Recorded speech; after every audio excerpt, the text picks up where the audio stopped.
Chapter 561 Breaking Through the Defense Line. During this period of time, Jiang Yao and Xiefeng had been paying attention to the battle over the insect swarm, and he also noticed that there were many people from the Moon Spirit civilization ambushing around him. Those people are members of the Yuling civilization combat team, and their purpose of ambushing here is naturally self-evident. He didn't pay too much attention to their every move. After all, now that there was a war, the other party would definitely monitor him. If they take advantage of the situation and cause trouble, they won't lose more than they gain, so they can understand their behavior. The main reason why they didn't do anything is because they don't know their true identity. Actually, I'm very curious. During this period of time, you have given me the feeling that you don't care much about the life and death of this civilization. At this time, seeing Shuefeng Jiangyao beside him chatting with him, he also felt a little interesting. Hearing this, Xiefeng also looked at him angrily. You have the nerve to mention this. If it weren't for you, you think I would be like this. You have to understand what my relationship is with you. We have been getting along together before you were exposed, so my identity will definitely arouse the suspicion of the entire civilization. And even my parents can't escape it. To put it simply, after your identity is exposed, I can't remove the suspicion. Although they can basically confirm that there is nothing wrong with me through inspection. But no one can guarantee that I have not been assimilated by you, or have not been convinced by you, or that there is no transaction between us. So their defense against me will not be weaker than yours. To put it simply, our situation is almost like a grasshopper on a rope now. The people who have been monitoring the surroundings during this period must have noticed it. I guess they didn't take action. The main reason is that they don't know your true identity. Which civilization? If they know your identity, then I think they will definitely attack you without hesitation, because they don't dare to gamble now. If you are not the Zerg, but another civilization, and they take action rashly, the other civilization will know that you have been exposed and will definitely come to explore the group. At that time, the civilization that besieges them may add more.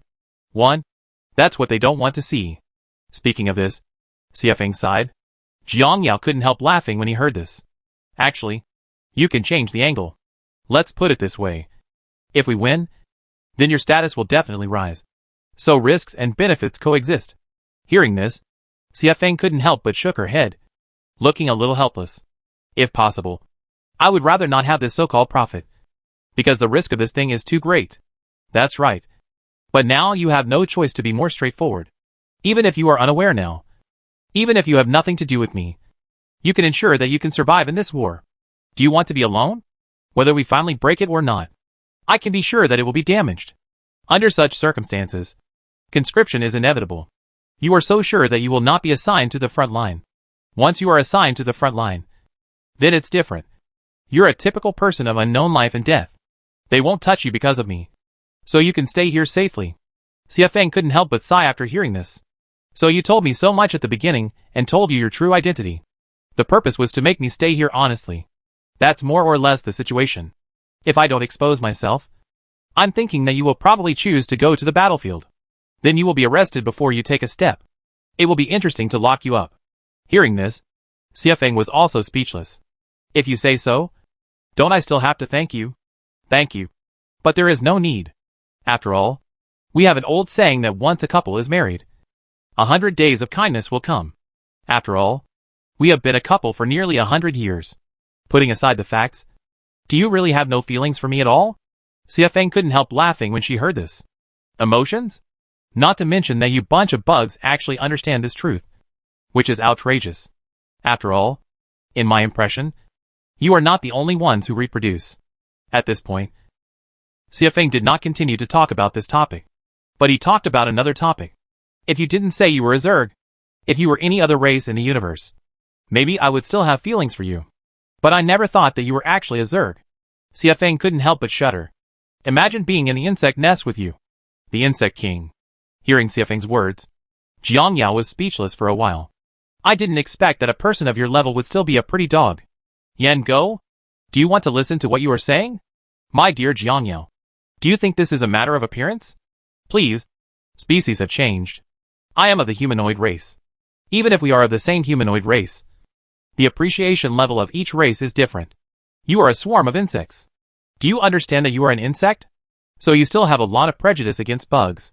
It seems that I have to catch you next to my body when the time comes, so that you can have a good experience. Seeing this, Xiafeng subconsciously took 2 steps back, and then looked at it warily. I'm warning you not to mess around. TSK. TSK. TSK. Women are fickle.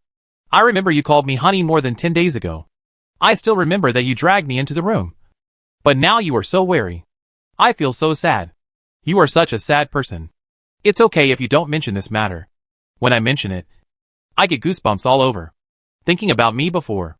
Xiafeng couldn't help but cover her face as she spoke. Oh my god. What have I done before? While saying this, Xiafeng seemed to have thought of something and asked. By the way, I have always been curious. If you really win, do you think that based on our relationship, will this civilization be under my control from now on? Jiang Yao was a little surprised when he heard this. You care about this civilization? I didn't expect you to have such ambitions? Jiang Yao shook his head as he spoke. Why? Given our relationship, don't you still trust me? And by then, the entire civilization may be under your control. And even if something goes wrong, it won't be too big of a deal. And you also know my situation. After understanding that the strength gap between the 2 sides is too large, I will definitely not cause trouble. Jiang Yao said after hearing this. Don't think of civilization management too simply. It's just because I know you too well. So I'm basically sure that you can't manage it well. If you manage any civilization, it won't take long for the civilization to fail. You'll get screwed. What's so difficult about this? Xiafeng couldn't help but mutter after hearing this. Let me give you a very simple example. If something happens in civilization now, and this thing is of a bad nature, according to your habits, you will definitely deal with this thing as soon as possible. But a real manager, after encountering this matter, his first reaction must not be to deal with the matter, but to calm the people around him. As for the specific situation of this matter, without getting it accurate before he gets a complete answer, it is impossible for him to act rashly. Management of civilization is more about reason and cannot be influenced by emotions. And you are a person who is easily swayed by emotions. After you encounter something and you understand a general idea, you may take action immediately. But if the full picture of this matter emerges in front of you, and this matter is related to what you think is completely different, and you are wrong, so how should you end it at this time?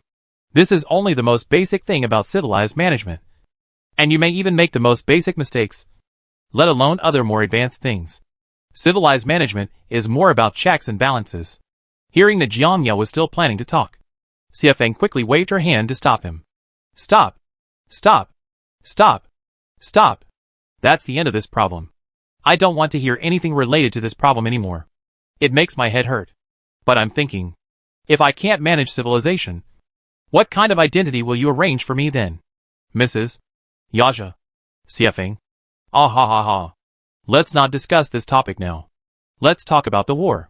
Speaking of why you are so confident about the victory of this battle, and based on the information I have obtained, I know that your ethnic group should have been a relatively weak ethnic group 100 years ago. At that stage, you could barely enter at most. In the industry of advanced civilization, how come you have already entered the ranks of super civilization in such a short time? And the most important thing is that you actually have the ability to launch a war. You must know that entering a super civilization and being able to launch a war are 2 completely different concepts. Being able to launch a war requires a lot of technology trees to be perfected. Only under such circumstances can you produce enough weapons. The production of weapons also requires corresponding production factories. And large-scale production requires more factories. Judging by the productivity of your race, I estimate that it will take at least 1,000 years, or even tens of thousands of years, to complete these manufacturing factories. Then after completing these manufacturing factories, you will have to collect rare metals to manufacture what you call a battle armor. Our civilization has analyzed the material of your armor. We can confirm that more than 95% of the materials in your armor are extremely absorbent of all metals. It is basically impossible to collect such things on a large scale in a short period of time. I really can't understand how you accomplished all this in just 100 years. Hearing this, Jiang Yao also looked at her in surprise. I didn't expect you to actually care about this issue. But you should know that this is our secret. And it's useless even if I tell you. Some things can't be learned. I'm just curious whether you found a relatively complete ruins and successfully inherited the technology in the ruins. As we suspected, regarding the possibility he mentioned, Jiang Yao naturally knew that excluding other universes, this possibility was naturally the greatest. After all, if he wants to achieve what he has achieved now, He needs a huge amount of technology, including production lines. Unless someone leaves the entire set of things to you, it is simply impossible to achieve. So they would think so about Jiangyao. No surprise at all. Do you think there is a possibility that other civilization resources gave me these things? Hearing this, Xiefeng shook her head. This possibility can basically be ruled out, because our civilization is truly at the pinnacle of civilization in the universe. The technological level of civilizations is not much higher than ours. If the two sides fight, they will inevitably suffer heavy losses. They provide you with technology. If you don't release all their wealth, they won't be able to compete with us. But if they are determined to fight us to the death, they don't need to lend your hand at all, because you won't be of much help to them. And even if the weapons are provided to you, your utilization rate will definitely not be high. Why should they? It's such a thankless thing to do. I didn't expect that your analysis of these situations was quite good. I have to say that I underestimated you. I originally thought that you would be less involved in these aspects because of your sociological studies. But now it seems that I think so. Too much. TCH. What's the point? But no matter how smart I am, I still haven't gotten any useful information from you. Jiangyao just smiled and didn't answer. The two of them continued chatting for a while, and then went to rest separately. Soon, the second day arrived. Just like the previous few days, the two of them woke up early in the morning and stared at the situation on the battlefield. It seems that our fleet has broken through to your defense line. After watching the robot army on his side break through the minefields, Xiefeng turned back and said to Jiangyao, "This is just the beginning, and it has taken so long to break through. I have to say that you are too cautious.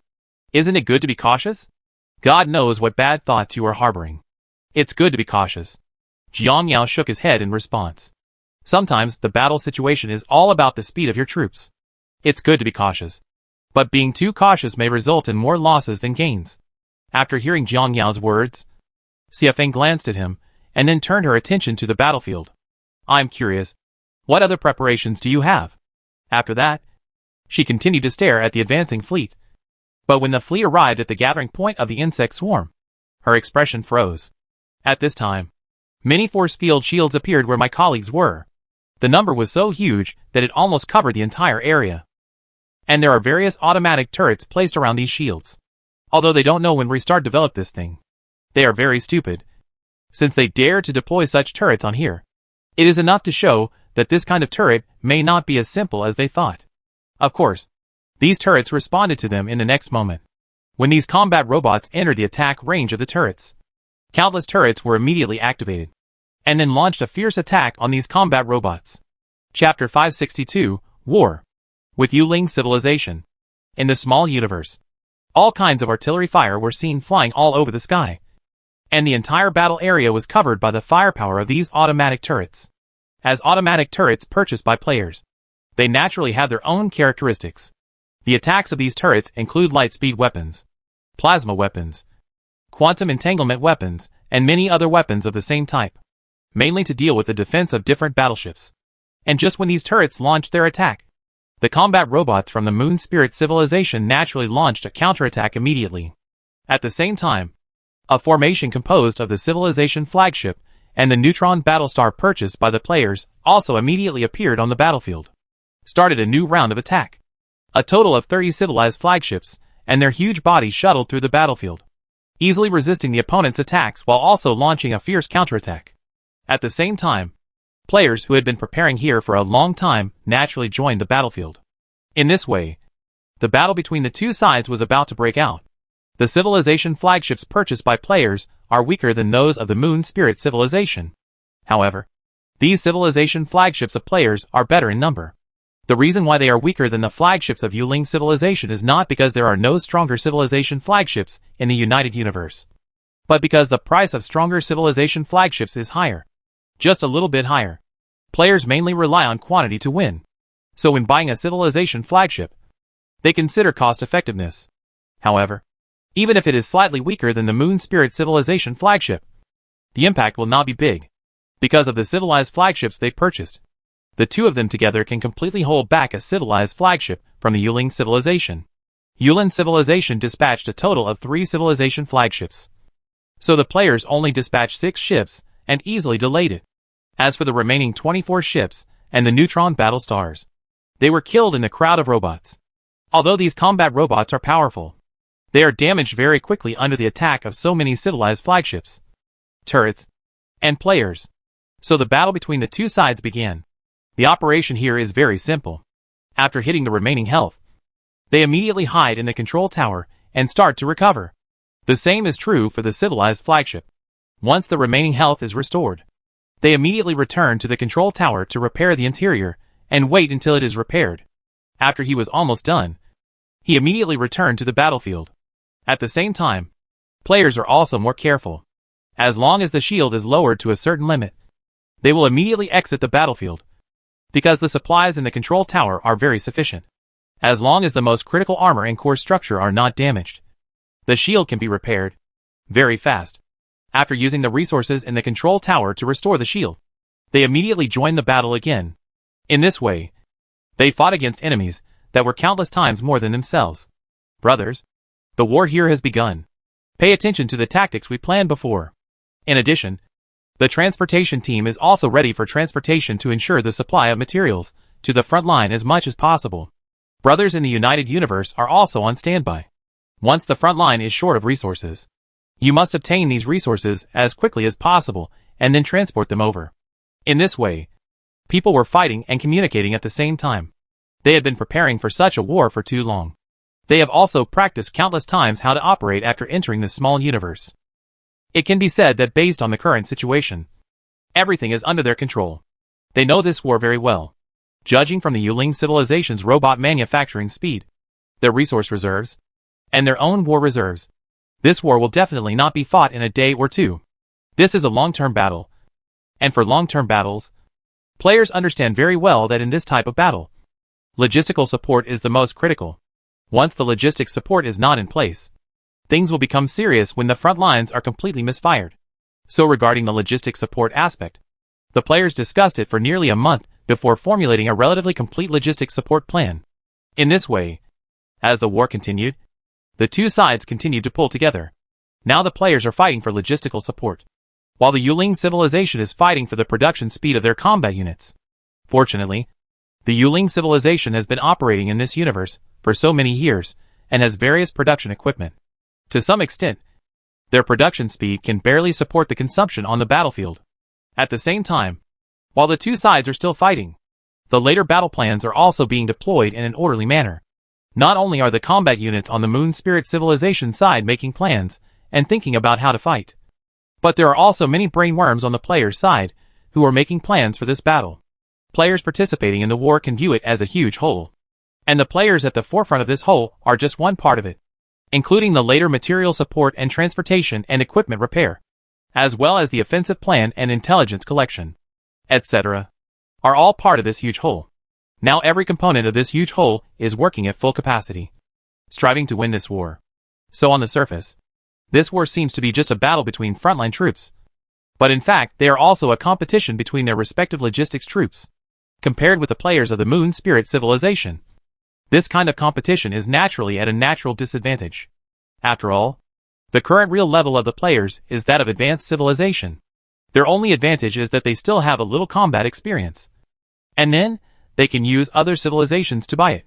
Only advanced technology has the power to fight. So this war is much more difficult for players to fight than they imagined.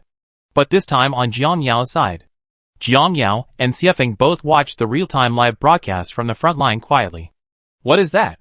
At this time, compared to other people who were paying attention to the situation on the battlefield, Xiefeng was staring closely at the giant building in the middle of the battlefield, surrounded by the position shields of many control towers. It's not so much a giant building as a giant building with unfinished construction. The size of this building is very exaggerated. Of course, this alone is not enough to attract Xiefeng's attention. What surprises Xiefeng is that this building looks very strange on the surface. First, there is a huge black entity under the wire column. Xiefeng doesn't know what this material is. Then the black entity extends upwards and disappears after extending to an area, replaced by various blue lines. These blue lines and entities formed such a huge building. And as time went by, Xiefeng Niue discovered that these black entities were gradually replacing those blue ones. Colored lines.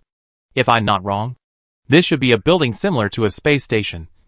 But how did you enable the space station to be built in such a fast time? I looked at this huge space station-like thing. And Xiafeng couldn't help but frown. It was obvious that this kind of technology had never been heard of before. Small universe technology.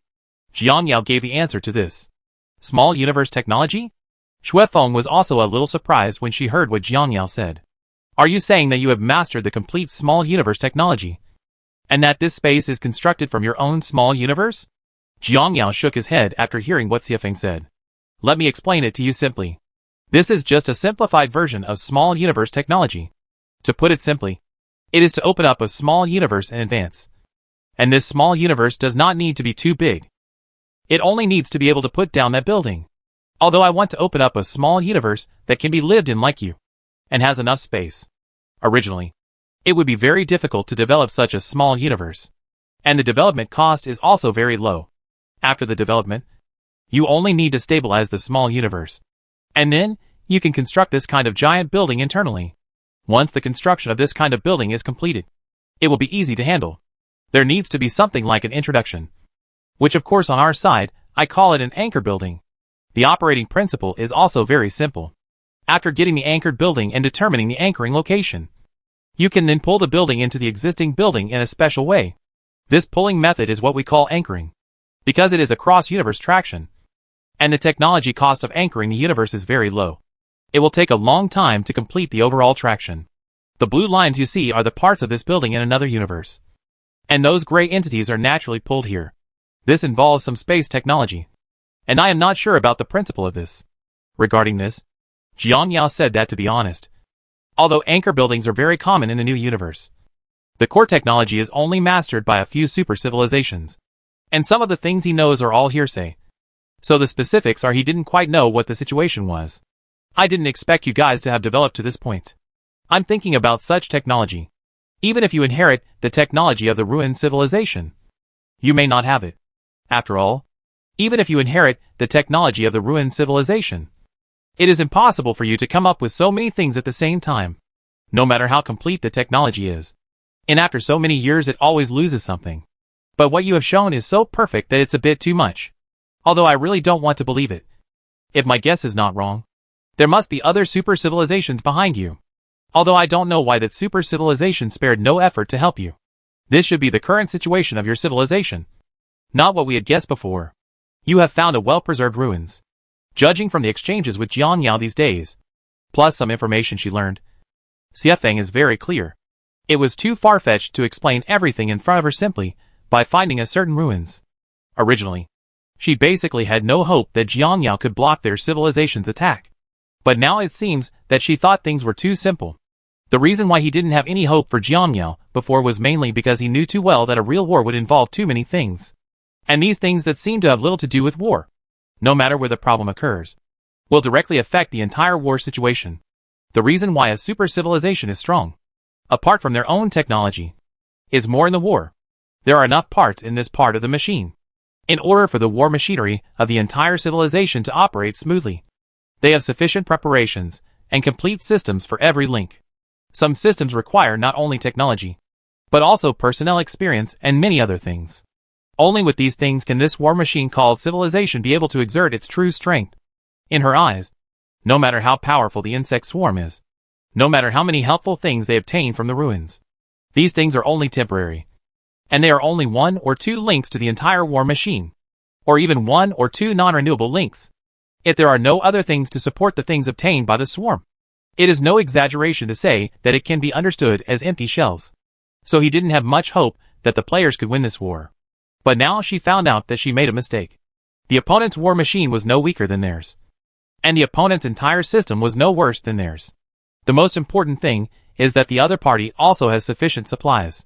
This is also the reason why she suspects that there are other civilizations behind the players. There are 2 concepts, having supplies and not having supplies.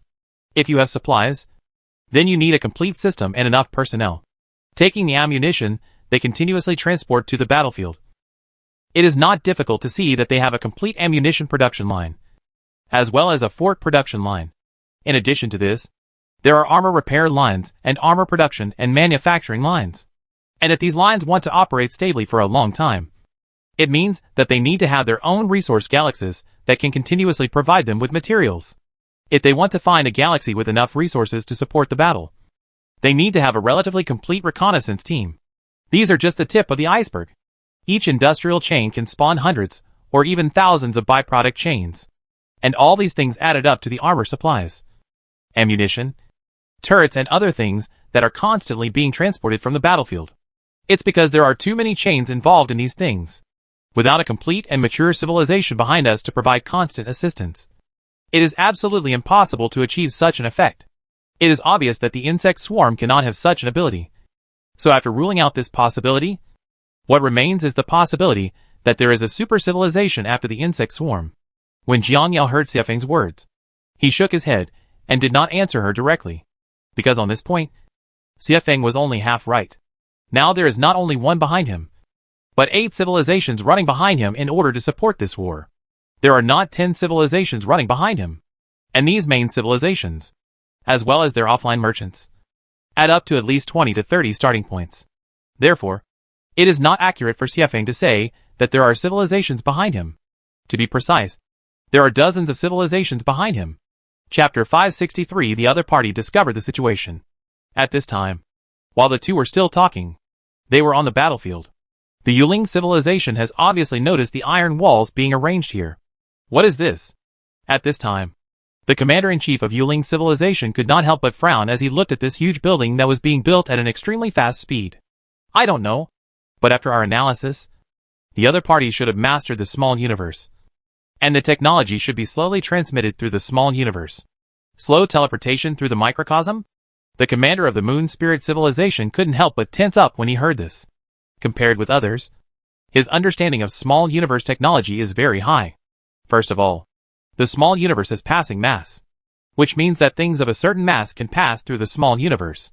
But after the mass exceeds a certain level, if you want to pass through the small universe, you must use technology similar to what players are doing now. It is slowly transmitted through special methods. They have not mastered this technology so far. It is only in a theoretical state, but they actually cannot use this technology, because with the passing quality of the entrance to the modern small universe, whether it is a civilization flagship or something else can pass easily. Now players are taking this approach to teleport the thing.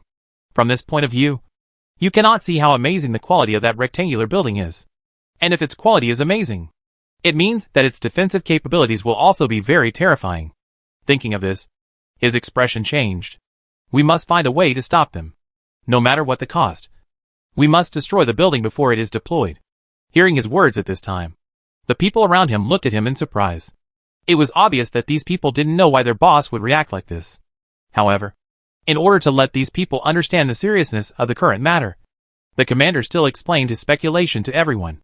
That is to say, the swarm wants to use this building as a barrier and then fight us. Because the defensive capabilities of this building may be able to withstand everything we have. If they are allowed to successfully deploy this building, it means that so they already have an impenetrable fortress here. The commander nodded after hearing his subordinate's summary. Although I really don't want to admit it. It seems that this may be the case now. Although I don't know what materials they used in this building. If the transmission speed is like this, I estimate that the hardness of the materials used will be very exaggerated. Otherwise, the transmission speed of this kind of thing cannot be so slow. Of course, apart from this, there is another more important thing that we need to pay attention to. And that is that the technology in the opponent's hands has far surpassed ours. After hearing what the commander said, almost everyone fell into deep thought. In fact, they had thought about this from the beginning, but they did not want to admit it.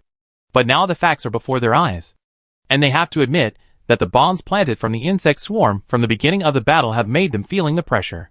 Some bombs have been able to use dimensional technology, hiding themselves in higher dimensions. It is very difficult to find these bombs at high positions. Although they also have the ability to find things at high positions, it is also very difficult for them to find bombs that can move quickly at high positions. This is why it took so long to get through that area. The main reason is that they want to repair or destroy these bombs at a high position. These bombs are too time-consuming. But they have to do this because a bomb has already exploded in their fleet group. Also very impressive. They estimated that with a maximum of 180 such bombs, their fleet would be completely annihilated. So they did not dare to attack at all. They could only choose to fight in a roundabout way with the players, while trying to find ways to eliminate those who wanted to explode if they were close to here. Of bombs. It is also for this reason that their huge fleet was dragged by the players in that area for more than a week. After they finally arrived here, they took over the gift prepared by the players. Let them also make things become more and more difficult. The first is those stance shields. The hardness of those stance shields is really too high. Even if they activate them and want to destroy them, it will take a certain amount of time. But it is naturally impossible for the players to give them time to destroy the shield so safely. The players have deployed a large number of turrets around them. And these turrets are very powerful, which also leads them to give priority to them. A turret with the muzzle pointed at it. At the same time, the players' support forces can also catch up, which creates a three-legged situation. Although they have an advantage in numbers against the players rely on a large number of civilization flagships, turrets, and force field shields. With their protection, we can still deal with them. But when the war has reached this point, they have realized that the situation is not good. If they continue like this, in order to reduce casualties and local conflicts as much as possible, then their problems will be huge. Although in their tactics, as long as they delay, their chances of winning will be very high. After all, in the end of a war like this, it will be a matter of who has enough supplies, as long as all the previous batches of troops are eliminated. In the later stage, it will be a protracted war to compete with who has the stronger production capacity. But now it seems that they have to take a risk and choose to charge. Because based on the deployment speed of the players building, they can foresee that it will be really troublesome for them to successfully deploy this thing. The analysis results are out. At this time, while everyone was still worrying about this matter, the voice of their subordinates interrupted them. Report the results immediately. When it came to his subordinates, the commander was not vague and immediately asked his subordinates to tell them the results of their analysis. Commander, based on our analysis, we have basically determined that the defense capability of that fortress is probably much higher than we imagined. The first is its materials. 50% of its material composition is made of materials we have never seen before. And based on analysis, we can basically determine that these 50% of materials are synthetic materials. It's even said that these synthetic materials technologies have surpassed our existing cost-effective materials technologies. Secondly, we also conducted an analysis on its quality. After our analysis, we found that the quality of these materials is at least 10 times higher than the quality of our civilization's flagship materials. At this time, everyone was dumbfounded when they heard this information about the fortress. The material quality is 10 times higher than that of their civilization flagship. What a concept. The quality of their civilization's flagship materials is already amazing. And materials of this quality are also the best shortcut for their unclear material technology. But even so, they are still not as good as the materials of that giant building. This shows that the defensive ability of that giant building alone is at least 10 times, or even hundreds of times that of civilization. Apart from this, there is another more critical point. That is, that building must have a shield system. They know very well how hard this type of shield system is, compared with a civilized flagship that requires multiple functions. The layout of the entire battleship is very rigorous, and the proportion of each area is strictly divided. But architectural fortresses don't need to be so troublesome. For architectural fortresses, they only need to care about a few points. The first is its own defense, and the second is its offensive ability or self-protection ability. And the last point is the supply capacity of the fortress itself. In fact, overall, the fortress does not require many things. After all, compared to a battleship, it will always stay in one place. At the same time, because it is parked in this place, and there is a huge space, each of these things can occupy a relatively large proportion of the area. And since the players choose to arrange this thing here, they must have thought about this fortress in advance. What will happen? Therefore, they are bound to strengthen the defense system and offensive system of the fortress. After all, based on their current understanding of players, they simply don't believe that players can't think of this. And they also don't believe that the technology in players' hands is not enough to support them in realizing these functions.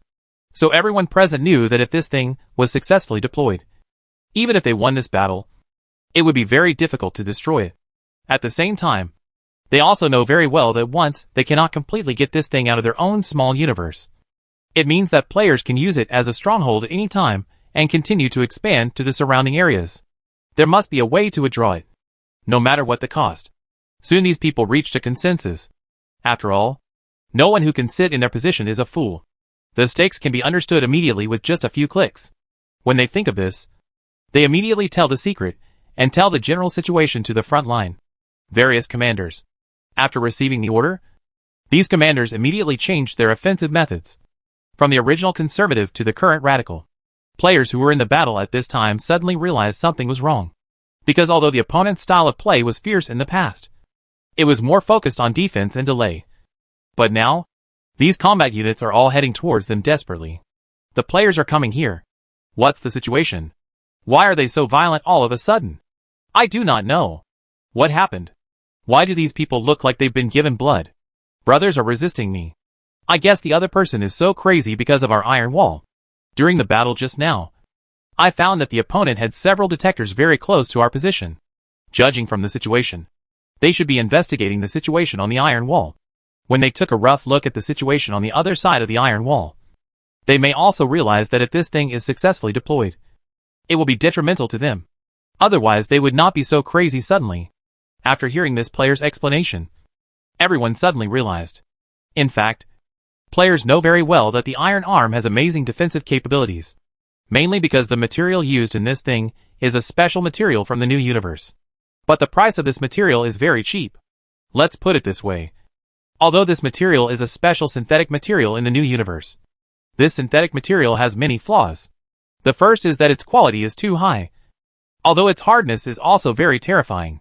But if such a high quality is used on a battleship, if you want to move or accelerate, the load on the recommended engine for the battleship is too great, and the acceleration of the entire battleship will be extremely slow, although the hardness of this material is high enough.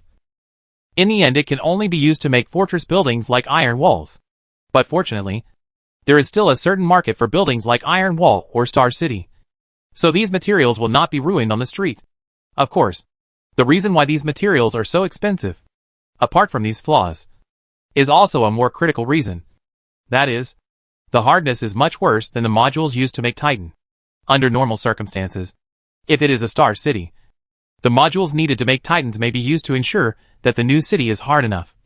And this material can only be placed on iron walls or empty castles.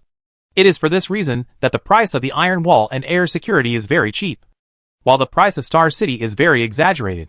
As for how big the gap is among others, you can understand it simply by giving an example. The empty castle can be solved with a few billion, while the iron wall requires 1 or 2 tens of billions. As for the starting price, it is about 1 trillion. This is the price gap between the 3 fortress buildings in the new universe. Although I can't afford the most expensive one, the middle one is enough for current players. You must know that this thing is used by the new universe during the war between several united civilizations, and the routines they use are similar to those of the players. Basically, they find a relatively important area when the war starts, and then start deploying it directly. Then they only need to hold this thing, and then everything will be easy. After this deployment is completed, they can rely on this as the core to start fighting to the surrounding areas. Even if the opponent is surrounding them, it doesn't matter. They only need to hide in the building, and then use the defense of the building itself to deal with the surrounding fleet. Then they only need to slowly wait for the troops from other areas to come to support, and then wait until the troops from other areas come over. The problem can be solved by working together inside and outside. Although this thing is not as exaggerated as Star City, it is still the first defensive fortress building under the new city. Therefore, it should not be a big problem to block the attack of the Moon Spirit civilization. And players will not be idle when operating the civilization's attack. Therefore, players who know the stakes involved will naturally not be able to let the opponent attack. Chapter 564. No matter the cost. Brothers, the other party has discovered something fishy. Hurry up. Let them rush forward and resist their impact as much as possible. Control tower. Brothers, do you still have control towers? Please deploy them as soon as possible. I estimate that the control towers we have deployed now will definitely not be able to stop them. No more. It's all used up. Now I just have to carry it. Are there any bombs left? There are a few more. Look for an opportunity to go over and trick them. In addition, the civilized flagship and the neutron battle star will defend to the end. As for the remaining people, they will rush forward and inflict damage on these battleships as much as possible. If we are seriously injured, we can go back to resupply immediately. The civilized flagship and other things have been seriously injured. There was no chance of going back to resupply. We need to withstand as much damage as possible, so they can last longer on the battlefield they're building. At this time, players all know that whether they can survive this period of time really depends on this batch of civilization flagships and neutron battle stars. When they are almost exhausted in the later stage, they can only rely on these things to resist. So now they must try their best to ensure that these super main units are in good condition. In this way, the players communicated while resisting waves of attacks from the Moon Spirit civilization. Seeing the players' reactions at this time, the other party was even more sure of the importance of that thing. The line continues to charge. We must break through their defenses at any cost. We cannot let them deploy that thing. The logistics department also notified the production factory to speed up production, to ensure that battle damage on the front line can be replenished in time. And defense robots from some remaining areas were also transferred. Naturally, when faced with the players' desperate guards, the response was the Yuling civilization's desperate response. This time both civilizations are crazy and willing to do whatever it takes, regardless of the cost. As this violent conflict broke out, the entire battlefield was suddenly filled with smoke. Countless combat robots were defeated by the players as soon as they poured into the battlefield. And the bugs that the players returned home to change their armors were also densely packed. Even because the firepower on the battlefield was so fierce, many players were killed on the spot before they could even hold onto a shield. At this time, as both sides began to play desperately, the number of combat units killed on the field began to increase geometrically. Damn it! This bunch of bugs are so well prepared this time. At this time, after seeing some problems with the armors of some bugs on the battlefield, they immediately returned to their stance shields, changed into new armors, and continued to join the battlefield. The commander of the Moon Spirit civilization couldn't help but look gloomy. At this time, he also felt the difficulties of the insects. It had only been a long time since the last war between the two sides, but he felt a little incredible that the other party was able to organize such a war again, and that this time the preparations were so complete. Even if you have a complete production line, it is impossible to prepare so much in such a short period of time. No, to be precise, it should be that even if you have civilizations to help you, you can't be so fully prepared for war. Not to mention, the war preparations here are at least the entire heritage of a super civilization. How can they hand over all their heritage into your hands? As he spoke, the commander's expression became increasingly gloomy. What happened next was beyond his expectation, and the Zerg's performance far exceeded his expectations. If I guess correctly, there is not only a super civilization behind the Zerg, but there is more than one. First of all, these tower-shaped buildings on the battlefield and the forts next to these towers are not from the same civilization at all. The architectural style, or the assembly style, of these towers and some of the forts can be inferred. It should be a civilization. In addition to this kind of turret, there are other turrets with different attack types. These turrets are very different in terms of their overall appearance and their attack methods. If I guess correctly, these turrets are very different. They all come from different civilizations. The commander was not wrong about this. Indeed, these turrets come from different civilizations, because some civilizations in the United Universe have relatively high-tech light-speed weapons. Players naturally choose their light-speed weapons. The technological level of other types of weapons is not that high, so players naturally find other civilizations for other types of offensive weapons. At this time, the commander who didn't know the specific situation was still analyzing it. The architectural style of the fortress deployed outside the fort is completely different from the architectural style here. If my guess is correct, this thing was made by another civilization. Apart from these things, I think the armor worn by the bugs is most likely from another civilization. At this point, the commander thinks that he has understood the whole situation. It is certainly impossible for a civilization to hand over all its belongings to the bugs. But each of several civilizations needs to come up with something to help bugs, then all problems are solved. But why are they doing this? What's the benefit to them by attacking us in this way? In other words, is there any need to solve us through the current war? I have basically determined that the worst technological levels of the civilizations we are attacking are the same as ours. And there are many civilizations whose technological levels are far superior to ours. Any civilization like this can defeat us. So why would they do such troublesome things? The most important thing is, who are these civilizations? How long have they been hiding? At this time, the commander couldn't help but express such doubts. Of course, it was normal for him to have such doubts. After all, after so many years in this universe, he thought he still knew a little bit about the super civilizations in this universe. Even if I don't know everything comprehensively, I can't miss a few. With so many super civilizations suddenly popping up in front of me, He had to wonder how much important information he had missed in the intelligence he had collected before. But now, he also knows very well that what he needs to do now is to solve the situation in front of him as soon as possible. All combat units on the front line continue to attack. Increase the intensity of the impact. And send me the civilized flagship. Even if it falls here, it must be destroyed in advance before the deployment of that building is completed. Remember, the order you are receiving now is to break through the defenses at all costs. At this time, as orders were issued one after another, everyone in the civilization knew that something big might have happened. Something that can make a commander abandon his tactics and destroy it despite all the losses in battle is definitely not a good thing. Is this thing really as scary as they feared? Xiefeng asked curiously as she looked at what was happening in front of her. This thing may be more terrifying than they imagined. Because once this thing is successfully deployed, our insect swarm will have a stable stronghold here. After a big war is over, their remaining forces will not be able to break through that fortress at all. This means that we can use this fortress as the center and then continuously expand to the surrounding areas. Xiefeng nodded after hearing this. He also understood why the other commander wanted to strangle this thing in its cradle at all costs.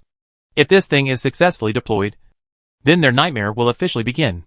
At this point, she continued to focus on the battlefield. At this time, the wreckage of battleships and battle armor could be seen everywhere on the battlefield. At the same time, it discovered that the energy intensity of a control tower's stance shield was gradually decreasing. It looks like you have a control tower here that may not be able to hold on. Hearing this, Jiang Yao did not deny it. It doesn't matter if it can't hold on. If the control tower can't hold on, then let the civilization flagship go over and hold it up. Hearing this, Xiefeng was a little surprised. Aren't you afraid that the civilized flagship would be destroyed when it carried it? Let's put it this way. I have no intention of letting them go back alive with the 30 civilization flagships I brought this time. Xiefeng was dumbfounded when she heard this. It was obvious that she did not expect Jiang Yao to say such a thing. 30 civilized flagships don't plan to go back alive? Are you crazy? Don't you know how much materials it takes to build a civilized flagship? Do you still have time? With so many civilizations, you only need to deal with them a few times. And sooner or later they will be exhausted. Not only will you be able to occupy this place, but your civilization flagship will not be damaged here. In order to block this wave of attacks, you choose to directly damage the civilization's flagship here. Don't you think it's not worth it? Hearing Xiefeng's words, Jiang Yao disagreed. Indeed, what she said made sense. But what she had now was different from what she had imagined. The first is the value of the civilization flagship he mentioned. It is indeed very difficult to manufacture this thing. And it also requires a lot of time. But this is only limited to this universe. After all, it is very difficult for any civilization to undertake the technology and materials required for civilization flagships. However, in the United Universe civilization, different civilization flagships are manufactured. There are hundreds of civilizations in total, and each civilization shares the responsibility of civilization. Part of the flagship. Every civilization can earn a part of the income. As the saying goes, more people are more powerful. All civilizations start construction at the same time. It may take hundreds or thousands of years for some civilizations to build a civilization flagship. For them, it only takes a few months. It can be manufactured. This is where quantitative changes lead to qualitative changes. So the flagship of civilization, which is so precious to this universe that it is reluctant to die, is just a consumable for Jiang Yao now. And there is nothing he is willing or reluctant to part with. At the same time, the slow consumption mentioned by Xiefeng is indeed the best way. But Jiang Yao does not have that much time to spend with them. At the same time, Jiang Yao wants to obtain as many of these resources as possible. So naturally it is impossible to slowly reduce consumption and let them consume the resources in their hands. About this, I naturally have my own considerations. Hearing what he said, Xiefeng was hesitant to speak. But soon she gave up her plan to communicate and continued to focus on the battlefield. After all, these troops and combat units belong to him. It's not up to you to arrange it how you want. What he can do now is continue to watch the war between the two civilizations as a spectator. As time went by, the battle between the two sides became more and more intense. Just as Xiefeng thought, the control tower failed to hold on after all. And Jiang Yao did what he said. And the control tower was destroyed. After the destruction, a large number of people came over with civilized flagships. In this way, a gap that the opponent finally opened was blocked again. However, It was naturally impossible for the Moon Spirit civilization to let go of this blocked gap. They immediately mobilized a large number of troops and headed towards the gap. The gap rushed through again, trying to break through the civilization flagship and other players blocking the door. Now that I am mobilizing troops to go to other areas of your area, I will definitely go to some of them. In this case, the pressure on your other areas will gradually increase. But it was completely different from what he thought. The players seemed not to see the attack part he adjusted. Others were still sniping at the enemy in their respective areas. On the contrary, it was his adjustment of part of the manpower that made the original areas that still had advantages became ties. How is this possible? Aren't they afraid that their civilization flagship will be destroyed by doing this? The commander couldn't help but be a little surprised. But he still calmed down and continued to watch every move on the battlefield. As time went by, his expression gradually changed, because the people made a concession. He does incredible things. Because when the civilized shield was broken and the armor was injured, the civilized flagship rushed towards the large forces ahead, and then chose to self-destruct without hesitation. How dare they? Seeing the parrot at this time, the commander was dumbfounded. You must know that what the other party revealed was a civilization flagship, not a cat or a dog. Even their super civilization couldn't produce a few ships like this. Things are very precious in the hands of any super civilization. But such precious things will self-destruct when they say they will. Don't they know how much it costs to build a civilized flagship? This commander doesn't understand this. But now he has to face a difficult problem. That is, after this civilized flagship blew itself up, another one came here. If he guessed correctly, the other party should want to play the same trick. This made him feel extremely uncomfortable. First of all, it would take a lot of time to break the shield of the civilization flagship and severely damage the armor. And the revelation of the civilization flagship was also very terrifying. Although after exposing the civilization flagship, the opponent's combat power will be greatly reduced. But now through this method, the opponent can delay them for a very long time. But he was helpless against the other party's tactics. After all, they were not as arrogant as the other party. The civilized flagship would self-destruct if it said so. Chapter 565 Deployment completed. You guys are so willing. At this time, looking at everything that happened on the battlefield, Xiafeng couldn't help but sigh. Although she already knew that the other party had such a plan through Jiang Yao's conversation, she was still severely shocked when such a thing actually happened in front of her. Are you planning to keep even one of the 30 civilized flagships? At this time, seeing Jiang Yao's unconcerned look, Xiafeng couldn't help but ask. Jiang Yao said indifferently, I still need to see how this is done. After all, if the delineation is completed before the self-destruction of the civilization flagship is completed, then I naturally do not need to self-destruct. What is that building worth paying so much for? Is its defensive capability really what you think? At this time, Xiafeng couldn't figure out what the building in front of her was like. After all, in her knowledge, she knew all kinds of materials with strong defensive power. But in her knowledge, there was no material that could withstand the siege of so many battleships. Don't worry. The iron wall is far less fragile than you think. Hearing this, Xiafeng also frowned slightly. Iron wall? This fortress was originally called this. Yes, its hardness is just like its name. It is an indestructible barrier for the enemy. To destroy it, it cannot be solved by numbers. What do you mean? Xiafeng was a little confused about this. The quantity can't be solved? It felt a little incredible about what Jiang Yao said. To put it simply, this fortress is a nightmare for your civilization. Your civilization's main attack method is these combat robots. It is true that these combat robots are powerful and extremely low cost. Normally, weapons of this level are a nightmare for any civilization. It's like a war between the two sides. If our civilization sends a large number of warships to encounter your combat robots, then it will take 100 of your combat robots to destroy the other side's warships. The battle damage will look very high. But it's not a loss at all. Because the cost of your combat robots is very low. This means that with the same investment, if I destroy one of your battleships and lose 100 combat robots, I will still make a profit. You will definitely win if you fight hard in the end. At this point, Jiang Yao's tone paused and then continued. But it's a pity that that's because you haven't encountered this kind of fortress. First of all, the main weapons used by this fortress are high-speed ejection LS. Ejecting cannonballs? Xiafeng was also a little puzzled when she heard this. Obviously it was the first time she heard this word, so she didn't understand the situation. Looking at her, Jiang Yao naturally knew what she was thinking, so he patiently explained it to her. First of all, let me give you some popular science about what ejection artillery LSR. There are 4 main attack methods in the universe. The first is laser weapons. The second is ejection weapons, antimatter railgun weapons, and missiles, the main offensive weapon. And what you usually see most are beam weapons. Considering the limitations of other weapons, these weapons have been abandoned by you long ago.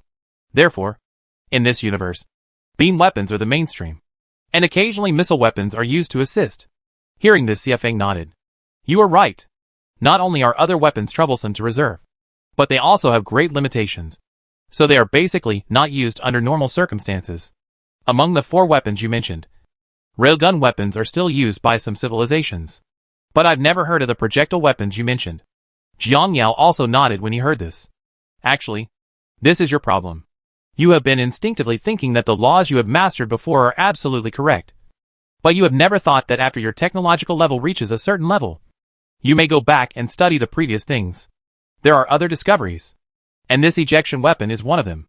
If you reach your level of civilization and are willing to spend a lot of time and energy on researching weapons that you once thought were useless in space warfare, then the effect will be completely different. Take railgun weapons and projectile cannon weapons as examples. These 2 weapons are useful in low-level civilizations, but they feel useless when they reach high-level civilizations.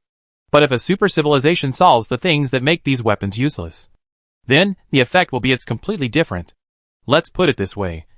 If the speed of these weapons reaches the speed of light, what do you think they are essentially different from the current mainstream beam weapons?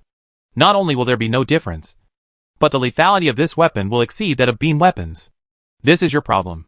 You didn't research this aspect, so you missed this technology tree. Xiafeng couldn't help but frown when she heard this. Seniors may have thought about what you mentioned, but they must have their own reasons for not implementing it. There is indeed a reason. The biggest flaw of these weapons is that it is very troublesome to carry weapon pills. It's troublesome to carry, but it has great advantages. Not only does the ejection weapon have a fast rate of fire, but it also consumes almost negligible energy. Xiafeng was also a little surprised when he heard this. At this moment, Jiang Yao's voice came again. So warships using this weapon can save part of their energy space to store ammunition. Actually, regarding this point, if you were willing to put aside your stature and study, you might have discovered the value of these weapons long ago. But you didn't. After all, there is a living example in front of you, but you are not willing to study it. Hearing this, Xiafeng became even more puzzled. What do you mean by living example? Hearing Xiafeng's question, Jiang Yao pointed at himself and said, Have you forgotten? You have been observing me for such a long time. And during this period you have also seen our ethnic group. Haven't you seen the way many wars, large and small, have attacked our ethnic group? Have you just seen it? Have you never thought about the attack methods of our tribe? Not many of our bugs can use light-speed weapons. Many bugs shoot spikes on their bodies or other things. In fact, the essence of our bugs is to use materials from their bodies. However, these things are converted into your technology. Isn't it just a live ammunition weapon such as a railgun or a projectile weapon? When Xiafeng heard this, her expression changed. Obviously, what Jiang Yao said was very reasonable. But they didn't focus on it at that time. We have tried our best to tell you that this solution is feasible. But you have not thought about the weapon solution you are currently studying, and whether there are other possibilities. So many times the essence of the problem is not whether he has more possibilities, but whether you are willing to develop more possibilities. It is true that the development of this type of weapon requires a huge amount of manpower and material resources. However, it is also because of the development of this type of weapon that you have more possibilities. However, you are forced to cut off his own possibilities. Indeed, what Jiang Yao said makes sense to a certain extent. He also learned about the history of these weapons in the new universe.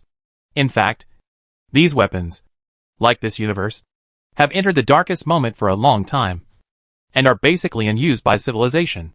However, several old civilizations still use this kind of weapon. They ignored the ridicule of other civilizations and persisted until the end, until they figured out how to make such weapons reach the beam. It is also because of this research that these weapons have regained a new shine. At the same time, with the advent of these weapons, some of the problems that have been bothering them before have also been solved. The first is to face the robot army. Before these weapons were developed, the robot C tactic was a tactical method that gave all civilizations a headache. At that time, The only one who could defeat the Robot C tactic was to share the same routine with him. As the saying goes, defeat magic with magic. After all, the cost of those things is much lower than that of battleships. For them, the loss is several hundred, and they make a profit by returning the phone to you. Under such circumstances, if you don't have anything lower than these, then you basically can't go head-to-head with the other party. But with the emergence of this type of weapon, the entire battlefield pattern immediately changed. First of all, for robots, although their number is huge, the biggest flaw is the lack of functionality. They do not have the defense capabilities of battleships. Their firepower is very powerful, but their defense power is very high. Coupled with their own structure, their armor damage-bearing capacity is very low, and they are easily destroyed. This is also a common characteristic of all robots, and there is no way to change it. If you want to change it, you can only increase the investment in materials, which means that the cost will go up. When the cost goes up, robot tactics will be meaningless. After a brief explanation, Jiang Yao and Xiefeng continued to observe the battle on the front line. Time passed very quickly, and 2 days passed in the blink of an eye. In these 2 days, both the players and the Moon Spirit civilization suffered heavy losses. The first is Yuelin civilization. Half of the combat robots they brought here were lost, and the 3 civilization flagships also suffered heavy damage and escaped. As for the players, the situation is not much better. First of all, more than half of the armor in the players' hands has been consumed. In addition, there are only 5 civilization flagships left out of 30, and the neutron astrology has also been hit hard. However, for the players, these damages are still barely bearable.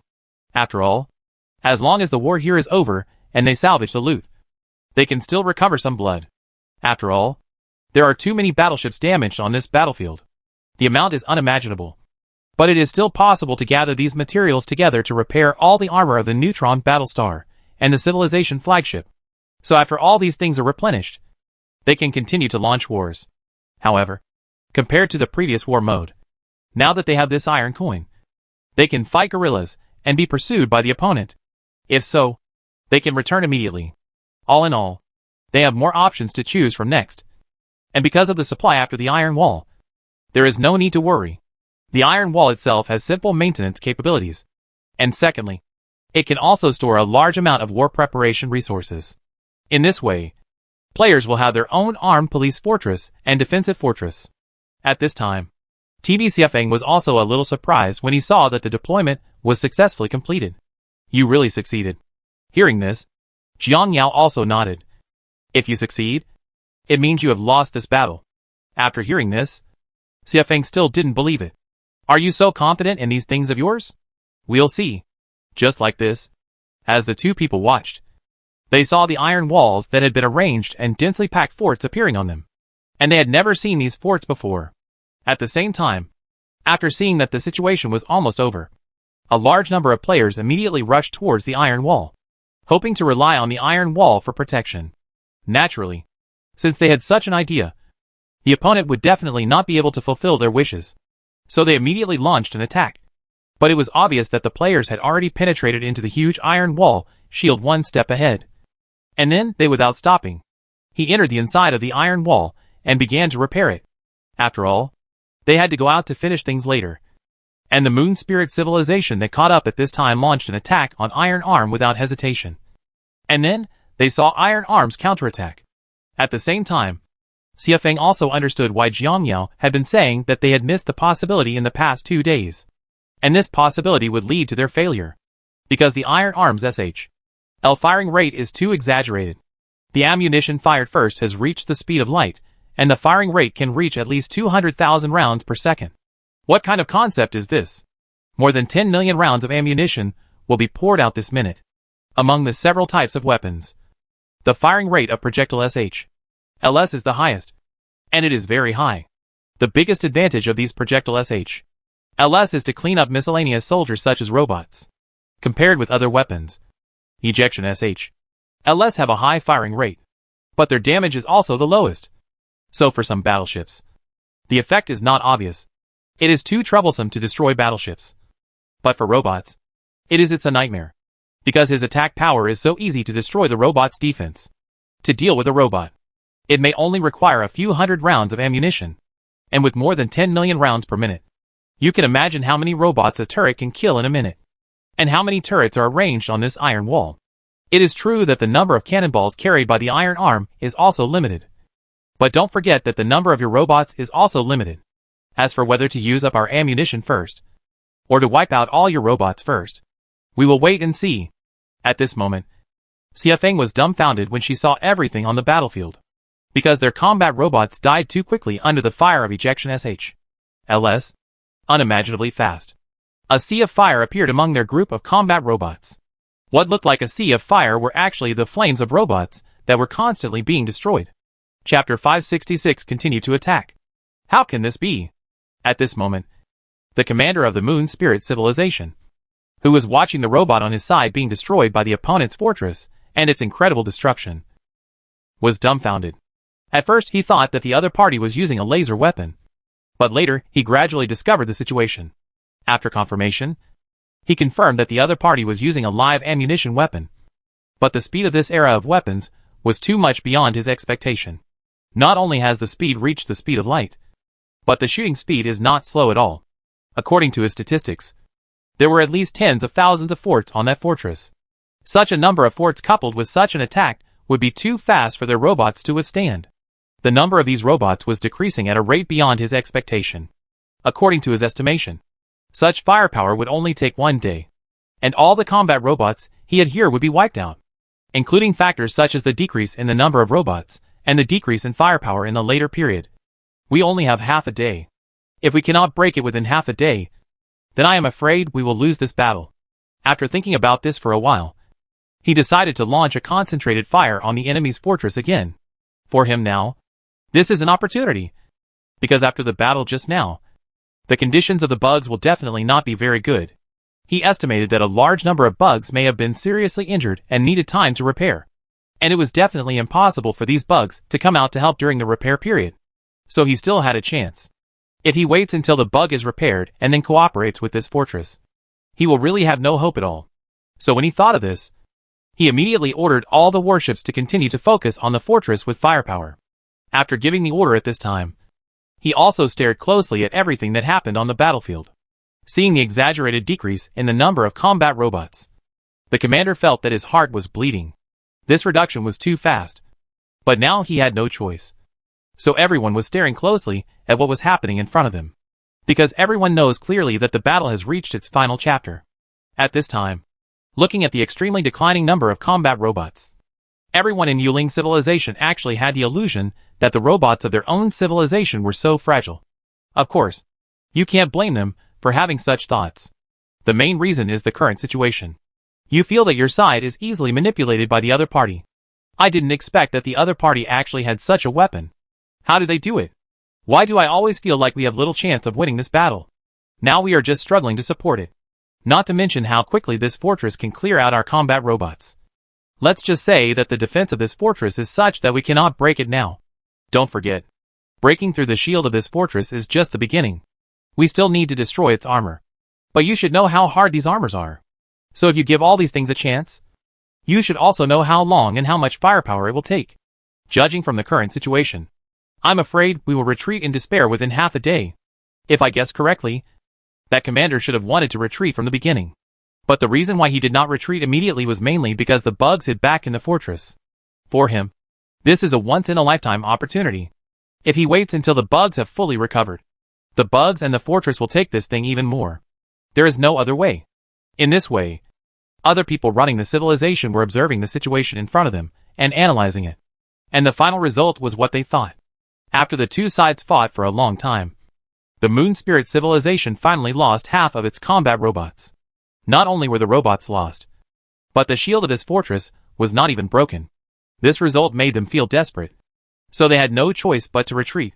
But what they didn't know was that at this time, the shield of the fortress only had less than 5% left. If they persisted for a while, the shield would definitely be broken. But it was a pity that they did not continue to persist, because they dare not give it a go. The enemy is now taking a chance in their home. If it is not destroyed, then they will not have to fight this battle. So at this time, the commander could only choose to retreat, reserve the remaining troops, and then continue to manufacture combat robots. When the number is sufficient, reorganize a large-scale attack. Although the idea is good, the reality is cruel. And it is obvious that the players here have decided to launch a counterattack.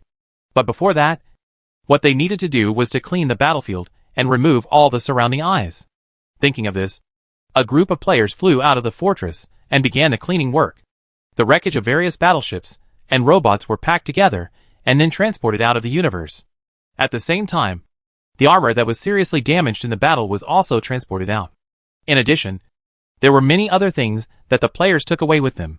When this batch of transport teams returns to the new universe, players will have a brand new set of armor in their hands. Of course, when the players are doing these things, they have to send out a lot of investigation equipment and start a comprehensive investigation of this small universe. Brothers, after this period of busy work, the area around the fortress has basically stabilized. Now it's time for us to send out troops for an expedition. Now we don't have much combat preparations left in our hands, so we must fight for the next battle. Cautious. As he spoke, the Emperor Penguin opened the star map and found an attack position. Old fellows, our next attack location is here. This can be regarded as a small warehouse of Yuling civilization. There are many resources in it that can make us rich. Some medium and large warehouses of Yuling civilization are here. We are relatively close to the inside, and with our current strength, we cannot compete head-on with them. Let's get rid of this small warehouse first, and then we'll get some blood back. Just like this, as a series of strategies were formulated, the players began to get busy again. From the moment he entered here, they decided to defeat each other with Blitzkrieg. After entering, find the resource points, immediately collect all the resources they have reserved, and then exchange them in the new universe to become combat power, and then invest in the war here. In this way, they can be used at an extremely fast speed. Eat the entire Yuling civilization. This is their plan. At this time, compared to the players, after seeing that they had successfully established a foothold, everyone was silent, because they knew very well that once the opponent established a foothold here, it would be difficult to drive them out. It's not a little bit big. Now they can only hope that the players will not have enough supplies in the later stage. After all, it is already the consumption stage. Whichever of the two sides is more prepared for combat will have an advantage. Compared to playing at their home court, the players can be said to have come a long way. However, they are also very worried. After all, players are a collection of all kinds of accidents to them. Anything they think is impossible has been done by the other party. So they don't dare to take this matter lightly anymore. And while they were still discussing this matter, the players had already launched an attack. After all, the purpose of the players in this battle is to win over the Moon Spirit civilization as soon as possible. And now that the war has just ended, the Moon Spirit civilization's troop replenishment speed is not much faster. So the players are naturally rude. They want to take it down immediately while it hasn't recovered yet. As for the supply players on their side, they are not worried. After all, the players have made a lot of preparations before the war begins. Although this battle caused them heavy losses due to the sudden force of the Moon Spirit civilization in the later period, it is not important, because even if they exert their strength, the impact on the players will be minimal. After all, the players' backgrounds are tough. Although they don't have funds in their hands now, what can they do if they don't have funds? The credibility of the players is here. Under normal circumstances, players only need to pay a small deposit before those civilizations are willing to start work for them. So now many civilizations in the new universe have begun to produce various weapons for players day and night. There will basically be no big problems with our attack next. Other civilizations are producing equipment for us. We just need to wait until we go to the inland areas and get the resources. And then we can get the equipment with the final payment directly. So we don't need to worry too much about logistical supplies. What we have to do is knock down these areas, get the balance, and then attack area after area. Just like this. As soon as the people's words fell, the mighty army embarked on the journey again. Much as the players expected, the players successfully captured this area. Although they encountered resistance from the opponent midway, the effect was not very obvious because they did not mobilize too many troops in this area. Come over. The main reason is that the losses in the previous battle were too great.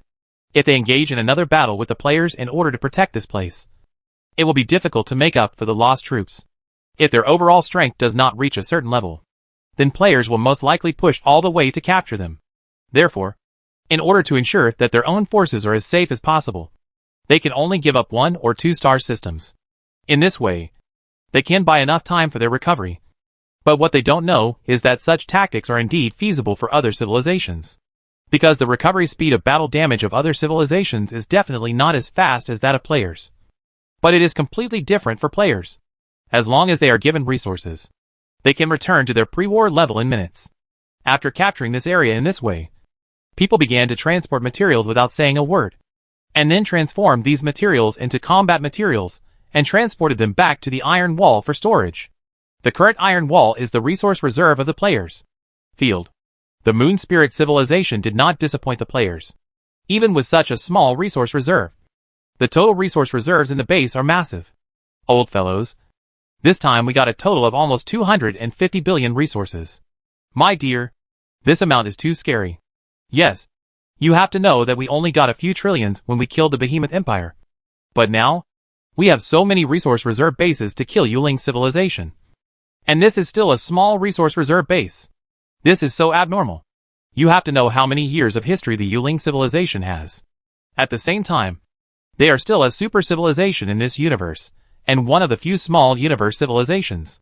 This kind of civilization has a high rate of resource collection. With the blessing of various conditions, the resources they have in their hands are massive, which is not comparable to an advanced civilization like the Empire. Indeed, this sentence is very reasonable. After all, for the Yuling civilization, the Empire is just a chess piece in their hands. How many things can a chess piece have? Veterans like them, with civilizations in the Empire, have already stood in a very high position before these civilizations developed. And standing in this position, they have attacked so many civilizations and occupied so many resources. The total number of clicks on these things is a very scary number. And unlike other advanced civilizations, although wars are always happening between super civilizations, their battle damage rate has always been at a controllable stage. And the annual cost of investment in battles may not be less than 1% of their profits. And all the remaining resources basically went into his own pocket. Compared with some low-level civilizations that face multiple civilizations and fight every battle to the death. Their battles here are simply a drop in the bucket in terms of their reserves or resource acquisition. Of course, the higher the resource reserves of this civilization, it is naturally a good thing for the players. I have to say that this civilization is indeed quite powerful. In just such an area, the resources we have obtained can fully support this battle. Yes, with the end of the first large-scale conflict, the losses on both sides have been very heavy. Under such circumstances, it is basically unrealistic to repeat the previous war. So the losses in the subsequent battles will also be reduced. While talking about the players, they started to attack another resource point. It was only after the players established a firm foothold in this universe that the Moon Spirit civilization fully realized how terrifying they were. To be precise, I experienced a terrible logistics battle for the players. The players lost millions. But on the second day, they were able to come up with the same thing. And the most important thing is that this kind of thing continues all the time. Not just for a period of time. Anyway, no matter how high their production rate is, they can't stop the players from attacking with such frequency. After all, it takes time for them to produce these things. And it seems that players don't need time. They can make up for these battle losses immediately after death. Chapter 567: The Powerful Supplies of Insects. As the war continued, the Moon Spirit civilization did not pay much attention to this matter at first. First of all, it was difficult to pay attention to such a situation at the beginning. Secondly, even if any clues were discovered, the people above deliberately concealed it. After all, the panic caused by this matter once it was exposed was too great. Especially from the beginning of the war to now. The players have not only established a firm foothold, but also secured a resource point. And the star systems near the resource point have naturally been captured by the players. And the most important thing is that they did not attack those galaxies. They just disarmed all the weapons of those galaxies. In this way, people in that galaxy can contact other people in the civilization. And they can also let people in the civilization people know their situation. Naturally, they are well aware of this wave of operations by the players. To put it bluntly, they are attacking their hearts. If they captured the galaxy and wiped it out, everyone in the Yuling civilization would definitely fight to the death. However, if they did not destroy it after they captured it, not everyone would be willing to sacrifice their lives.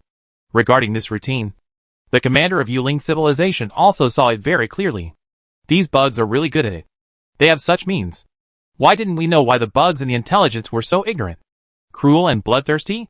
At this time, the commander in the conference room looked at the intelligence on the front line, and couldn't help but look ugly. He also felt a little difficult to deal with such a major mistake in the intelligence.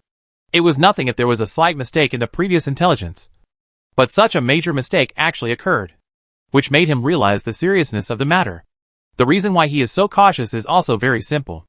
A bloodthirsty race will definitely provoke resistance from the entire civilization, and it will be resistance regardless of the cost. To put it simply, these civilized people know that once they are defeated, they must die. Anyway, everyone on the left and right will die, so why not do it vigorously? With such a mentality, their combat effectiveness will naturally be greatly improved. After all, settling down and fighting for your life is completely different from just coping. Now everyone in civilization knows that the Zerg may be different from what they imagined. Even if someone occupied your area, the communication system was not destroyed. Why did the other party do this? The reason is very simple. The first point is to let others know the situation there. The second point is that they are not worried about you passing on the information at all. It is very important for everyone to pass on some battlefield intelligence during the war. But the bugs let it go. This is enough to see that the other party has absolute confidence in winning this civilization. Since the other party has absolute confidence in this matter, and judging from their reactions, it can be seen that the other party is a bloodthirsty race. Then how should these people choose next? Although most people in this civilization thought of the Zerg conspiracy at the first time compared to some low-level civilizations. After all, their knowledge system is not vegetarian. After receiving so much knowledge, none of them is fool. Thinking of what the Zerg did, they could easily guess that this was the scheming plan of the Zerg. But what's the use of this scheming? There was nothing they could do to resist. If someone plays a conspiracy with you directly, he knows that you will definitely guess these things. But so what if you guess it? Guess when you are really faced with the decision of life and death. Will you take any chances? Will you think that other areas are the same and they are safe? When faced with a real death threat, the vast majority of people in civilization will definitely choose to join the Zerg. And the Zerg will also use their actions as a fine statement, telling these people that as long as you join them, you will be safe. This is the first advantage of this plan for players. That is, it will create such an illusion for you in the early stage, so that you are not so serious about this battle. To be precise, you should not be so willing to fight hard. After all, there is a way out for you. Keep it. And this mentality will become more and more obvious as the war continues, and the Moon Spirit civilization suffers heavy losses. After all, in the end, when everyone feels that civilization is not enough, they find that there are so many compatriots on the bug side. What will they think at this time? Resist desperately? Impossible. They can't be that stupid. It is even said that at a certain stage, when the Moon Spirit civilization cannot sustain the war, the other party can spare their lives as long as they release the news and surrender now. But if they don't surrender, then they will start to devour the planet wantonly. Once this news is released, there will be a big problem. After all, everyone knows that they have no chance of winning if they continue to fight like this. Under such circumstances, why are they still working so hard? The other party also said that if they don't surrender, they will die, which means that their escape route has been cut off personally. Now they have a way to survive by surrendering. At least they have learned a lot from the past. When the situation develops to this point, they have no choice but to choose surrender, and even some non-surrenderists will be suppressed. Regarding the player's plans, the commander of Yuling civilization naturally sees it clearly. After all, they are all veterans. So why can't they see what the other party is thinking? The tactics used are good. If their plan really succeeds, I'm afraid we will have no choice but to surrender when only 1/3 of our troops are left. Upon hearing this commander, his subordinates couldn't help but look serious. There is only one way to break this situation, and that is to gain an advantage in the next battle. As long as we have the advantage to overwhelm the swarm, the opponent's plan will be defeated. Hearing this, the commander also nodded. But it's so difficult to gain an advantage. As he said this, the commander waved his hand, and the next moment, the projection of the battle between the two armies appeared in front of everyone. In the picture, combat units from both sides met in a galaxy. Then a war broke out between them. And although this war ended with the Zerg victory, they also suffered a lot of losses. And as this scene ended, another scene appeared immediately. On the same bilateral war battlefield, the Zerg's various weapons greeted their combat robots for free. And the combat robots on their side naturally did not care. Those who showed weakness began to fight back. The artillery fire all over the sky seemed to light up the entire area, illuminating this place like daylight. As time went by and the war ended, both sides suffered heavy losses. Immediately afterwards, another resource was attacked by the Zerg. Compared with a small-scale encounter, when the Zerg attacked the resource point, all troops were naturally dispatched. Naturally, it was impossible for them to give up their resource points. After all, they had recovered a lot during this period. So the war between the two sides began. As time went by, the war ended this time, and the bugs won again. But for this victory, their losses were very serious. As this ends, the screen comes to another resource point. Using the same routine, leading the vast army, the insects began to attack again. Compared with the previous battles, both sides fought hard in this battle. As time passed, the battle ended, and the bugs returned in despair. Although they suffered heavy losses this time, they were able to block this wave of attacks and save the place. However, they did not have time to be happy. A few days later, the army of insects came here again. This time, the lineup of the bugs is basically the same as the last time. As a result of the second battle, the victor will naturally be the bugs. After all, this unit has already experienced a battle, and they will definitely win in another wave. It's unbearable. In this way, as time went by, this battle came to an end. This area was once again occupied by the bugs. After doing all this, the bugs started the next battle non-stop. Still the same configuration. Seeing this at this time, everyone present could not help but look serious. After all, there are so many combat videos. No matter how stupid they are, they can still see clearly what is going on. To put it bluntly, the supply of insects is very terrible. After all, from the beginning to the present, the bugs have been constantly attacking. With such a high attack frequency, their configuration is basically the same every time. This is enough to show that after the battle fails or the battle ends, they immediately carry out OK supplies. Especially in several of the battles.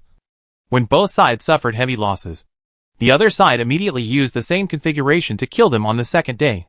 This is enough to show how fully prepared the other side is. How is this possible? With such a high-intensity attack frequency, how can they have so much combat readiness in their hands?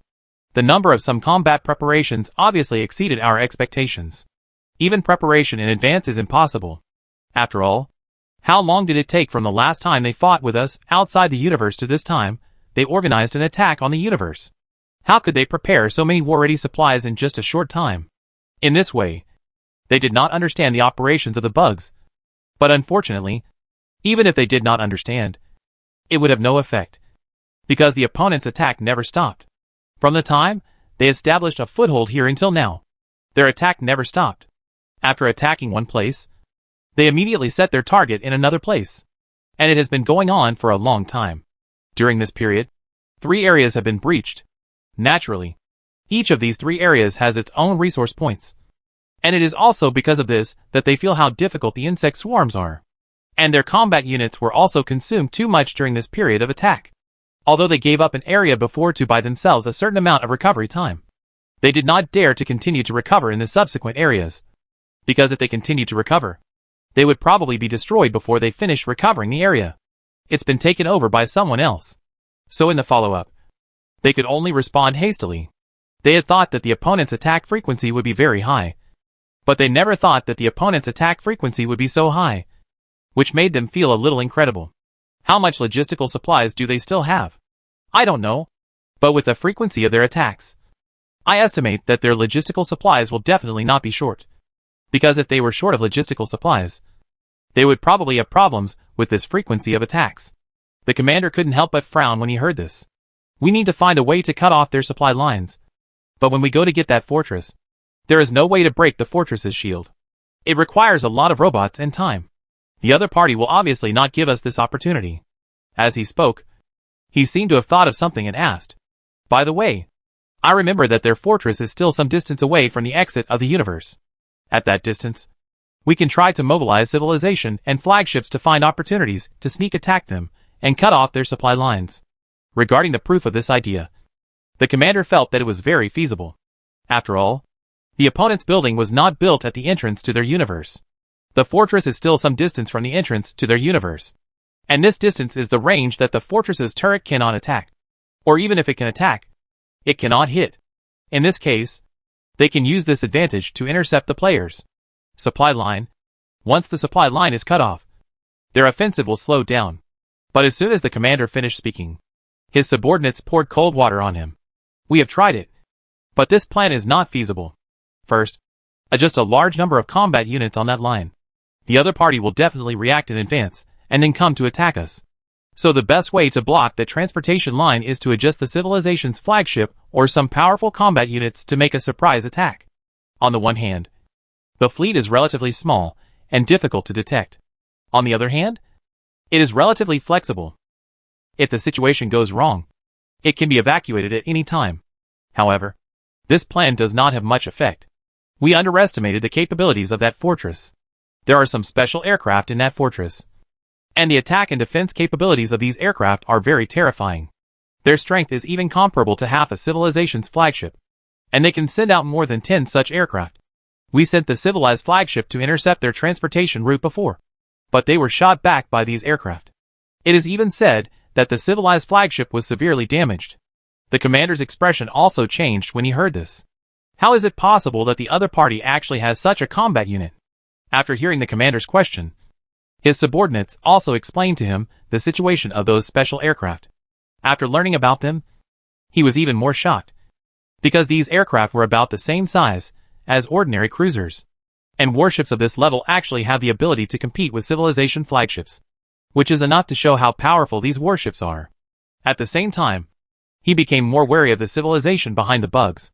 The other party's technological level far exceeded their imagination. Chapter 568, Worries of the Moon Spirit Civilization. Facing the latest weapon that the insect swarm suddenly brought out, the Moon Spirit Civilization was also shocked.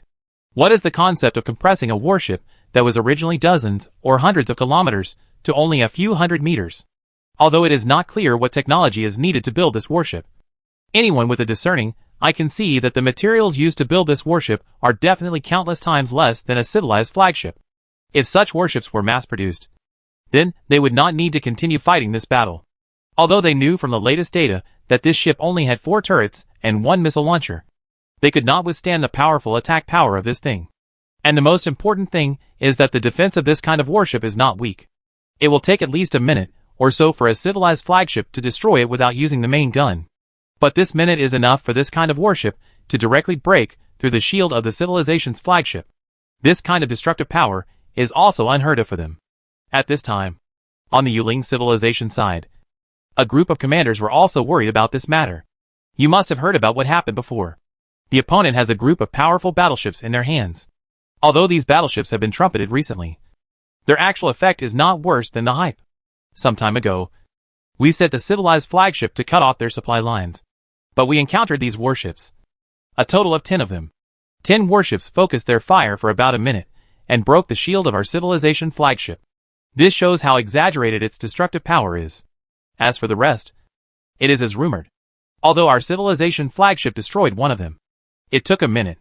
It is also for this reason that we immediately had the civilization flagship evacuate after we found that something was wrong. Everyone fell into deep thought after hearing this. Until now, they still find this news a bit unbelievable. They originally heard some people boasting about the power of this kind of battleship, but they didn't pay much attention to it. After all, unconfirmed things are just rumors. However, now that they heard their commander say it personally, they realized the danger of this matter. Although it was not as powerful as the rumors, it was not far behind. 10 battleships of this size could be so fast. Destroy the shields of civilization's flagship. What a concept.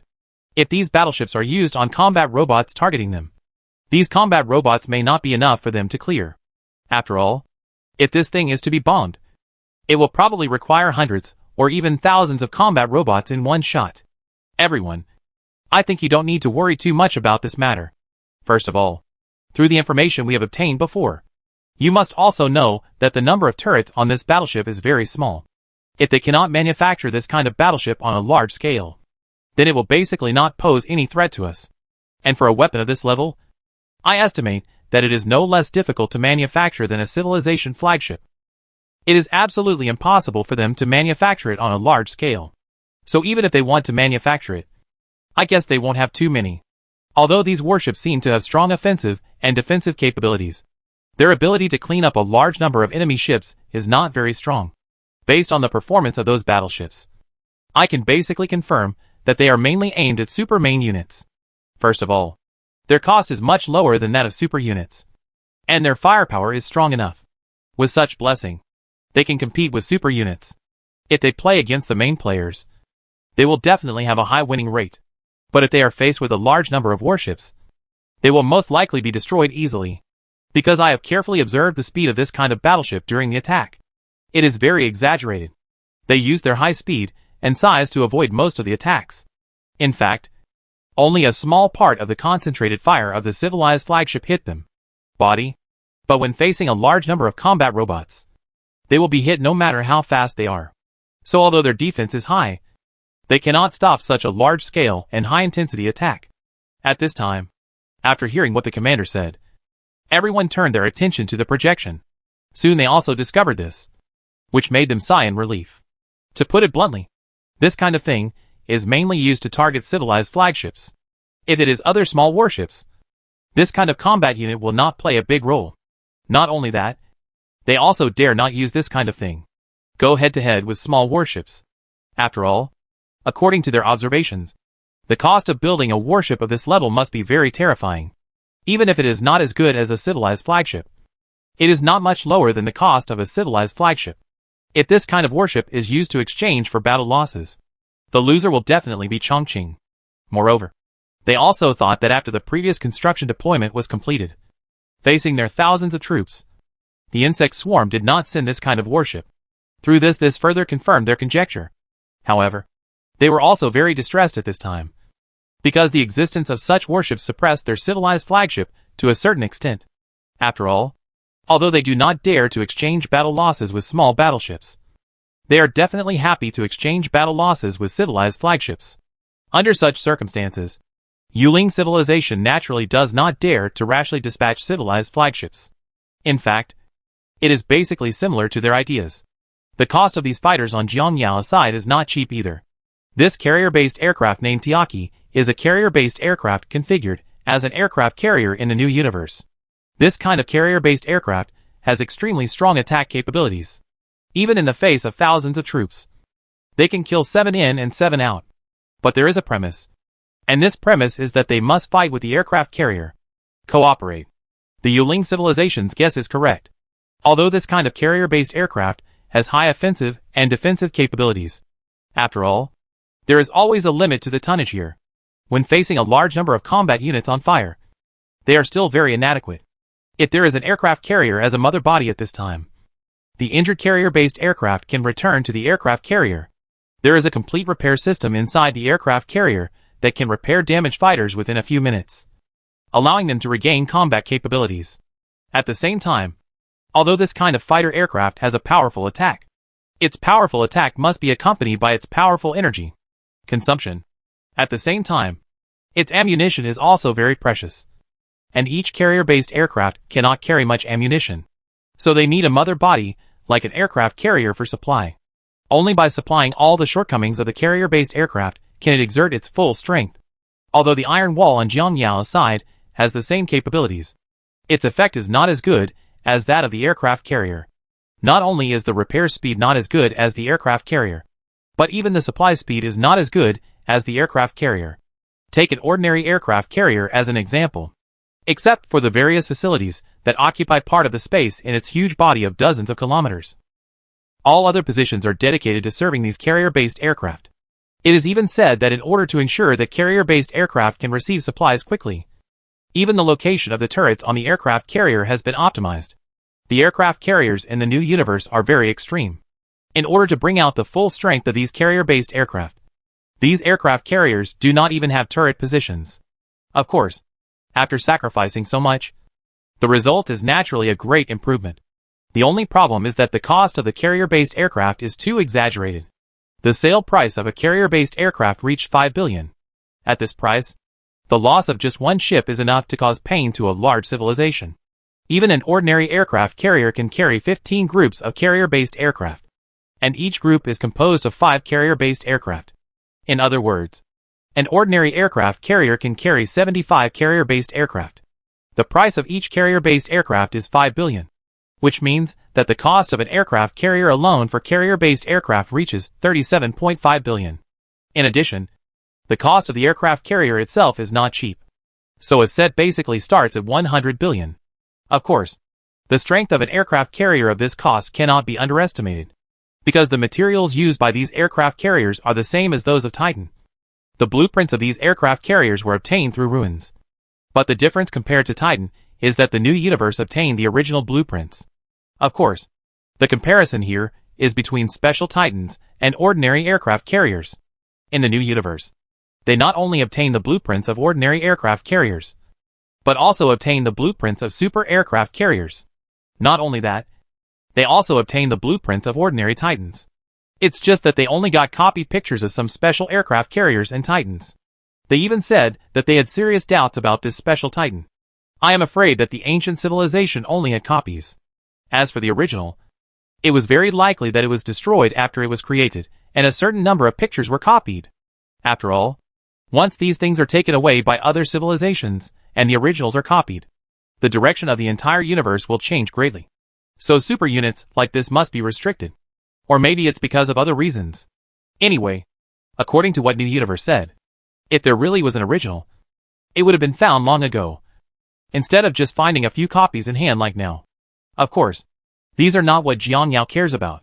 Even in the New Universe, he understands the principle that ordinary people are not guilty and have a treasure.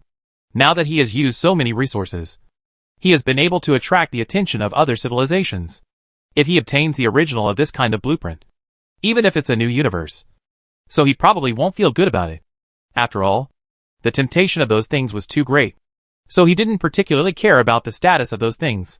At the same time, he also knew very well that even if he got the original, he would not be able to make it. After all, if you have the original, you must make it yourself quietly.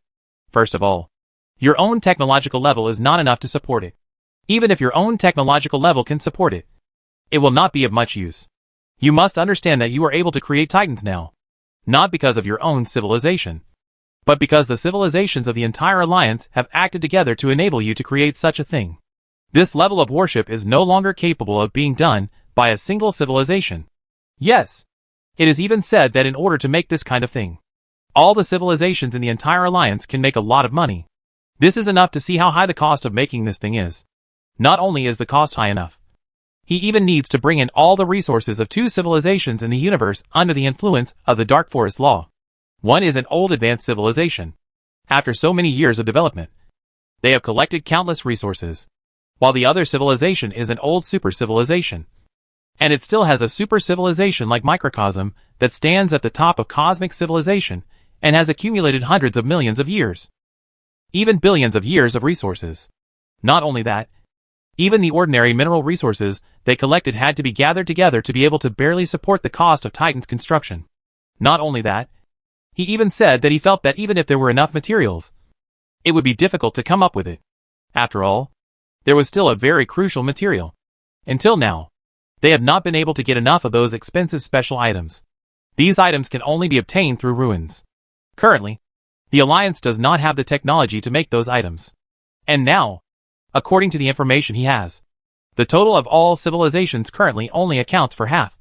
And he doesn't know when the remaining half will be found. But the good thing is that many archaeological civilizations have already been dispatched and have begun to search in that universe. Search vigorously. As for when he can gather enough, it may only be a matter of time. And what he has to do now is to defeat the Moon Spirit civilization as soon as possible, and then start the construction of Titan in the new universe. In fact, the construction of Titan in the new universe has already begun, and it has even started from the moment he purchased the blueprint. Various civilizations have been preparing for a long time, and are now waiting for his order. These civilizations can sell him all the resources and modules they have collected during this period. So naturally I couldn't let them wait too long. I had to get this matter done as soon as possible. After all, putting these things in the hands of these civilizations, to put it bluntly, puts a certain amount of pressure on them. If they don't make a word, they will lose money. So taking this into consideration, their reserves will definitely not be too much.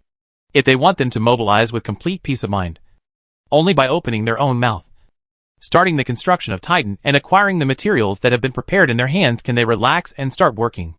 Extra dry? Of course, he doesn't need to worry about mineral issues. Perhaps many civilizations that manufacture parts will have such worries. But the lowest level civilizations responsible for mining or materials have no such worries at all. After all, no matter when they have these goods are easy to sell. If they don't make titans, they can still sell these raw materials to other civilizations for making warships. So they're not worried about this. But the price may drop a little. Therefore, Jiang Yao knew very well that he had to capture the Yuling civilization as soon as possible. Fortunately, the attacks during this period were very smooth, and he had captured several resource points in a row. And he also successfully cleaned up a large number of combat robots in the Yuling civilization. Next, he only needs to occupy resource points one by one according to his plan. So it won't take too long to win this civilization. Chapter 569, Yuling civilization is almost out of business. Jiang Yao's plan naturally went smoothly, because everything in his layout was based on the premise that supplies would be sufficient in the later period. Obviously, it is not difficult for him to have enough supplies in the later stage. So the battle has been smooth from the beginning until now. In this way, Jiang Qi successfully obtained 20 resource points at an extremely fast speed. After these resource points were captured, Jiang Yao began to deploy the control tower to stabilize the area without hesitation. His routine is naturally feasible. Now the main force of the Yuling civilization is restrained by the main force of the players.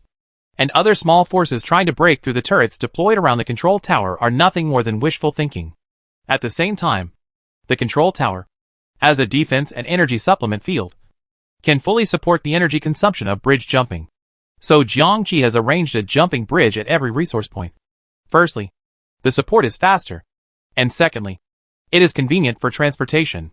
On average, each resource now has 20 control towers and countless turrets and jumping bridges deployed. With this arrangement, the area is basically stable. After all, a fleet with ordinary defense facilities would not want to break through it at all. Therefore, the current players are constantly consuming the Moon Spirit civilization through war. Every resource point has a mighty transport army of king insects coming in and out every day, transporting a large amount of resources out of the small universe. When they come over, the king insects also transport a large amount of war-ready supplies. It seems that the situation is over for Yuling civilization. At this time, Xiafeng couldn't help but sigh while looking at the battle report coming from the front line. Although she had thought that Jiang Yao might win the final victory, he did not expect that his civilization would be so vulnerable. In fact, Jiang Yao also knew a little about her idea, but he never pointed it out. I really didn't expect that your technological level has surpassed ours by so much. And we have no power to fight back in front of you. Jiang Yao also sighed after hearing what Xiafeng said. Have you not discovered the biggest gap between the two civilizations after watching it for so long? At this time, after hearing what Xiafeng said, Jiang Yao finally chose to remind her. In fact, Jiang Yao feels it is necessary to click on Xiafeng. After all, she is the only one he can trust in the entire civilization. At the same time, I have been with her for so long, and I know her situation well. It should be possible to leave the civilized management to her, with the help of brainworms in the future. At least that's what it looks like based on her current performance. Although his thoughts are somewhat limited. This is normal. After all, this is understandable. In the final analysis, he is just a low-level person. He has seen too little, and cannot think of that level. Although you don't need to think too much about managing this civilization in the future. At least you think more than others. So Jiang Yao needs to train her. Of course, the reason why he chose Xiafeng actually had something to do with the fact that he had been with her for so long. It would be false for you to say that there is no emotion between the two. But both of them are smart people. The moment Jiang Yao showed his cards, they knew that the relationship could basically come to an end. After all, when the level rises to civilization, emotional matters are no longer so important. So the content of the two people's chat has already become civilized. As for the previous feelings, let them go with the wind. What is left may be just friendship. Thinking of this, Jiang Yao said, first of all, let me talk about the limitations I just talked about with you. A war, especially a war between civilizations, is not as simple as you see. Take this war between us and you as an example. In the war, the technological gap between the two sides is not big. Although it can surpass you in many places, these things cannot determine the direction of the battle. After all, with the level of civilization and technology at our level, unless it is particularly large, the technology the level will only affect the direction of the battle to a certain extent. Speaking of this, he also noticed the doubts in Xiafeng's eyes at this time. And Jiang Yao was not surprised that she had such doubts. Looking at your expression, You should also be confused. According to the education you received, you believe that any technological gap on the battlefield will be directly related to the direction of technology. After hearing Jiang Yao's words, Xie Feng nodded subconsciously. Seeing this, Jiang Yao continued, yes. The education you received told you this. But have you ever thought about the possibility that the education you received is wrong? For example, if your level is level 10 and my level is level 20, and we are fighting, then I will definitely win because I am 10 levels higher than you. What does this mean? It means that the gap between my 10 levels may be twice the difference in attributes. Of course, apart from the double difference in attributes, there are other gaps, such as the gap in skills. The entire gap of 10 levels may be a new skill every 5 levels. Then this means I have at least 2 more skills than you. Hearing this, Xie Feng nodded and continued to wait for his next words. Let's put it another way. Now you are at level 10,000, and I am at level 10,100. So at this point, do you think there is still a gap between us? As Jiang Yao's words fell, Xie Feng also frowned subconsciously. Seeing her expression at this time, Jiang Qi also nodded secretly and continued, maybe there is no gap between us. After all, at our level, there is not much difference between 10 points more and 10 points less in attributes. At the same time, there won't be much change in skills between level 10,000 and level 10. After all, we have learned everything we need to learn. At this point Jiang Yao looked at her and continued to add. So now you understand.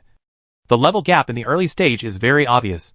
This is because the gap between us in the early stage, even if it is a few levels, may be accompanied by a leap in level.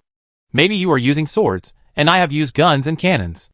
I think this gap is irreparable. But in the later stage, everyone has basically reached the peak. So a little more or a little less doesn't make much difference. So after reaching this stage, the comparison between us may have inevitably changed. From the beginning, the gap in technology has become a battle in tactics and other things in the later stage. To put it simply, the gap in technology is still useful, but not much. Although my technology is a little stronger than yours, the effect is not obvious. So after knowing this, do you still think that the difference between us is technology? Hearing this, Xie Feng naturally understood what he meant. What you mean is that the reason why we lost this battle was not because of the gap in technology. Hearing this, Jiang Yao nodded. That's right. The reason why you lost this battle was because of strategy and later supply. Of course, apart from these 2 main reasons, there are other reasons. These reasons include all aspects, and any little thing related to supplies or combat is the key to the outcome of this battle. You have no advantage in fighting us. After hearing this, Xie Feng became more and more confused. No advantage. Why is that? Hearing this, Jiang Yao did not hide it but continued. Let's put it this way. You have been a super civilization for too long. And you have been at the top of this universe for too long. You have played too many crushing games. After hearing this, Xie Feng felt that she seemed to understand something. You mean we are too arrogant? This is just one part of it. What's the meaning? Let me tell you this. This is one reason for your failure but not all. The reason for your failure is because you haven't fought a complete war for a long time. A complete war is to find ways to break through the situation when you are at a disadvantage to open a new situation. This may seem very complicated on the surface, but it is not. The reason why we are strong is not because of our high level of technology, but because we have been fighting wars since our development. Most of them are battles in which the weak defeat the strong. In these battles, we racked our brains and used all our strategies to finally win with difficulty. We know that such a war is a tightrope walk for us. But in the end, we overcame it because we knew when to take action and when to use what tactics. Speaking of this, Xie Feng immediately understood what Jiang Yao wanted to express. At the same time, she also understood why they lost this battle.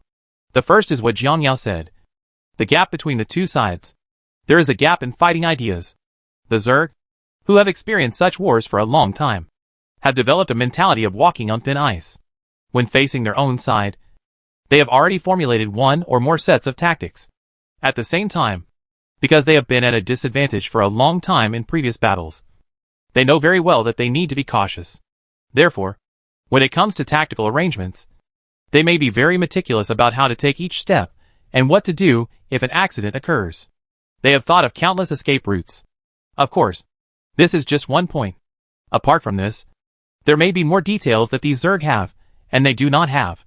At the same time, the Zerg are also better at adapting to emergencies on the battlefield than they are.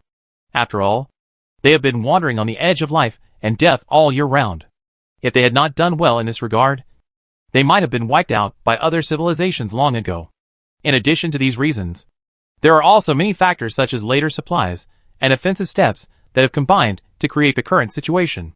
Of course, their civilization also has these things, but they don't pay as much attention to them as the Zerg. If we go back hundreds of millions of years, their civilization also has these things. After all, they were at war with other civilizations at that time. They were in a state of development at that time.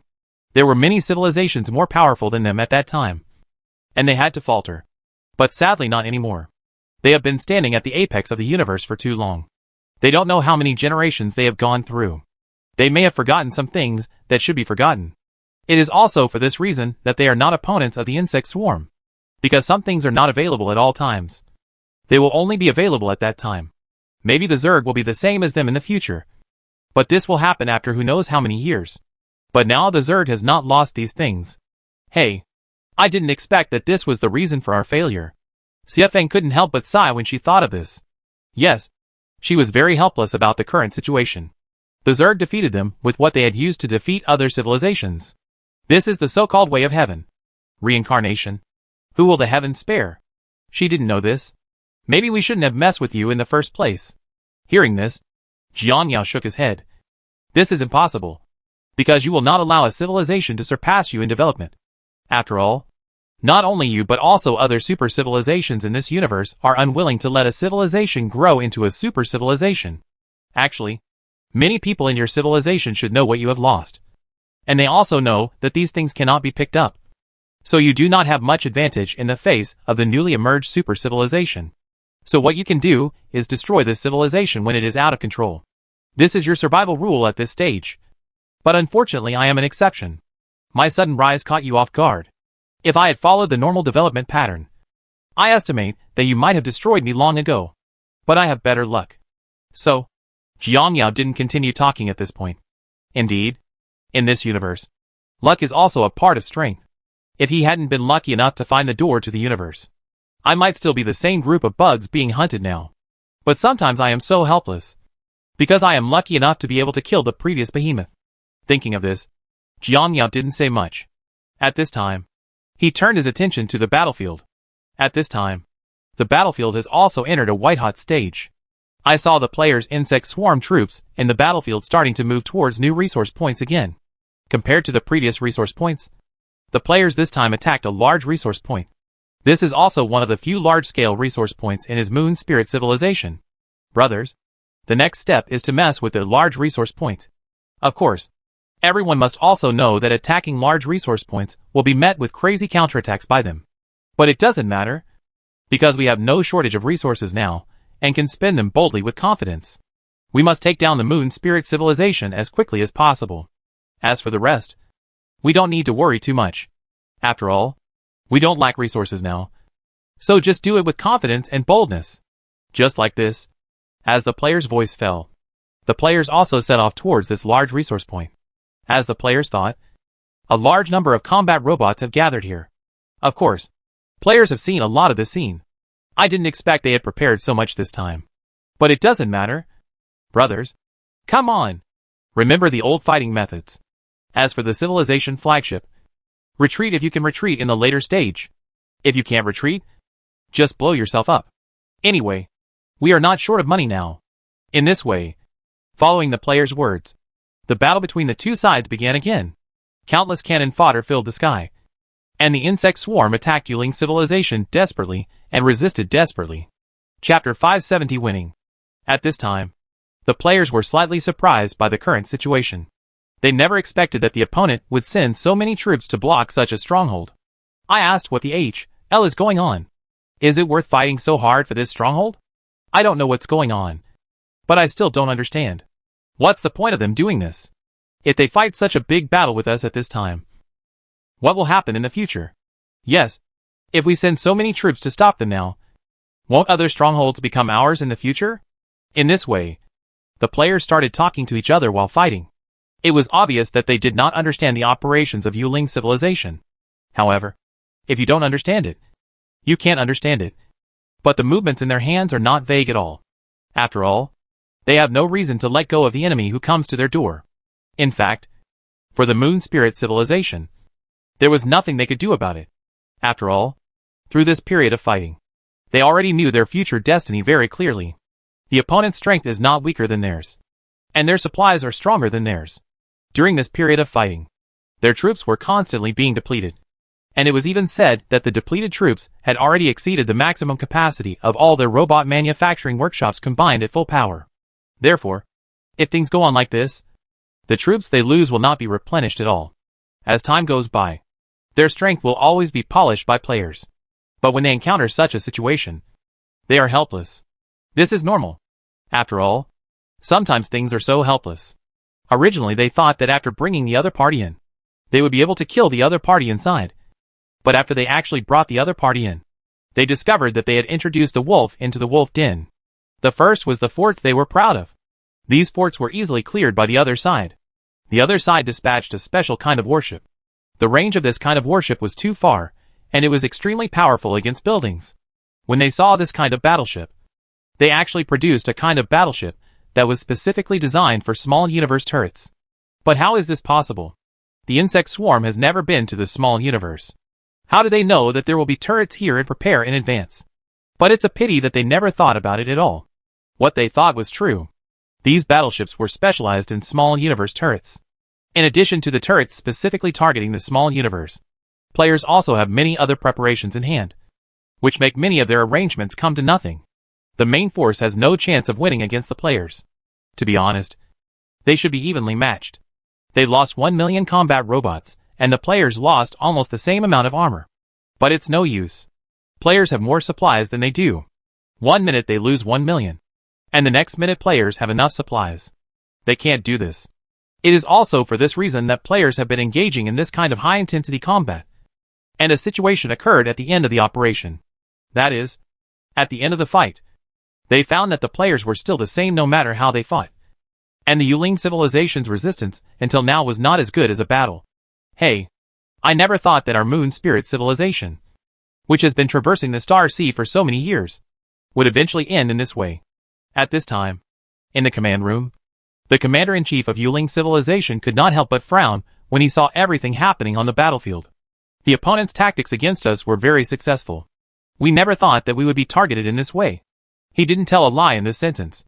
Indeed, with their civilized fighting methods, they had also simulated various enemy targeting methods. But they never thought that they would be targeted by the enemy in such a way. Yes, who would have imagined that it would be possible to compare production speed and manufacturing costs with robots and crush them? And now the fact is that the bugs not only thought of it, but they also did it. Really, everything is unpredictable. At this time, the commanders of Yuling civilization have basically given up, because they knew very well that there was no need to continue this battle. Although this battle seems to have caused the Zerg to suffer more heavy losses, this heavy loss has a purpose. Their combat effectiveness is still here, and these losses will not have any impact on their overall combat effectiveness. And this is the most embarrassing thing. In this way, Yuling civilization has no choice now. Now they can only watch as their resource points are lost one after another. Every time a resource point is lost, they can only send some combat robots to fight in a symbolic sense. After all, their responsibilities are here, so they can't just watch others take over this area easily. Despite this, they are also very troubled by the current situation. I never imagined that, after going through so many difficulties, our civilization would end up in such a ridiculous way. Thinking of this, the commander also sighed, and the other commanders also looked at each other. It was obvious that they were also a little incredible about such a result. And at this time, while they are still worrying about this matter, the players are attacking the city all the way, in your area one after another. Brothers, the next thing is the focus. The next thing we need to attack is their military base. The reason why they can manufacture and fight robots so quickly is because they rely on these bases. Old fellows, do you think we should destroy this base directly for them? Or take it down? By then, we will also have a complete production line. After hearing what this player said, the leading player thought for a while, and then said, if we can win it, we can try our best to win it. If we can't win it, forget it. Anyway, they are some robots, and they are not particularly powerful. Actually, these robots are not unusable. But material technology and other technologies have not developed very much. And the material consumption rate is very high. Only we can use this kind of thing. And it is definitely not available in the new universe. Of any value. In this way, before the attack, the players glanced at each other in disgust. After seeing that the time was almost up, the players also set off. Compared with military areas in other areas, the Yuling civilization is relatively well protected. Especially for this wave. They actually dispatched most of the warships in the civilization to resist it. It is no exaggeration to say that after this battle is over, if they fail, then there will basically be no need to fight in the future, because there is no ability to resist anymore. For them to behave like this, the players naturally observed Jiang Yao and others psychologically.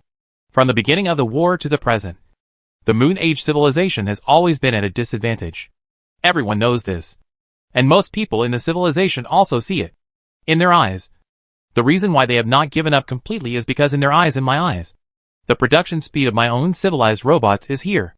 As long as the supplies of the heavy group cannot keep up with the frequency of attacks and are slightly delayed, then it will be their time to counterattack. So even if they are always losing, they can still bear it, because they are very clear about the characteristics of their own civilization. As long as the opponent loses control, they can fight back desperately.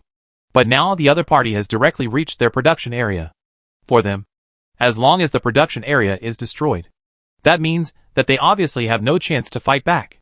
If there is no chance to fight back, it is self-evident what is waiting for them. Therefore, no matter what angle this battle is from, they must use all their strength. So in order to resist the players' attack this time, they dispatched all Jinfu's combat robots, and even activated a civilization flagship that had not been dispatched. As for why they did this, the players had thought about it long before the attack. So the players also knew very well that this battle would directly determine the future of this civilization. So even the players could be regarded as considering this battle. They went all out. And after many years, a super large war broke out between the two sides again. Looking at the swarms of combat robots and insect swarms in the sky, everyone stared intently at everything on the battlefield. After all, this is a battle that determines everyone's future. At this time, as the battle between the two sides unfolded, the number of combat units on both sides was decreasing at an extremely fast rate. Compared with previous battles, we would flee after being hit hard. But this time, they directly chose to self-destruct. There is no way. After all, if this battle is lost, there will be no more fights. Even if they fight, no one will have any hope. After all, the production line has been pulled out by the other side. What hope can they have? So all the belongings were put in this wave. Of course, the players were unambiguous about this war, and they had been preparing for a long time before they dared to start this battle. As time went by, this battle lasted for 2 full weeks. For 2 weeks, the players continued to carry out various supplies, and then returned to Yuanling after the supplies were completed. The situation on the civilization side was similar.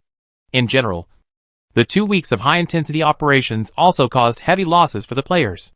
As for the Junlin civilization, it is basically a fate of annihilation. The players are supported by sufficient supplies.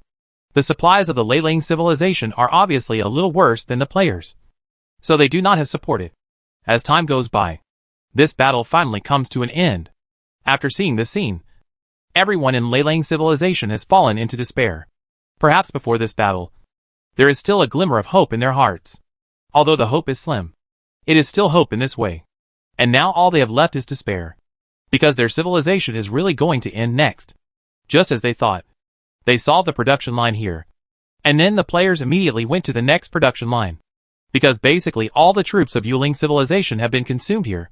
After reaching other production lines, there are very few troops that can resist, and the players easily destroy them.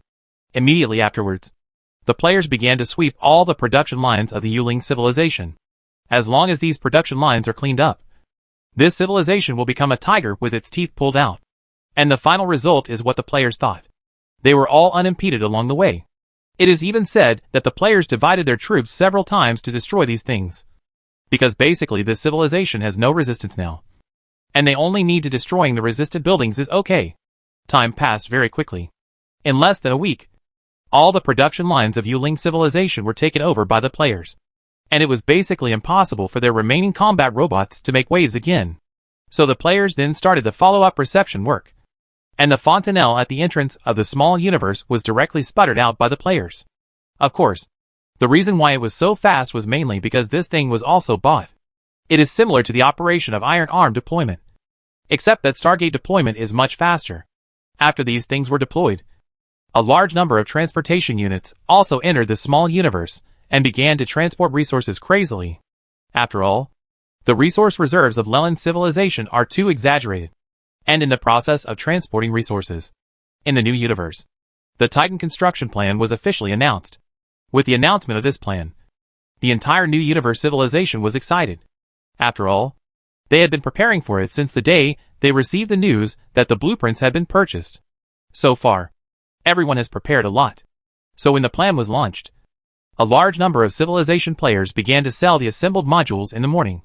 As for the raw materials, they also started to operate.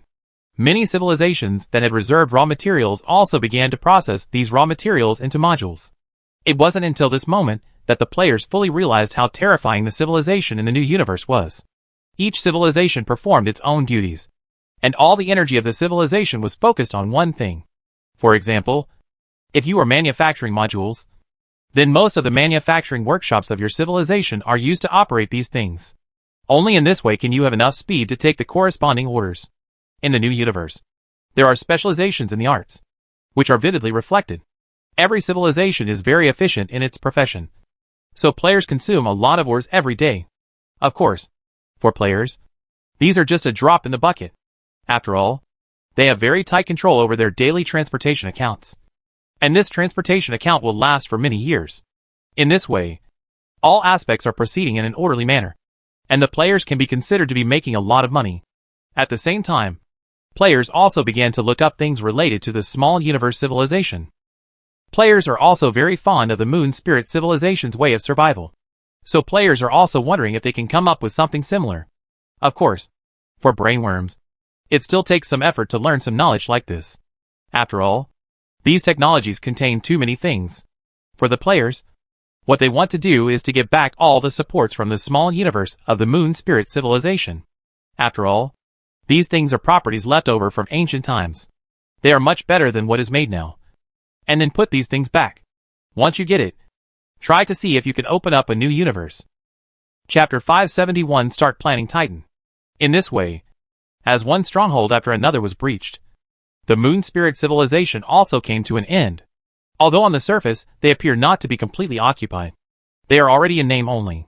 Most people in the civilization also know that they are now unable to fight against the insect swarm. At this time, I saw that one stronghold after another was easily taken down by the players.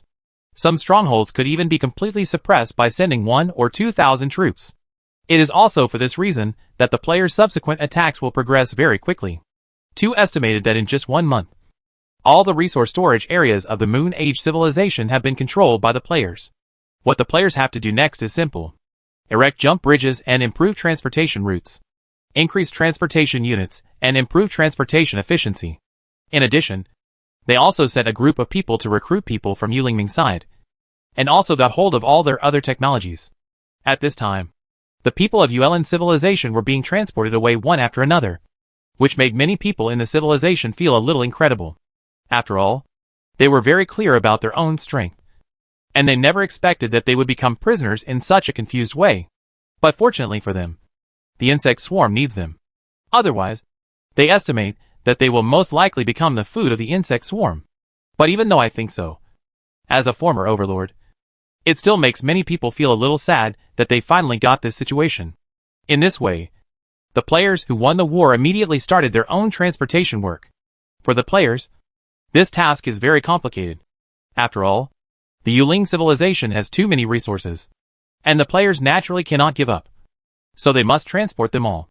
It's almost as planned by the players, according to their transportation efficiency.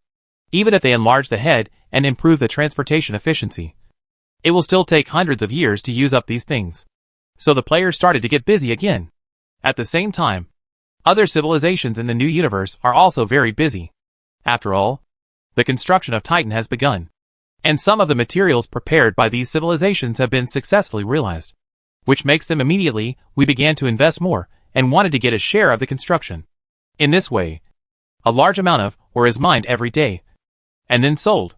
The selling civilization immediately processes the ore into modules, and then sends them to the flagship construction plant for assembly. Similarly, the players also arranged a lot of people to pay attention to the situation over there.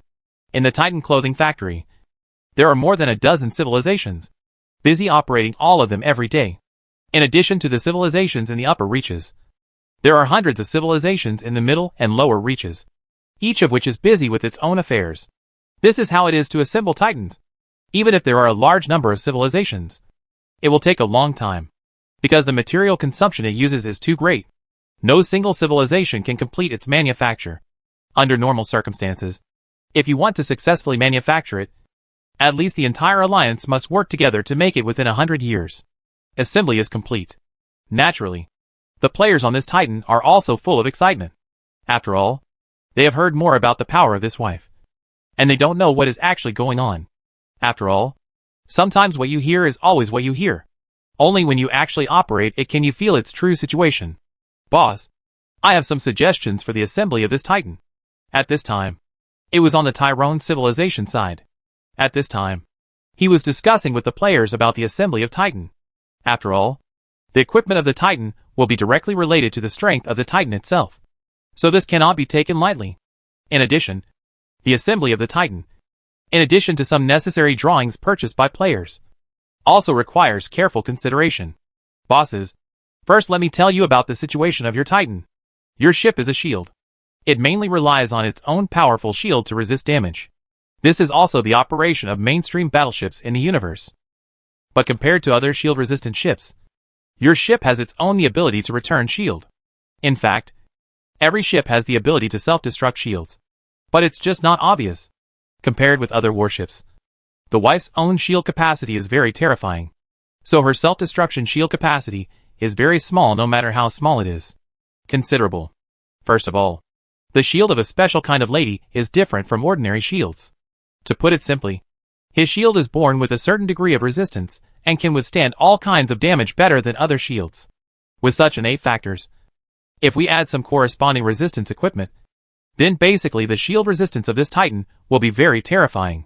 You have already purchased the blueprints for the shield's electromagnetic resistance, thermal resistance, and total resistance, so now you just need to make it. The other thing is the super large shield expansion device. If I remember correctly, you can buy it. I've got 4 level 5 technologies. The players all nodded after hearing this. That is to say, you have already bought all the equipment to increase the amount of shields and shield resistance. But you are still struggling with what to choose for the remaining slots. Hearing this, the players also nodded. Equipments that increase shield volume and shield resistance are the best ones we have purchased so far. But apart from these, we haven't figured out how to choose the remaining parts until now. After hearing this, Talon thought for a while, and then said, there are actually not many parts left. There are 2 directions in terms of choice. The first step is to increase its attack power as much as possible. But I don't recommend this very much. First of all, a warship of this level simply cannot, there is no shortage of attack power. In fact, what a battleship of this level lacks most is endurance. At the same time, because your warship itself has the inherent advantage of increasing shield resistance, what I recommend is that you can further improve its effect. The players were a little confused after hearing this. According to our configuration, the current resistance should be enough. Indeed, the resistance according to your configuration is enough. But this is only for ordinary ships. And your ship has the capital to pursue the limit. So if I personally recommend it, it is better to directly pursue the limit to further improve it. Survivability. After all, if this warship appears as a flagship on the battlefield, it will easily be attacked. Although he is not afraid, the ants will bite the elephant to death. Especially after your other formations have been destroyed, and you can only rely on his words. This warship may have to withstand the firepower of tens, or even hundreds of millions of warships on its own.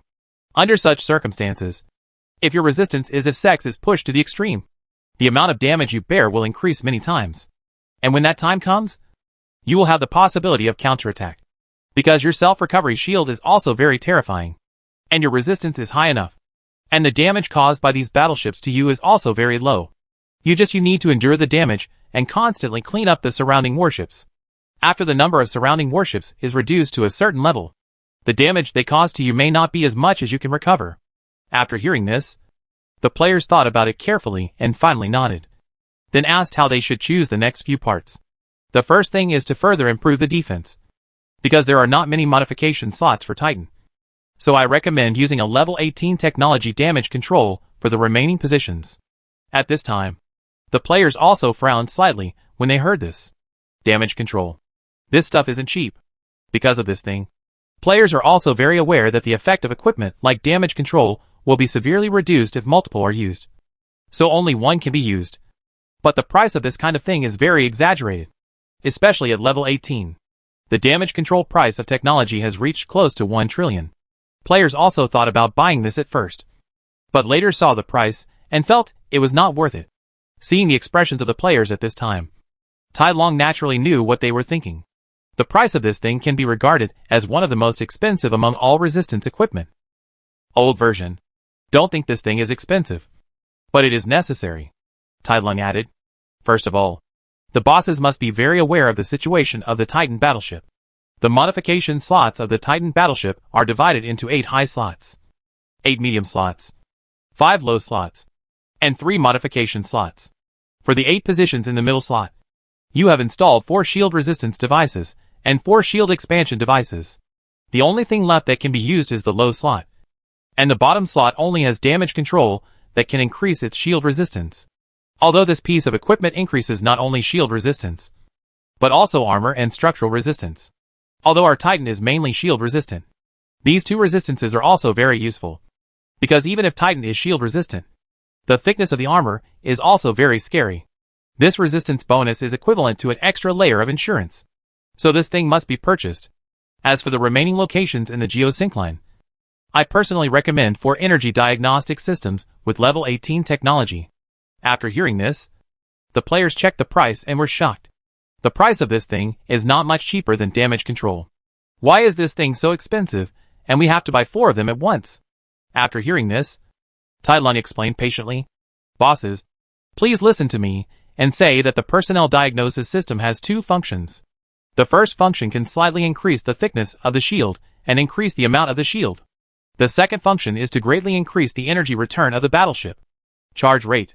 First of all, this Titan is very powerful in terms of resistance and other aspects, but it is not without its shortcomings. Although its energy capacity is very large, it will also be a disaster for you if you encounter a large number of destroyed power ships. But if the opponent's energy is sucked clean, then the active resistance cannot be turned on. Once the shield resistance drops, you must also know what it means. Although the entire ship only has 4 active resistance equipment, once these 4 are turned off, your resistance will be reduced by at least half. So in order to ensure the necessary improvement, the speed of energy recovery is very important.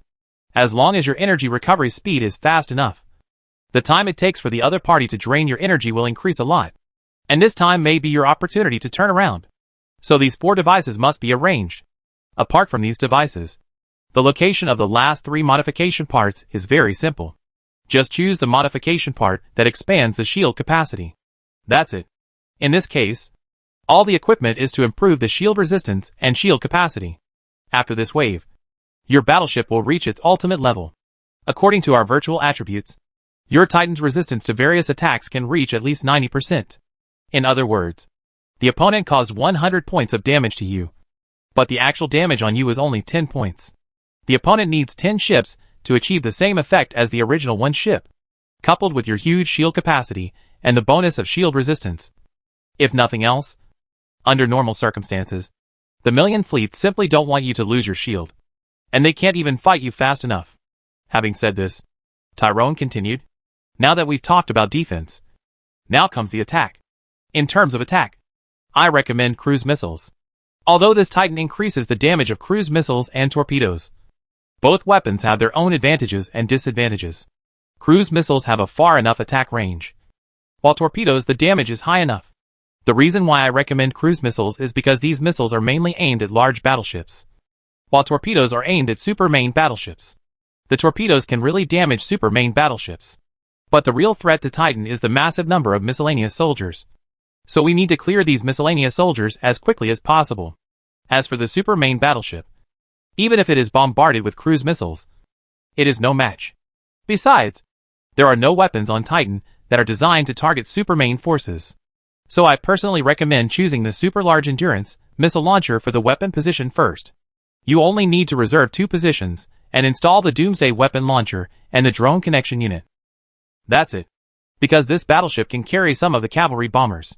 If you carry this connection, you can further increase the number of carrier-based aircraft, and the damage of the carrier-based aircraft. Speaking of this, Tyrone paused and looked at the players. This is my current configuration idea for this battleship. Although the warship configured in this way is much less powerful than the ultimate attack power, this warship itself is not the main focus of extreme attack power. Defense and survival are the characteristics of this warship. My configuration is just enough to maximize this feature. The only drawback is that the initial investment is very exaggerated. However, since the bosses have decided to build this Titan, they must be mentally prepared. Hearing what Tai Long said, the players also frowned slightly.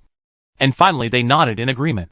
The newly added 5 positions would require a total investment of 4 trillion yuan. And including other positions, the investment would be close to 5 trillion yuan. Trillions.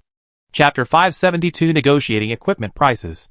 After adding these investments, players immediately entrusted people to purchase these devices. The overall process of purchasing these assemblies is also very cumbersome. After all, each assembly is very expensive. Therefore, negotiating a good price with these sellers is the key. Of course, there are also considerations when choosing trading partners. First of all, the civilizations that players are looking for are those that are not very rich, because these equipment are usually the product of exploring ruins.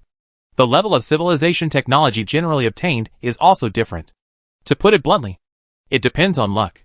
If you are lucky, you may meet someone and make a fortune. If you are unlucky, you may not be able to find it even if you put your energy and time into it every day. Bosses, our civilization's quotation for the energy diagnostic system in our hands is already the lowest. At this time, the players at the negotiation table are arguing with the civilization in front of them called Calais. You must also know that this kind of technological assembly is extremely rare even in ruins, and it is too difficult to obtain it. This price is already the lowest we can lower it. At this time, the players couldn't help but frown when they heard Calais' civilized talk. Indeed, you are right. We also learned about this assembly before acquiring it. It is very difficult to obtain equipment of this level even in the ruins. Usually, the equipment obtained in the ruins is basically about technology level 5 to level 10. It is really difficult to see equipment beyond this level of technology. But I think you should also know very well that although your assemblies are much better than those with only about level 10 technology, the overall improvement rate does not exceed 10%. And the increase in price is really too exaggerated. The former would have been more than 1 billion. But your price is already 1 trillion. People who heard the players talk about Calais civilization naturally knew what they meant. So they immediately prepared the words they had discussed long ago. Although the attenuation of multiple energy diagnostic systems is not very serious, you should know that no matter how serious it is, if you carry a few at a time, its decay will increase geometrically. I may bring one and provide you with 20%. If you carry 2, the total may only be 30%. But technology at our level is completely different. Not only is the basic improvement higher than those with high multipliers, but carrying 2 pieces can be reduced to 38% at most. And the loss is very small. This is also the core of the advanced technology equipment we have, where the value lies. Players naturally know this, and they already have a clear understanding of the general situation before purchasing. To put it bluntly, the biggest difference between these devices is that the effect is suddenly reduced when carrying more than one. This can be called a penalty.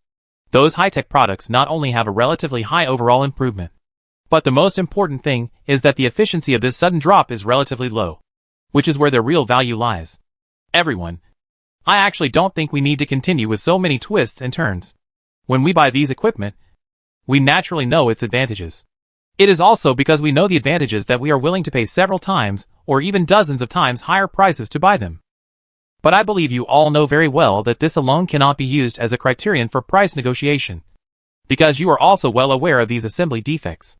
Although they are powerful enough, there are very few ships that can be used. After hearing this, the other party naturally understands what they want to express. And this is also the flaw of these equipments.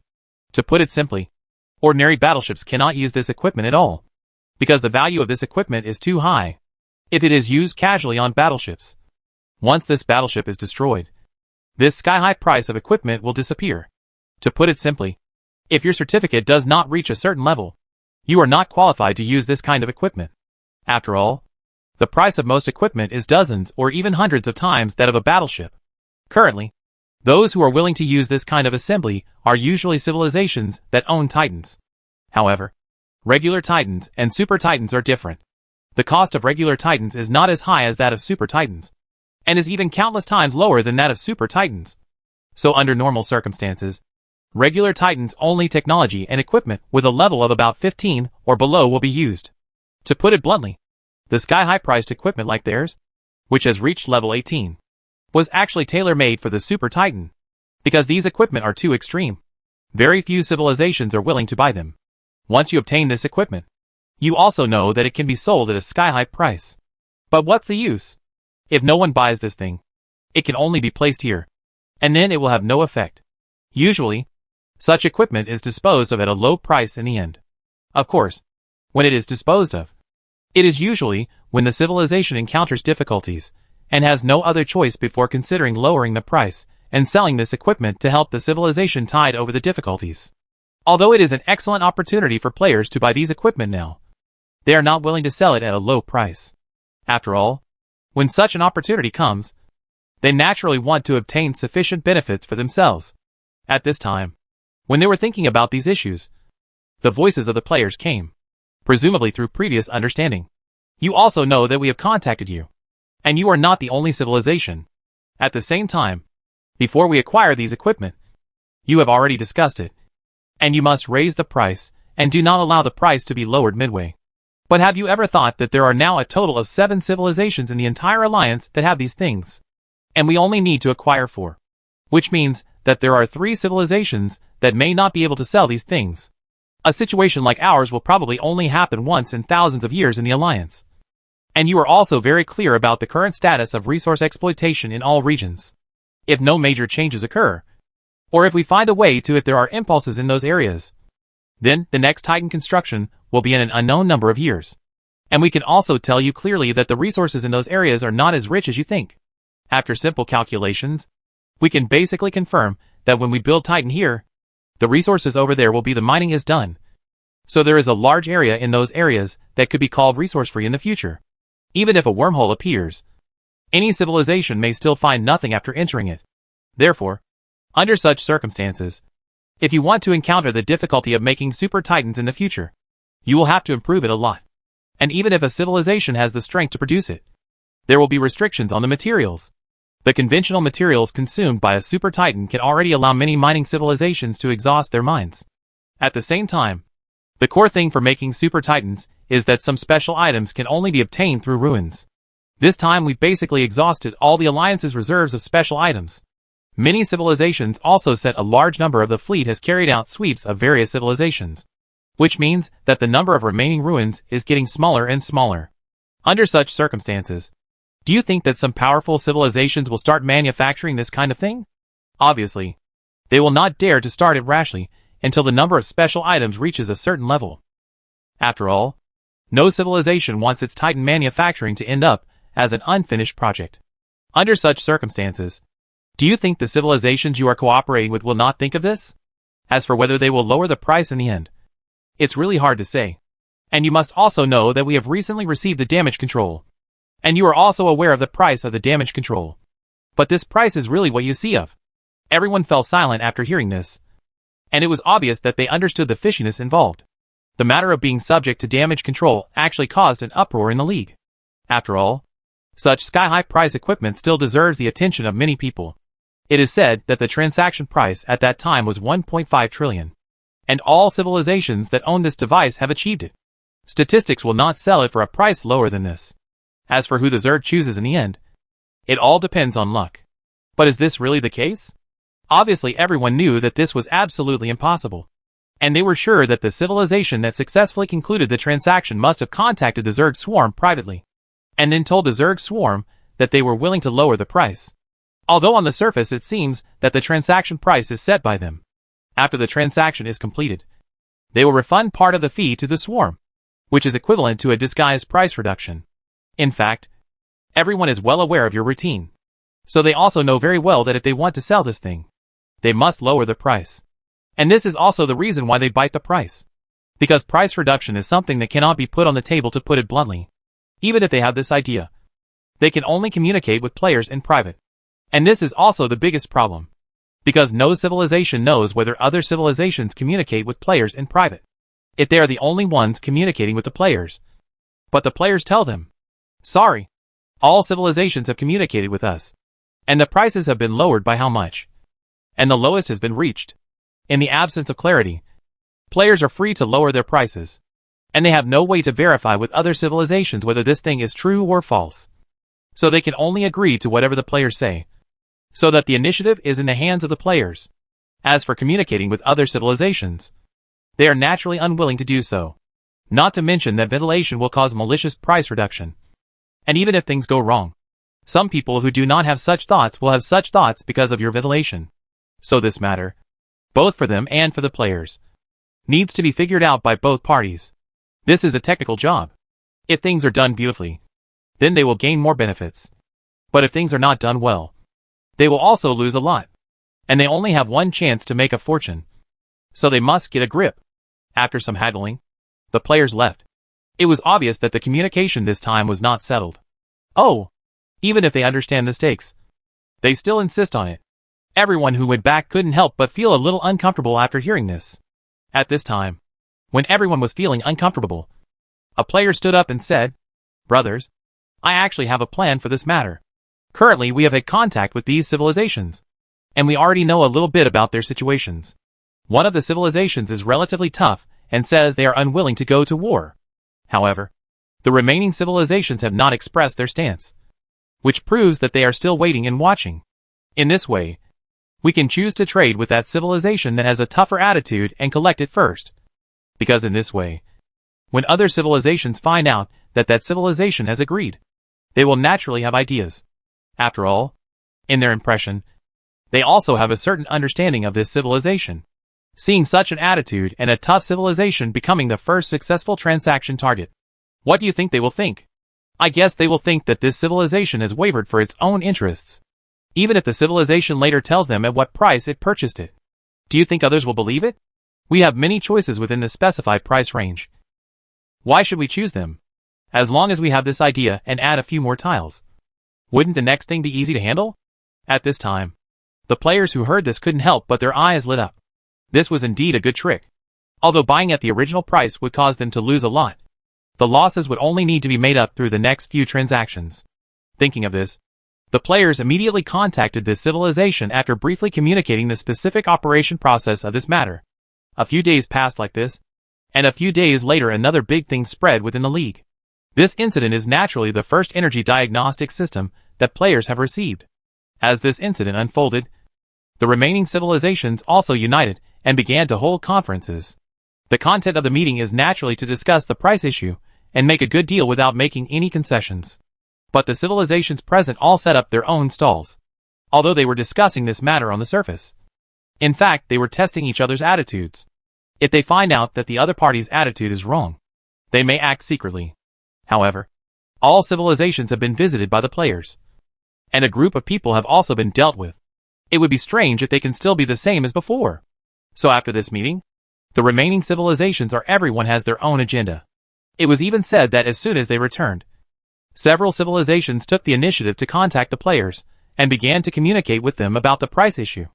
Chapter 573 Titan is under construction, and this time on the player's side. Haha. This wait is so exciting. Yeah. I didn't expect that after all our troubles, these civilizations would actually contact us. They are all a bunch of old guys who were stubborn about it before. But now they realize that something is wrong. On the surface they are indifferent, but secretly they have begun to find a way out for themselves. Now the cheapest one has reached a price of 800 billion. In that case, let's use this price and take this thing away. After some discussion, the players determined the price. Although these civilizations were reluctant to sell the equipment at this price at first. After they knew the price, the players began to accept the price. One piece arrived. This made them panic. Up to this moment, they were basically certain that two more civilizations must have chosen to compromise. At this point, all the players' equipment was considered complete. Brothers, we have finally collected all the things we need.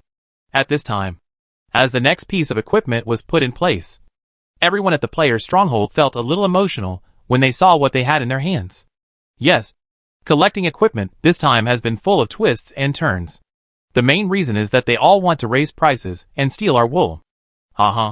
Yes. But there is nothing we can do about it. After all, these people don't have a fuel-efficient lamp. Actually, this isn't important anymore.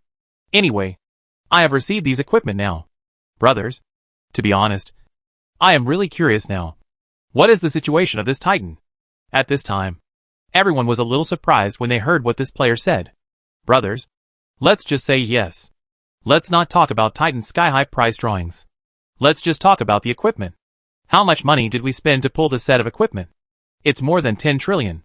What is this concept?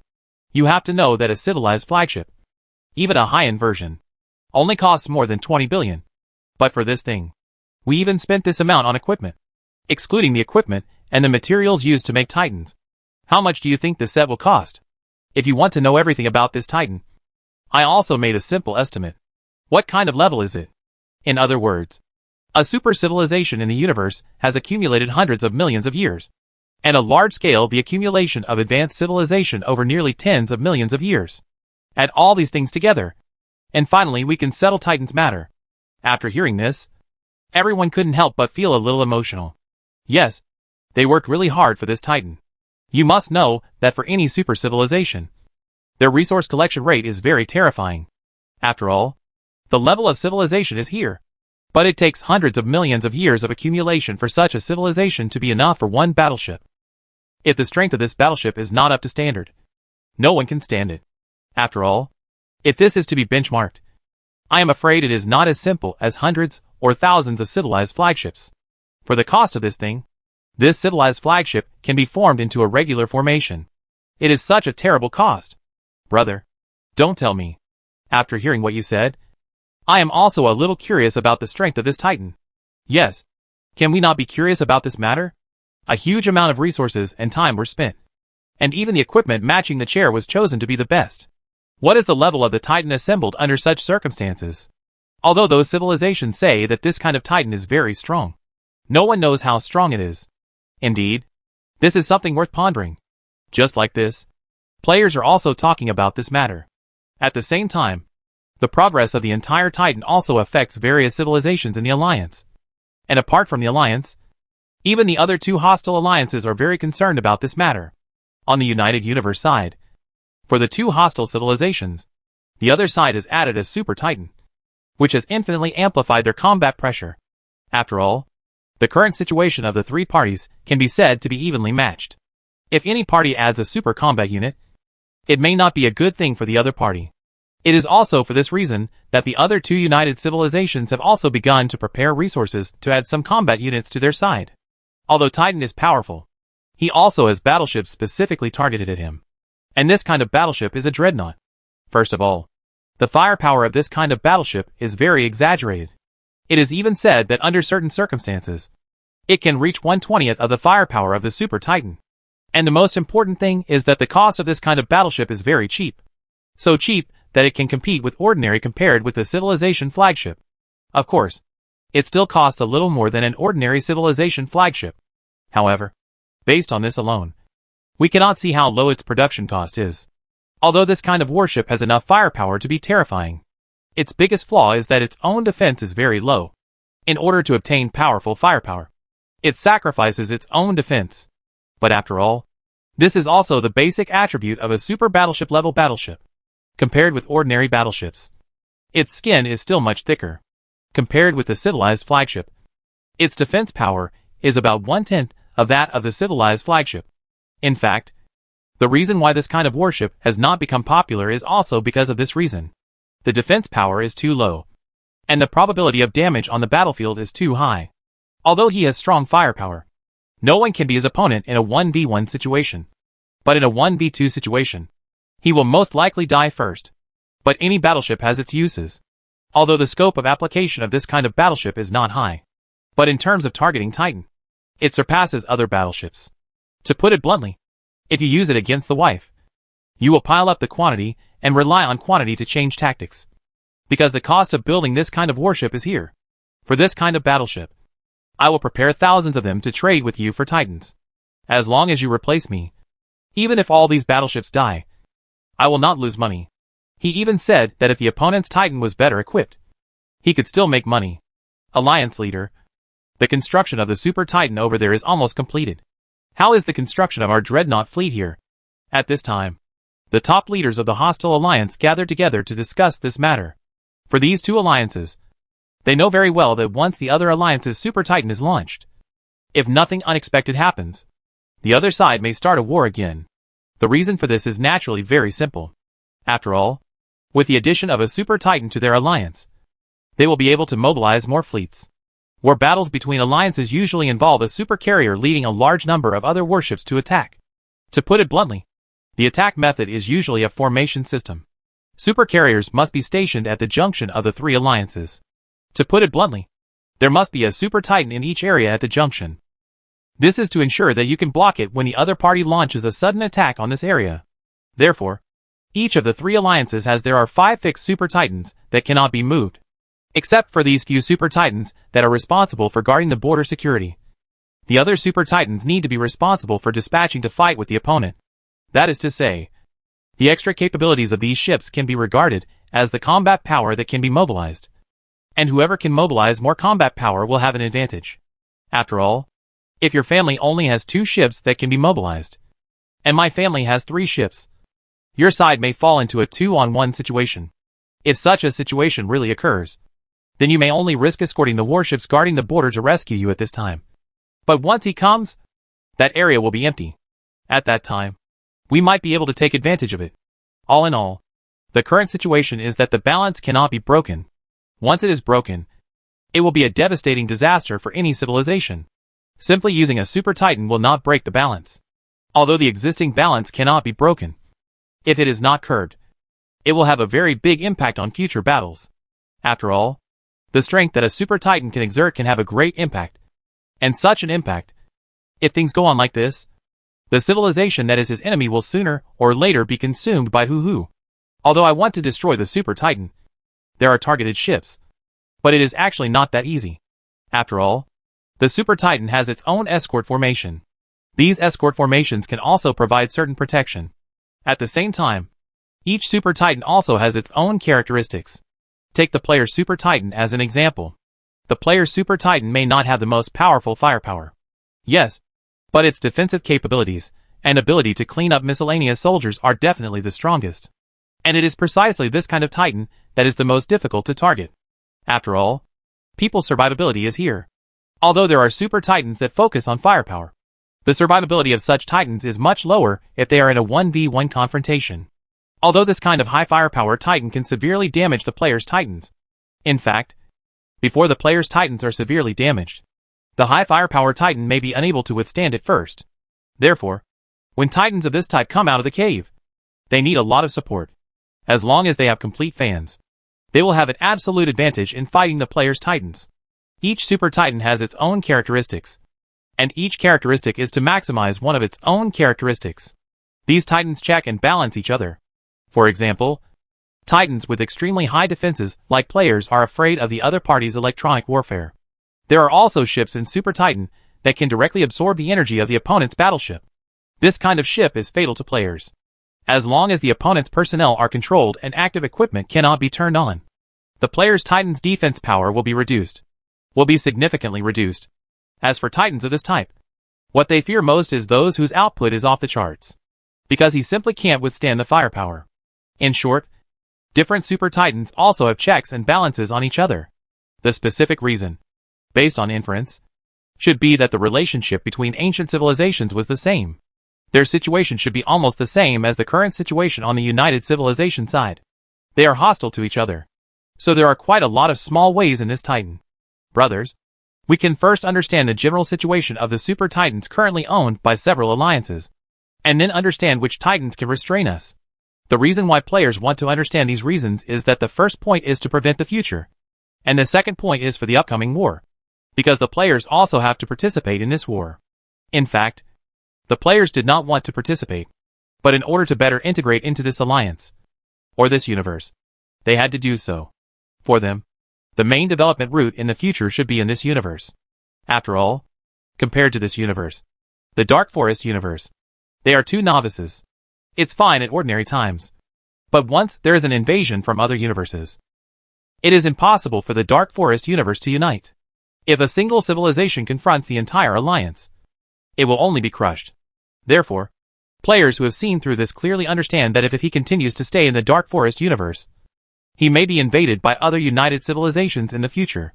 Although these joint civilizations are very easy to talk to the civilizations of this universe, once they involve the civilizations of alien universes, it is simply a life-threatening situation.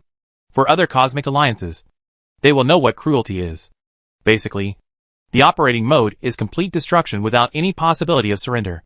And through understanding, people also feel that they are lucky enough, because this universe has not yet completed the statistics. All civilizations are divided into 3 alliances. The 3 alliances confront each other. The constant confrontation makes them have a strong sense of the civilization in the area they lead. I don't really know much, because their energy and time have been focused on war all year round. They have not summarized how many civilizations in their area have not joined the alliance. There is no marking of the car system. This is why players can join this alliance so smoothly. If it is like some civilizations that have been dominated, the ending will be different. Usually, after there is no war, these civilizations will keep statistics on all intelligent races in the universe. Therefore, they will know the civilizations in their own universe very well.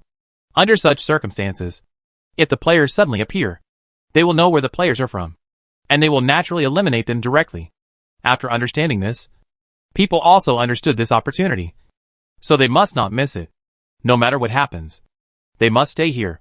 This universe will be unified one day in the future, and when this universe is unified after that, the war against other universes will completely begin. At that time, players can follow this universe and start wars with other universes. In fact, it is more about self-protection, because you are in the alliance, and you must contribute to the alliance. This is the most critical condition for joining the alliance. High risks have to be paid if you want rewards. However, compared to the Dark Forest, the rewards obtained after paying for this universe are too great. At least they will not be destroyed if the alliance is not destroyed. Chapter 574 Different Modes of War. To put it bluntly, current players have already bound themselves to this universe, and this universe is also a way out for them. With the Titans, they can gain a certain status in this universe even if the alliance is unified in the end. Although this status may not be too high, it is definitely not too low. In their words, you are indeed right. Our technological level is relatively low, but we have Titans. So relying on this thing, we can have a certain status. To put it bluntly, as long as Titan is still there, then we can have a certain status. Brothers, basically everything is ready and complete. The next step is to wait step by step every day. In this way, as time passed day by day, a large part of the players' plans were completed. In these days, they kept transporting the resources of the Moon Spirit civilization to the outside, and at the same time put all these resources into Titan's material collection. Brothers, next is our study time. At this time, when everything was going on step by step, the players also entered a happy study time. In these years, we must pay close attention to understanding some basic conditions of this universe. The most important of them is the functionality of various ships and their characteristics, because the battleships in this universe are completely different from those in the old universe. After our Titan attacks, it does not attack alone. It also has its own cooperation, and the opponent's situation is similar. So how to operate on the battlefield is something we need to understand. After the war begins, which ships will be given priority to focus fire, and which ships will be sent away first. These are all things we need to know in advance. Not only that, we also need to have a detailed understanding of the battle mode of this universe. And the super weapons in this universe also need to be systematically understood. It would be best to get some relevant war videos and the like. It would be much better to learn while watching them.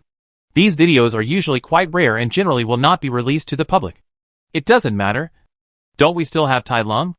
I heard him often mention that he is also an active person on the battlefield.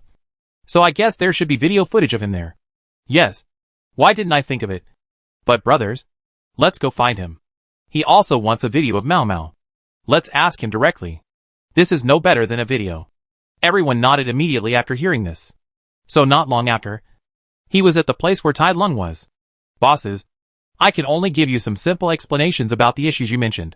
The battle between the Alliance and the Alliance is divided into large-scale battles and small-scale battles.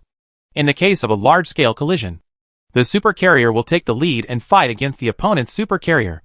In small-scale battles, a civilization like mine will have small-scale regional frictions with other civilizations, because there are actually very rich resources at the junction. After all, there may be flutes and swords there at any time, so the resources there are less exploited, and our civilizations will exploit them quietly. When mining, it is very likely that we will encounter warships from other civilizations, and then engage in battle. Small-scale frictions, like ours, can also earn military merits. As long as the enemy's warships are destroyed, there will also be certain rewards. In addition, we usually mine resources, so maintaining normal expenses is not a big problem. However, there will also be a period of correction during the war, and this period is the most difficult for us, because during this period, we are not allowed to enter that area.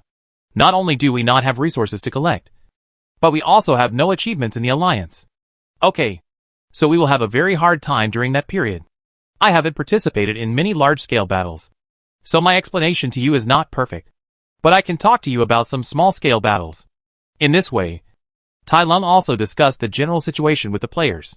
Through Tai Lung's explanation, the players also roughly understood what the battle here was about.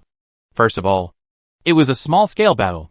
Usually, the warships configured for small-scale battles were not very complete. The two sides were purely competing for technology. However, their so-called incompleteness still needs to be improved much compared with other civilizations in the Dark Forest universe. Of course, for small-scale battle players, they don't particularly want to know about it. After all, their main experience and practice will be on large-scale battles. As for small-scale battles, knowing the situation is okay. Although Tai Lung didn't know much about large-scale battles, fortunately, he could still explain some general situations. A large-scale battle is actually a collision of multiple warships. The fleet has a super carrier as the core, and the rest are some auxiliary ships and escort formations. When the technological level reaches a certain level, the role of any warship on the battlefield is not as great as you think. Although Titan is powerful, there is still a risk of being destroyed if it is besieged. So the escort fleet around Titan is particularly important, and the final results of the battle will be different depending on the configuration of the escort fleet. Our technology has basically entered a bottleneck period, and there will not be much breakthrough. So at this stage, the strategy has a greater role.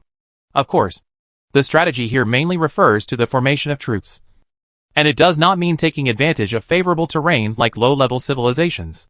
To put it simply, the competition is about each person's understanding of the cooperation of different warships and their understanding of the enemy. The final result of using the same super carrier with different escort warships will be two concepts. There are too many different types of warships in the alliance. How to configure them still needs to be decided by the civilization holding the Titan. The civilized players mentioned by Tai Lung are actually a little confused, because during this period, they have done in-depth research on the issue of battleships, and then they discovered that the space battleships are too divided. Of course, this is understandable. After all, compared with a single civilization group, the wisdom of civilization is infinite. So different warships also have different divisions and improvements on the battlefield. As if he had guessed the current situation of the players, Tai Lung continued, "Let's put it this way. You must have a certain understanding of the types of ships in the Alliance. Take the most basic frigates as an example. The frigates in the Alliance have different functions depending on the model. The first is the most basic attack ship. This type of frigate mainly takes the attack route, making use of the frigate's mobility and the enemy maneuvers. The escort-level ships are divided into attack ships, ECM electronic interference ships, high-speed interceptor ships, and special escorts designed to target the opponent's large ships. Special escorts for large ships are included in stealth bombers. This kind of warship carries large torpedo launchers and bomb launchers, which can carry out large-scale attacks on enemy formations, and can also attack a single large target of the enemy. Such a battleship is a nightmare for big ships, because the cost of building this kind of ship is very cheap. If a cruise-class ship encounters it without the help of other ships, it will only be manipulated by it. It is even said that some battleship-level battleships may overturn on it. You must know that this is only an escort-level battleship. The assault ships in the escort are specifically targeted at this type of ship. Because of their small size, the signal radius is placed here. This kind of weapon that is completely aimed at large warships is difficult to hit it. And even if it hits it, it is impossible to eat it. It will only take a small amount of damage from all the damage. So when a bomber ship confronts an assault ship, the only result is that it will be easily manipulated by it, because the weapons of the bomber ship are too ineffective against the assault ship. And the weapons equipped by the assault ship are completely anti-small arms.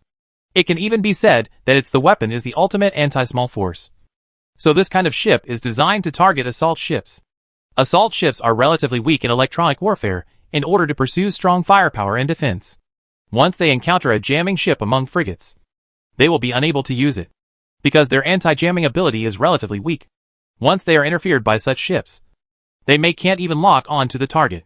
This is a game between battleships. What I'm telling you is that escort-level battleships in the Alliance have similar situations, whether they are escort-destroying battleships, battle cruisers, etc. So how to deploy troops and generals before going on an expedition is the top priority. Based on the understanding and analysis of your attack target, you can figure out the opponent's intentions, and then configure and build it in a targeted manner. Then you will gain a great advantage on the battlefield. However, if your configuration is wrong, and you are targeted by the enemy, then the loss is huge, compared with some low-level civilizations that only compete in numbers in battle. At this level of battle, it is more about each regional commander's understanding of various special ships, and their understanding of the enemy. At this time, when they heard Tai Lung talking, the players also felt a little confused. Indeed, the war model in this universe is completely different from their previous war model.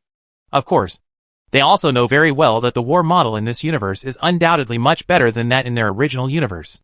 Different battleships have their own goals, and they restrain and balance each other, so that no one is dominant among the battleships in the entire civilization.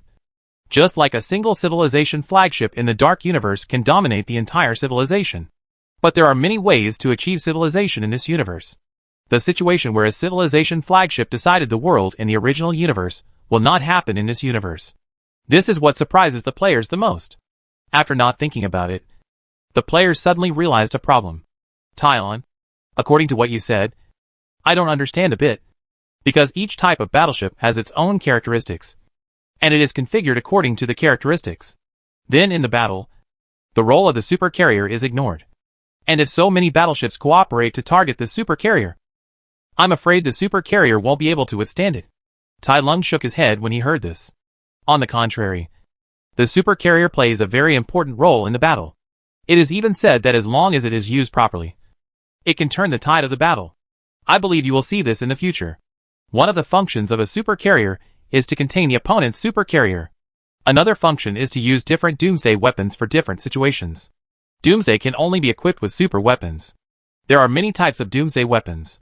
First of all, the first type is the most basic single-target doomsday weapon. This kind of weapon is mainly aimed at the enemy's super mothership, in addition to its powerful firepower and defense. The supercarrier is a doomsday weapon. First of all, there are many types of doomsday weapons, both attack and auxiliary. First of all, let's take the attack as an example. As I just said, the doomsday weapon is divided into individual units. The power of this doomsday weapon is so terrifying that even a super aircraft carrier cannot withstand a single shot. The super aircraft carrier is a warship in the Alliance, second only to the Titan level.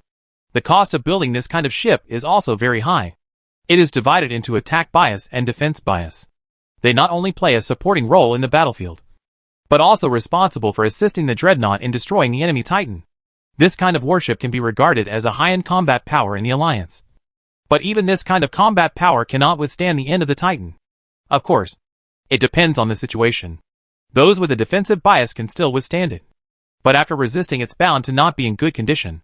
But the attack direction is basically one shot and then disappear. And the Titan's doomsday weapon fires once every 6 hours. Which means that if it carries this doomsday weapon, the opponent may lose at least 4 super aircraft carriers a day. This kind of doomsday weapon, the loss is also devastating for the League. Of course, in addition to individual doomsday weapons, there are also group doomsday weapons. Group doomsday weapons each have their own advantages over single ones. The radiation range of the group doomsday weapon is 0.5 light-years in radius. Although its single personnel capability is poor compared to the single-body doomsday weapon, its power cannot be underestimated. Battleships below the battle line level basically cannot withstand it. All the boats will probably be cleared at this moment. The players were also a little surprised when they heard this. Wouldn't it mean that if you don't know what doomsday weapons the opponent's Titan carries and rush to drive the fleet over, you might suffer heavy losses before it even starts? Tyrone nodded when he heard this. So usually during battles, the big ships enter first for a trial, and other ships will enter after confirming the situation of the opponent's Titan. And there are more than just these two kinds of doomsday weapons. In addition to the attack ones, there are also auxiliary ones. Strictly speaking, this auxiliary doomsday weapon can be called a celestial launcher. This kind of weapon will forcibly change the celestial phenomena in the area and cause great changes in the area. Although this kind of weapon won't be effective immediately, the effect after the battle is terrible.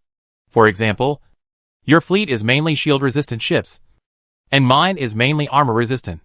After knowing your situation, I may carry a celestial launcher and change the surrounding celestial phenomena during battle to make the surrounding environment huge impact on your shields. For example, in this area, the repair and self-return of the shield are interfered with, and the repair amount is reduced by 50% of the original value. Or the interference resistance reduces the shield resistance of your ship. These things have a fatal impact on the entire fleet. Just imagine that relying on the repair devices of other auxiliary ships, your shield can restore 1,000 shields per second. As a result, the change in the sky can only restore 500. Your survivability will be big discount. Chapter 575 The Meat Delivery is coming. At this time, after hearing Tai Lung's introduction, the players had a certain understanding of the general situation. If that's the case, we probably understand. To put it bluntly, after reaching this level, all tactics have changed a lot. Perhaps in the low-level civilization, combat mainly used the environment or other factors to gain enough advantages for oneself. But now that it has become a high-level civilization, it is completely different, whether it is the type of doomsday weapons carried or the configuration of the overall fleet. It will be directly related to the direction of the entire war situation. Tyrone nodded when he heard this. That's right. That's pretty much what it means. So if you want to be a good commander, you need to learn a lot. In this way, after understanding the general situation, the players all left. After having a certain understanding of the future, they also began to plan for the future. During the period of Titan material transportation and manufacturing, all the Union's command staff came here every day to learn the basic knowledge of the universe.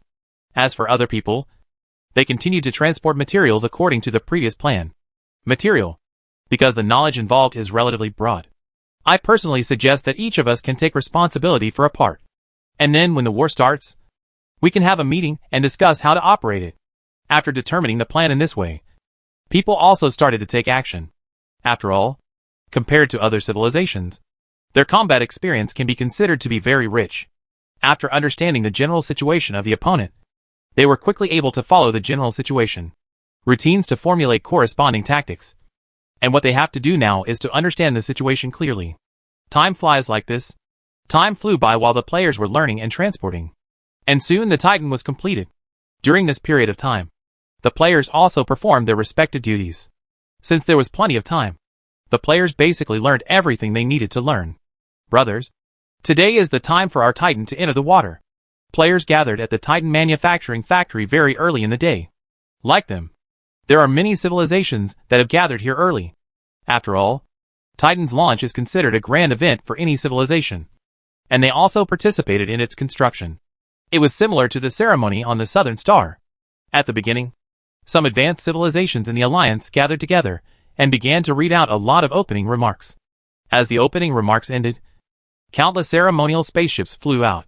Then came all kinds of fireworks that lit up the space. Then as the shipyard slowly opened, the next moment only one warship, more than 100 kilometers long, covered in gray paint, with a thick head and a thin tail, slowly opened out from inside. Seeing this scene, everyone in the Alliance couldn't help but cheer, because with the addition of this super carrier, they will gain a greater advantage in the future battlefield. For many civilizations in the Alliance, the significance of the super carrier is too great, because as long as it exists, the life of the Alliance will be much easier in the future.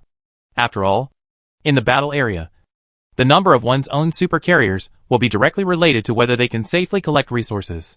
Only when the super carriers of both sides are restrained can these retail civilizations have the opportunity to collect resources. Once the super flagship of one party withdraws, the retail investors of the other party will have no choice but to withdraw honestly. Otherwise, they who collect resources may not even have a chance to resist when encountering the patrolling enemy super carrier. So this one thing is beneficial to anyone.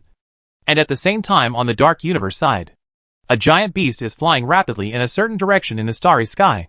If I remember correctly, that group of bugs should be in that direction. And this starry sky beast is the one released by the player back then. Not only did people use it to attack the Empire, they also used it to attack the Moon Spirit civilization. The reason why the player's traces were discovered by him was mainly because the players left too many traces in order to transport the materials of the Moon Spirit civilization. So they were discovered. I didn't expect this group of bugs to be very hidden. Also, why is Yuling civilization willing to let them transport the supplies? Every time this question comes up, the starry sky beast is also quite puzzled. Although the most likely thing he thought of was that the insects had been subdued by that civilization. He really didn't understand why that civilization subdued this race, and what the significance was. But this was no longer important to him. After a long period of recovery, he believed that he was still capable of eradicating bugs under the protection of Yuling civilization. At the same time, after discovering the players, he did not act immediately. Instead, he hid in the dark and observed. After a period of observation, he basically determined one thing. That is, the Yuling civilization may be moving. Although it is not clear why they are moving out of the small universe. He does not care about this matter. What he cares about is that the Yuling civilization has stored a large amount of resources in that galaxy. Isn't it the most important thing he has captured? Good timing. Every time he thought of this, he felt extremely excited. So after some thought, he decided to attack that area and absorbed all the resources in that area before the Leyline civilization's fleet arrived. As for the bugs over there, he doesn't need to worry at all. Even if they are hurt by the other party. After all, just a bunch of bugs trying to break through his own defense is nothing more than a dream. I never imagined that an advanced civilization like yours could actually make such a big mistake. There is no civilization flagship stationed in the resource point area. If you do this, won't you give me more time? While thinking about this starry sky behemoth, I seemed to see a scene where a lot of resources were absorbed by myself. At the same time, when he got close to a certain distance, he was naturally discovered by the players. At this time, the players had just ended, and the celebration had not been long ago. At this time, a group of players gathered around Titan, observing in various ways. Let me be careful. Is this a spaceship that several civilizations spent countless generations of efforts to extract? I heard them say that the armor quality of this Titan is basically the same as that of a neutron star. To make this armor, space compression technology must be used. Yes, it's terrible. This is a much bigger defense than an ordinary neutron star. Who can break through the defense? You must know that this is just the strength of the armor. Our ship is a shield that carries the ship's strengths. Just as the players were discussing, a cry from an old universe player suddenly came from the channel. Brothers, it's not good. We have discovered the situation here. There is a giant starry beast heading towards us. Based on the energy reaction, we suspect it may be the one from before. At this time, the Titan players who were admiring the news couldn't help but look a little weird after hearing the news. What does this mean? It feels like we just came out of Titan, and he came over to test our firepower? This feeling is so good. Brothers, how about we meet its needs? It's necessary. As he said this, the players activated the Titan without hesitation. After all, after creating the Titan, the players also wanted to experience the power of this battleship. This is a game. You have worked hard for a year or two, and finally got a piece of top-notch equipment. Now everyone wants to experience how powerful this piece of equipment is. But in the United Universe, they did not dare to launch attacks on other civilizations at will. So they could only think about this matter. In the end, they never expected that the other party would actually come to their doorstep. How could they let such a good thing go? The players who had no hesitation at the thought immediately couldn't hold back their restless hearts. At this time, in the United Universe, the starry sky beast has arrived at the outskirts of the galaxy. And it is somewhat disdainful to see the huge starry sky beast with a ring. Star ring? It's still a low-level civilization. At this point, he did not attack the new crown at all. And Loop also counterattacked immediately. But the result is naturally self-evident that his attack easily penetrated the star ring. However, Star Ring's attack had no impact on him. After all, the cycle was, to put it harshly, a product of an intermediate civilization at best. A civilization of this level would not be able to defeat him in just one move. Of course, players don't care about the cycle being destroyed. After all, this thing is not important to current players. When they brought this thing here, it was just to serve as a cover-up. Now they have built giant buildings over there. So it doesn't make much difference whether they have this thing or not. After destroying the star ring, he looked at the huge smoke produced by the explosion of the star ring. The behemoth in the sky continued to move towards the stars. When he reached a certain distance, he saw a giant creation that covered half of the entire star system. Although this creation is not as big as the star ring, the material is much more advanced than the heart. Oh! Is this your preparation? This building looks like that. But unfortunately, it alone can't stop me. And just when he was about to say something, he suddenly noticed a huge door in the building slowly opening. And then a bug wearing armor came out of it. When he saw these bugs, his expression changed slightly. Although these bugs did not pose any threat to him, those armors still made him instinctively feel a hint of danger. How can this be? How do bugs have such technology? No. It should be the moon spirit civilization. Thinking of this, the starry sky beast suddenly realized. I see. I understand. I finally understand why that civilization had to go through such a thankless effort to subdue these bugs. They themselves are a civilization that is mainly based on machinery. So they are extremely knowledgeable in this aspect. And these bugs themselves are cosmic creatures. When the two are combined, the effect is no better than the war robots they created. Difference. And another advantage of mechanical armor like this is that the bugs themselves are intelligent and have very rich combat experience. So they don't need to put much effort into the intelligence system. At the same time, bugs come in different shapes and sizes. So they can also be used in special operations against some planets. So after recovering the bugs, you have gained many different types of troops. I have to say that this one and done method is quite good. At this time, the starry sky beast, who had figured out the cause and effect, couldn't help but praise. This moon spirit civilization is quite smart. No wonder this civilization dares to let the bugs transport resources here without sending warships to keep an eye on it. That's it. But these bug warships are okay against other civilizations. But it's a pity that they met me.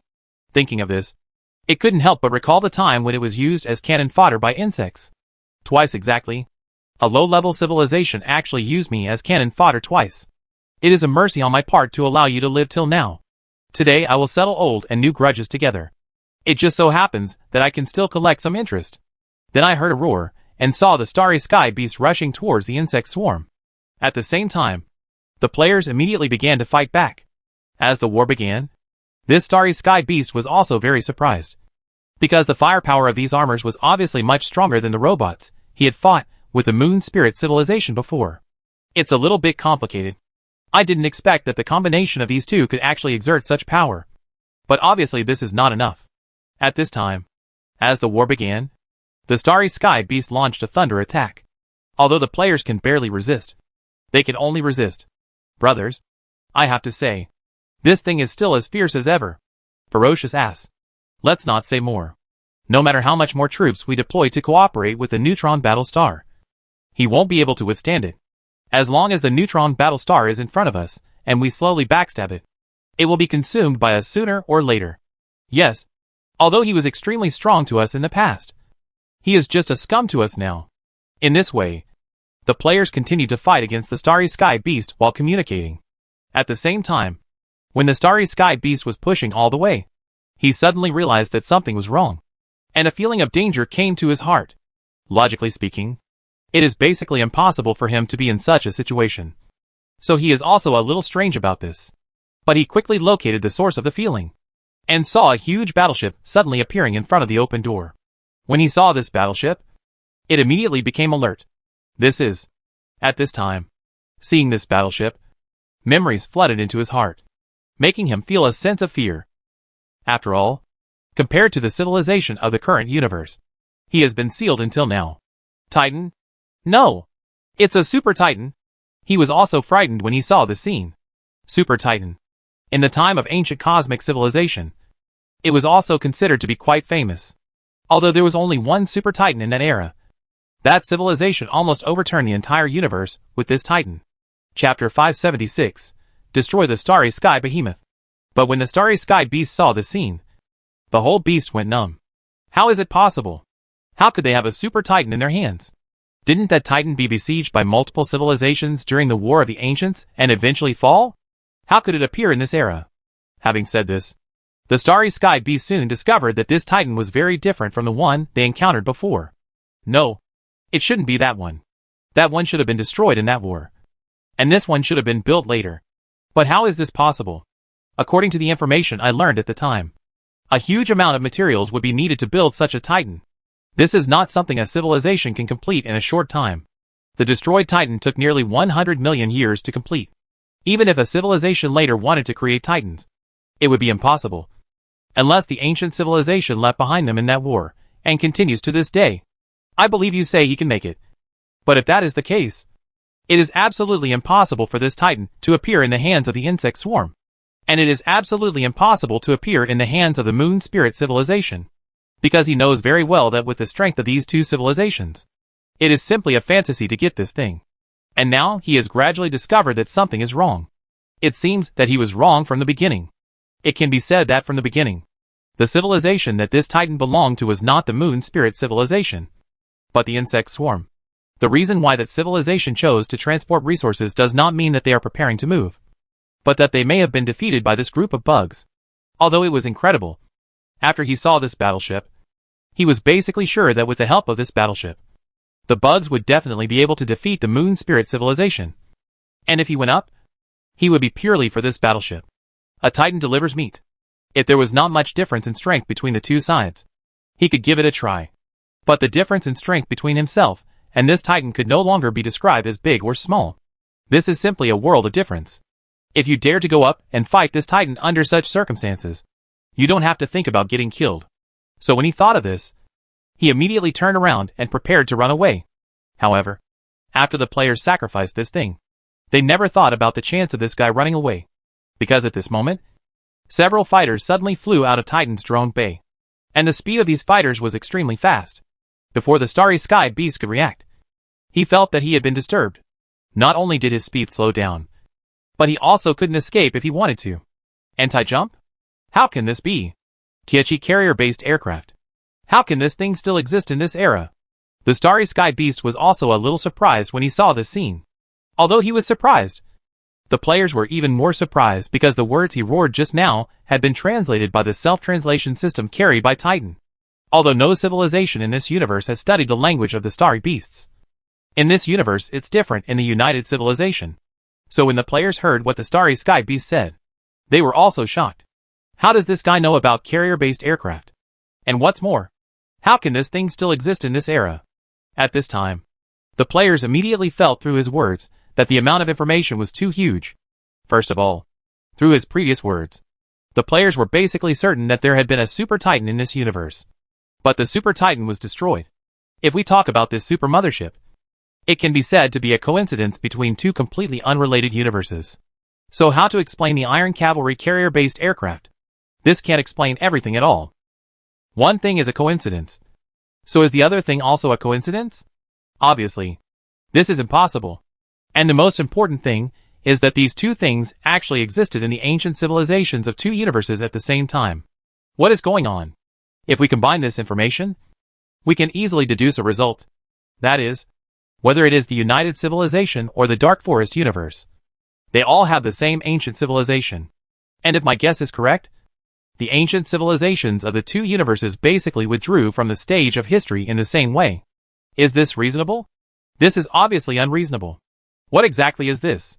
Is there an inevitable connection between our two universes? Or is there a connection between ancient civilizations? Furthermore, even now the United Civilization has no way to crack all the technology of the ancient civilization. Where did their terrifying technological level come from? Can the normal development route really reach their level? At this time, no player has an answer to this question. Brothers, don't worry about this matter for now. Anyway, after the information just now has been recorded, let's go back to the United Civilization and take a closer look. We can always find some clues. Yes, now that Starry Sky Beast has begun to attack our carrier-based aircraft. Although the strength of carrier-based aircraft is still considerable compared to ordinary combat units, you must also know that the price of this thing is also very high. So we must not let it sit here meaninglessly. Next, let's test the firepower. Brothers, or let's just test the doomsday weapons. Although the power of conventional weapons can easily destroy the Starry Sky Beast, compared to conventional weapons and doomsday weapons, I think we need to understand more. That's okay. In fact, I'm also curious about what this weapon is like. In that case, let's try it out. This shot shows how powerful the weapons of a civilized flagship are. With that said, the players immediately began to prepare. The total amount of resources consumed by each launch of the Doomsday weapon is almost 10 billion. And this cost is equivalent to the cost of a civilization flagship. Although the price is very expensive, players are also looking forward to the effects it can show. In that case, let's start building it, brothers. Just like this, as the order was given, the next Doomsday weapon was activated, and a green energy ball appeared at the front of Titan, followed by countless water-like energy threads, converging towards this energy ball. And this energy ball is also growing in size at a speed visible to the naked eye. As time went by, the threads converging towards the energy ball gradually turned white, and the energy ball of the Doomsday weapon also began to form a white network on the periphery. At the same time, the surrounding energy also began to surge. Is this the Doomsday weapon aurora? I have to admit that the effect it displays alone is indeed worthy of the name. Yes, the special effects are indeed very pleasing to the eye. But this time it is different compared to the players. When the Starry Sky Beast saw the scene, he was almost frightened out of his mind. At this time, his mind no longer knew how to describe the scene in front of him. Seeing the energy ball that terrified him from the depths of his soul, he just wanted to leave here. But because of the interference from these fighter planes, he had no way to leave in a short time. Even though he tried his best, he still could not destroy the interfering fighter planes. At the same time, he really couldn't understand how much hatred he had with that group of bugs. That group of bugs actually used Doomsday weapons to bombard him. You must know that the cost of launching this thing once is not cheap, and it has even reached the point of exaggeration. Are these Zerg tribes so rich? At this time, he was speechless. It had given up after feeling that it was completely locked by the Doomsday weapon. Because once he is completely locked by this weapon, it is basically unrealistic to avoid the attack of this weapon. At least at his current level, it is simply impossible. The next moment, energy appeared in a beam of light, and the ball was shrinking at an extremely fast speed. At the same time, the beam of light also hit him directly. Perhaps this ending is still acceptable. This was the last thought after the Starry Sky Beast was hit by attention. After all, dying on a weapon that stands at the pinnacle of the universe is not too devaluing oneself. And with the end of the speed of light, players can no longer find traces of the Starry Beasts. It was as if the Starry Sky Behemoth had never existed. Not a single trace was left. Holy crap. Is this so powerful? Even as soon as the Doomsday weapon came into contact with him, he immediately burped. And our Doomsday weapon hadn't even finished firing yet. You know, this is the giant starry beast that we couldn't kill no matter what we did. And this is the result? It's really scary. But that's normal.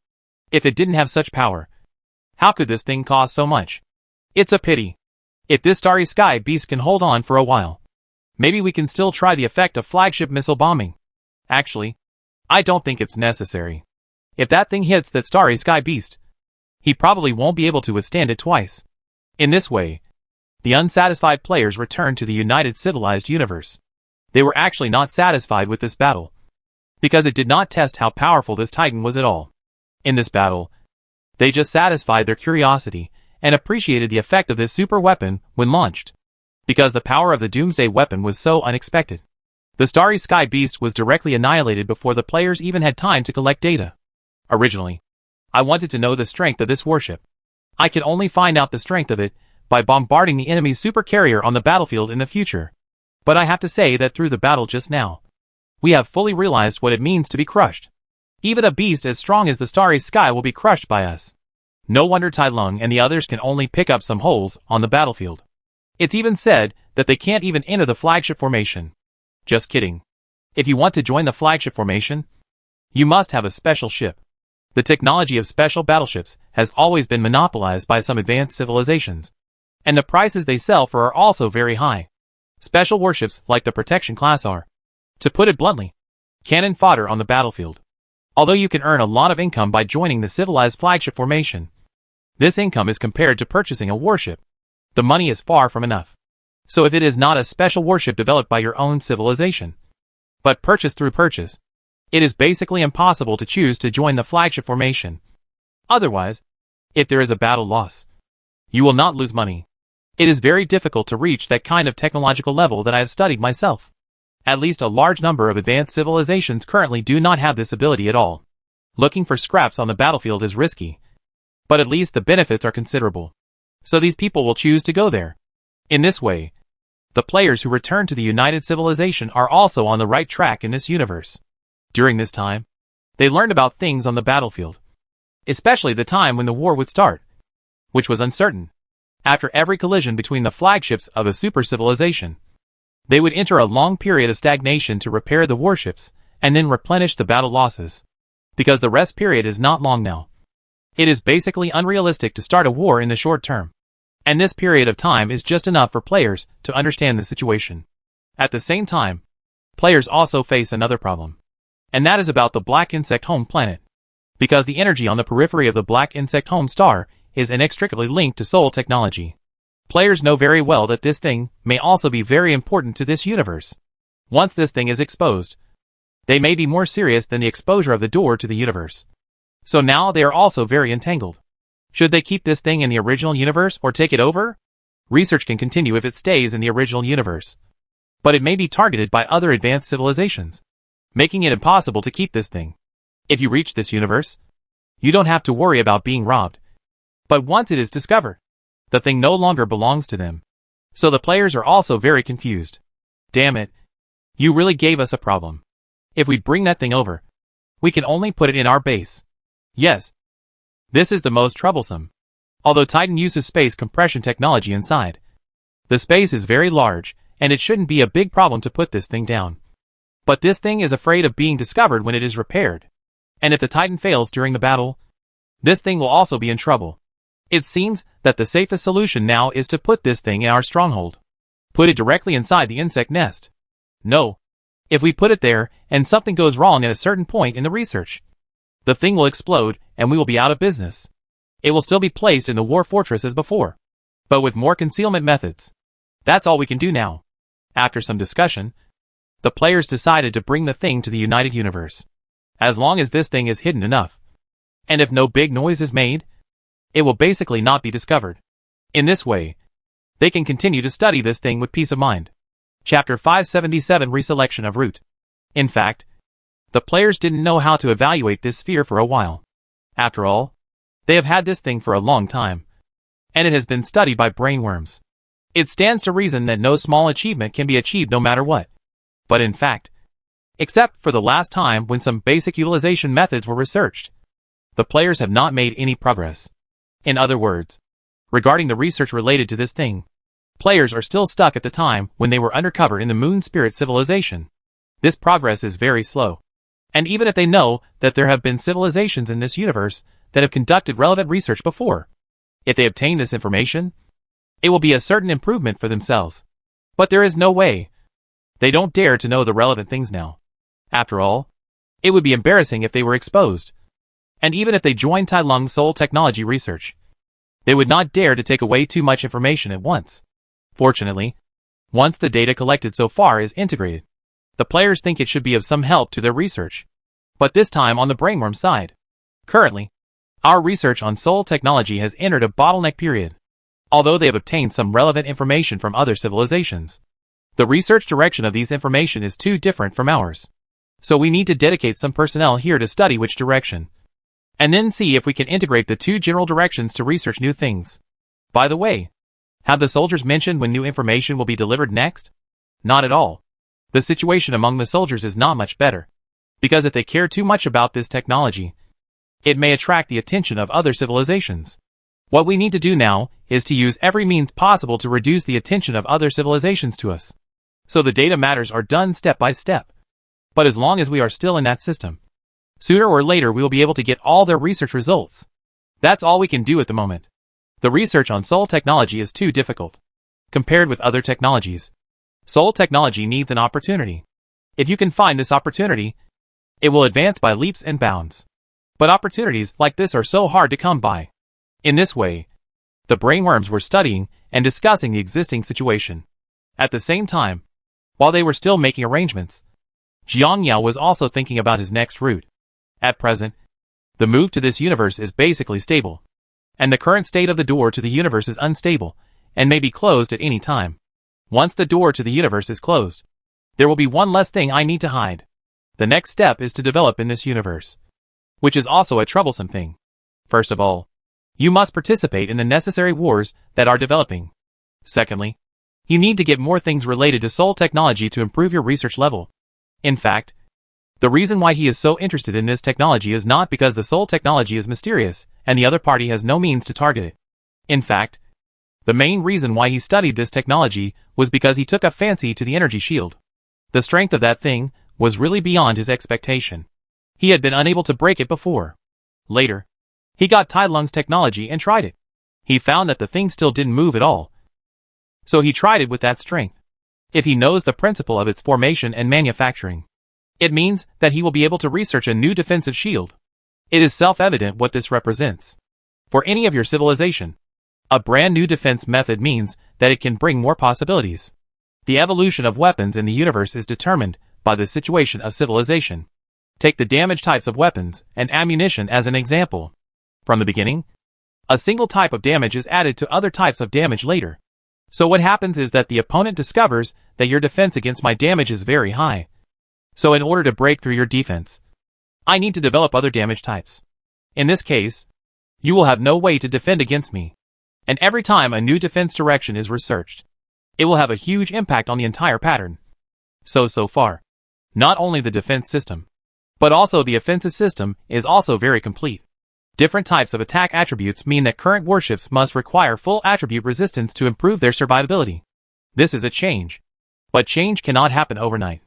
Perhaps when new weapons come out, new defense methods will not appear until the next few decades, or even hundreds of years.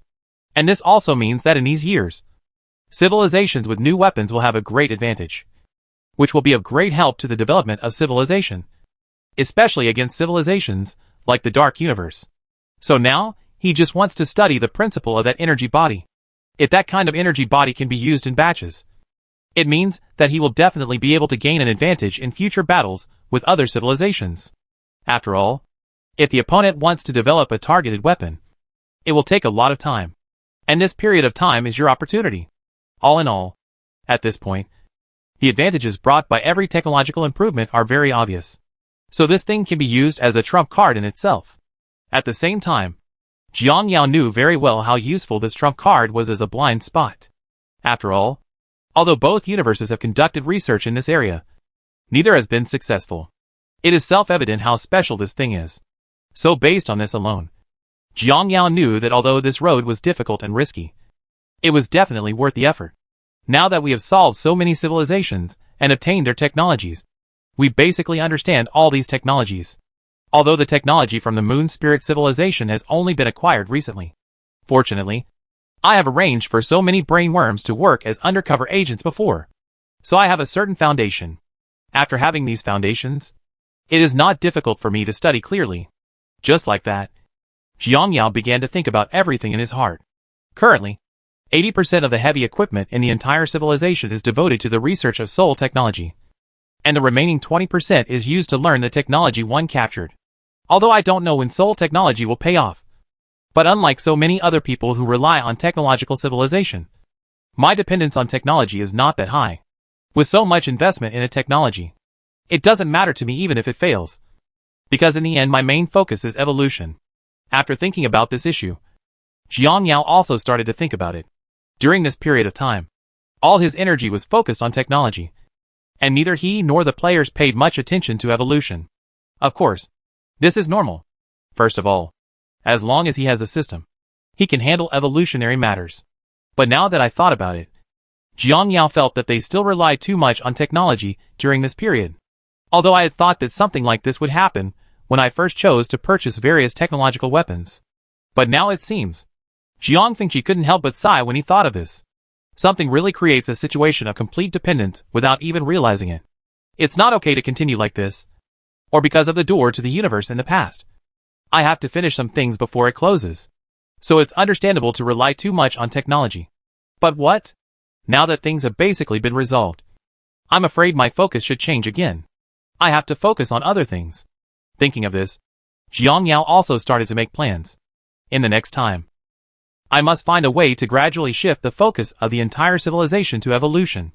And based on my current research, it is not impossible to complete an autonomous two-stage evolution without relying on the system.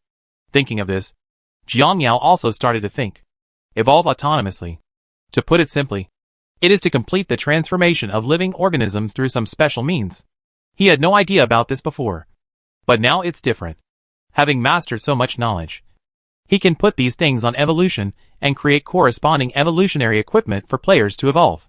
I have carefully thought about the technology one have mastered so far.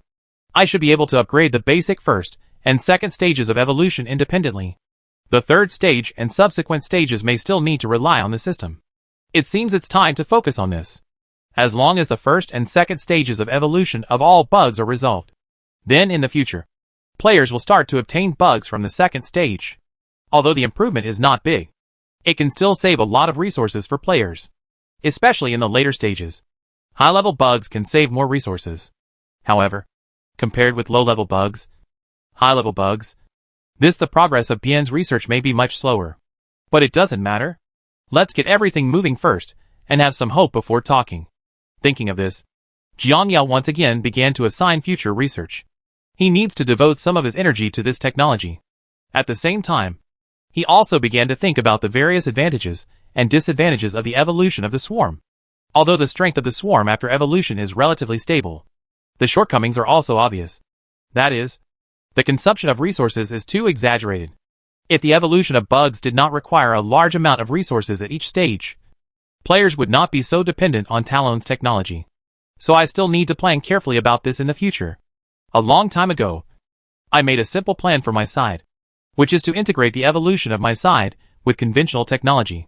Let technology and evolution support each other to enhance strength. Although this solution is feasible, and we have seen considerable results, the armors worn by players are obvious examples. But this path is not perfect. According to my plan, the armor should be provided to the players, and the main core is still on the players. To give a simple example, for today's players, the core is the battle armor, and they can only provide part of the support. In this case, a problem will arise. That is, the upper limit of the armor's attack power determines the upper limit of players' naturalness. My ideal armor should be one that can expand players' attack power. To put it simply, it is to amplify the player's attack damage. So the player's basic damage determines how much total damage they can increase. The advantage of this kind of armor compared to the current armor is that the attack limit can continue to increase. And because the main core is the player, the energy consumption of the armor should also be reduced. And these things can be saved put it on top of other auxiliary functions. Make the war armor a complete auxiliary tool and raise the upper limit of players. Only in this way will players be willing to continue to invest in the evolution of bugs. As for some bugs whose attack power is not high, we should still use the current plan, with the armor as the core and bugs as the supplement. In this way, my overall strength can be greatly improved. However, Jiang Yao felt a little embarrassed when he thought of this. Regarding this technology, he believed that as long as Tai Long was given some time, the other party would be able to research it. But the problem also lies here. If the other party researches this item, the technology will still be in the hands of the other party, and you will still be controlled by others. Although I really want to study it myself, it is basically unrealistic. After all, the main reason why Tai Long can be studied is because it itself is a mechanical civilization, and the foundation for robot research has been laid here for so many years. So if I want to do research here, I have to walk the path he took again. Not to mention whether I can reach his level in the end by following his path. Even if I can reach it, the time required is very exaggerated. Thinking of this, Jiang Yao couldn't help but start to make calculations in his heart. It's unrealistic to rely on myself to get these things out in a short time. So after thinking about it, I can only buy it through Tai Lung. But if I buy it through him, it is not possible to buy the finished product directly. After all, buying the finished product will not change my current situation. If I don't buy the finished product, what I can do now is directly buy the corresponding technology tree. Although this thing and his robot are different things, they remain the same. I guess there are many core technologies in them that are common. So buying a complete technology tree means that the other party's core technology may be learned by you, which is something he doesn't want to see. Even though the Alliance has strict confidentiality requirements for technology trees, no civilization is willing to sell even these key technology trees. So if you purchase technology data directly through him, I estimate that this path will most likely lead to death. Or rather, it will not die. But the amount of money required is probably an astronomical figure. After all, in this universe, everything can be purchased with money. But only if you have enough money. Chapter 578. The door to the universe is about to close. After having this idea, Jiang Yao also contacted the players and asked them to test out the situation on Tai Lung's side. After testing, he found that it was basically the same as what he thought. The other party was not willing to sell related technologies at all. It was almost as he thought. If Tai Lung spent time and energy on the equipment, he could still build it. But many of the technologies involved were the same mechanical technologies he was using now. It is no exaggeration to say that players who sell these technologies can also produce combat robots for sale. So he is definitely not willing to sell it. Basically, it's pretty much what we thought. Tai Lung said that if we need such a combat mecha, he can find a way to help us get it. But he won't take action in terms of technology. Or if he wanted to sell the technology, he wouldn't have waited until now. He could have sold the technology long ago. At this time, after the communication was over, the players were gathering together to discuss this matter. Actually, I think he currently has the technology in his hands. Mainly because there is no big breakthrough in his existing technology. If there is a big breakthrough, he will be able to create better combat robots. I guess he may also consider selling this technology. Even if there is a breakthrough, he may not necessarily sell it. After all, once sold, some core technologies are in our hands. It is only a matter of time before we can develop more advanced technologies. It's hard to say. I asked Tai Lung before. And he also mentioned one thing. That is, the existing robot technology in his hands has reached a bottleneck. If he wants to improve it, he can only overthrow the existing technology. It is possible to find a new route. If the new route achieves results, then the technology tree of his old route will not be so important. This thing will have to wait until the year of the monkey and the month of the horse. Of course, players also know that the possibility of this is very low. After all, the other party was able to reach this point and gave up many routes along the way. But now they have to find a new route to go higher. The difficulty is self-evident. Forget it. Brothers, don't think about this for the time being. Otherwise, we let Tai Lung do the research first. And say we buy his armor to see if we can conduct research through this armor and obtain some technology. You are simply thinking too much about this. Their confidentiality measures are really good. Aren't the mini armors we purchased before just an example? We have been researching those things for so long, but there has been no progress. Hey. So, this is copyright. Otherwise, let's buy some lower-level robotics technology. These technologies are sold in the Alliance. After buying them, we can study along this line and see if we can make a breakthrough. At this time, after hearing everyone's discussion, the Emperor Penguin couldn't help but sigh. Brothers, let's not think about this. To be honest, even if people put ready-made technologies in front of us, we may not be able to fully understand that you want to use some technologies to conduct follow-up research. This is basically impossible for us. Although our technological level seems to be that way on the surface now. These things are all obtained through forceful indoctrination. Very few of the technologies we have are researched by ourselves. And most of them are directly obtained from other people's research results.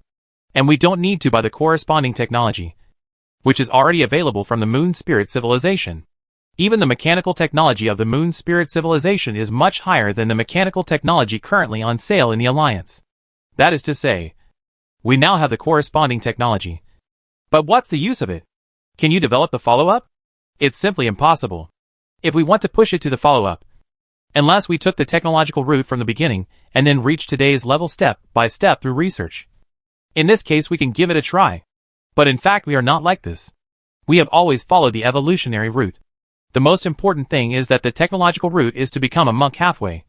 And most of the research time and energy are focused on soul technology. Under such circumstances, it is basically unrealistic to study the follow-up. So everyone, let's give up this unrealistic idea and think about how to get the technology we want from Tai Lung. Isn't it made very clear? The finished product can be sold. But the technology is absolutely impossible. After hearing this, the Emperor Penguin thought for a while, and then said, "That's not easy to say. The reason why he has been reluctant is mainly because of his current situation." My own situation? Everyone was a little curious after hearing this. It's not like you don't know the situation on his side. There is a lot of consumption every day. If he doesn't have a long-term and stable business, how can he maintain it? Although he has made a lot of money doing business with us during this period. But if he sells it, the robot's line is broken. He may have nothing to do. Didn't we promise him before that we would use this technology ourselves? Don't even ask him if he believes what he said. If he doesn't believe it, do you believe it yourself? Although we have agreed to him now, we will change our mind in the future. You must know that even if we sign a contract with him, As long as we have the technology, we will have our own differences. We can think of this, and he can think of it too. So once he decides to sell something to us, it means that he has given up on this line. Although this line does not see much profit in the short term, it is a long-term business. The income accumulated over time is very considerable. So it is normal for him not to give up. So according to my inference, if we want the sun to give us technology, it will only be possible if two major changes occur. What happened? After hearing this, everyone was also a little curious. The first one is that Soul Technology has made a major research breakthrough, which can make them a lot of profits. Because this technology was developed in their small circle, and its proportion is not low. So this business can make them, he has received stable income for a long time. But there is also a contradiction here. That is, once a major breakthrough is made, he will not care so much about resources if he can make a lot of profits. So it will be very difficult to make acquisitions at that time. The only opportunity for acquisition is that Soul Technology is about to make a major breakthrough, which gives it some hope. But this breakthrough will not happen soon. Under such circumstances, he urgently needs a lot of resources. Otherwise he may die. If these two factors are mixed together, he will definitely choose to take action. Because by that time, if he doesn't sell it, civilization may be gone. Even if it is sold, civilization can still continue. And Soul Technology is about to make progress. He feels that even if this line is broken now, it won't be long before the line can be renewed. So with the blessing of these two conditions, he may choose to sell. Everyone couldn't help but shake their heads after hearing this. These two possibilities are simple to say, but they are basically impossible to realize. Thinking of this, everyone quickly asked about another possibility. The Emperor Penguin also told everyone directly about this possibility. This second possibility will be more difficult. To put it simply, the reason why he is unwilling to sell now, apart from various concerns, is more importantly because we don't give him enough. If the price we offer him is really irresistible, then all the problems will be solved. But it is basically unrealistic to reach this price. Because I have talked with him before, intentionally or unintentionally. Of course it's not about this one thing. It's about him himself. As a mechanical civilization, his body can actually be replaced at any time. Although he has invested a lot in his current body, and has made various enhancements to a very high intensity, he is still not satisfied. He once told me that his dream is to change his body into a super titan. When they heard this, the players immediately understood what the Emperor Penguin wanted to express. It's not impossible to get this technology, as long as you are willing to spend the resources to create a super titan. Then, he will definitely agree. But is this thing possible? Obviously this is unrealistic. Not to mention anything else. If the players really have so many resources and can build another one, wouldn't it be nice for them to just get another one for themselves? Why exchange it for such a technology? And to say the least, even if you don't get a super titan, if players can get a super flagship formation, wouldn't it be great? Add some functional flagships and so on. If there were really so many resources, it would be absolutely impossible for players to invest in that technology. To put it bluntly, both sides are trying to improve their own strength. Although their endurance is relatively strong if they have the technology. If they build a super carrier formation, they will not talk about endurance. Even their own strength can be improved to a big level. Players now have the ability to compete with super civilizations, mainly relying on the Super Titan. But the problem is that although that Super Titan is powerful, without the cooperation of auxiliary battleships, its combat effectiveness will be greatly reduced. Therefore, if you want to defeat a super civilization, it is not enough to rely on just one Titan. If players have battle armor and rely on this Super Titan, they can be on par with those super civilizations. But if the money spent on purchasing war armor technology is used to form a fleet of super motherships, then players can easily defeat some super civilizations. This is the difference. From the perspective of strength improvement alone, perfecting the Titan formation is undoubtedly the best. Hey, brothers, let's not think about this for the time being. We have almost exhausted all the resources available in the Dark Forest universe. What you said upstairs is wrong. There are still many resources over there, but we haven't discovered them yet. Have you even forgotten that we were attacked by a super civilization when we attacked the Empire? When everyone heard this, they immediately thought of something. They recalled that when they attacked the Empire, an unknown civilization came towards them in a wave. That's right. I almost forgot about it if you didn't tell me. What is that civilization like? I do not know. Since that wave of attacks, there has been no news from them. But judging from the situation of that confrontation alone, the opponent's technological level is not low, and it is even said to be stronger than the Yuling civilization.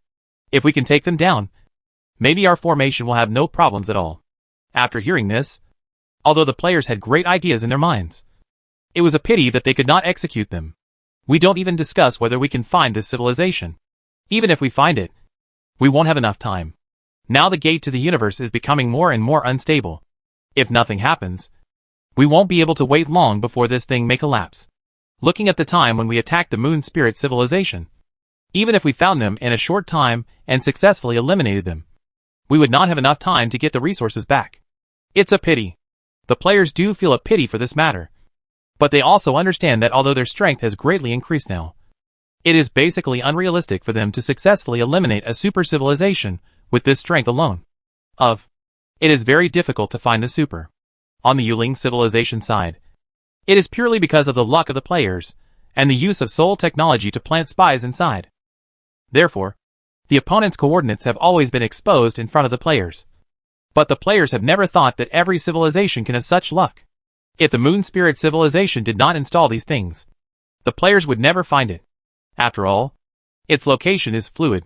Even if you capture him, it won't take long for him to break through your capture range. Even if your capture range is large enough, he will be here in 1 second and in another area the next second. The most important thing is in terms of normal navigation speed. You still can't catch up with him. And the attack speed of conventional weapons is not as fast as others. Not to mention the route. If you can find others, how could they not find you? Under such circumstances, his route is no longer a regular route, but irregular. If you want to block the front road, it is basically impossible. Unless you, like the players, can ambush him in advance without him noticing. But if you want to do this, you must know their market trajectory. Only under the premise that they have not discovered you. And with the blessing of these factors, can you locate the opponent's coordinates and prepare your backup plan in advance. Therefore, except for certain circumstances, under normal circumstances, the most you fight against a super civilization is a fight. If you really want to eliminate them and get all their resources, it is not that easy. Players will not think that they can really control those civilizations just because of a single case. Brothers, let's take it one step at a time.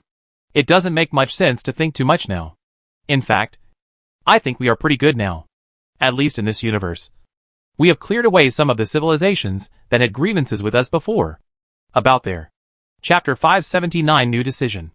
And when this topic comes up, the players can't help but feel a little emotional. At this moment, the past events are vivid in their minds.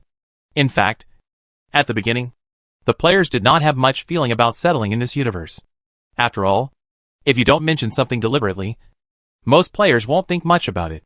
But when this topic was brought up, players couldn't help but fall into the memories of the past. Brothers, sometimes it's quite emotional to think about it. At this time, the Emperor Penguin couldn't help but whisper as he recalled the past. The same goes for the other players he mentioned. At this time, Xianyu recalled when he first entered the game. I have been playing the game for almost 20 years without realizing it, Xianyu said with some emotion. Although such a long time has passed, sometimes I can still vividly remember every bit of it. Xianyu, who was sighing at this time, didn't know that if Jiang Yao hadn't discovered the secrets of the world by studying that special energy body later, he would probably have turned into a withered skeleton by now.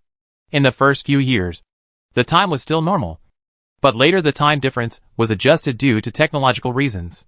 In fact, hundreds of years have passed since the players were in the big universe. Of course, players who are unaware of this are still discussing this topic. Time has passed really long. But to be honest, veterans, this game really exceeded our expectations. Yes, it is different from any game we have played before, whether it is gameplay or anything else. In the end, it even became a symbol of an era. Everyone can make enough money from games. And our technology has unknowingly developed to a level we can't even imagine. And every time this topic is brought up, players can't help but feel emotional. Blue Star's technological progress was beyond their imagination. They vaguely remembered that when they were still at Blue Star, everything was so ordinary. Everyone was busy in various ways for work. And everyone was just an ordinary wage earner. In fact, this matter is like that to everyone. Nothing special. But until the emergence of this game changed everyone's minds. Many players no longer regarded this game as a game for their own entertainment. Many of them have long unconsciously regarded this game as another world. There is another world that only they can step into, where there are no messy and disturbing things in the real world. There is only the simplest happiness here. Maybe some people will ask players, what is the use of playing games? These things cannot be brought into reality. In the final analysis, there is no use for you to play so-called games. It is just to satisfy some so-called needs in your heart. But only those who have actually played the game, and only those who truly play the game, will know. Sometimes games are not just games. Maybe you don't know that games have already become a part of your spiritual life. Yes, so much time has passed since I first entered the game. Times have changed. The world has changed dramatically, and this game is still the same. At this time, the players were discussing and recalling bits and pieces of the past. From the very beginning when I stepped onto the Blackworm planet, I later encountered an alien civilization, solved the aliens, and escaped from the planet. During this period, they encountered cockroach people and civilizations ruled by artificial intelligence. They fought against these civilizations, and they failed and won. Later, the real world also changed a lot. The entire Blue Star began to praise this game, and regard this game as the ultimate platform for the metaverse. So far this game has entered the world stage. Later, with the advancement of technology, Blue Star changed more and more. At first, Blue Star had auxiliary robots. These robots have replaced human labor. Nowadays, these robots are in charge of all walks of life. And ordinary people control these robots to work at home.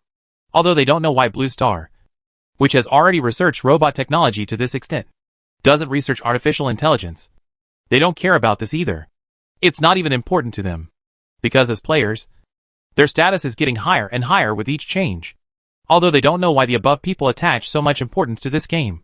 For them, this game has changed them. It also changed their lives. I never imagined that a game I just played casually would develop into what it is now. Yes, this is something we never expected. But with the current technology of Blue Star, it doesn't matter much. Anyway, we have already fully entered into mechanization. Many things are done mechanically. So there is no need to worry about productivity in the real world. In fact, we have long regarded this place as our second home without even realizing it. Yes, everything here is the result of our hard work. Although the Dark Forest universe is cruel, we grew up there. We have experienced too much in that universe. Although these are not very beautiful, for us, it holds too many memories. Well, thinking about leaving soon, I still feel a little melancholy. If there is a cause, there will be an effect. In that universe, all the civilizations that were once hostile to us were wiped out by us. Perhaps for us, this can be regarded as a reincarnation. Yes, a reincarnation. At this time, listening to the players talking, Jiang Yao felt extremely melancholy for a while. Players have different feelings about that universe. So why don't you feel the same way? Now it's more like they have left their hometown. It's just that they will never go back after leaving this time, because they don't have the ability to return to that universe. Hey, when did you become so sentimental? Jiang Fengqi couldn't help but murmur at this time. How can you go back like that? But this is not important anymore. The young eagle will always spread its wings and fly high. And the progress of civilization cannot stop. Perhaps at some point in the future, we may revisit our old place. At that time, we may return to the original starting point, and then continue there until the destruction of the universe. But that was many years later. Thinking of this, Jiang Yao also had a flash of confusion in his heart. In fact, many times he also asked himself, is it really good for him to leave that part of the universe? Although there are various advantages in the United Universe civilization, he is also very clear that some things cannot be taken at face value. There are many problems in the Dark Forest universe, but he has solutions to most of the civilizations there. For example, the civilization that Sneak attacked him once. Although he does not know the situation of that civilization, he is confident that he can defeat that civilization. This means that if he continues to hide in the Dark Forest universe, he can still continue to develop. Although it is unclear when that universe will usher in enemies from other universes. Even if it encounters him, it will still have a certain amount of resistance. How about we continue to stay in that universe? Jiang Yao thought this after a long time. In fact, Jiang Yao was a little confused about his idea. He didn't know why he had such thoughts. But sometimes that's just how it goes. A sudden idea may lead to impulsive execution. How about staying over there? At this time, Jiang Yao thought like this again. Well, otherwise, discuss it with everyone.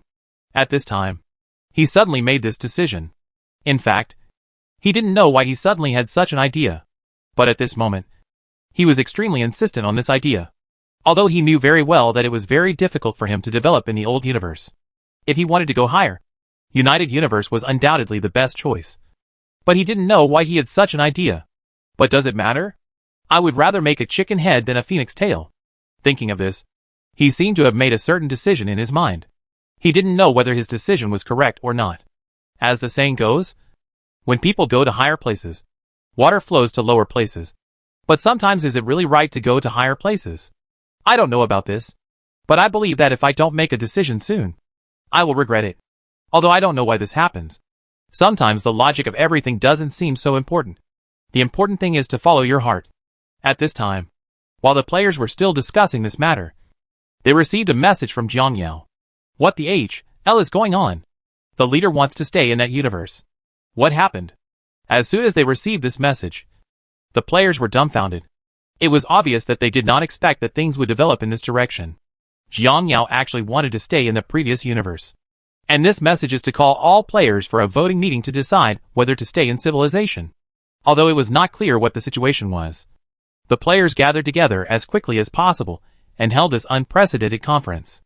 In the conference, all players had the right to speak and vote. Everyone, you must be very clear about my purpose of calling you here. Let's discuss this matter next. Of course, when deciding whether to stay or stay in a civilized society, we need to discuss it from a higher perspective, rather than relying solely on our own feelings. Although I don't know why. I have the idea to stay in that place. But I think everything has a certain reason. So after thinking about it, I decided to discuss it with everyone and listen to everyone's opinions. At this time, as Jiang Yao's words fell, the players started discussing among themselves.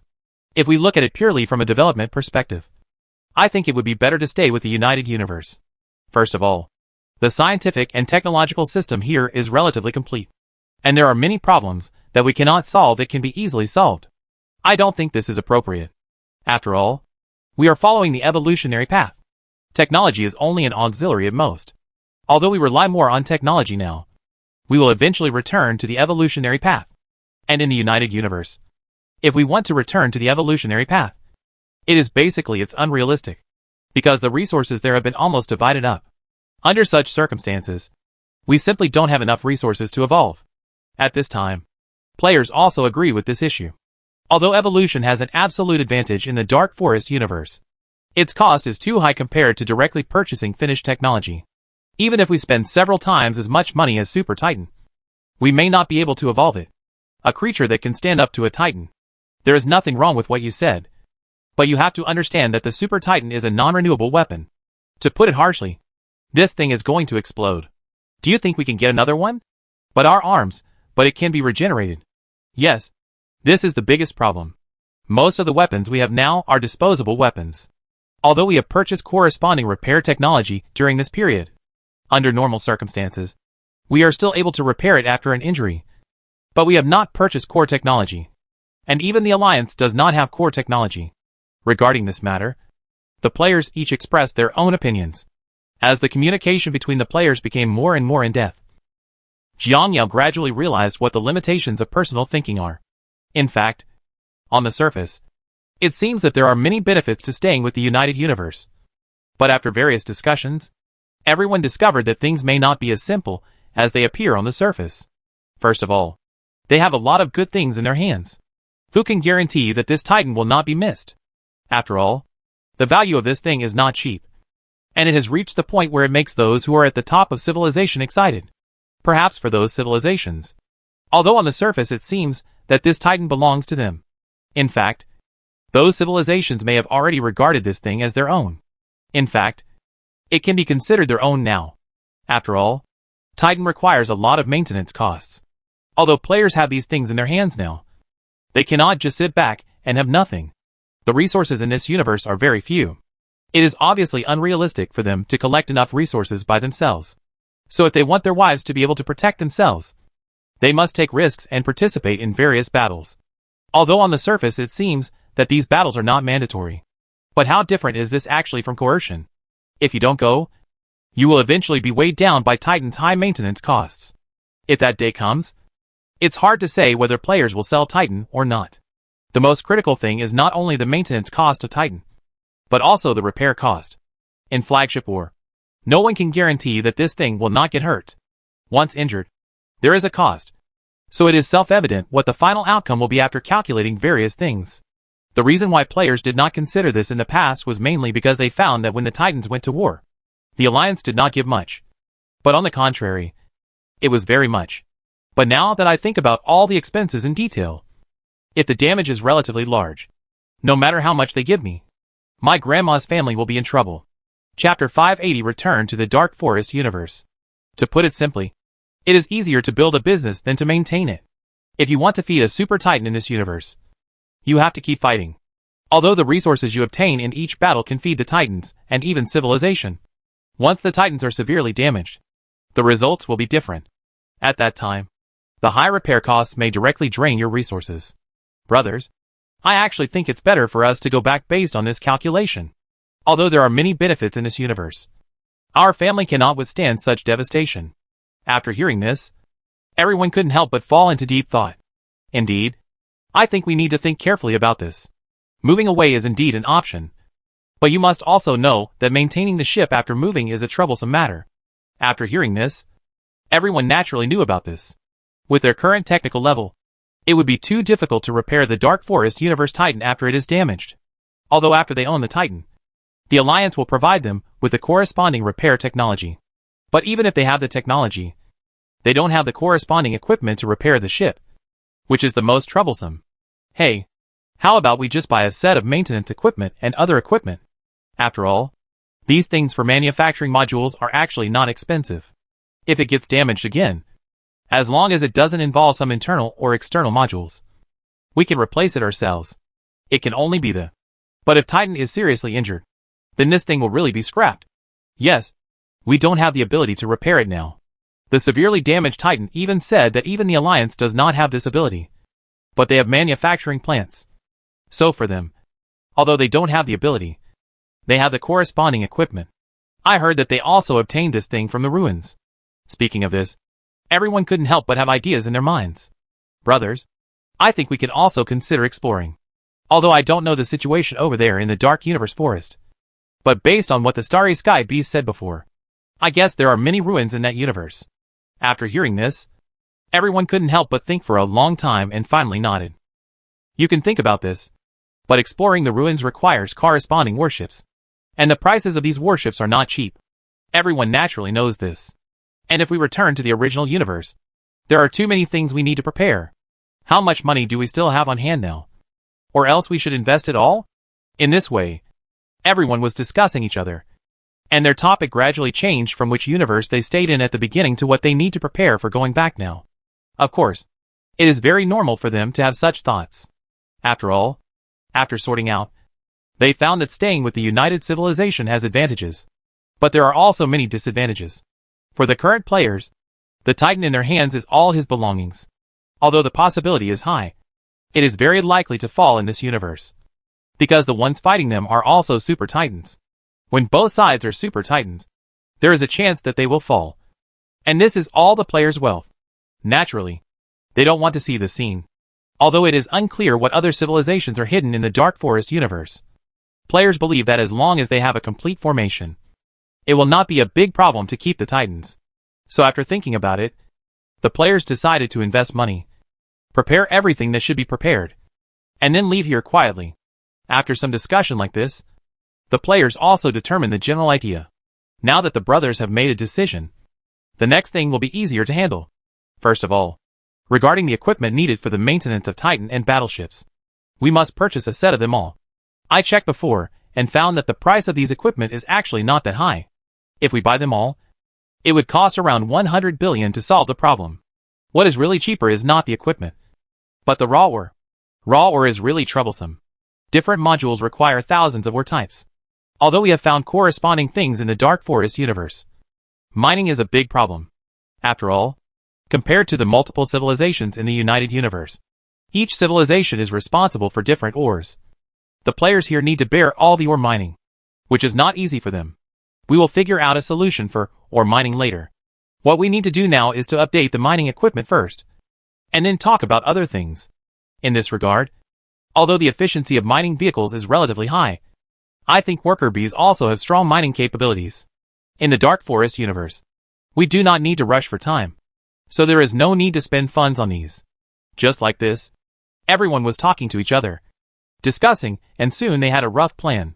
The first thing is about sound maintenance equipment. These things must be purchased, and the remaining funds we need to invest in the formation. Over the years, we have collected a lot of resources one after another, and our business in the league has gradually gotten on the right track, and we have made a lot of money. Except for these expenses, we still have the resources of 2 civilizations. Although a lot of these resources have been consumed when making Titan, the amount of resources left is not a small amount. These resources can completely purchase a batch of warships we need. In this way, after a total of calculations, the list of things the players purchase soon came out. First of all, in terms of war armor, players have ordered 100 million sets. Although the number seems to be a lot, players will always consume them all at this consumption rate. Although the players wanted to buy more, due to the production efficiency of Tai Long and the other uses of the funds in the players' hands, they had no choice but to purchase part of it. After buying some basic things, the next step is the battleship. The first is the super aircraft carrier. Players have purchased 5 ships in total. The price of this thing is not cheap. One ship costs 20 billion. The most important role of this type of aircraft carrier is to play a normal supporting role. At the same time, their own attack power is also very powerful, and they can carry a considerable number of cavalry bombers. The strength of this bomber far exceeds that of carrier-based aircraft. So the super aircraft carrier is not only a space support platform, but also a space combat platform. The role they can play, in addition to targeting the enemy's super carrier, can also provide a certain degree of help to our own super carrier.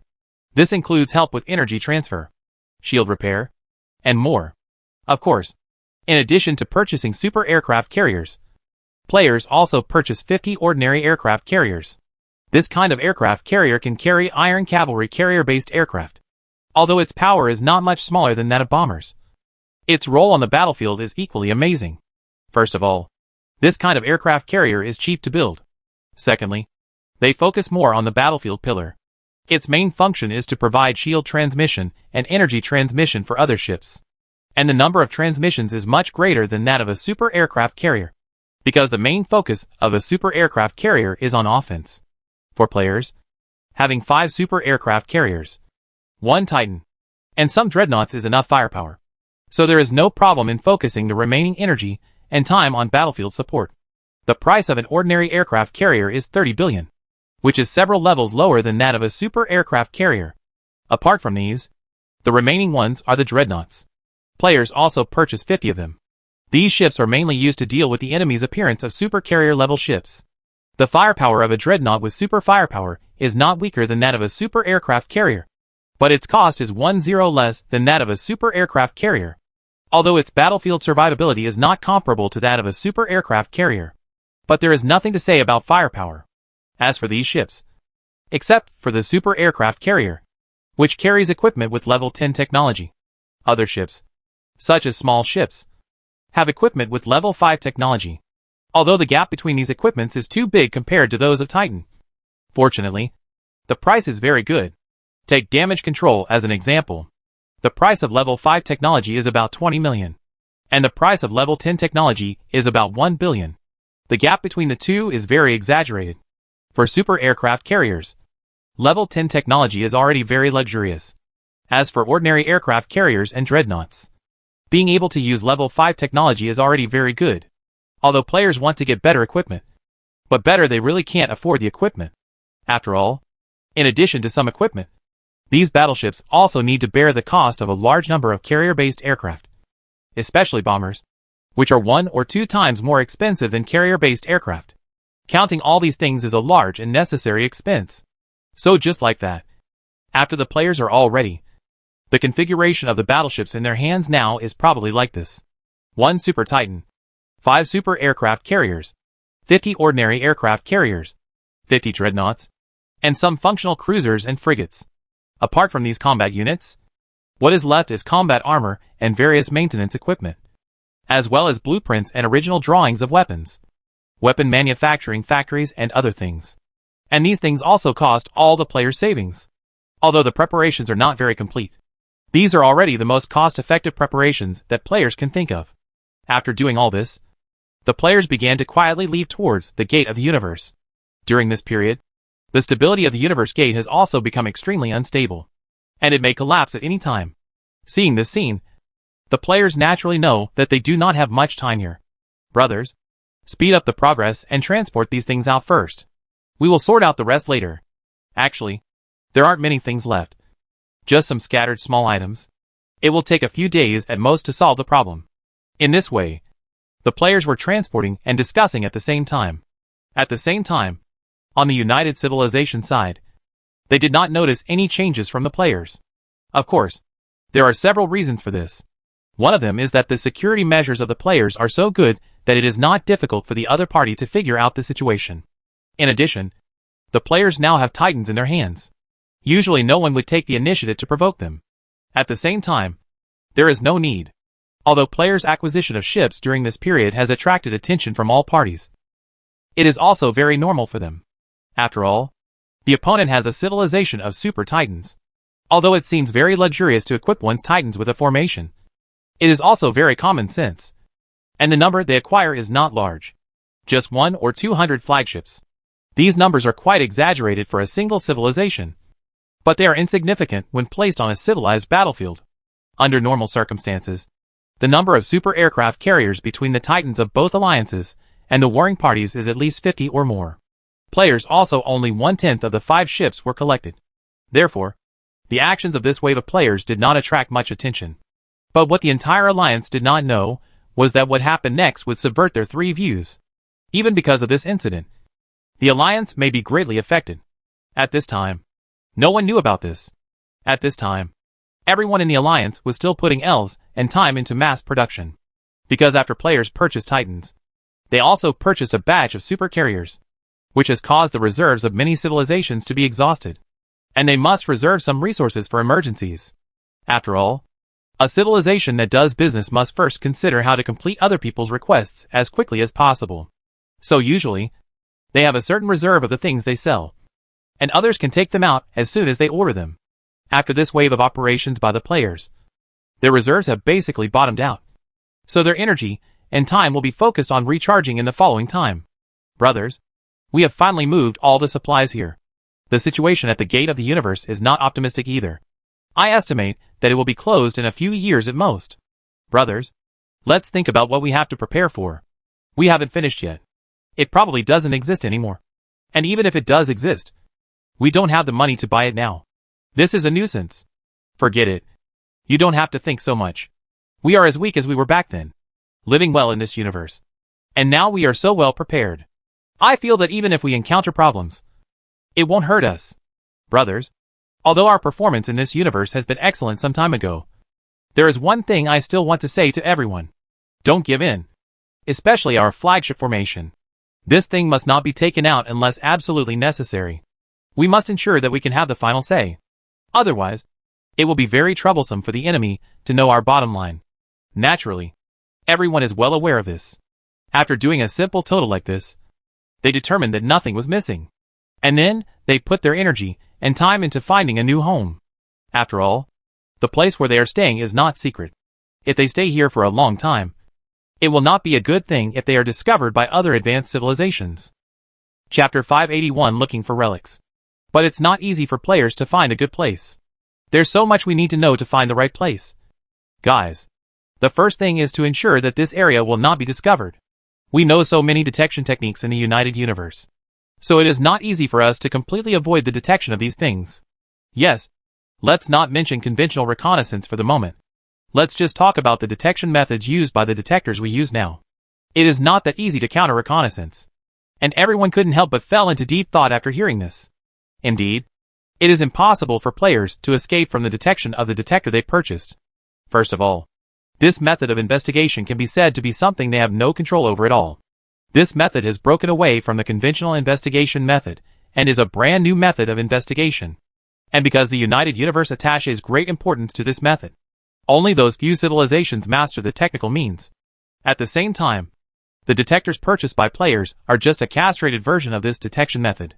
In other words, even if players can now figure out how to avoid being detected by this method, it will not be of much use. After all, the method they have now is a castrated version, which is completely different from the complete version. Thinking of this, the players couldn't help but feel that things were in trouble. Settling down is very important for players, although they used to take the wandering route. And this route is indeed very useful. Players who have seen a lot of things also know that this method does not last long.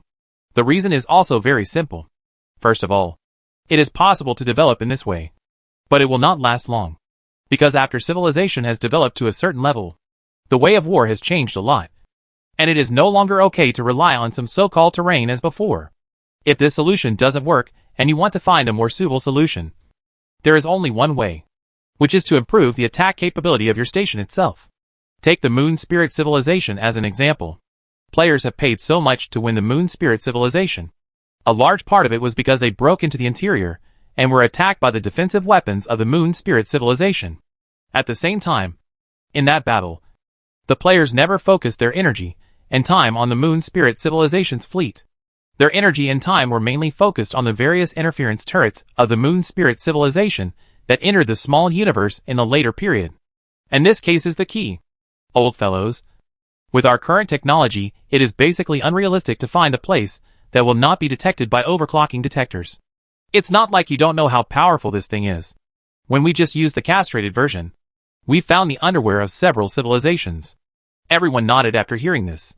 Indeed, what this player said is very reasonable. By the way, brothers, I wonder if you still remember the situation in the small universe of Yuling civilization. When the players heard this, they naturally guessed what the player wanted to express. You mean to use a faster-than-light spacecraft and then build our own small universe? After hearing this, the player who made the suggestion earlier nodded. Yes, that's what I mean. Everyone couldn't help but frown when they heard this. Although Lao Tai's plan is feasible, you must also know that building a small universe is not as simple as we thought. Although we have a method to build a small universe, the size of this kind of universe is only a few hundred kilometers. This thing is completely used to store things such as empty castles and iron walls. As for newer universes, we don't have the corresponding technology to develop them. At the same time, I consulted about the situation before, and I found that they mentioned one point to me. That is, the technology for developing large universes is completely different from that of small universes. There are many technical barriers that we cannot break through. Otherwise, why do you think United Universe only sells small universe development technology and not large universe development technology? Large universes over there are only available through purchase. After hearing this, the players also fell into deep thought. Indeed, they also knew the situation in the United Universe. In fact, players are also very troubled by this. Hey, I also contacted those civilizations at the beginning, but they made it very clear that it is absolutely impossible to sell the technology. If you want the finished universe, they are still willing to take action if you don't have the technology. After some discussion, the players also knew that their only way now was to find a place by themselves. It is basically unrealistic to try to get a good place through other methods. Brothers, there is no need for us to be so depressed. Although the small universe plan is not feasible, I heard people from the universe over there mention that although the over-frequency detector is powerful, some areas are still undetectable. So although we haven't found the place now, we don't rule out that we won't be able to find it in the future. And according to the latest information I got, most of the blind spots of overclocking detectors appear in areas similar to ruins. However, because the ruins area is very unstable, it is basically unrealistic to settle there. However, we do not rule out the possibility that there are relatively stable ruins areas. If we can find them, we can settle there in the future. At this time, when they heard what this player said, a trace of worry flashed in everyone's eyes. In fact, many players have learned about this method. At that time, they went to understand this problem when they moved. After all, this was related to whether they were safe after moving. So many players asked these questions through their own channels at that time. But regarding the matter of settling down in the ruins area, many civilizations are advising them not to do so because the risk is too great. Friends, although we can find many places in the universe that can escape detection by conventional detectors, the only way to avoid being found by overclocking detectors is ruins. Otherwise, unless we study and understand the principle of overfrequency radar and come up with something corresponding to it, we will not be able to escape its detection at all. At this time, the players couldn't help but feel a little uncomfortable when they heard this. Indeed, what this player said is very correct. The reason why ruins have this ability is mainly because they are things left over from ancient times. And ancient civilizations all used overclocking technology. Of course, they also know how to avoid being discovered by such detectors. Therefore, under normal circumstances, the ruins will not be discovered. But nothing is absolute. The ruins will just not be discovered by large-scale overclocking detectors. It's like the ultra-wide-range detectors in the hands of players are absolutely impossible to discover the location of the ruins. But if the other party uses a special detector, it is still possible to find it. This method is also very simple. That is, compressing the original detection range of thousands of light-years to only 1 or 2 light-years. Under such circumstances, the intensity of this kind of detector will reach an unprecedented height. And with such detection intensity, it is possible to find hidden evidence. This technology is called probe scanning technology. Usually, if you want to use such a ship, you need a special scanning ship equipped with a special probe launcher. After launching the probes, each probe has a detection range of approximately 1 light-year radius. Launching 10 or so probes at the same time can cover a range of almost 10 light-years. And then scan. Because the signal gun is powerful enough, it is easy to scan to see if there are any ruins in the surrounding area. If it is discovered that there are ruins in the surrounding area, these scattered features will be emitted to the area with ruin signals for precise scanning. In this way, the scanning accuracy will be continuously reduced. Each probe changes from the original 1 light-year to 0.5 light-year to 0.25 light-year, and in this way continues downward, until the accurate coordinates of the instrument point are determined. Then it can be passed. Therefore, there is no absolutely safe place in the universe. Even if there are strong anti-reconnaissance ruins, if it is discovered in this way, there is no way to avoid detection. But in such a huge universe, if you want to find a target within a range of only 10 light-years, how many ships do you need to send out to scan a large area? And how much time does it take? So if your exact location is not exposed, the other party will never be able to find where your home is. But if you are unlucky and your exact location is exposed, the other party only needs to conduct carpet-like reconnaissance in this area, and they will find you quickly.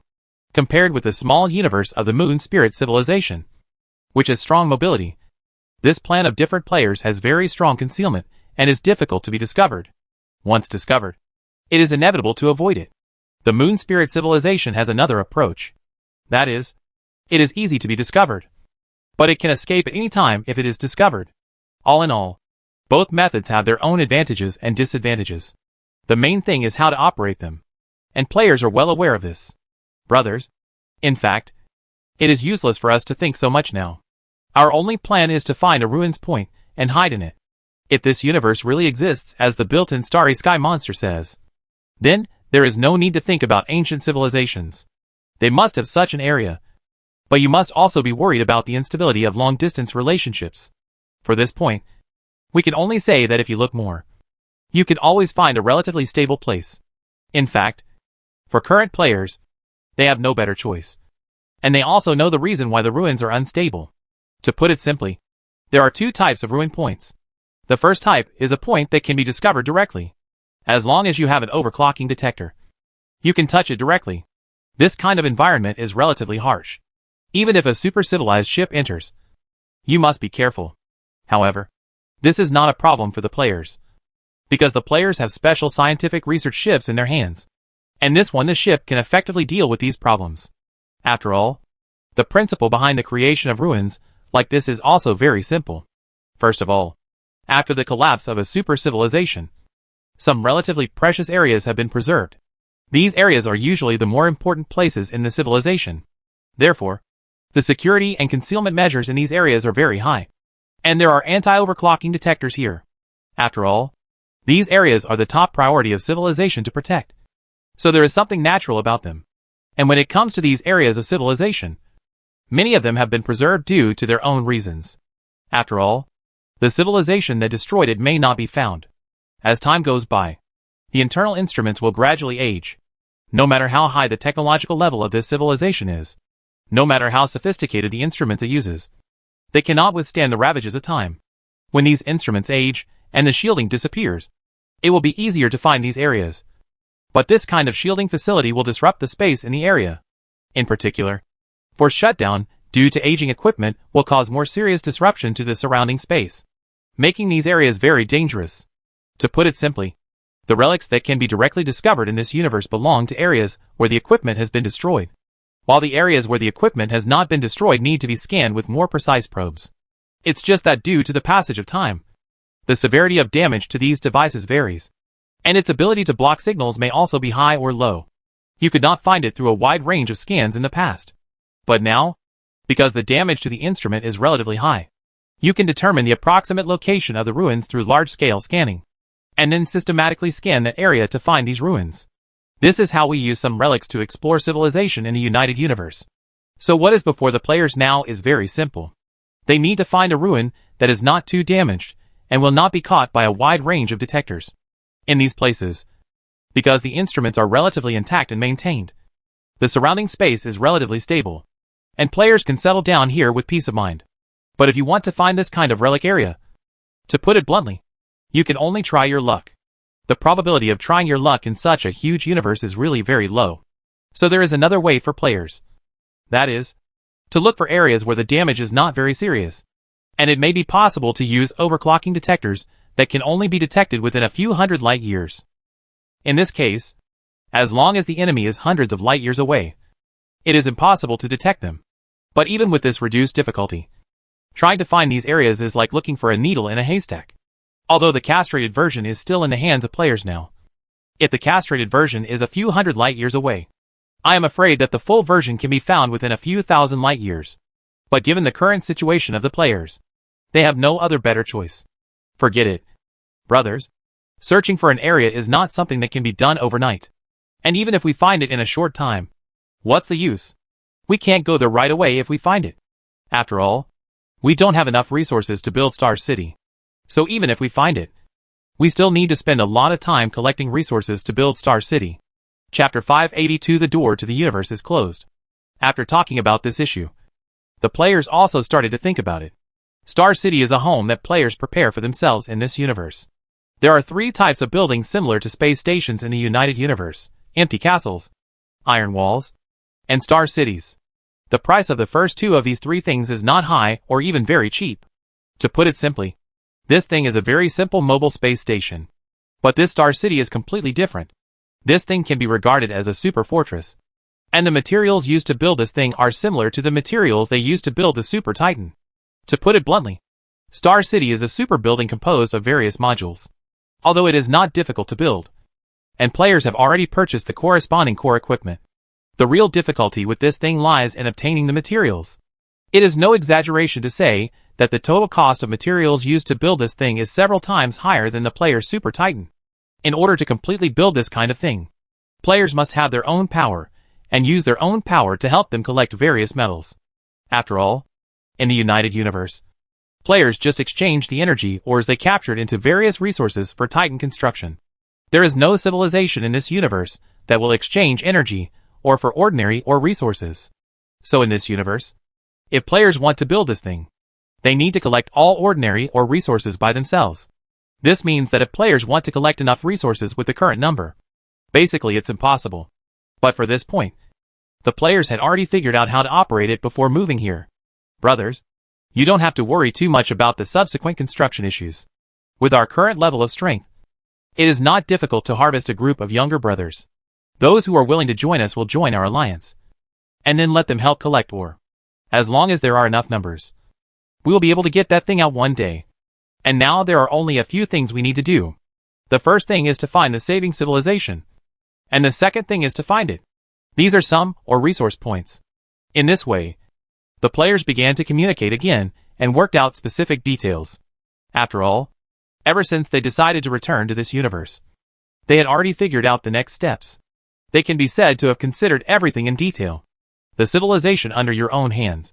First of all, the level of civilization should not be too high, which will be conducive to the later management and control of the players.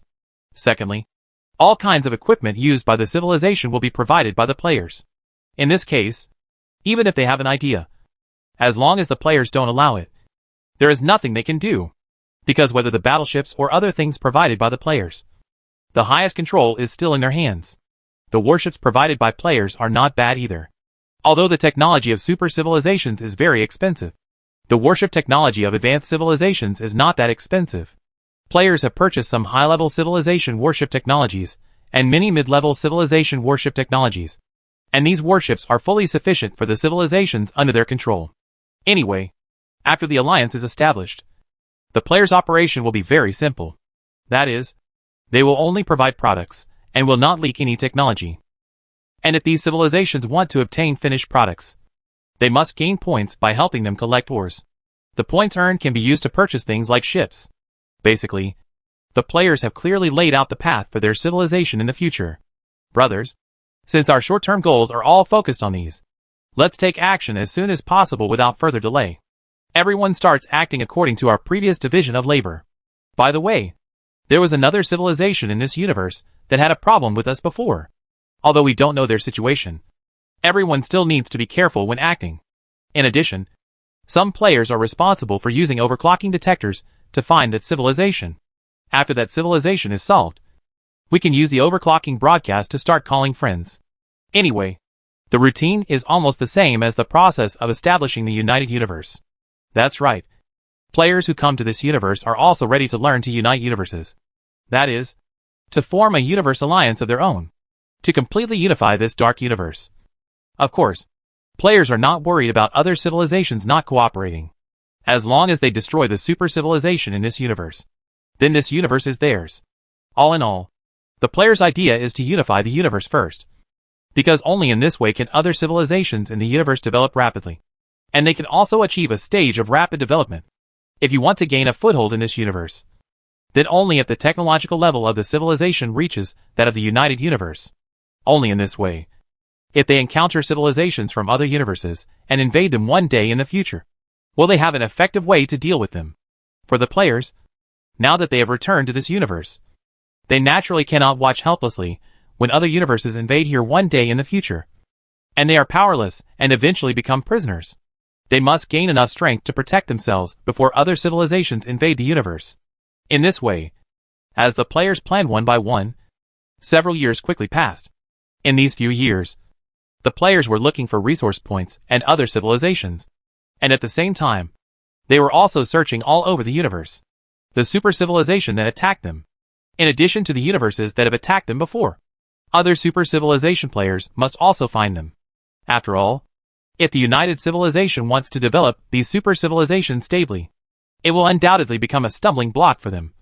So players must eliminate them in advance, because they all know very well that if they do not eliminate these graphs and rashly join forces, once the unified universe grows to a certain extent, these civilizations will definitely unite to attack them. By that time, their situation will be very difficult. So in order to ensure their own safety in the future, they can only eliminate these super civilizations before they can become one. To put it simply, it is to strangle the forces forming the future super civilization in the cradle.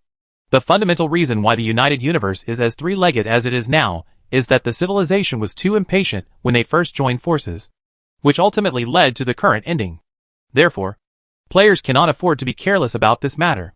They would rather build the United Universe hundreds of years later than rush it and risk endless risks. At this time, the super civilization in this universe does not know this matter. At this time, their main energy and time are still focused on other things. In this way, time passed day by day, and during this period of time, the players were not idle. They found many low-level civilizations through various means, and brought them under their command. Of course, in the process of searching for these civilizations, they also encountered many civilizations that were unwilling to cooperate and even fought against them. The result is self-evident. At the same time, players are also very attentive to the exploration of ruins. During this period, players have found a total of 7 ruins. Although these ruins do not meet the requirements of players, players have also gained a lot of useful information from them. As things, in particular, players have also obtained a lot of things like copy pictures. Although the highest level of these things is only the assembly of level 10 technology. But this alone is enough to make players wary. Brothers, it seems that this ancient civilization is far beyond our expectations. At this time, the players fell into deep thought while looking at a copy of the damage control picture of level 10 technology. Indeed, although they had expected it, when the players actually discovered it, they were still shocked. You must know that this is not the first time they have seen this thing. The first time they saw this thing was in the United Universe civilization. It's in another universe. What kind of concept is this? The same things appear in the two universes and have the same history. Both of them have ancient civilizations that once were glorious. If this is a coincidence, that's it. What really makes players shudder is that the ancient civilizations in the two universes use basically similar things. How can this be? This is the doubt in the minds of all players. Indeed, this thing is too incredible. Although technology has reached the end of development and many things are similar, they still have some differences, whether it is appearance or model. But the fact is that these things are exactly the same in the two universes. And it is even said that this thing can be equipped on their Titan aircraft carriers brought from another universe. Brothers, this is a bit outrageous. Yes, it stands to reason that two universes that are incompatible with each other actually have ancient civilizations of similar levels. There's no reason. How did these civilizations come together? Who knows? But based on this information alone, I feel that this so-called ancient civilization may not be as simple as we think. Another point is about different universes. I think there are some tricks in it. After all, some things should not be like this. Yes, you have to say that the two universes have some similarities, but there are many differences that I can accept. For situations like this, I don't think it's just a coincidence, because I have always been concerned about a question. That is, the technological level of ancient civilizations was so advanced. How did they perish? Another point is that let alone the dark universe, there are also some problems with the United Civilization. Think about it. Many technologies can be shared with the United Civilization. And there are also several leading super civilizations there. You must also know how high the technological level of these civilizations is. Under such circumstances, they still have so many civilizations that can provide assistance. But even so, they can't surpass those ancient civilizations. At this time, everyone nodded when they heard this. This is what we are most concerned about. Logically speaking, with the way they develop, no matter how technological level improves, they should be able to compete with those ancient results. But the fact is that even so, they have no way to match. In fact, many people don't understand this.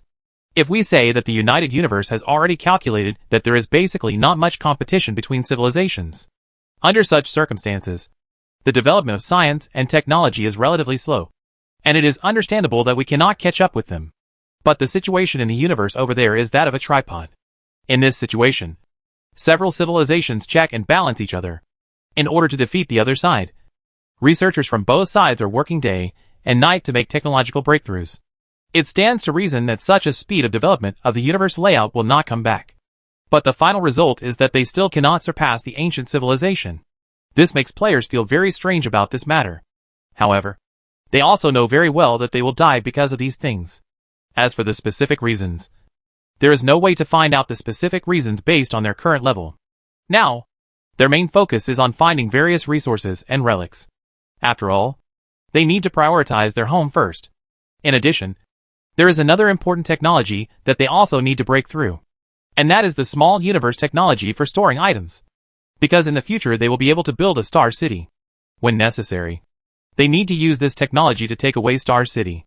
After all, this thing cannot be kept in one place forever, even if they find an area that is easier to hide. But no one can guarantee that these areas will not be discovered by the enemy.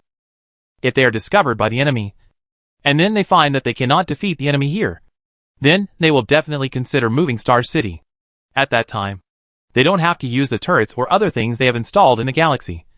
But this Star City must be taken away.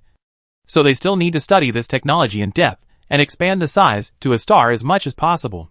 At this time, while the players were busy here, the door to the universe was completely closed. Of course, when the door to the universe was closed, the players also came here to check the situation. Brothers, the door to the universe is closed, and we have come to an end in the United Universe. Yes, but that's okay. I used to be scared every day when I stayed there, for fear that some civilization would discover our secrets. But now that we have safely evacuated, everything is developing in a good direction. What the players didn't know at this time was that just 2 years after the door to the universe closed, the United Universe exploded, because there was a war in the United Universe. And after the war started, the Alliance naturally invited players to join the battlefield as soon as possible. At that time, there were only a few players left in that universe. They were mainly responsible for breaking up the aftermath. Yes, The arms used are also the cheapest. Naturally, they did not dare to reply to this kind of message, and their lack of reply naturally attracted the attention of the United Universe. After several invitations to no avail, the United Universe finally sent someone to check the situation. As a result, this incident almost shocked the United Universe, because the insect swarm disappeared, and it was obvious that they had fled to somewhere with the Super Titan. Chapter 583. The insect swarm ran away, but this time on the United Universe civilization side. At this time, a large number of battleships have arrived in the galaxy where players originally gathered. In addition to battleships, there are also a large number of detectors that provide all-round coverage of the surrounding area. Among these gathered civilizations, the two most conspicuous ones are naturally Lao Wangba and Tai Long. These two civilizations have the most contact with the players, and are naturally the most aware of the players' situation. The main purpose of their coming here at this time is to assist the joint civilization investigation. What the players did naturally attracted the attention of the entire United Civilization. First of all, they not only acquired a large number of battleships, and the Titan was also repaired. In addition to these known things, there are all kinds of other messy things. In short, the disappearance of the players this time is very important to the entire United Civilization. You must know that the current super flagship formation of the entire United Civilization will not exceed 10 teams at most. The battleships taken away by the players this time are worth at least 1/10 of the formation. This is very scary for the United Civilization. At the same time, they did not expect that such a thing would happen. Indeed, this incident exceeded the expectations of all civilizations. It doesn't matter if they usually trade energy ores. At least all the resources are circulated internally. In this case, it is not a big deal for the United Civilization. But this time is completely different. This time the amount of resources used by the players is massive, although they are replaced with energy ores. But energy ore can only be used as energy for spaceships or other things. This is the first point. And the second point is that if they don't have battleships, this thing will not be of much use. Players bought too many things in this batch, especially the Super Titan. These things were accumulated from various resources. Now these resources are missing. They don't even know that the other party has taken the resources. Where have you arrived? Because for them, whether the players go to hide elsewhere or join other United Civilizations, it is a very big loss for them. On the bright side, if you get other areas, hide and secretly develop them, and be able to accept that if you join other United Civilizations, such a large batch of supplies is too scary. Especially the Super Titan. This is something that cannot be lost. You know how precious this Super Titan is. And there are not many drawings on the Federation side now. Have you found out the situation over there? At this time, in the conference room of United Civilization, a group of senior officials were also very concerned about this matter. It's still under investigation, but we already have some clues. By the way, what is the situation with those two civilizations? Through their stories and transaction records, it can basically be confirmed that these two civilizations and the insect swarm are cooperating normally. Normal cooperation? That's right. First of all, their interaction with the insect swarm is more about some subsequent equipment. Then the more suspicious point is that the insect swarm has also joined the Soul Technology Research Project led by the Tyrone civilization. A low-level civilization joins this kind of project? After hearing this, the civilizations present were a little confused, and several civilizations soon expressed their conjectures. Although I retrieved some information about the Soul Technology Project, I also learned about the process of people viewing the information. But I really didn't expect that the other party's research on soul technology may be far higher than that of our universe. But when they heard this, everyone couldn't help but have some doubts. Although there seems to be nothing wrong on the surface. I asked Tai Lung carefully, and he mentioned that in several exchanges after joining the Soul Technology Project, the insect swarm accidentally mentioned about soul technology. He also gave answers to some things, although this information can be found through the soul technology they researched. At that stage, he did not provide relevant information to the insect swarm, but the other party was able to ask these questions. This alone cannot guess the other party. The progress of research on this technology. Everyone nodded after hearing this, indicating that they knew the general situation. At the same time, other problems gradually surfaced as time went by. The results of the survey on the area where the insect swarm lives are also out. We took a look at the shielding facilities in the area where the insect swarm lives. Although there is no big problem, there is one point that is very difficult to figure out. That's because the counter-reconnaissance over there is really terrible. They even bought some equipment to shield over frequency detection, and arranged it near the base. Although these are castrated versions of devices that shield overclocking, the price of each one is very high. Under such circumstances, they still chose to purchase these devices. In addition to these devices, they also purchased many similar devices. Equipment. Of course, this is not the point. The point is that I retrieved other relevant information, and I found that more than 95% of the things hidden in the swarm cannot be wormholes. First of all, there are resources in the restricted area at the edge of the universe. But now our technology has been able to break through to a certain distance. And through the breakthrough distance and our overfrequency detectors, we can basically determine that the resource content in those areas is similar to that of our larger universe. That is to say, even if the insect swarm accidentally obtains the wormhole on the other side of the passage, their resource collection efficiency will definitely not be as good as their performance during this period. You mean? That's right. If I guess correctly, that area is not a so-called wormhole at all, but a door to the universe. It is even possible that the worms came from other universes. Upon hearing this news, everyone's expressions changed. That is to say, this group is very likely to be an alien race. Through their past performance, I can basically confirm that more than 95% of the species are definitely creatures from other universes. That is to say, they came here quietly through the gate of the universe, and integrated into us through various means without exposing the gate of the universe. Then they used our resources to destroy many civilizations in their original universe. After doing all this, they returned to their own universe. It should be like this. Based on the information we know so far, this guess is very accurate. Because the first thing they do when they come to this universe is to buy weapons. Even if the civilization outside the edge has a certain strength, it is absolutely impossible for them to purchase weapons in such large quantities.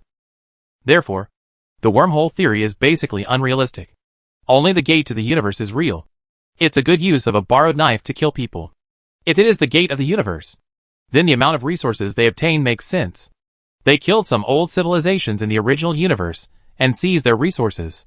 They had no mining process at all, only the transportation process. So their resource acquisition volume was so high. At this time, everyone in the United Universe civilization was also discussing this topic, and they had to admit that this incident was far beyond their expectations. Originally, they didn't care much about the insect swarm at all. When the insect swarm really entered their sight, it was when the other party started to build the Super Titan. After all, there are so many affiliated civilizations in this civilization that they are too lazy to count them. 1 or 2 low-level civilizations with outstanding performance, no matter how outstanding they are just low-level civilizations, and they are not needed at all, spending too much time and energy paying attention. Therefore, they did not pay much attention to the past events of the Zerg. It was not until this incident that they obtained the development history of the Zerg. When this information came out, they discovered that something was wrong. When they were building Titan, didn't we send them there? Did the civilization understand their situation? At that time, we sent out civilizations to learn about it. But unfortunately, we didn't learn any important information. We even said that the civilization we sent out didn't know much about it at all. And when he heard the previous question here, the civilization couldn't help but feel a little headache. As for the other party not performing his task, or that he didn't perform it perfectly, he was not surprised. The main reason why this situation occurs is actually because of the shortcomings of the United Civilization. Although the operation on the United Civilization side has completed the integration of civilization and resources, at the same time, there are also other civilizations that are watching eagerly, which makes the progress of science and technology very rapid. However, this way of development will bring several disadvantages. First of all, the first point is that this relatively peaceful approach will allow all born civilizations to join this big family, and the number of civilizations in the entire universe will seriously exceed the standard. Although the hostile effect of the 3 pillars can solve this problem to a certain extent, after the other 2 civilizations are wiped out by one side, the number of civilizations on one side will not matter at all. But before that, the number of civilizations was very large, exceeding the total accommodation limit of the area ruled by the United Civilization, which would also result in a very small amount of resources in the hands of each civilization. At the same time, it will also cause a very embarrassing problem. That is, the amount of resources obtained is small, and each independent civilization is like an independent individual in the group. They have their own partners and friends. Generally speaking, the situation is similar to that of a society. And the biggest problem in the nature of society is the selfishness of each civilization. And like this behemoth composed of multiple civilizations, each civilization will seek certain benefits for itself according to its own status and strength. And they estimated that the civilization they sent out must have received some benefits from the insect swarm when they passed by. So they took a casual look and left. As long as the way of giving is not blunt, and does not deliberately emphasize certain things, then it is normal for the other party to just take a quick look. Moreover, the front foot has only given you enough benefits, and the back foot is like guarding against thieves, checking inside and outside. This is obviously inappropriate. But according to the security measures of the insect swarm, if you don't check inside and out, you really won't be able to find the door to the universe inside. After thinking of this, everyone knew the ins and outs of the whole thing. So the current situation is that the other party has also returned to his own universe. I didn't expect that we would be tricked by an alien civilization. Things are getting into trouble now. But I'm thinking that some of our subsequent operations must be focused on the management of each civilization. In the past, we turned a blind eye because there were no major problems. But it's different now. Because of these bugs, we made a very terrible mistake. Indeed, the reason for the appearance and successful exit of the Zerg was because of major flaws in their overall operation. If every civilization operates strictly according to its own rules and regulations, then the Zerg will not even have a chance to join the united civilization. The reason for this is also very simple. There is a corresponding historical investigation when the civilization is registered. It is obvious that the civilizations under their control did not follow this point. At the same time, they may have accepted it. At least it was dead. And the other party just let the players board the plane. After all, when registering a civilization, you send people to its residence to investigate, which is also very time-consuming. The most important thing is that you don't have any benefits yet. But if someone comes to register with you and gives you some benefits, you can register directly with them. Not only will you save trouble, but you will also get benefits. Combined with your current situation, every civilization will be selfish and consider itself. Therefore, although the entire process is well designed, no one will execute it. It was also for this reason that such a big incident occurred. What we have to do next is to find ways to strengthen the control of our subordinate civilization. Secondly, with this case, we also need to adjust other things. Some details. Of course, this is not the point. The point is that we must find ways to improve ourselves as much as possible. As for the other two united civilizations, I think we also need to communicate with them and make a temporary truce. In this case, I think the possibility is very low, especially now that such a big thing has happened, and our resources will not be able to recover in a short time. After all, it takes time for these civilizations to collect resources. If the other party knows about this, I guess they may launch a general attack on us. Things are in trouble. Indeed, this matter is troublesome. For them, this matter is far beyond their control. Now they put it bluntly. It is a good opportunity for the other party to beat the drowned dog. If the players had not escaped before, then they would have emptied almost all their resource reserves to truly improve themselves. But now that the players have run away, they now have an empty treasury. Chapter 584 Planning for the Future.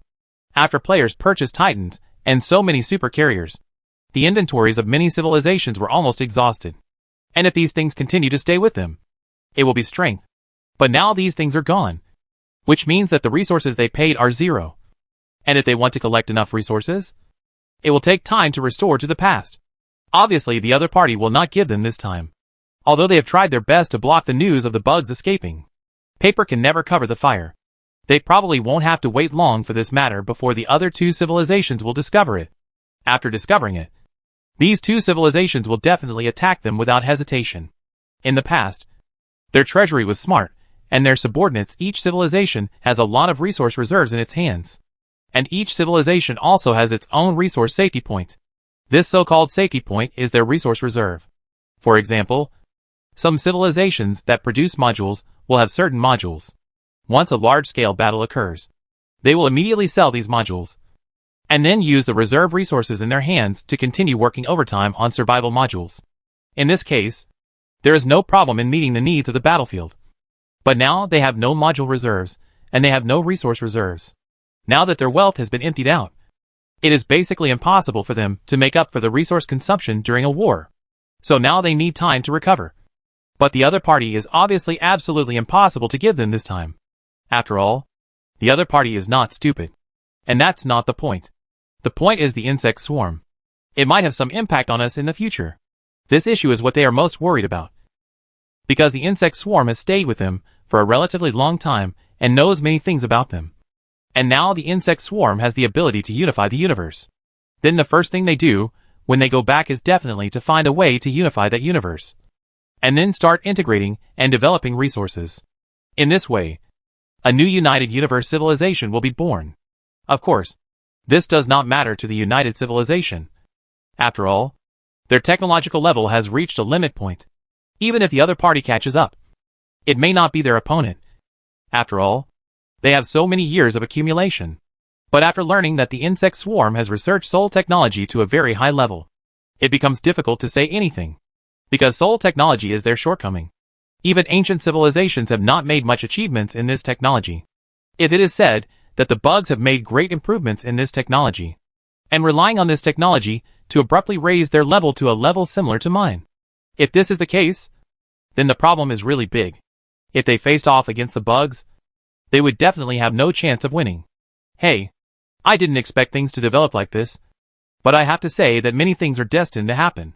Fortunately, we have strictly kept the relevant information about the history of the universe in ancient times strictly confidential. No civilization other than a few of ours knows about it. If this news gets known to the bugs, it will be a real disaster for us. Thinking of this, everyone couldn't help but feel a little scared. As long as they don't know this information, then they won't have a sense of urgency. If there is no sense of urgency, when that day comes, I think their technological development will not be too high. Especially for technologies like soul technology. They are even less likely to make much achievements. After all, there is pressure to have motivation. Unifying the entire universe is certainly a good thing. But after unification, there will be no pressure or goal for the development of the entire universe. At that stage, no matter how rapidly they developed before, their technological development level will stagnate. But if they know about how ancient civilizations were destroyed, then they will have a goal. Even if the entire universe is unified by that time, their technological development level will still not stagnate. But it is a pity that they will have such top-secret information. Don't know? Although that is what I say. No one can guarantee that no accident will happen in these long years. So we must be prepared with both hands. Yes, we do need to prepare in advance. The situation in every universe is now a bit wrong. The gates to the universe that might only appear once in tens of millions of years are now appearing more and more frequently.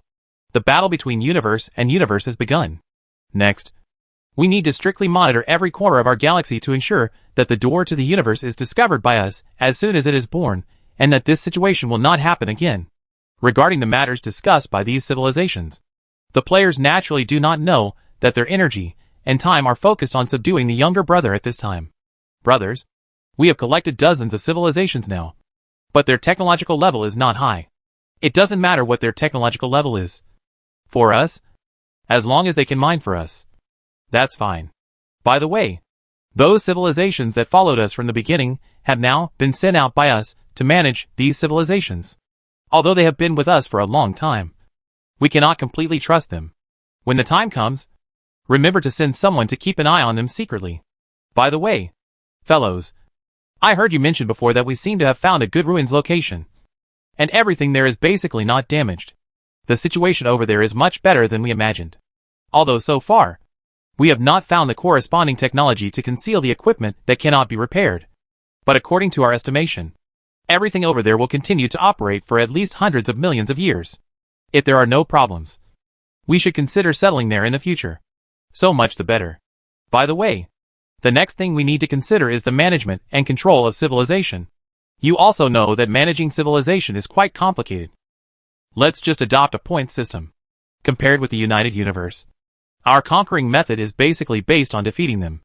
In the end, they are our spoils. Under such circumstances, I think the point system can be implemented. The way the points mechanism operates is, in the final analysis, a forced control of civilization. These civilizations can earn corresponding points by collecting resources and helping their own contributions. Through points, they can purchase battleships or some corresponding technologies. Although this doesn't seem like much on the surface, there is actually a fatal problem here. That is, if you want to get points, you need to hand over resources or pay losses to get them. compared with gaining points by losing battleships or something. Most civilizations will definitely exchange the resources they obtain for points, and then trade with other civilizations, or trade with the alliance, to get what they want. In this case, most of the civilization's resources will be gathered into the hands of the players, and the points awarded by the players are illusory. In the final analysis, if they fall out with the players one day, then the points will become useless. Anyone can see what the problem is with this method. So as long as they are not sure, they are not willing to agree to this method. It was for this reason that the United Civilization used resource trading in the end. Although alliance coins can be used for currency transactions between civilizations, most civilizations choose resource exchange when it comes to large-scale transactions. But in the blueprint planned by the players, even large transactions in the future must pass points. However, players feel that there should not be much problem in implementing such a plan. After all, the current situation is very clear. The civilizations under the players' hands are basically from the big server. If you don't agree, you will be destroyed directly. Although there will be hidden dangers in the later stage, we only need to have all the core technologies in hand. Even in the later stage, we can unify the warships of all civilizations. As long as our production efficiency increases, then all their warships can only be made by we provide. In this case, even if they don't agree in the later stage, there is nothing we can do. And you have also seen our operation mode. In the later stage, after we defeat the civilization, we will take away their warships and other things, and conduct strict monitoring. As long as you find that they are making it privately, you will be given a pot of it. In short, the difficulty in implementing this plan is in the early stage. As long as the early stage difficulties are solved, it will be easier to handle in the later stage when everyone has developed a habit. In this way, the players discuss the follow-up situation one by one. But what the players have to do now is to unify as many civilizations in the universe as possible. We also make appropriate interventions in the development direction of the technology tree in the civilization, and try to let them focus on researching soul technology. Although the progress of this kind of technology is very slow, players believe that as long as enough civilizations are studied, they will be able to see progress. We can have a good communication about this year later. The main problem we are facing now is productivity.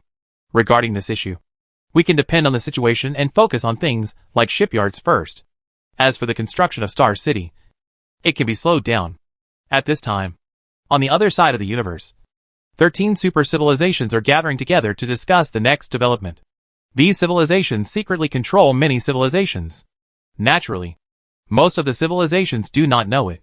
They are being monitored and controlled by the other party at all times.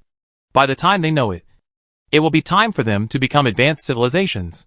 At that stage, it is absolutely impossible for them to resist. After all, the strength is here, and even the weapons and materials of civilization are clearly known to the opponent.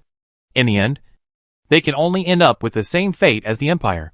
We have discovered traces of the insect swarm some time ago, and what we need to discuss next is how to deal with the insect swarm. You mean those observation civilizations under our command that were attacked and dominated by the swarm? Right. The civilizations that were attacked by the insect swarm some time ago are obviously not aware of them. Those civilizations have been under our surveillance, and when they went to attack that civilization, they didn't bring too many troops there. After all, these are low-level civilizations.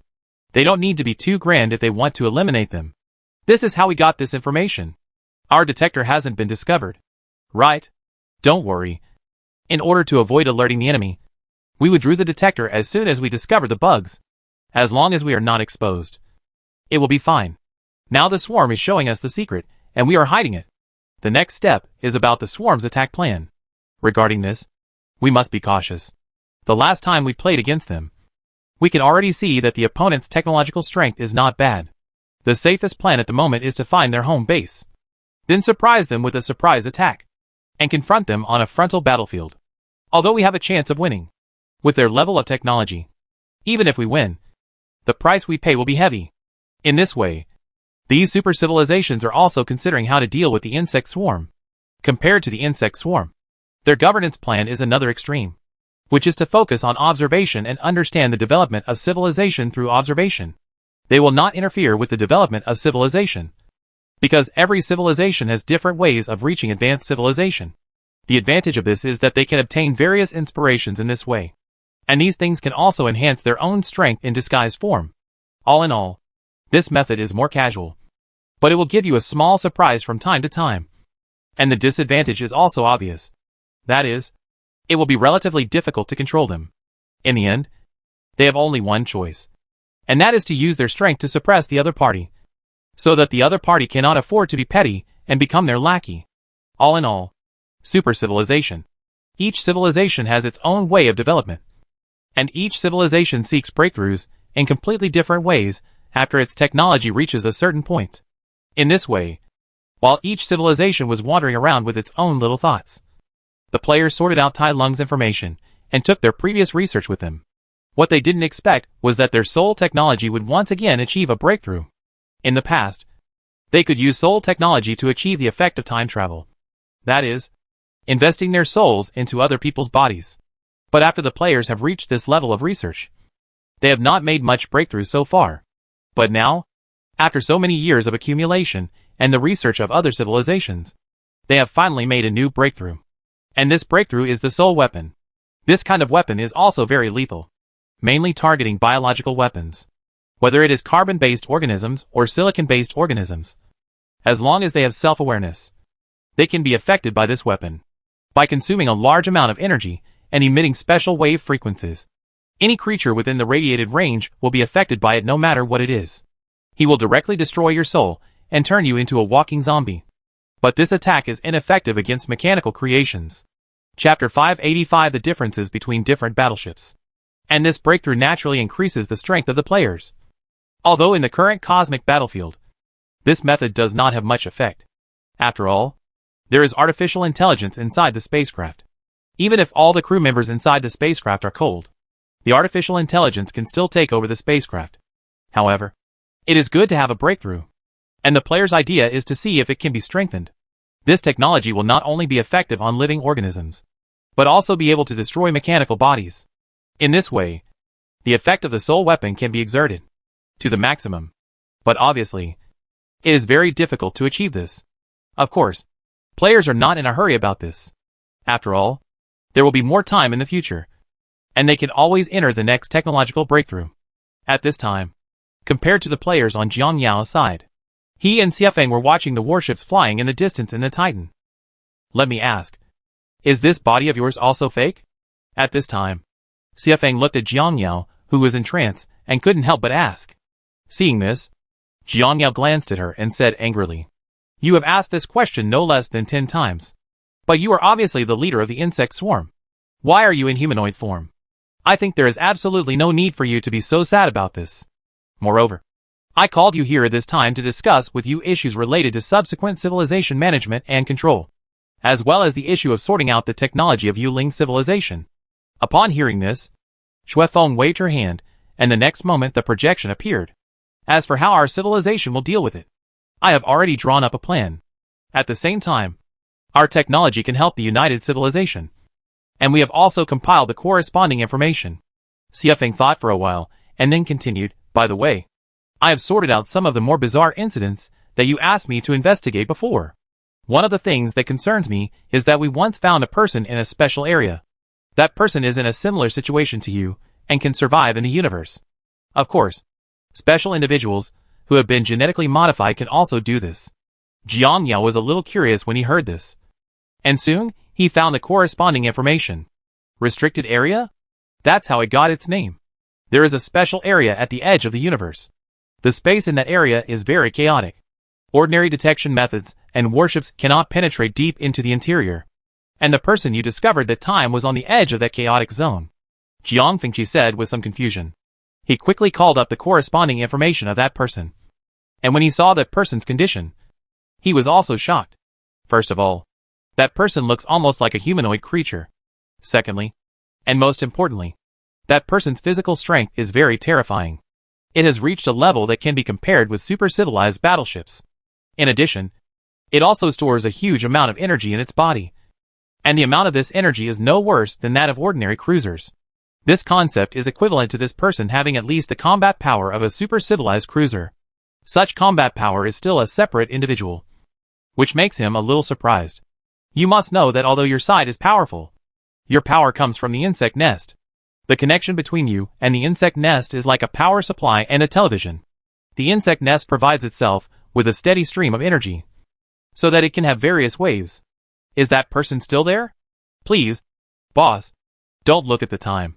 Tens of thousands of years have passed.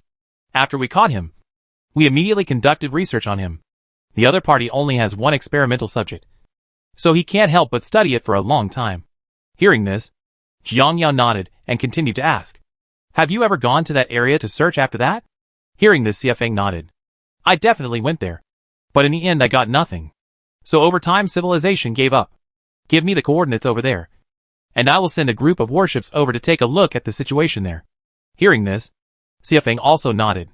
Although he didn't have any hope that Jiang Yao could find anything there, he told Jiang Yao the location due to the current identity of the other party.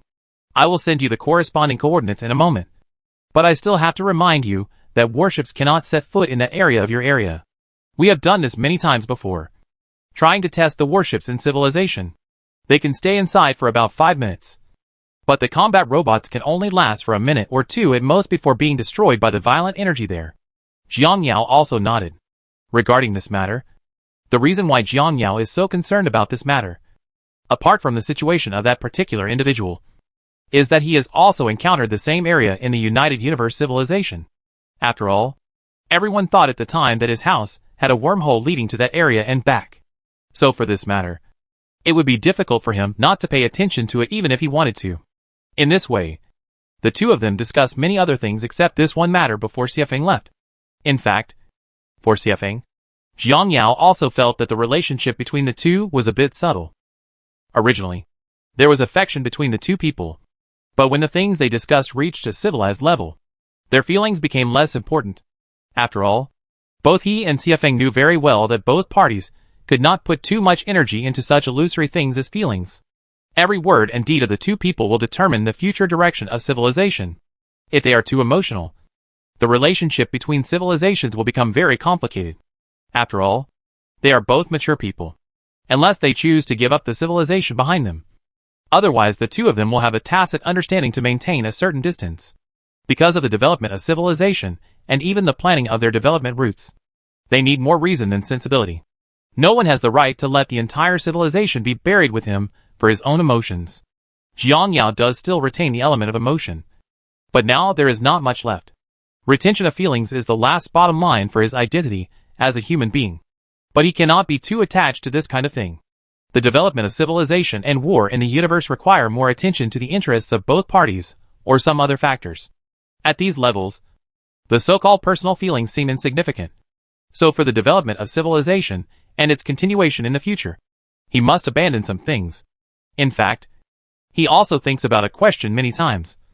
That is, the meaning of retaining these feelings for himself. After they have developed to the present level, after getting used to life and death, he has become very indifferent to many things. Jiang Yao, who had been thinking for a long time, but still had no definite answer, shook his head and shook off these thoughts. Really? I'm getting older, and sometimes I think too much. Jiang Yao couldn't help but laugh at himself as he spoke. Let's explore the area Xiafeng mentioned before first. After saying that, Jiang Yao immediately decided to mobilize a group of formations to go to that area to explore. For Xiafeng, it was also clear to Jiang Fengqi that their civilization could not explore that area. He had learned about the situation in the Edge world before in the United Universe civilization, especially those areas that were like cages covering the entire universe. He had paid attention to them. Those strange areas are wrapped in a special energy, and warships entering that area will be affected to varying degrees. It is even said that even the civilization flagship cannot stay in such an environment for long. But this is only for ordinary civilizations. In that universe, it is normal for the flagship of civilization to be unable to withstand damage. After all, in the United Universe, the flagship of civilization is a mid-level battleship, and above it, there are more advanced battleships, just like aircraft carriers, Fearless and so on. But if you want to enter that area and stay there for a long time, it is impossible for aircraft carriers and fearless people. There are only two types of battleships that can enter: the super aircraft carrier, the Titan, and the Super Titan. At present, if you want to enter, these three types of ships have certain requirements. First of all, the self-healing ability of these three types of ships must be very strong, because only in this way can they continue to withstand internal damage. Simply put, if you enter it, you will suffer a certain degree of damage at all times. And the amount of damage is very high. A ship that is so tall that it has no self-repair ability will not last long at all. However, a ship with self-repair ability also has certain requirements. For example, a tour ship with a strong repair ability has a blood volume of 10,000. It can repair 10,000 health every second. And it can also guarantee permanent motion. The internal damage is also 10,000 per second. In this case, he can also enter that area. But after entering that area, he can no longer be attacked, because its repair amount is the same as the damage amount in the space. In this case, once he receives additional attacks, all that awaits him is death. To achieve this amount of repairs, it is simply impossible to use cruisers or battleships. Of course, there is a type of ship that can reach the battleship level. But the cost of building this type of ship is not cheap. It is even said that the price exceeds that of an ordinary aircraft carrier. Therefore, no civilization would build such a ship except under special circumstances. And even if there is such a ship, you will have many problems to worry about after entering. And that is balance. So being damaged internally will break your repair balance. And the result of your battleship being broken is self-evident. So usually, only the flagship will go inside. And not all ships can go inside the flagship. Each super aircraft carrier or Titan has its own advantages. Take super aircraft carriers as an example. Some super aircraft carriers do not have the ability to self-repair. Of course, they are immediately equipped with corresponding equipment. But this is meaningless. Give a very simple example. Just like a super aircraft carrier with an attack bias, all its equipment is for attack. In such a situation, its first choice is extreme attack power. Only in this way can it exert its own strength. For defense, its assembly option is usually to increase the thickness of the overall armor or shield. For example, its original health volume is 1 million. And through the increase of this additional plate or shield expansion, the health volume can be directly increased to 310,000. This way he can last a long time on the battlefield. And that was enough for him. It does not need to be equipped with maintenance equipment that can repair 70,000 to 80,000 yuan per minute. Because on the surface, it seems that its battery life has been improved after equipping it with this equipment. But it is obvious how fierce the firepower is on the battlefield. Such repairs are a drop in the bucket. Maybe if you improve your armor you can last an hour on the battlefield. If you choose to repair it, you will probably be able to last for 20 minutes at most. And if you assemble it this way, not only will your endurance time be shortened, but your firepower will not be able to be increased to the limit. In this way, your ship will not be able to deal damage, and it will not be able to withstand damage on the battlefield for a long time, which makes it look nondescript. Therefore, usually this kind of ship chooses high armor to ensure its time on the battlefield. As for repairs, it is left to the warships responsible for remote maintenance on the battlefield. As long as he has the help of these ships, he doesn't need to worry about battery life at all. And if the armor is sufficient, it doesn't matter if the amount of remote repair in the early stage is not as high as the damage. Because in the later stage, when the number of battleships decreases and the firepower decreases, the remote repair chain may be able to support the amount of damage per minute, or even surpass it. The premise of all this is that you must survive until that time. So he must choose to increase his armor. For example, on the battlefield, even if there is a remote repair chain, his armor will still lose 1 million after an hour. But his total health has reached 3 million. So he can last for close to 3 hours. If he only had 1 million and a small amount of repairs, he might only be able to last a few minutes more than an hour. Therefore, in the United Universe civilization, each special ship has its advantages. What both sides have to do is to maximize the advantages of this kind of ship. No ship is perfect. Some ships focus on the amount of self-repair and their own defense, but their firepower will be greatly suppressed. Some ships focus on attack and defense, although they are weak. If you maximize the attack against those warships that focus on self-repair, they can easily break through the defense, even if the repair capacity of such warships is very high, but still not impressive compared to his output. All in all, everyone has his or her own way. You just need to give full play to your own advantages and leave the rest to other ships in the fleet. If you want to get inside and survive for a long time, it is only possible with a ship that maximizes its defense. Of course, there is such a boat in Jiangyao, because his fleet is dominated by shield resistance teams. After all, its flagship was the shield-resistant Super Titan Komodo. So when he chose the pairing, all his auxiliary ships were mainly shield-based. Among the shield-carrying ships, There are naturally ships with strong self-healing capabilities. Dragon-class super aircraft carrier. This is the super aircraft carrier in Jiangyu's shield formation. This aircraft carrier is similar to Komodo in terms of firepower, and is not very outstanding. But its defensive power is very exaggerated. It's outrageously exaggerated. Under normal circumstances, an aircraft carrier with a biased attack direction can effectively sustain about 20 million damage, while the Flying Dragon can effectively sustain 80 million damage. The effective damage capacity of a Titan with a biased attack direction is only about 120 million. To put it simply, not counting the self-repair ability, this super aircraft carrier already has an effective damage capacity comparable to that of an ordinary Titan. Chapter 586 Heading to the Edge World. Compared with ordinary Titans, the damage capacity of Super Titans is about 2 billion, while Jiang Yao's ship can sustain nearly 4 billion, which is more than 20 times that of ordinary Titans.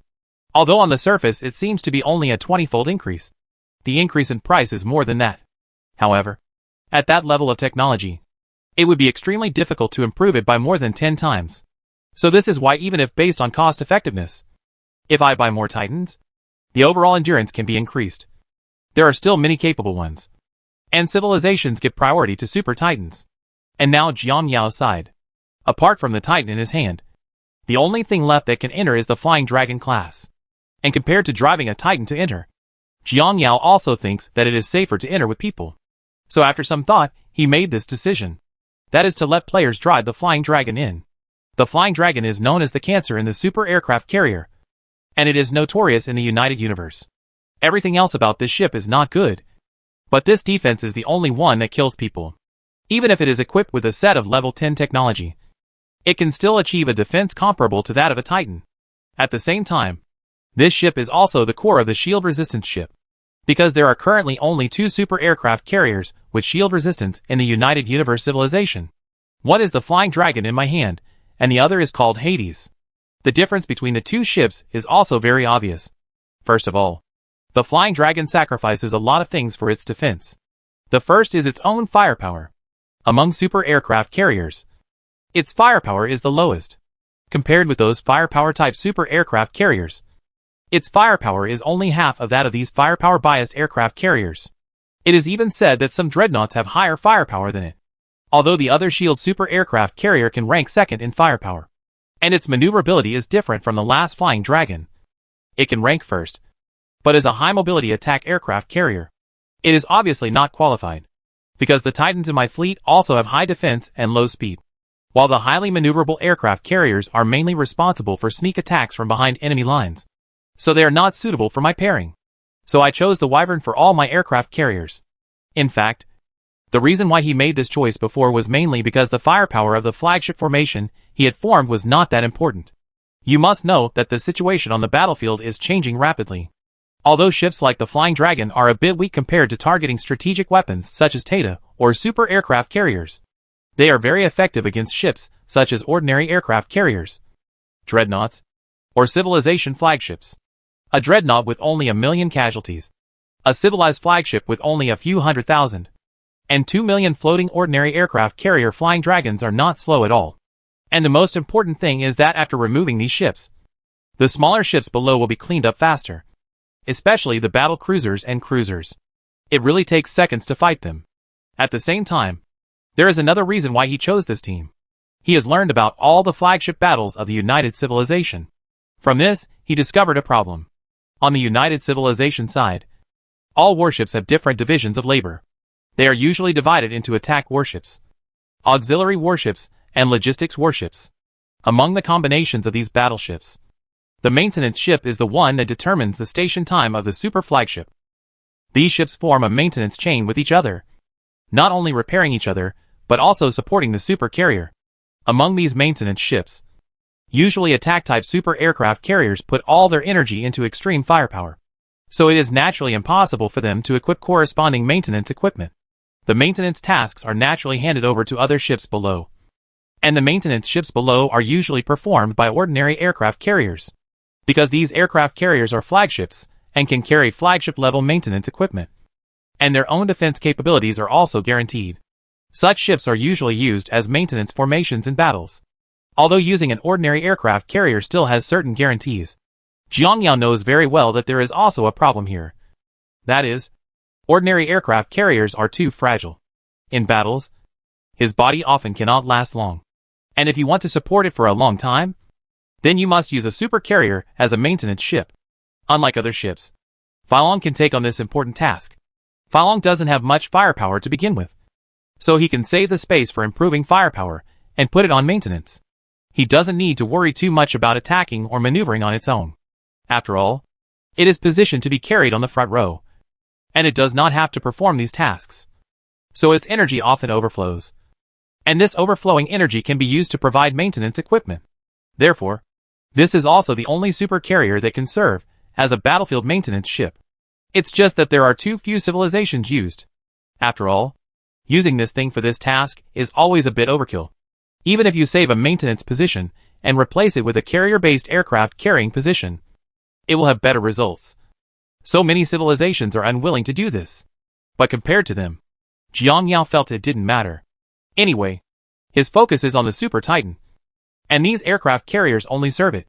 At the same time, Filong Jiang Yao thought it was very good, because this ship is hard enough.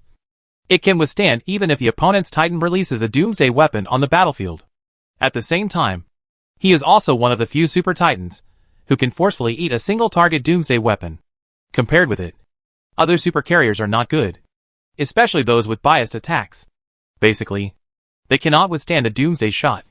Of course, this is no longer important to him now, because he does not believe that any civilization can create a Titan. And even if there is, it doesn't matter. Anyway, his body can withstand it. As long as he can withstand the damage, it will be easy for him to recover after leaving the battlefield. So Jiang Yao is not worried at all about sending a super aircraft carrier there this time. Not only can his aircraft carrier be able to withstand damage inside, but the recovery amount is definitely much higher than the damage amount. Under such circumstances, it is not difficult to stay in it for a long time. After everything was arranged in this way, the players immediately started taking action. This time Jiang Yao basically used half of his formation, because he couldn't be sure whether there were enemies over there. And if so, he had to take care of him. This time he directly dispatched 10 super aircraft carriers and a super Titan. It is simply not easy to use this kind of troops to destroy an advanced civilization in the Dark Forest universe. At this time, a group of giant battleships were seen driving out of the galaxy where the players gathered. After the battleships moved out to a certain range, all the battleships stopped, and then a faint red light began to glow around the Super Titan. As the red light became brighter and brighter, it directly enveloped all the surrounding ships. The next moment, as the red light shrank, these battleships also disappeared into the universe along with the red light. And this wave of operations is another ability of Super Titan. Send teammates. The distances between every region in the universe are simply too far. Some areas can be passed through induction. Some can be passed by jumping off bridges. And some can use stargates. But when the distance reaches a certain level, and even the stargate cannot be reached, the Titan's delivery ability can only be used. This is also currently the method that can jump the longest distance in one go. The principle of induction is basically the same. Before delivery, a ship needs to arrive at the designated area and then turn on the induction field. Then Tata will open the jump channel and send all the surrounding ships over. At the same time, this is also the only way for super carriers to travel. Although super aircraft carriers have jumping functions, the jumping distance is too close. At the same time, traveling on this type of ship is also very inconvenient, because the ship itself is extremely heavy and cannot pass through the stargate. So they can only jump by jumping off the bridge, and they can jump by their own jumping ability. Although the distance they can move at one time is very good compared to the jump, it is not enough. The only method that can teleport long distances at once is Titan. Of course, ordinary Titans can also do this. But for him, he doesn't care about this now. The delivery speed was very fast. In less than a minute, they had already appeared at the edge of the universe. After arriving at the destination, following his order, a flying dragon slowly flew out of the team, and then entered that area. How is the situation inside? When the Phylon class entered, people outside also began to ask about the surrounding situation. Brothers, our situation in the outer zone is pretty good at the moment. This side can cause about 1,000 points of damage to our ship every second.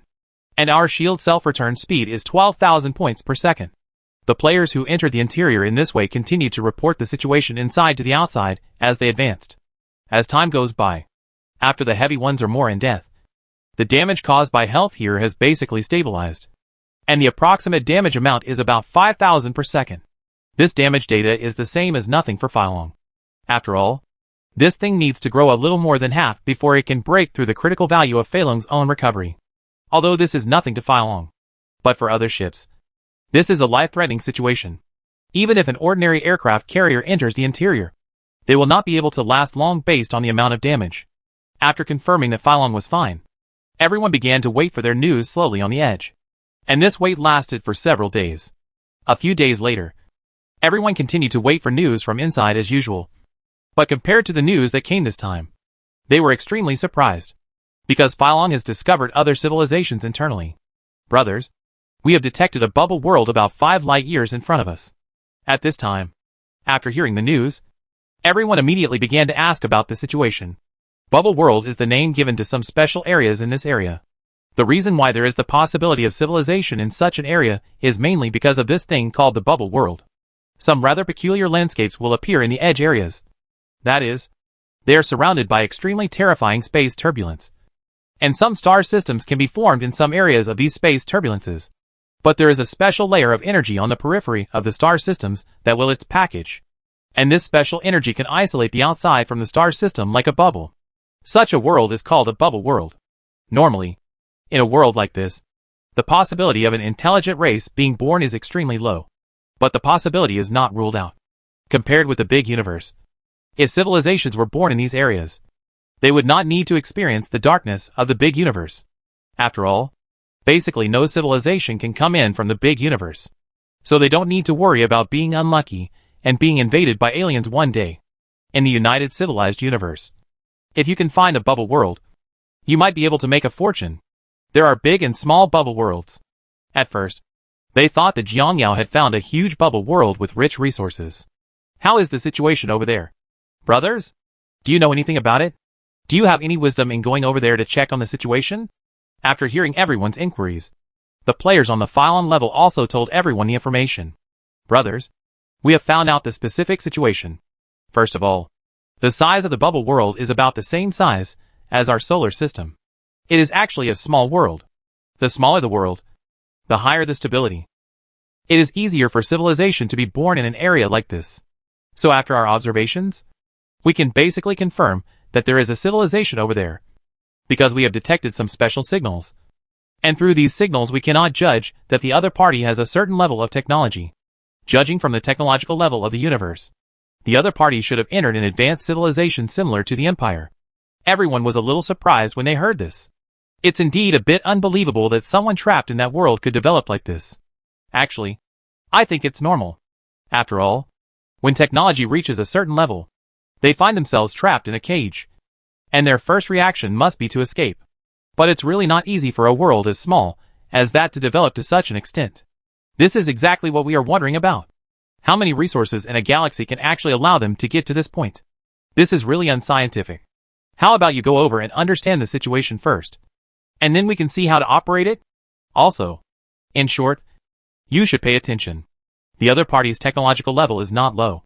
Although it is difficult to find you, it does not mean that they cannot find you. Understood. After agreeing like this, these players continued to carefully drive the flying dragon slowly towards that world. After they reached a certain distance, they stopped and began to secretly observe the situation of that civilization. However, due to limited conditions, they don't know much about the situation. If they want to know more, they need to get closer. But there is a risk of exposure. Fortunately, something has been gained over there. So the players are not in a hurry. What they have to do now is to find out the general situation first, and then come with a large force. Chapter 587 Bubble Civilization. After arriving here, the players also discovered that this place was completely different from what they imagined. First of all, this world that looks like a bubble is surrounded by a purple energy film. And after analysis, the player does not know what these things are. But what they can be sure of is that this thing should not be formed naturally. Brothers, what's going on? I don't know. Logically speaking, if an energy bubble like this is not produced naturally, it will also require energy to maintain. It's not even said to be unnatural. Even if it is natural, where is its energy source? Indeed, this question alone left them puzzled. Because something like this, if there is no accurate energy supplement, it will definitely not last long. And the current world is the birth of civilization. And the evolution of civilization is based on the unit of billions. During these long evolutionary years, once there is a problem with the bubble, all evolution will be ruined. This means that the equipment that maintains this bubble has been operating normally for billions of years. Without maintenance, it is basically impossible to reach such a state. What exactly is going on? At this time, the players did not dare to go too deep. If what they speculated was correct, it could only mean that this civilization appeared due to human intervention. And the mastermind behind this civilization was not something they could spy on. It is even said that the technological level of this civilization has surpassed that of the United Civilization. Brothers, this situation is wrong. If according to our imagination, the technological level of this civilization exceeds that of the United Civilization, then how should we explain the situation on the United Civilization side? When they heard this question, everyone was stunned. And soon they thought of something else. Indeed, this is a problem. According to their logic, the United Civilization has the same thing. If this mastermind really exists, is there still a three-legged alliance with the United Civilization? Obviously they would never dare. The current state of the United Civilization is that it is obvious that they do not take this matter to heart. And their lack of concern can only prove one problem. That is, the player's speculation is wrong. What exactly did the United Civilization find so that they can feel relieved? Only the devil knows this.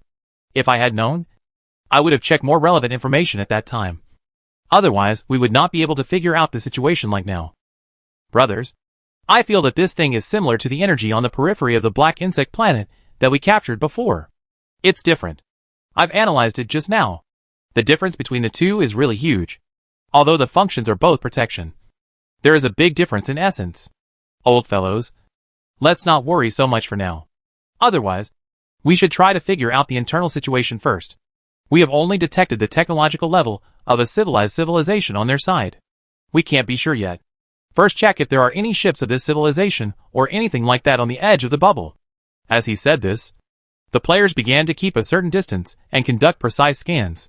After some scanning, players can determine that there is an ancient building in a certain area of the bubble, and the building has been severely damaged. However, judging from the appearance of this building and the faintly visible text on it, players can sure this is the masterpiece of civilization in this universe. They have entered the SI age and have the capability to build things in space. That's how it should be. The function of that device is unclear at this time. Is there a way for us to go inside and understand the situation? In response to this matter, the players also began to discuss. And soon the players thought of soul technology, which was the same as when they invaded the Yuling civilization. Using soul technology, Jiang Yao had no objection to their proposal. In this case, I will arrange the manpower as before and prepare to go in to investigate the situation. Thinking of this, Jiang Yao led the large army back to the temporary gathering point, and then began to operate. In this wave, he directly sent 10 brainworms to investigate the situation. Just a few days later, the brainworm sent out found him. Chief, the situation over there is a bit special. Jiang Yao was also a little puzzled when he heard this. The situation is somewhat special? What exactly is going on? Hearing this, the brainworms also told Jiang Yao their findings. Chief, it's like this. According to your order, we directly use soul technology to go to that galaxy. However, after arriving in that area, we discovered a problem. That is, we cannot enter that layer of film. It can insulate our souls. Jiang Yao was also a little surprised when he heard this. Can you isolate the soul? Jiang Yao also felt a little incredible about this answer. You must know that the energy group in his hand cannot be isolated now. But that thing has such an ability. There's no way I can force my way in. Thinking of this, he quickly asked this question. Currently, it seems there is no good way to get in safely. We may need to analyze that thing and then have a corresponding strategy. Jiang Yao shook his head when he heard this. Don't even think about analyzing this matter. It's basically impossible. After hearing this, the brainworms naturally knew why he said this. You must know that such things also exist in the United Civilization. And with the technological level of the United Civilization, they must also want to analyze this thing. They even talked about going inside to understand the situation. But so far they have not succeeded. This alone is enough to show that this thing has an extraordinary origin. At the same time, this thing can block the soul body from entering, which means that this thing has a certain degree of restraint on soul technology. They simply cannot compare with the United Civilization in terms of conventional technology. And now even their superior soul technology cannot function. These 2 points alone are enough to show that this thing is not something they can crack now. Have you ever tried to force entry? After thinking for a long time, Jiang Yao asked. Upon hearing this, the brainworm said, if you enter by force, it may attract the attention of the internal civilization. After all, we went there secretly, and we use soul technology to avoid being noticed. Hearing this, Jiang Yao also nodded. Anyway, there is more than one bubble world in that universe. But we haven't discovered other places yet. Otherwise, we should try to forcefully enter that area first. It's the leader. Now we don't know what the tolerance range of that bubble is. First try to use non-solvent to attack and see if you can open the screen. If it doesn't work, I will directly mobilize the Titan formation and attack together. If this can't open the shield that allows souls to enter, then we may really have nothing to do. Hearing this, Brainworm also nodded helplessly. It seems like this is the only way it can be now. After discussing it like this, Jiang Yao also started to take action.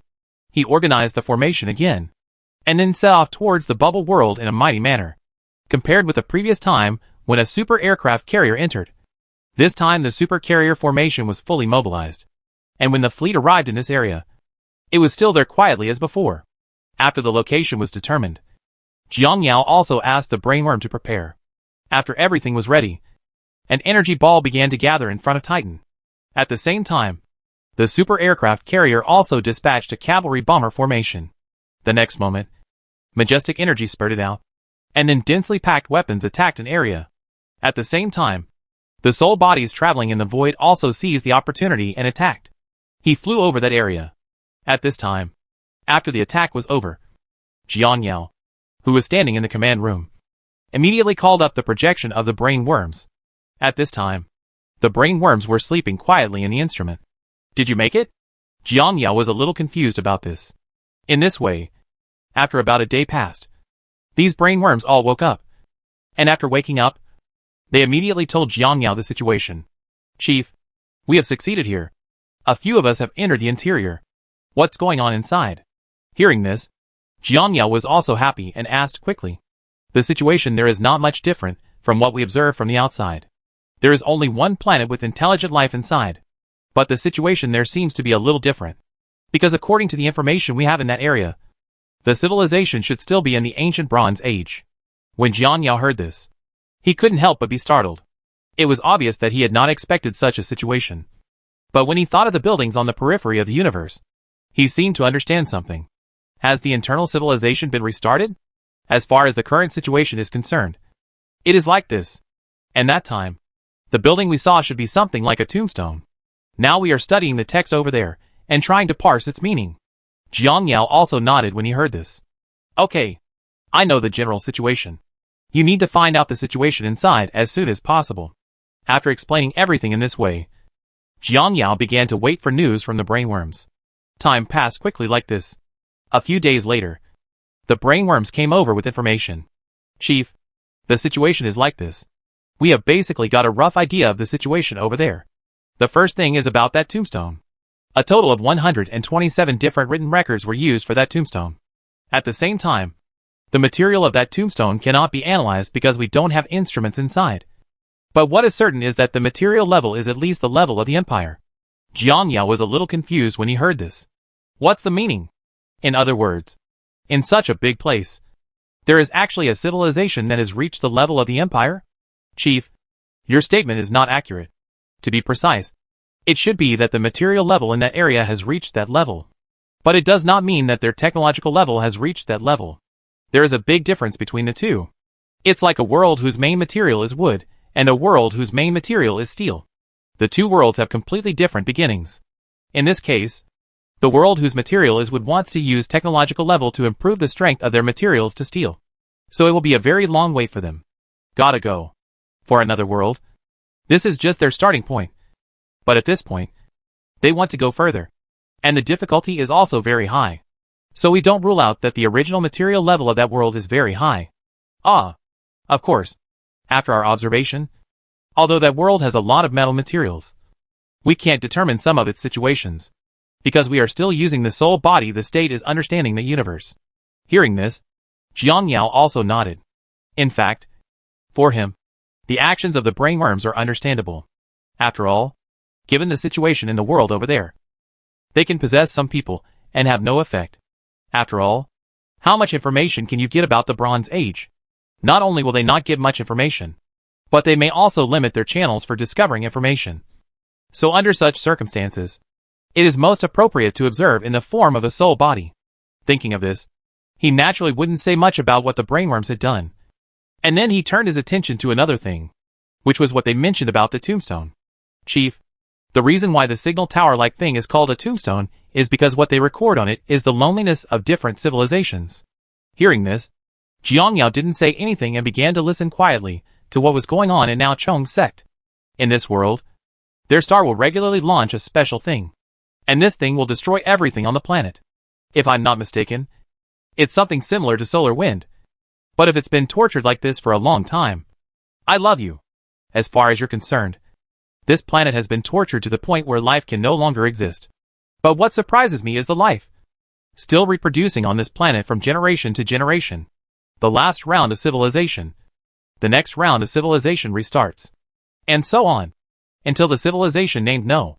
One set foot on the interstellar space and discovered the truth of this world. They tried various methods to escape from here, but they all failed in the end. In the end, out of helplessness and despair, the next solar wind will strike again. With their technological level, they cannot withstand this cleansing. And this is what surprises me. Logically speaking, if their technological level has reached this level, they should be able to create corresponding things to resist it.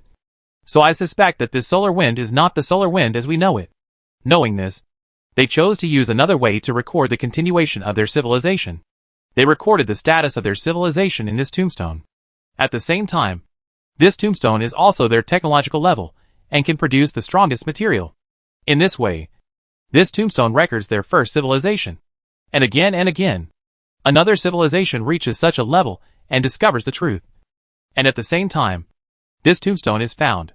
Chapter 588, A Brief History of Civilization. At this time, Jiang Yao couldn't help but feel a shocking feeling in his heart when he listened to the information Brainworm told him. Indeed, the information on the tombstone is too incredible.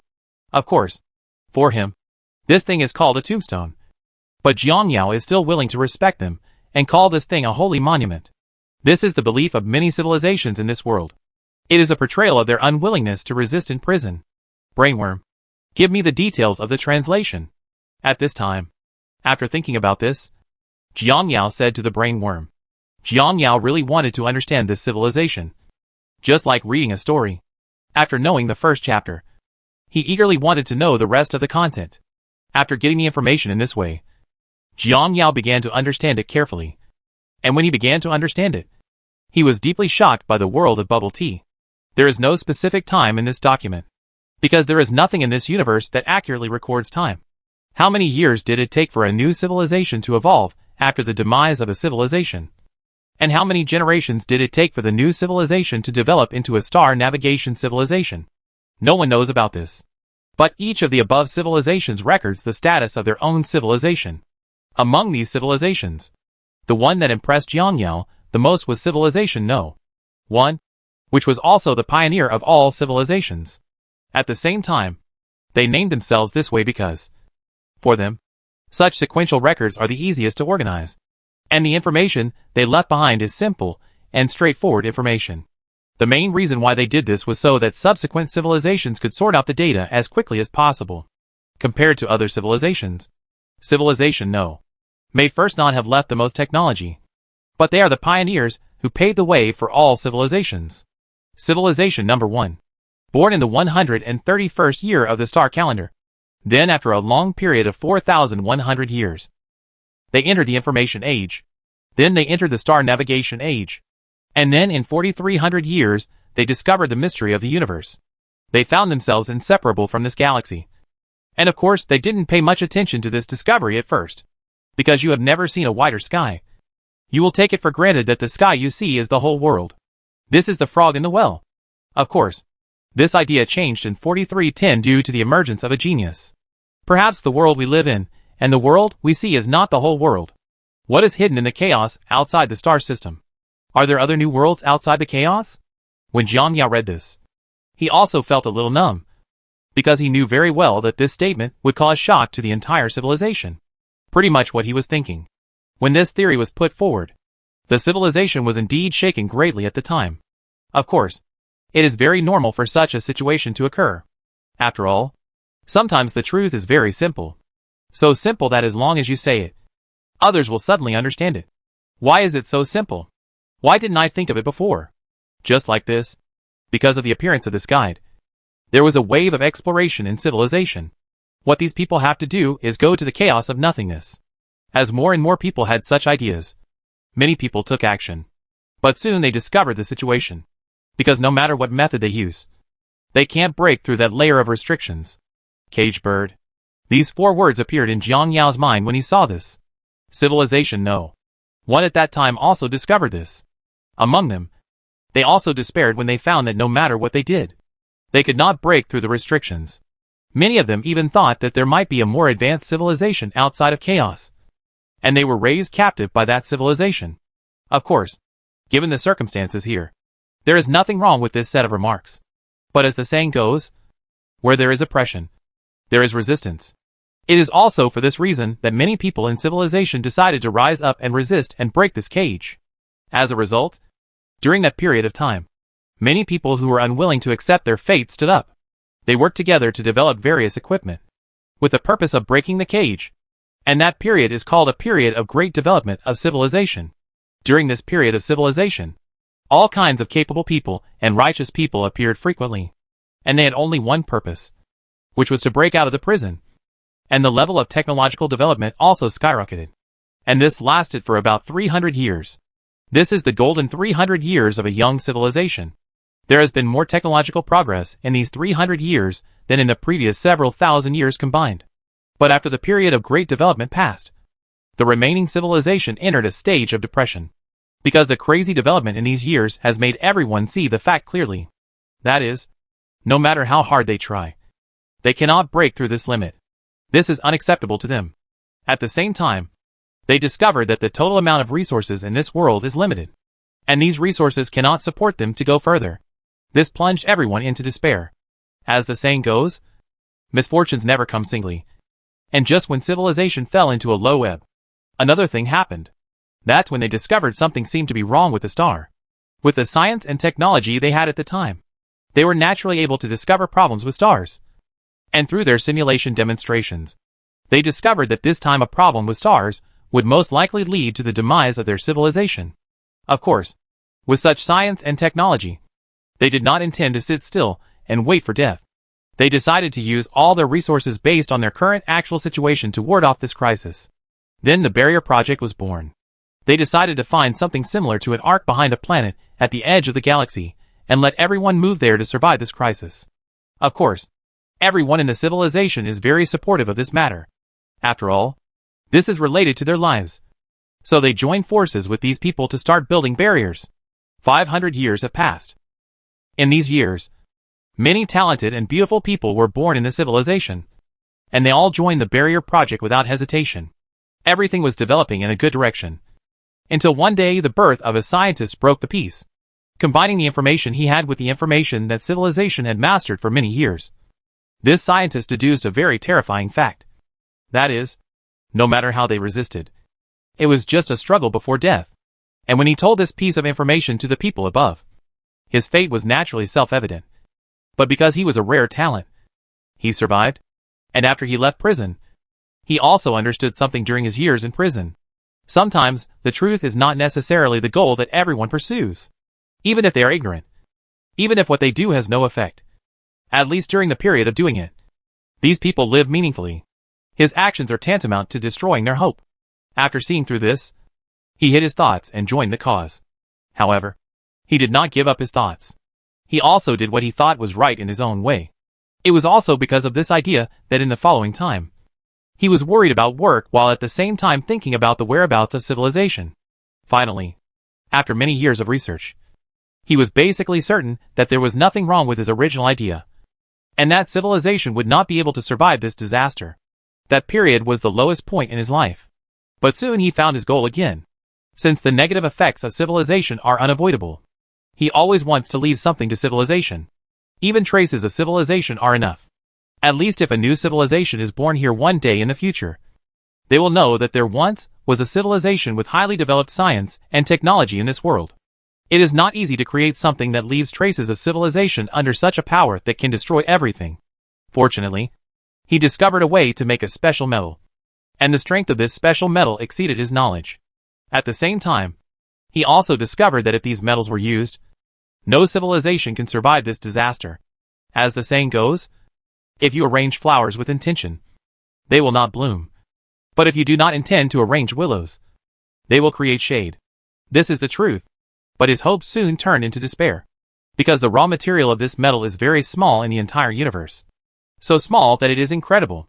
To build a fortress that can withstand damage and allow the entire civilization to live in it requires a huge amount of materials.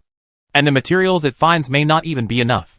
It was also because of this reason that he chose to record civilization. Ever since, a plan quietly emerged. In this way, as time went by, he recorded too many things on the holy monument, including the origin of civilization, many technologies, the synthesis method of this material, and of course, the most important dream. And his dream is to know what the world outside this universe is like. The last entry in his record read, "I don't know what the outside universe will look like in the future, but I hope that one day when you really set foot in that area, I hope you can record the outside world and put it here." At this point, civilization No. 1 has come to an end. Just like this, spring passed and autumn came, and I don't know how many years passed. Civilization No. 2 appeared, although they are ranked second in number. I don't know how many civilizations have gone through during this period before No.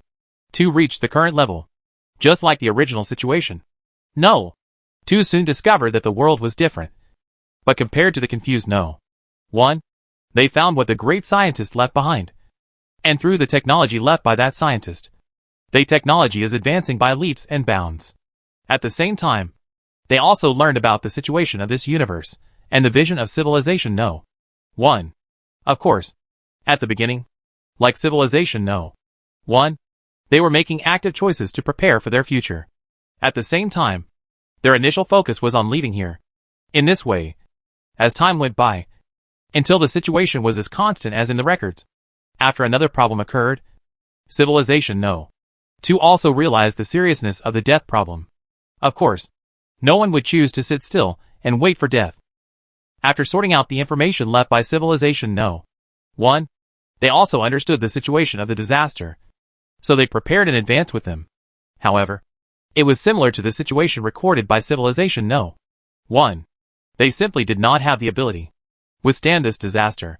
Fortunately, with the lessons learned from civilization No. 1, document No. 2 began to prepare for civilization's funeral very early.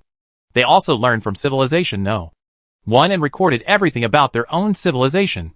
At the same time, they have the same ideas as civilization No. 1. They also want to see the world outside this universe. However, compared to civilization No. 1, they recorded more and more detailed content, and they found many problems when deciphering civilization No. 1, so they also recorded how their words were expressed. So that if one day in the future, other civilizations reach this height, then this civilization can sort out the legacies of the two civilizations and become stronger. And maybe it will be possible to leave here. In this way, civilization No. 2 also came to an end. Compared with civilization No. 1, civilization No. 2 brought greater significance to subsequent civilizations, because they were the first civilization to come up with detailed records. It is also because of their suggestions that many civilizations in the future will progress faster. In this way, a year has passed, and several generations have known that the turning point has appeared. And this turning point is civilization No. 5. This civilization, after combining the currently known information, determined a concept called Great Destruction. At the same time, they also have a very deep understanding of the era of Great Destruction. They found that the time of each round of the era of Great Destruction is fixed. The interval between the last era of Great Destruction and the arrival of the next era of Great Destruction is 60 million years. Although this time is very exaggerated for individuals, it is very small for civilization. It is not an exaggeration to even say that it is pitiful. From the most basic single-cell organisms to the later multicells. The evolution of organisms followed the emergence of animals and plants and finally, the emergence of intelligent organisms. From primitive to tribal, and then to civilization. The whole cycle repeats itself over and over again. 60 million years is too short. Far fewer civilizations have already ushered in destruction before they even began to form. Only a very small number of people are lucky enough to go to civilization. And an even smaller number of people are lucky enough to go to the universe and understand the truth of the world. This concept of an era of great destruction has also brought help to many subsequent civilizations. But it has also brought disasters. Civilization No. 20 is one of the disasters. This civilization became desperate after learning the truth about the world. Because there were 20 generations of civilizations in front of them that could not escape the fate of destruction. At the same time, in order to record their own things, these 20 generations of civilizations also searched for materials in the universe to expand this huge cosmic tombstone. By this generation of universe, the tombstone has already reached a certain size. Although he cannot protect everyone, he can protect some people. It is also for this reason that a group of people in civilization have ideas. They want to build the tombstone into a small ecological circle, and then hide inside to survive the catastrophe. Chapter 589. Jiang Yao also felt that it was understandable that the people of civilization No. 20 had such thoughts. As the saying goes, if you don't serve yourself, you will be punished by heaven and earth. After all, after you have achieved such a high position in civilization, no one would be willing to let it go. But if you succeed, it will be a disaster for future civilizations. And the efforts made by previous civilizations will also be in vain. Thinking of this, Jiang Yao continued to look down to understand what happened at that time. And just as he thought, the plan was relatively successful at first. After all, only those high-level officials knew about the tombstone. So they can still hide the truth when they operate. But there is another voice among these people. That is, the continuation of civilization and the continuation of life. They believe that they should not waste the efforts of the previous dozen civilizations. At the same time, they also believe that even if the transformation is successful, they will not be able to support these people to survive to the next era. Reasonable ecologies are never real ecologies.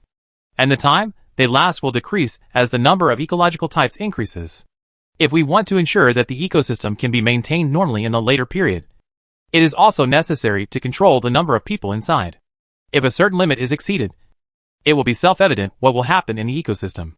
Even as time goes by, after the people in the ecosystem change batch after batch, it is very likely that a more stringent hierarchy will emerge. System. All in all, they made speculations about the internal situation of the ecology. And based on the current situation, they finally made a decision. Making this matter public to a few people who are still alive will not bring hope to civilization. It is better to leave hope to others and to subsequent civilizations. Although they do not know each other, they all share the same being in this little universe. In order to go to a wider world, I will sacrifice all my life. In the end, they decided to pass on this will. And because of this incident, civilization No. 20 broke out into an unprecedented war. And this war was divided into two factions. The internal voices of the two factions, which are regarded as water and fire, are naturally not pure. They only want the continuation of civilization, but more of a psychological imbalance. They know that even if the plan succeeds, it won't bring about much change, because only a small number of people can always enter the ark, and most people can only be left outside. And those who stay outside need to spend their own efforts in order to build the ark. Even in order to make this thing, there will be sacrifices. But what he exchanged for his life is that he can only let the group of people live in it. And he can only become cannon fodder in the end. This kind of thing is something that no one wants to see. And those who choose to create it are naturally at the top of civilization. They have the right to live there. Of course, the final result of this matter is self-evident. The person who finally chooses to inherit will win the final victory. Although these people have their own thoughts, it is undeniable that their goal has been achieved. And everyone must have the same ending as them. An incident like this also caused some people in the entire civilization to fall into deep thought. They believe that such a thing can happen in their own civilization. And maybe it will happen in other civilizations as well. The reason why such things did not happen in the previous civilizations may simply be due to good luck. The answer to the inheritance of civilization and the universe cannot be left to good luck.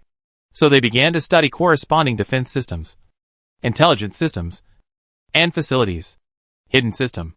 Their idea is that when the technological level of civilization reaches a certain level, Some intelligent robots inside tombstones can establish contact with these people and observe whether these people are trustworthy through various methods. Then tombstones will appear in front of them, show them the truth of the universe. So civilization No. 20 is a change for the entire bubble universe. All civilizations in the future have learned their lessons and constantly added some new weapons inside this tombstone. The technology of these weapons is top secret and will not be recorded in the tombstone. The purpose is to ensure that tombstone security. In this way, civilization continues, and similar situations have occurred in subsequent civilizations. However, because the tombstone itself is also offensive, and the tombstone that combines the wisdom of many civilizations is not so easy to defeat.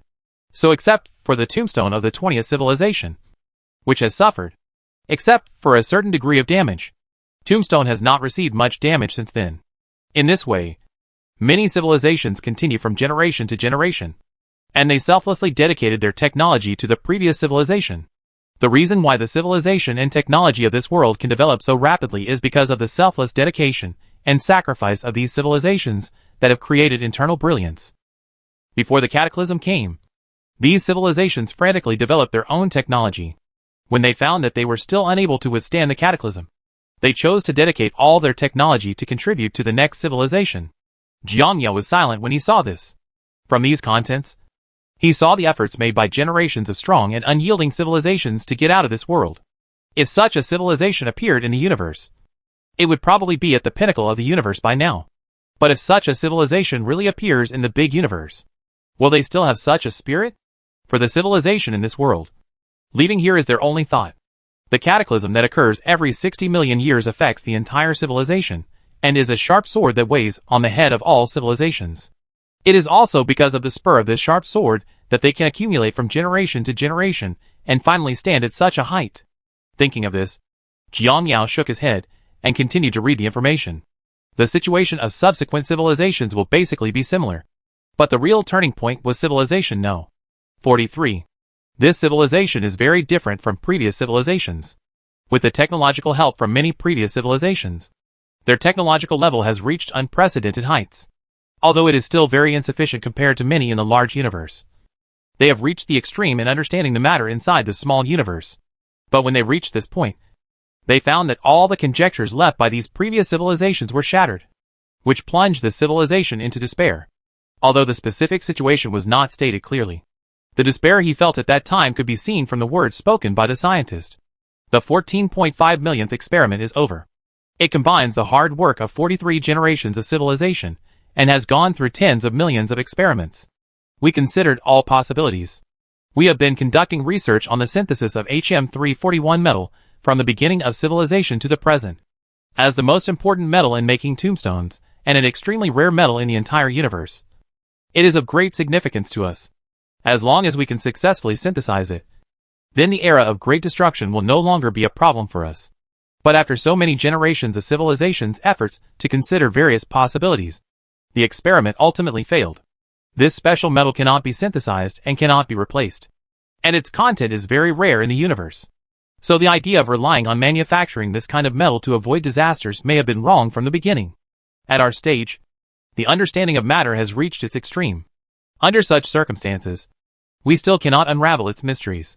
To future civilizations, if you in the future cannot break through the current understanding of matter, then please do not spend your time on this meaningless thing. If your material understanding reaches a certain level in the future, you can consider coming back to study it. Before that, I hope you can consider changing your research direction. However, I have combined so many civilizations and experienced it for such a long time. I feel that one guard defense is not a good place to go. Perhaps we can revisit the study of the cages that trap us. This researcher left this advice to later civilizations at the end. In the following civilizations, they did not listen to this person and continue research in this area. But the progress they made in the end was very small. After experiencing about 5 civilizations in this way, the 6th civilization finally began to transform, and they focused their research on the bubble that trapped them. After changing the direction, the gears of civilization development changed again, and the scientific level that will be famous in the future is also constantly improving. Just like this, spring passed and autumn came, and time passed day by day. As the research deepened, they also deeply felt the power of the outer layer and the energy body. but also had an indescribable feeling of powerlessness against it. They tried their best to invest a lot of resources, but they were unable to break through that layer of barriers. Jiang Yao is also very clear about the situation of that energy body. It can only analyze about 10% of the matter contained in it. But the bubble civilization relies on the accumulation of generations to abruptly understand 20%. Jiang Yao knew very well that the reason why he was able to achieve such progress so quickly was because he stood on the shoulders of giants. The civilization inside the bubble did not have anyone to guide the way. All they could do was accumulate from generation to generation. In this way, he continued to watch the development of civilization. As for the bubble salt, it took about 10 rounds of civilization and finally achieved 20% of the research progress. According to this progress, especially in the later stages, it will be increasingly difficult to obtain progress, and it may even be impossible to do it again. Progress was achieved. So the 11th round of civilization stopped research in this area. At this stage, their understanding of matter had risen to a whole new level, and they began to think about metal again. Civilization 62 is a legend. He is the only civilization among so many people that has escaped the era of great destruction. That's right. They developed metals that could withstand catastrophes. This discovery made everyone very excited. Although the original metal was not researched, they found a metal that was exactly the same in terms of strength and other aspects and replaced it. This is a great moment. They used more than 5 million years to produce enough metal to build their ark, and then let everyone in the civilization hide in it. This civilization single-handedly ushered in a new era of civilization, the era of hope.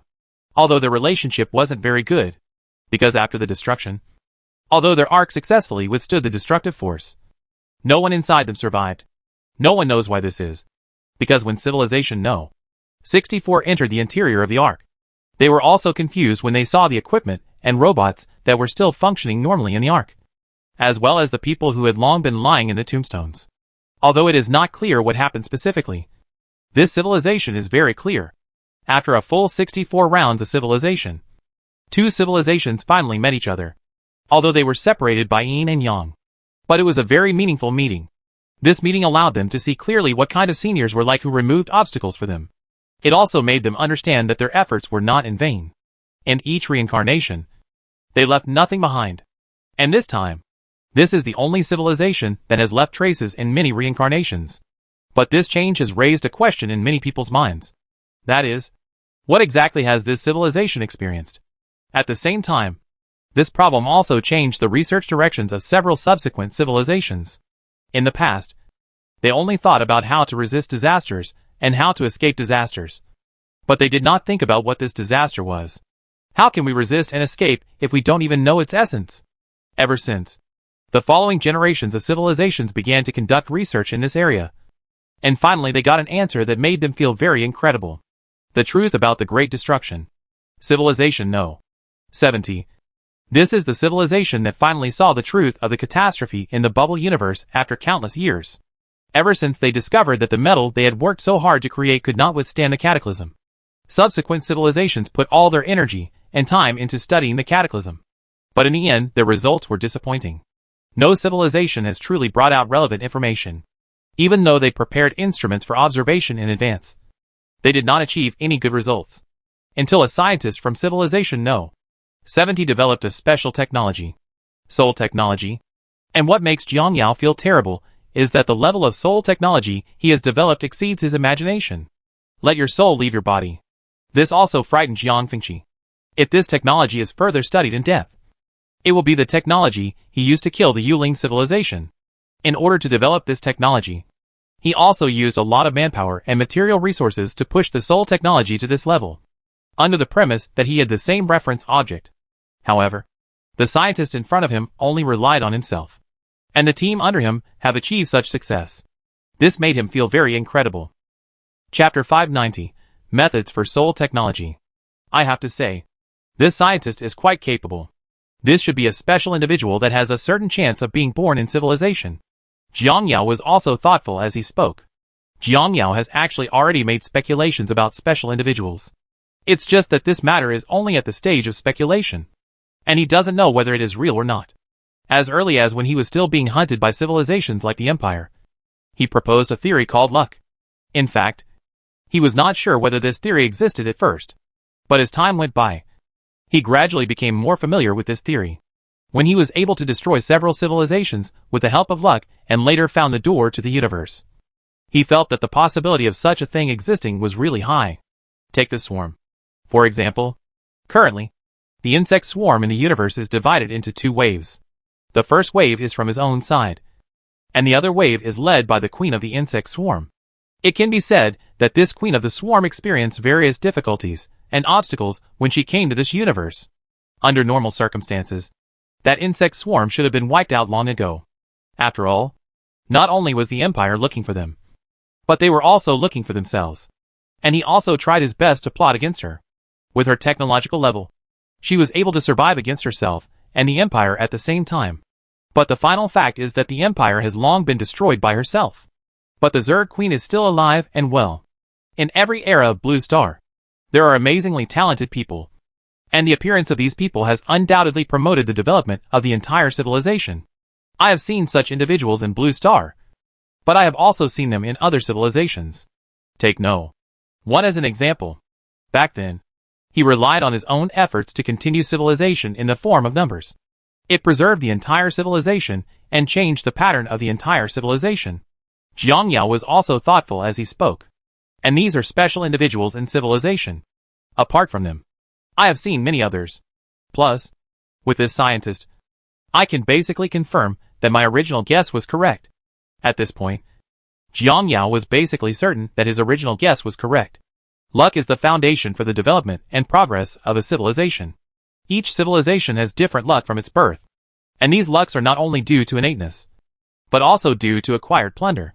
The machine of the universe naturally has a variety of things in it that can operate. Although my current technological level has already achieved certain achievements, but he knew very well that he still knew too little about the universe. Thinking of this, Jiang Yao couldn't help but start to make calculations in his mind. Although I don't know what is going on. If this theory is true, then all my previous conjectures can be confirmed.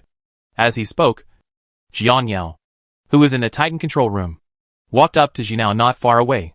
Retrieve all the information about the civilization that I destroyed. Immediately after Jiang Yao's words fell, countless data projections appeared in front of him. After Jiang Yao obtained Titan, he put most of the information in his hands into Titan, which included information related to most of his battles. He originally planned to use these data to train this intelligent brain. At this time, looking at the information on the projection, scenes of past events also flooded into my mind. It seems to be correct, although there is still no definite evidence. I can be sure that my guess is most likely not wrong. While talking, Jiang Yao also started to think about it. The establishment of his luck theory means that if he continues to eliminate civilization, he will have an opportunity to break through a certain technological barrier. Thinking of this, Jiang Yao once again fell into deep thought. I have to say that my idea is becoming more and more fantasy. How can I become a cultivator just by playing around? But he soon shook his head and threw away the idea. I also think too much day by day. For intelligent creatures, immortals and gods can be said to exist or not at the same time. As for whether they exist, the most important thing is to see what level of cognition you have reached. To put it simply, if you were in ancient times, you would be afraid of thunder and lightning in nature. But now that you have mastered the relevant technology, your awe of thunder and lightning will slowly disappear. In mythology, there is a god who is very fast, and his identity in mythology is a powerful messenger. And the meaning of his existence is to help the immortals deliver messages. Perhaps such a god would have been very sacred in ancient times. But in modern times, after the invention of mobile phones, everyone's awe for him gradually disappeared. All the so-called immortals and gods are just because of your different levels of understanding. Maybe I'm in the same situation now. Luck is very elusive to me. But this is because I don't know how it works now. So it is unknown to me. And it's for this reason that I have such and such thoughts. In this way, Jiang Yao slowly analyzed everything in front of him. And soon some of the doubts in his heart were gradually opened. Indeed, when he faces some unknown things now, he is more unable to understand them. So he thinks they are illusory. So he thinks this matter is more mysterious. If that's the case, then I know what to do next. After thinking about all this, he turned his attention to the history of the universe. This scientist surprised me a bit. As he was talking like this, he continued to flip through the pages, and soon the following content attracted him. The next 37 civilizations will all be performing soul technology? And the reason why that scientist was able to know the true situation of the era of great destruction was because of soul technology. The truth about the destruction of the world is that stars will release a special kind of rays that can directly affect living organisms. And when Jiang Yao saw this, he couldn't help but break into a cold sweat, because he knew exactly what this news meant. Thinking of this, he began to understand the specific situation without caring much. Then as time passed, he also gained a precise understanding of the situation inside. First of all, it is certain that the bubble world should be the result of the transformation of a powerful being. As for what kind of civilization it is, no one knows whether it exists. But Jiang Yao is certain that the bubble universe should be an experimental base. And the biggest role of this experimental base is to simulate the operation of the universe through the evolution of the bubble universe. Holy crap! If my guess is correct, then the ultimate goal of this mysterious civilization is most likely to create a universe by itself. And Jiang Yao couldn't help but break into a cold sweat when he thought of this. But he soon calmed down. Although many civilizations in the universe only have 60 million years to live, once this time comes, they will enter the next reincarnation. If this matter were observed from my perspective, then I would think that this universe is very pitiful. But how about the big universe that I live in?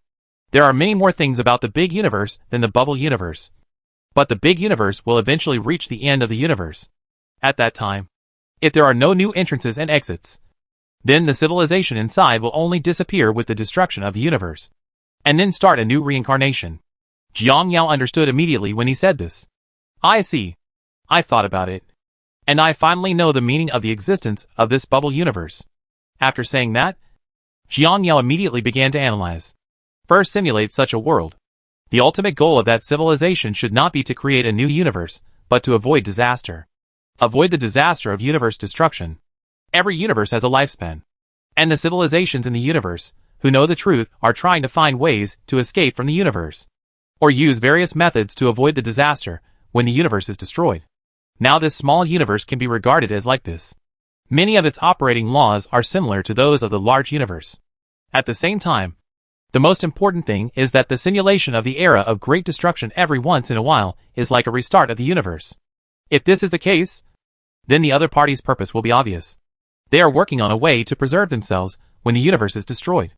As long as they preserve themselves, they can continue civilization in the newly born universe until the next destruction of the universe. Then, they continue using the same routine. If they succeed, they will achieve immortality. Thinking of this, Jiang Yao finally had a clue. But it was also because he guessed the terrible thing behind the scenes that he was famous for. And he gained a new understanding. Although I don't know exactly what is going on, I can be sure that this civilization has great ambitions. As for whether it exists or whether it has perished, I don't know. But according to the laws of operation of this universe, I estimate that that civilization may be gone long ago. Otherwise, after conducting experiments for a period of time, they will definitely intervene in the way of destruction, instead of remaining unchanged all the time. After all, even if you want to collect data, you can't just collect it from one direction. You also need to collect it from multiple directions to get the exact answer. The reason why the secret of the Great Destruction will be discovered is because when the Great Destruction came, that scientist existed in the form of a soul for 5 seconds. And these 5 seconds are the critical 5 seconds for him to leave a message. When the era of great destruction arrives, all recording equipment fails. At the same time, information about the process of the Great Destruction will also be erased for various reasons. That kind of special energy will specifically eliminate these things. At the same time, the most important thing is that this energy can also directly act on the conscious body and the living body. These things will be erased by this special energy, which means that all life forms in the civilization will be wiped out in an instant. Although their bodies have not been harmed in any way, their souls and consciousness have dissipated. And this is only the first step. And this second step is the power to destroy the heaven and the earth, reshape the entire world and destroy all these living bodies or consciousness without leaving any traces. After all this is done, the reincarnation of civilization begins again in life. And this is the truth about the bubble world. The reason why that scientist was able to retain this information was because he considered various possibilities before the era of great destruction came. So he adopted various methods of leaving information. There are various ways of recording, but only one of them is successful. And that is to carve information on stone. Jiang Yao estimated that the success of this method was due to the creation of the cosmic civilization here. But he had never thought of it. Sometimes the truth is often very simple. Even a superior civilization sometimes ignores it. And it ignores things in other worlds that don't make people pay too much attention. At the same time, through this, Jiang Yao also discovered a problem. That is, this mysterious civilization has very strong attainments in soul technology. He is very clear about the characteristics of soul technology. But that kind of energy body can actually give the soul obliterate. For him, this is also a very scary thing. You must know that he can basically be 100% sure that if this energy body acts on himself, then he has absolutely no way to resist it. Because even a Titan might be invaded by this energy body. And the most important thing is that the conditions for the release of this energy body do not seem to be very complicated in his opinion. At least in the bubble world in front of him. Such an attack will be carried out every once in a while. Even if the bubble world is like this. If a civilization really masters this technology, how easy will it be for them to use this technology? If my conjecture is correct. And if such a civilization really exists. I don't know exactly how wide the attack range of such a weapon is. But judging from his attack method, his range will definitely not be too small. Once you meet such a person, if he wants to destroy me, he won't need much effort at all. He only needs to attack my fleet like this. My former fleet will most likely be destroyed in an instant. And there will never be a possibility of a comeback. And when Jiang Yao thought of this, his scalp felt numb. The more he understands civilization, the more he feels his own insignificance. And here is a simulated destruction of the universe. Which means that there must be similar power when the universe is destroyed. Thinking of this, he who originally thought that if he could make progress in soul technology would benefit the Invincibles. He immediately calmed down. The universe is far more complex than you think. After understanding this, he turned his attention to the next 37 rounds of civilization. He had a hunch that the research on these civilizations would be of great help to him. And at the same time, he could also find some useful things for himself from them. Because after understanding the truth about the destruction of the universe, these civilizations will definitely find ways to understand more specific things. In this case, they will definitely be able to find some solutions from above. Chapter 591 Special Energy Body. After thinking of this, he continued to read the following content. The specific reason why subsequent civilizations put their energy and time into this technology is also very simple. Because in previous civilizations, their main energy and time were focused on the study of matter. And through generations of research they succeeded. They succeeded in researching everything they wanted. But in the end, they failed to prevent disaster. So after that direction was wrong, they found a new direction. But compared to material technology, the research of soul technology is much more difficult. But the civilization in this world does not have too many choices. So they can only choose to put their treasure here. However, after experiencing so many civilizations, the final result was not satisfactory. Because they failed. Although they have made great achievements in soul technology. And even say that their research progress is higher than our current one. But even if they reach this level, the final result is still irresistible. It's just that their soul state has changed from the original 5 seconds to being able to sustain it for 5 minutes. When Jiang Yao saw this, he couldn't help but feel a little excited. A lot of the data in their research materials can be used by me. And it can save me many years of detours. But it's still quite troublesome to take out the complete technology inside. It seems that there is no need to take it out completely. You only need to let the brainworm record everything inside. And then it will be okay. Thinking of this, Jiang Yao continued to understand the next development of civilization. Basically, as he thought, when it was discovered that soul technology was still of little use. This civilization was in despair. Ever since, they changed their research direction again. And this time, the research direction pointed directly at the stars. They want to try to analyze the material in the star. Only by putting these things in place can they have corresponding defensive measures. It seems that many of the remaining civilizations have focused their attention on this. It must be said that the higher the level of civilization, the clearer the thinking. In the past, they wanted to study the barrier directly. But later they found that even the energy generated in the era of great destruction could not destroy the barrier. Under such circumstances, they wanted to develop a method to destroy the barrier, which may be more difficult than their big. Those energy studies in the age of destruction are obviously much simpler. In this way, as time goes by, the process of civilization continues. Everything changed until the emergence of Civilization 101. Because this civilization combined the efforts of countless previous civilizations, they finally got the answer they wanted. They have studied and understood that special energy body. And this civilization named this special energy body extinction. Like its name, this energy exists to exterminate civilization. At the same time, they also understood the specific role of this energy body. This is a special energy body, and its greatest function is to directly target consciousness. To put it simply, the attack method starts directly from the spiritual level. And they also discovered a very incredible thing. That is, if they want to defend themselves, this spiritual attack must start with soul technology. Because only this technology can effectively deal with this invisible attack. At the same time, the survival time of some soul bodies in previous civilizations is enough to illustrate this problem. Although they cannot completely resist it, it is undeniable that the advancement of soul technology has increased the time they can survive. And the main reason why they have such a result is because of technological issues. To put it simply, their research on soul technology is still too superficial. And naturally there is no way to resist it. If the research on soul technology reaches a certain level, then they can resist this attack. As a result, future civilizations will focus on this technology. Seeing this, Jiang Yao can basically determine his future destiny. Civilization continued to develop for another 50 generations. Then someone from my side discovered this place. Yes, this is the development process of Bubble World. I have to say that people in this world have tried their best to survive.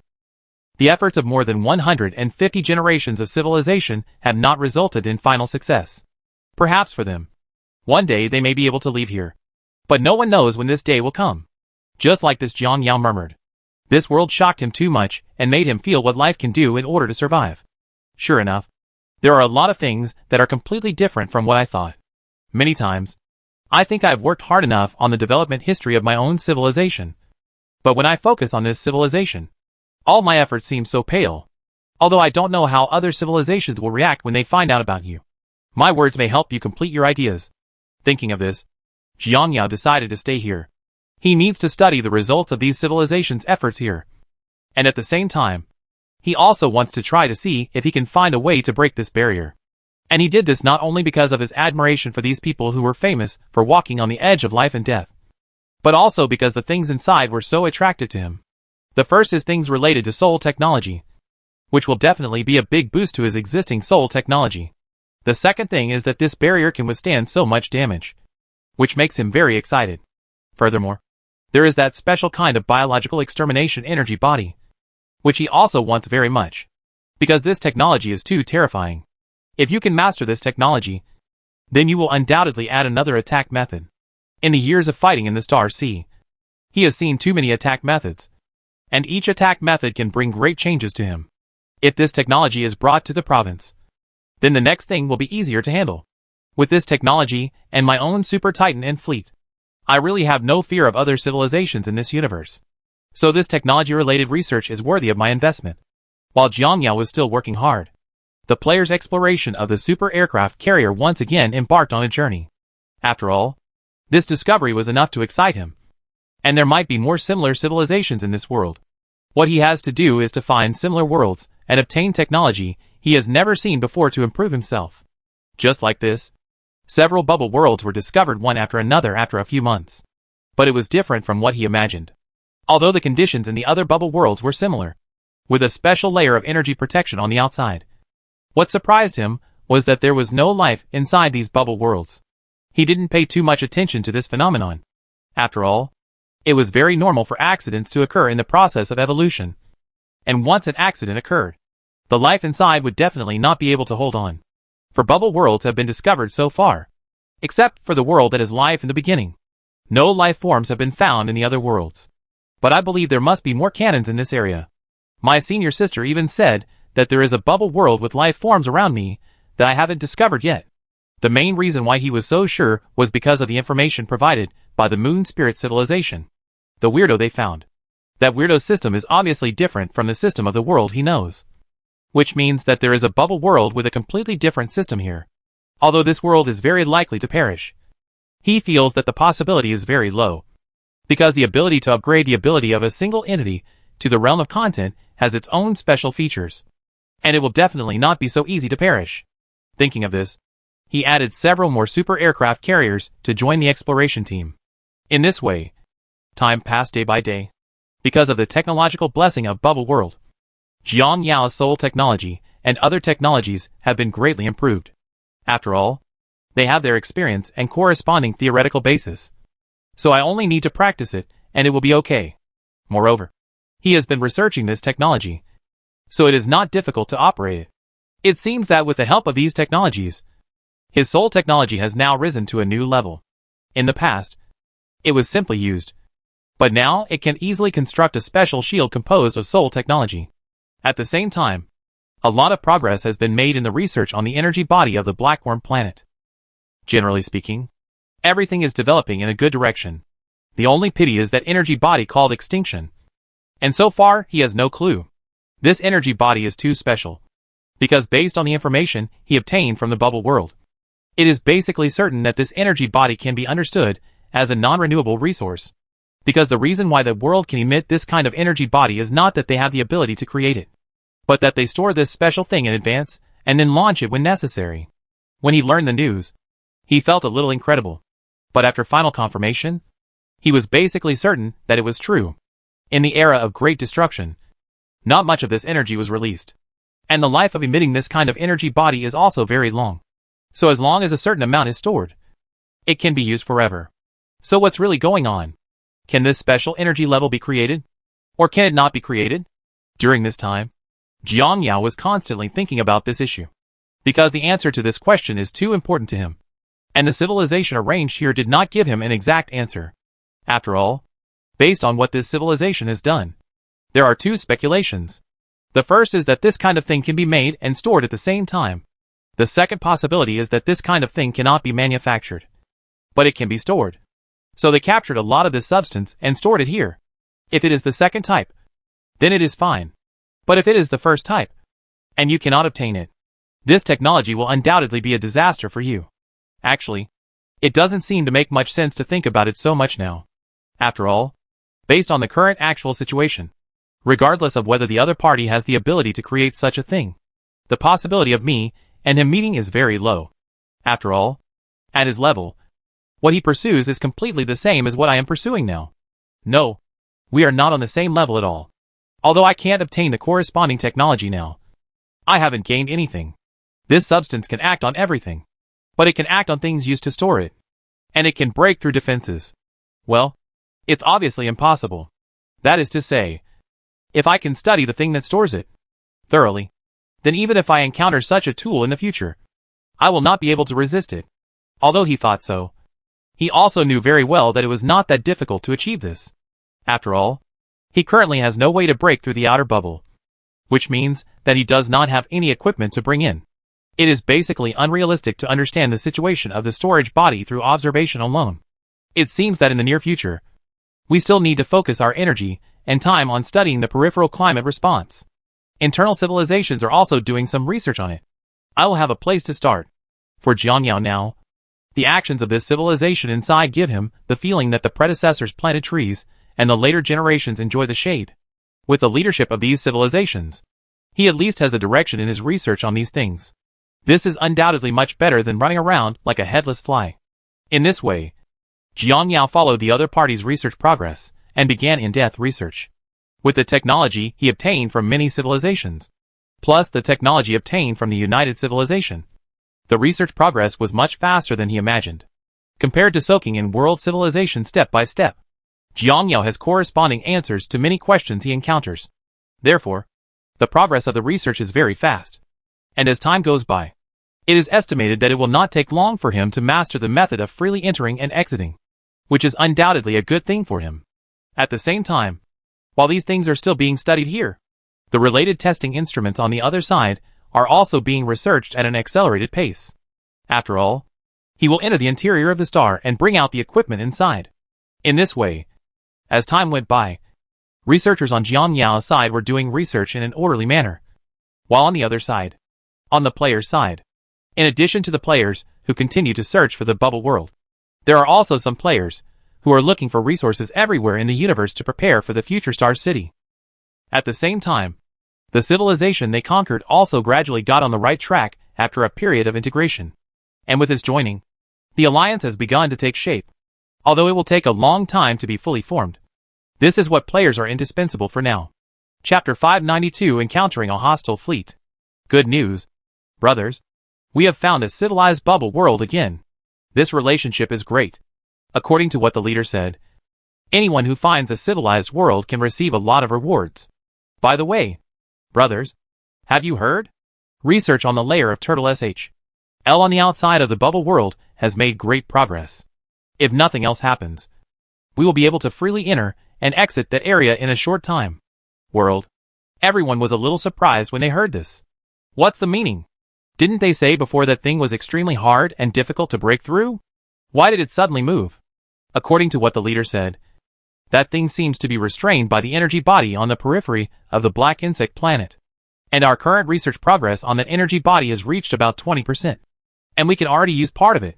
And in this experiment, the leader and the others used this thing to easily break through that layer of defense.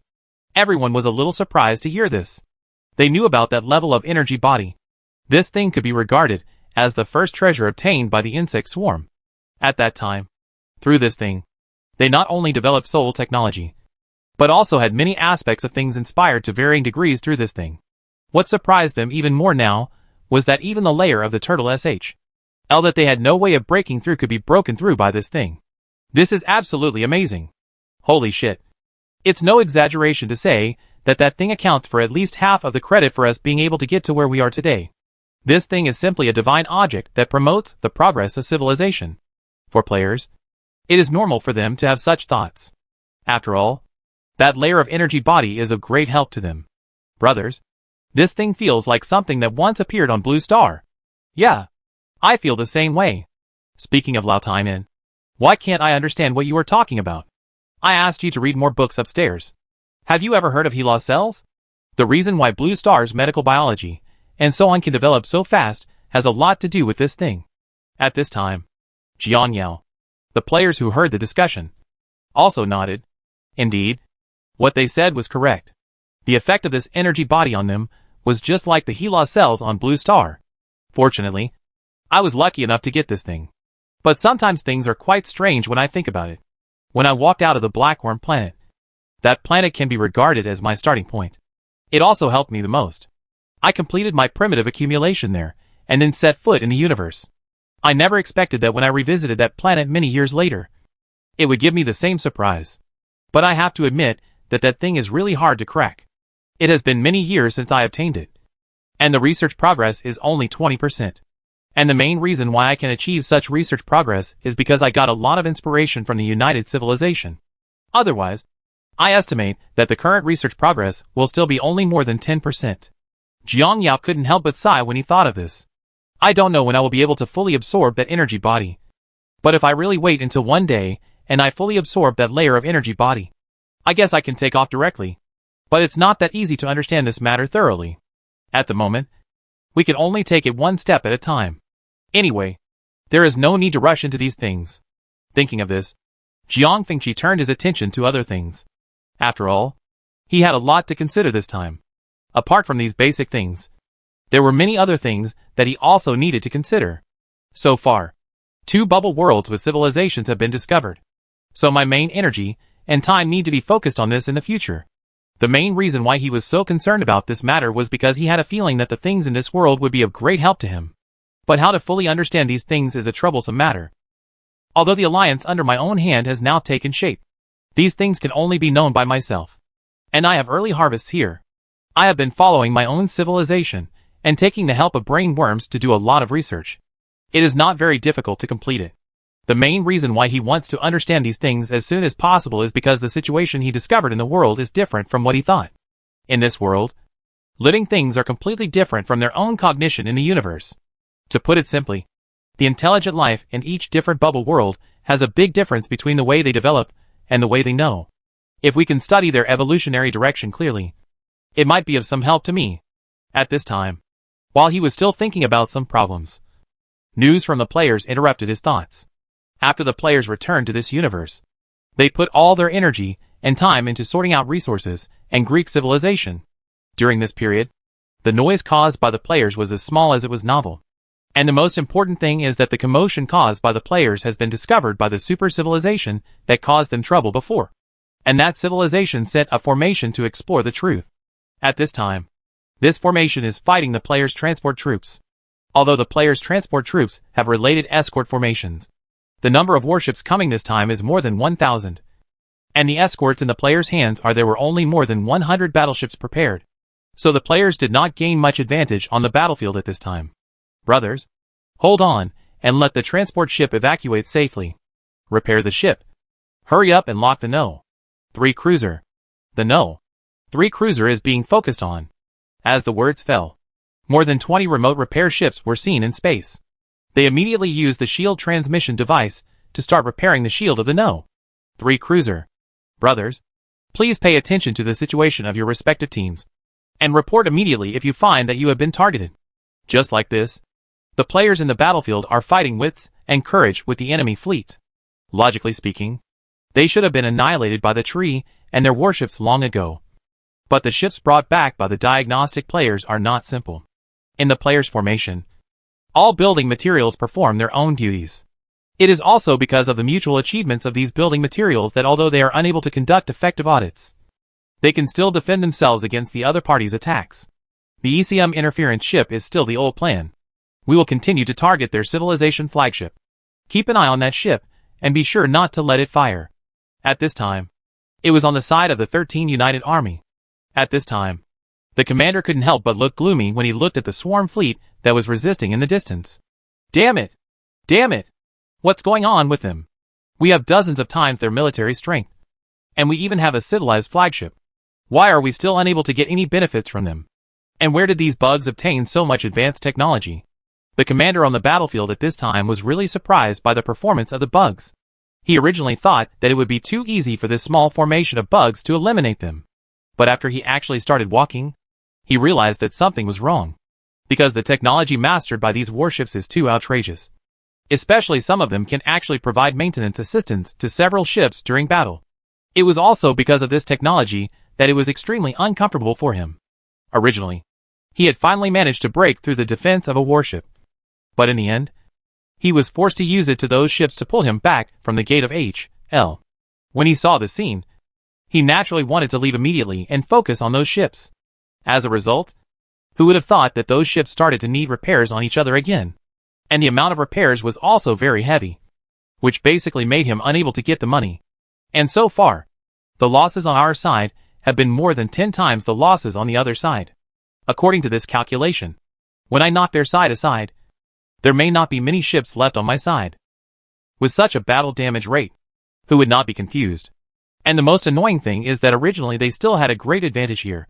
But unexpectedly the opponent had a special kind of ship in their hands. Such ships can directly target their civilization's flagship. His ability turned out to be to directly interfere with the radar system and locking system of the civilization's flagship. As long as they are disturbed, the next thing will be troublesome.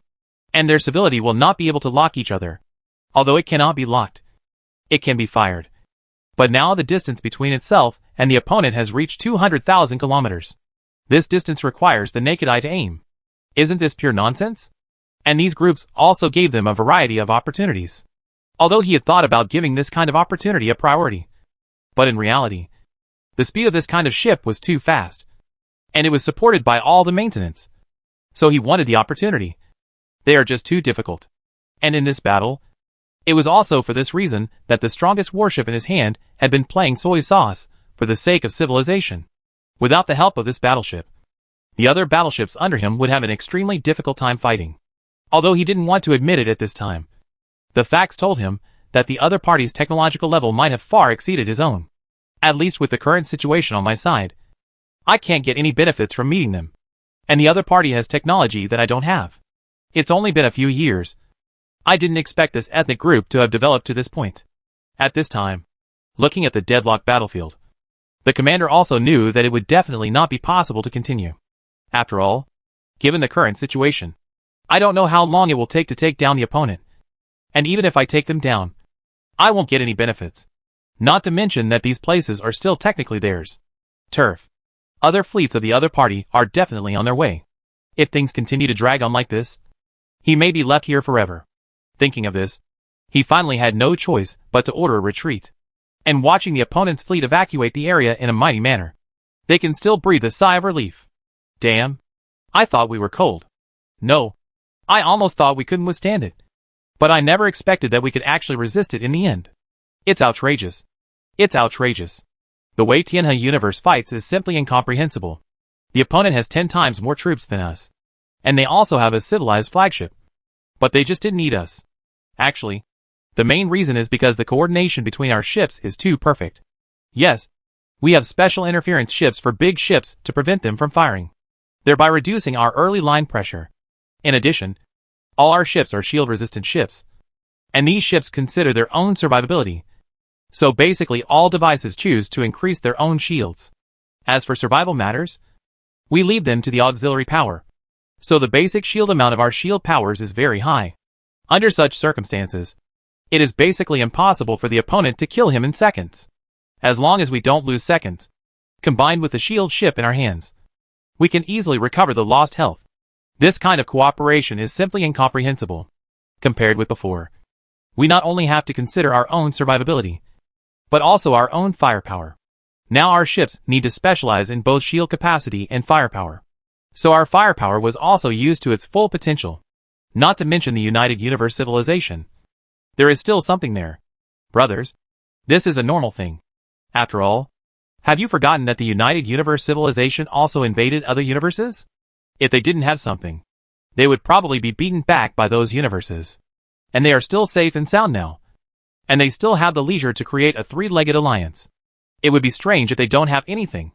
In this way, the discussion among the players came to an end. However, it was also because of this incident that they increased the number of escort formations. At the same time, they also began to explore the surrounding areas. After all, since the opponent, if they can be found, they will leave some clues. All I need to do here is stand still and follow the clues to find this group of people before long. As long as this civilization is found, what awaits them is the subsequent invasion of the army. Although they were lucky this time, they didn't expect that these people would dare to look for us secretly. Although I don't know what they are thinking. If nothing happens, they will have an accident before long. Humph. Let's let these people continue to have fun for a while. Then, they will be able to look good. Brothers, we will add more detectors to each red line during this period. We won't be afraid that they won't reveal their flaws when the time comes. After it was over, people began to prepare for this matter. Although their strength is not afraid of this civilization now. They understand very well that if this civilization is not found, sooner or later this thing will be a hidden danger. Chapter 593 Respective Arrangements. In this way, the players started to operate after discussing it. They have rearranged many navigation defenses. In this wave, they not only added many battleships based on the original ones, but also created several independent fleets. The main role of these fleets is to come out to help when the escort formation encounters an attack. In this way, after a wave of operations, after confirming that there are basically no major problems, players can rest assured. Brothers, we have arranged everything that needs to be arranged in this wave. So there won't be any problems like last time, said the players who had arranged everything at this time. All in all, I feel like this shouldn't be a big problem. We have arranged support fleets in each region. If something unexpected happens midway, we can support each other. In short, as long as the support is timely, what happened last time will not happen. But one thing to say, with the configuration of our current fleet, it will be difficult for even a super civilization to eat us in a short time. Young men, don't be discouraged just because of a victory. The last wave, I said, is more straightforward. It was just a small-scale battle. If it were a large-scale battle, I guess it would be difficult for us to withstand it. In this way, while communicating with the players, they started to get busy with the things at hand. At the same time, on the United Civilization side, regarding the previous wave, they were all very surprised because they had thought about various endings. But they did not expect this ending. Our fleet over there had a round of confrontation with them, and the result surprised us a bit. Even though we are 10 times more powerful than the opponent, the battle losses of both sides are actually about the same. And the technology in the opponent's hands has surpassed ours by a lot from a certain perspective. As soon as these words were spoken, many civilizations in the entire conference room began to whisper. Obviously, this incident was also very unexpected for them. Where did the bugs get these technologies? Especially their interference technology, which can even affect the flagship of civilization. This is a bit incredible. You must know that at this level, the various signal strengths of the ship are very exaggerated. Under such circumstances, Being able to interfere with a civilized flagship is a big problem in itself. Although the flagship we sent this time is the flagship from a long time ago. No matter how bad it is still the flagship. I didn't expect that it would be interfered by the other party so easily. Everyone. What should we do next? What else can we do? The pursuit of light is destiny. And judging from the situation of the bugs, I guess these things are not researched by themselves. Maybe they are lucky enough to find some ruins from inside got these things. The possibility of this is very high. After all, if they can really reach this point with their own strength, the possibility is too low. Yes, no matter how explosive their technology is, each stage still takes a long time. So it is absolutely impossible for them to reach this point in such a short period of time. What we need to know now is how much of this technology they obtained from the ruins. As the analysis deepened, these civilizations' guesses about the insect swarm were basically determined on the fact that the insect swarm obtained these things in a certain ruins. After all, if you say that something like this was made by themselves, these civilizations will be the first to not believe it. After determining the general situation, these civilizations immediately changed their combat plans to test the opponent in the early stage. In this way, the number of special combat units will be determined in the later stage before they start to think of ways to target them. For these civilizations, the weapons in the hands of the insect swarms are indeed powerful. But the number of weapons in their hands is a big problem. To put it bluntly, although their weapons can compete with their own, if one is destroyed, they will lose one.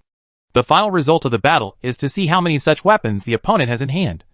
But they believe that the number of these weapons will never be too many.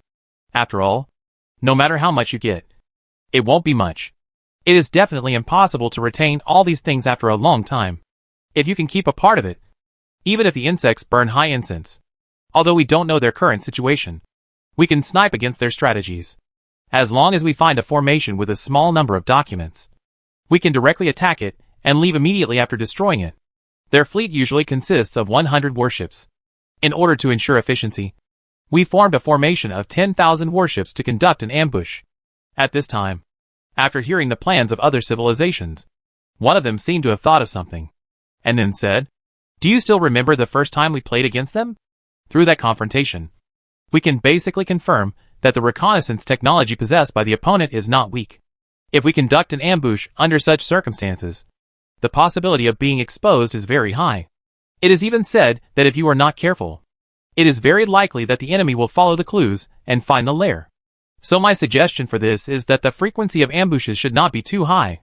Prioritize sending out detectors, and then send the fleet over after confirming the safety of the surrounding area. In short, try to be careful at every step. Hearing this civilization's suggestion, the agents of other civilizations also nodded. For civilizations like these to reach this day, caution is the most important thing. In the long years of development, they have also encountered countless scenarios similar to today, so they are very unclear about how to deal with such things. In short, now we have seen the general situation from the hands of the swarm. What is certain now is that the other side has the strength to confront us. And it is even said that they can solve us to a certain extent. So when dealing with this race, no matter where their weapons come from, we must be careful. First of all, after tracking the insect swarm and determining their route, the next thing is very simple. We can send some relatively concealed detectors around to check the situation. If one of their routes is still retained, then we will learn as much as possible about the situation on that route. But after such an incident, I estimate that the insect swarm will not retain that route. So if nothing else happens, their route may be changed in the future. But now we know the general situation on their side. So it will not be difficult to follow the clues and find their new route. After finding a new route, their defense system will definitely change because of this experience. So we need to determine how many warships their defense system has, and then send warships there depending on the situation. At the same time, through the previous battle, we also have a certain understanding of their support speed. So we must determine the safe evacuation time of the assault fleet. It has to be said that these civilizations are all experienced people in the universe, and they are very familiar with these routines. From the appearance of the players to the later details, they have been able to formulate their own combat plans for these. At the same time, they were careful enough after understanding the plan. They are not too proud and don't care about the player's situation, but are very careful to plan every detail. For such people, it is actually very difficult to win. If the player's technology is similar to theirs, then it's hard to say what the final result of this battle will be. But it's a pity that after studying in the United Universe civilization, the player's strength is now different from what it used to be. In this way, neither side knew the other's plan, but the tactics against the other had already begun to be quietly laid out in secret. Brothers, let me tell you about the situation here first. During this period of time, we have detected that many detectors have gone to the place where we fought before. Don't think about it. Which civilization must have sent them? They came to the area, noticed we were gone and left. So the current situation is very simple. That is, we can keep an eye on the other side first. It is obvious that they have ideas about us. We can expand the scope of the investigation and see if we can follow the clues to the general location of the opponent. As for those detectors, we will nail them down. We follow him secretly wherever he goes. After all, after going through that war, they may be wary of our strength. So they will probably be very careful now. After discovering the situation over there, the players immediately began to communicate. After the players communicated, they also had a certain understanding of the situation there. And during this period of time, the players have been staring at each other's detectors. Brothers, I have to say that these civilizations are very civilized. Be careful even with detectors. Their route is very complicated. If our detection range hadn't been large enough, I guess we might have lost track of them long ago. These civilizations are completely different from the super civilizations we have encountered before. What I feel in them is all kinds of caution. Yes, some of the super civilizations we have encountered before, although they are also very cautious. But the arrogance in their bones is always there. Many times, because of this, they were completely defeated. But the current situation of this civilization is that they are so cautious that it makes me feel a little incredible. I even suspected that the one we were fighting was not a super civilization, but a civilization that was carefully surviving in the universe. Of course, it is very normal for players to have such thoughts. After all, what this civilization does is really inconsistent with the styles of other super civilizations. But what the players don't know is that this is not one civilization, but a union of 13 civilizations. At the same time, this alliance can be regarded as a civilization that has existed for a relatively long time in this universe. Even longer than those like the Moon Spirit civilization. When their technology reached a certain level, they mastered a special technology, which was similar to the door to the universe. But in fact, this did not mean opening the door to the universe, but opening a passage to an unknown area. From time to time, some remnants of the universe will appear in this area. To put it simply, these remnants of the universe are a civilization similar to the insect swarm that left the universe before the explosion of the universe for unknown reasons and appeared in the hyperspace outside the universe. Under normal circumstances, this kind of civilization does not survive in that environment for a long time. It may last for a few years, or it may only last for a few minutes. And their method is to open a one-way passage from hyperspace into this universe. Through this method, they have allowed many civilizations to enter this world. And these civilizations that entered this world are naturally strong and weak.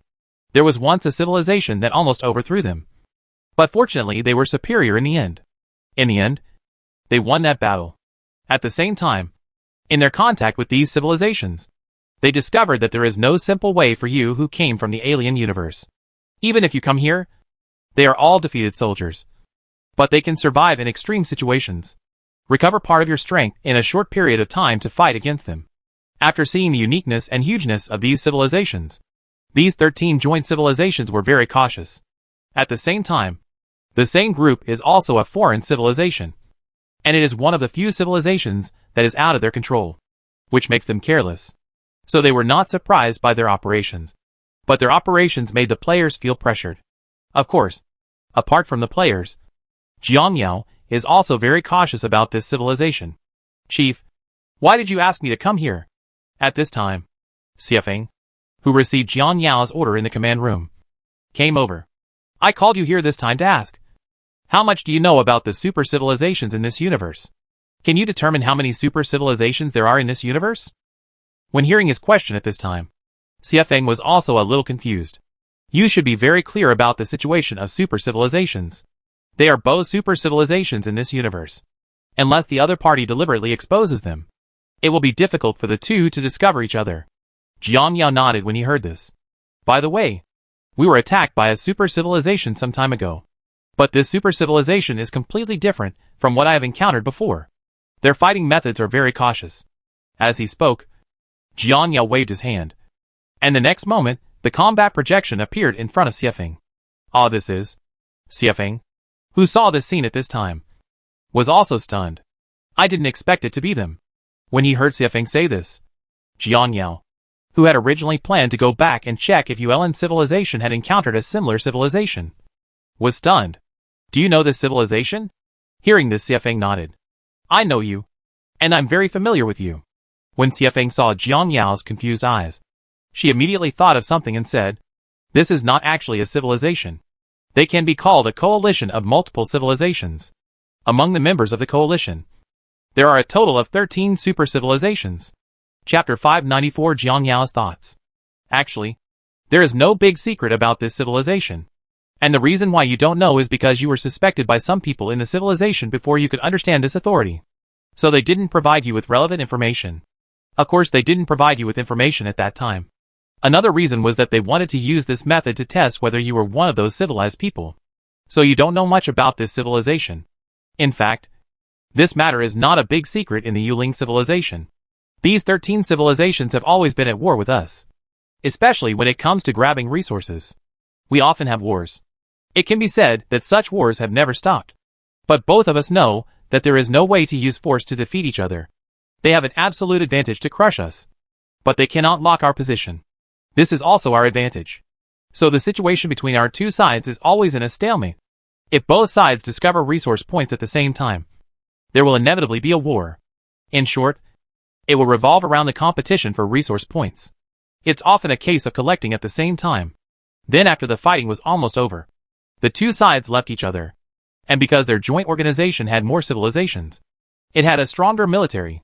After they knew they couldn't catch us, they focused on our resource points and interfered with us in various ways. The purpose was to keep us fighting them. In this way, the development of military force will always be limited. Because they also know very well that with the development direction of our civilization, if we are given enough time, we can really defeat them all with robots. So they will never allow such a thing to happen. It seems that they will cause us a lot of trouble through various operations. At this time, Jiang Yao nodded thoughtfully when he heard this. I see. I mean, how do you know so much about this civilization? It turns out there is such a history.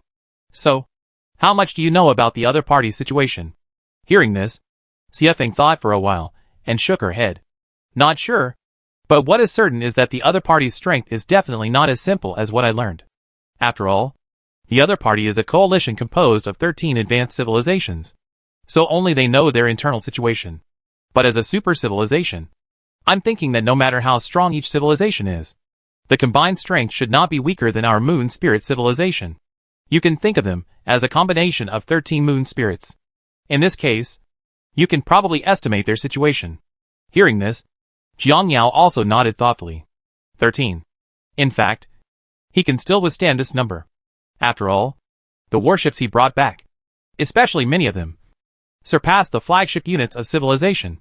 But he also knows that these civilizations have been working together for so many years, and who knows if they have any secret weapons in their hands.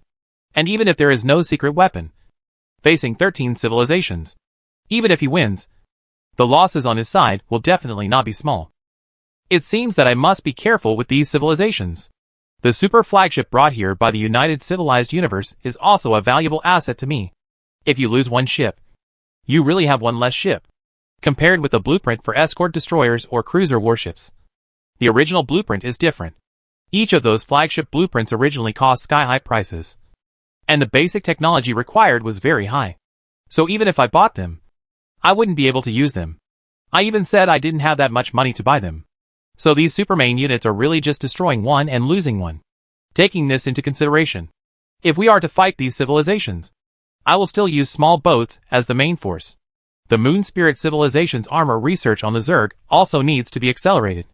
Although what they have developed is definitely not as good as that of the Tylon civilization, they can at least participate in the battles of advanced civilizations. As long as that batch of armors are researched, it will undoubtedly be much easier for me to operate here. Once the war starts, my combat methods will be diversified. First, the battleship confronts the enemy. After the battleship is destroyed, the bug inside can wear the battle armor and continue to join the battle. When the battle armor can no longer withstand it, he can run away. It means that after my operation like this, my troops have 3 health points, 2 of which can fight hard, and 1 health, which is responsible for running away. Thinking of this, Jiang Yao couldn't help but sigh at how powerful this insect swarm was. That's right. In his eyes, this insect swarm is really too unbelievable. It is a space combat race, and with a little help, it would be absolutely amazing. Other races either can't survive in space, or they don't have strong combat capabilities in space. Only our own side has them all. But when it comes to ownership, I still have to do some research on evolution. Although with the technology one have mastered, I could already arrange the evolution level of the initial slave group to the 2nd stage. But even so, the cost effectiveness of evolving bugs is always not as good as making warships and armor. Jiang Yao couldn't help but feel a little uncomfortable thinking about this. Originally, for him, maximizing the evolution of bugs was what he should do. But the resources consumed each time the bugs evolved could produce several battleships. And the most annoying thing was the bugs after evolution. It may not even be able to defeat a battleship. After calculating such a sum, the problem suddenly emerged. Under such circumstances, who would spend money to purify and become the scapegoat? But Jiang Yao knew very well in his heart that the evolution of insects was also very important, because technology had limitations. For example, the highest technology he had now was the Super Titan. This Super Titan is certainly powerful. But is there anything more powerful than this Super Titan? Jiang Yao felt that this thing must exist. And now my situation is that after having the Super Titan, it is impossible for me to increase my strength to surpass that of the Super Lady, because its current technological level is not enough to support me to do this. But if he takes a certain Thunder Beast or Leviathan and evolves infinitely, one day he will be able to reach the height of a Super Titan. After reaching this height, if he still has the resources to evolve one more round, he will be able to surpass this level. Hi! Although it requires a huge amount of resources to be consumed, it is worth it no matter how many resources are consumed to reach this height. It seems that given the current situation of the players, it is basically impossible for them to evolve at the same time in a short period of time. Unless there is an essential breakthrough in the evolutionary route, it is absolutely impossible for them to be willing to do this again. Everything costs a penny. Especially now that I bought a lot of frigate and destroyer blueprints when I came back. Originally, this meant that they could directly build warships in the future. With these certificates, who is willing to spend that money to evolve? When the time comes, I can use the purification money to buy a dozen or 20 warships. If one of them breaks down, wouldn't it be better to replace it with another one than a bug that has not evolved? Jiang Yao couldn't help but sigh when he thought of this. Sure enough, sometimes technology advances too fast, which will limit the development of civilization to a certain extent. As the saying goes, Qingye technology plays the role of technology. This is indeed true. Of course, this is normal. After all, everything in this world has 2 sides. So now I can only choose some other methods to let players pick up the evolution of bugs again. I used to focus on buying battleships and battle armor because we urgently needed these forces to protect ourselves at that time. But now we have enough strength. If we continue to rely on technology now, it will be very difficult for my future development. Not very beneficial. Because the limitations of technology are much greater than the limitations of evolution. Especially in the later stages. After reaching a certain height, you may not make any progress. But if you evolve, as long as you have the resources, you can immediately enter the next stage. Jiang Yao couldn't help but sigh when he thought of this. But now it's not easy for players to get technological eggs back to evolution. But just when he was in trouble, he suddenly had a flash of inspiration and seemed to think of some good way. This game of mine has been running for so many years, and new players come in every year. If the old players are interested in all aspects, then I think I can focus on the new players. As the saying goes, the old group of players who have made a lot of money in the game have now made a lot of money, and they can buy more food and drink without worrying about it. However, the situation with the new players is not so friendly. At the same time, the policies for Blue Star must also change. In order to provide them with a good living environment, I have chosen an operation method similar to that of Datong World. Indeed, this method is very feasible. At least the time players spend online is very long, and the number of players joining the game is also very large. But there is no competition and no blood, which is also the biggest flaw of this method. Of course, this is for the original price that some of you, the middle and lower class, can get by with. So if this kind of thing continues, it may not be a good thing. Thinking of this, he also started planning. If this is the case, then we must find a way to change the next operation. That's right. After experiencing so many years of stability and comfort, Jiang Yao decided to change the existing world structure. Of course, he could have such an idea because of this incident. After all, this incident had a great impact on him. To be precise, it had an impact on the players. This thing seemed to have some kind of fatal attraction. Once it is stuck, it can never be separated. In this case, let's start to change. And the entire Blue Star will undergo a major reshuffle. Let Blue Star return to the era before I controlled them, when everyone had to fight hard to survive. But in an era like this, there must be something that can give everyone a chance to rise. As for the identity of the metaverse and game players, there are requirements. They cannot come in so easily. A certain threshold must be set. Of course, I am thinking that I don't need to worry about this at all, as long as the restrictions are down. And there are a lot of people out there who know what to do. After all, he is very clear about the thoughts of those capitals. The reason why these capitals are harmonious and beautiful now is mainly because they have their own ducks. Although they do not know their own legs. Their decisions represent the entire Blue Star senior management. Decide. It is also for this reason that they are very honest, and do not dare to cross the line. But since he decided to make corrections, it was only a matter of time before he crossed the line. But since it needs to be rectified, then we definitely can't follow the previous routine. Even the game plan needs to be greatly changed. Previous players and I started from the grassroots and developed from 0 to now. And now I may have reached 100 from my starting point. So I have to plan this new game according to my starting point. Of course, this game cannot be separated from the Zerg. It can be understood as a new gameplay of the Zerg, and it must be interoperable with the Zerg side of the old players. Both parties can meet and communicate in the game. But the modes are completely different. The rewards obtained at the same time are completely different. In fact, since he changed the entire operating mode, he rarely issues tasks or gives out rewards. Because these things are no longer attractive to most players. Because now they have nothing to worry about eating and drinking. And a lot of entertainment is free. Under such circumstances, they don't have much to pursue. Of course, it is also because of their own reasons that they have reached this point. In the development of any civilization, you must make compromises at certain stages. And when the compromises are over, you must carry out a cleansing to reverse the original wrong compromises. After all, when he made this decision, he knew that it was definitely wrong. But at that stage, if he wanted to develop and resist foreign enemies, he had no choice but to make this decision. He had no choice. And this kind of wrong decision, after he develops to a certain stage, he will definitely not be allowed to continue making mistakes. He can only break this mistake. All in all, it's time to break.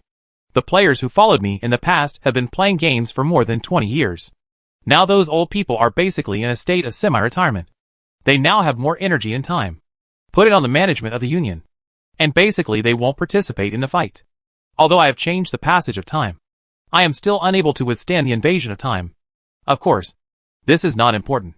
What is important is that a new adventure has begun. And new players will have new routines. This is a big surprise. Old players with relatively high status will basically not be affected at all. It can also be regarded as my last explanation for your efforts. Chapter 595 New Pattern. Jiang Yao is extremely kind to this group of veteran players. From the time they first enter the game to every major change, he only thinks of them.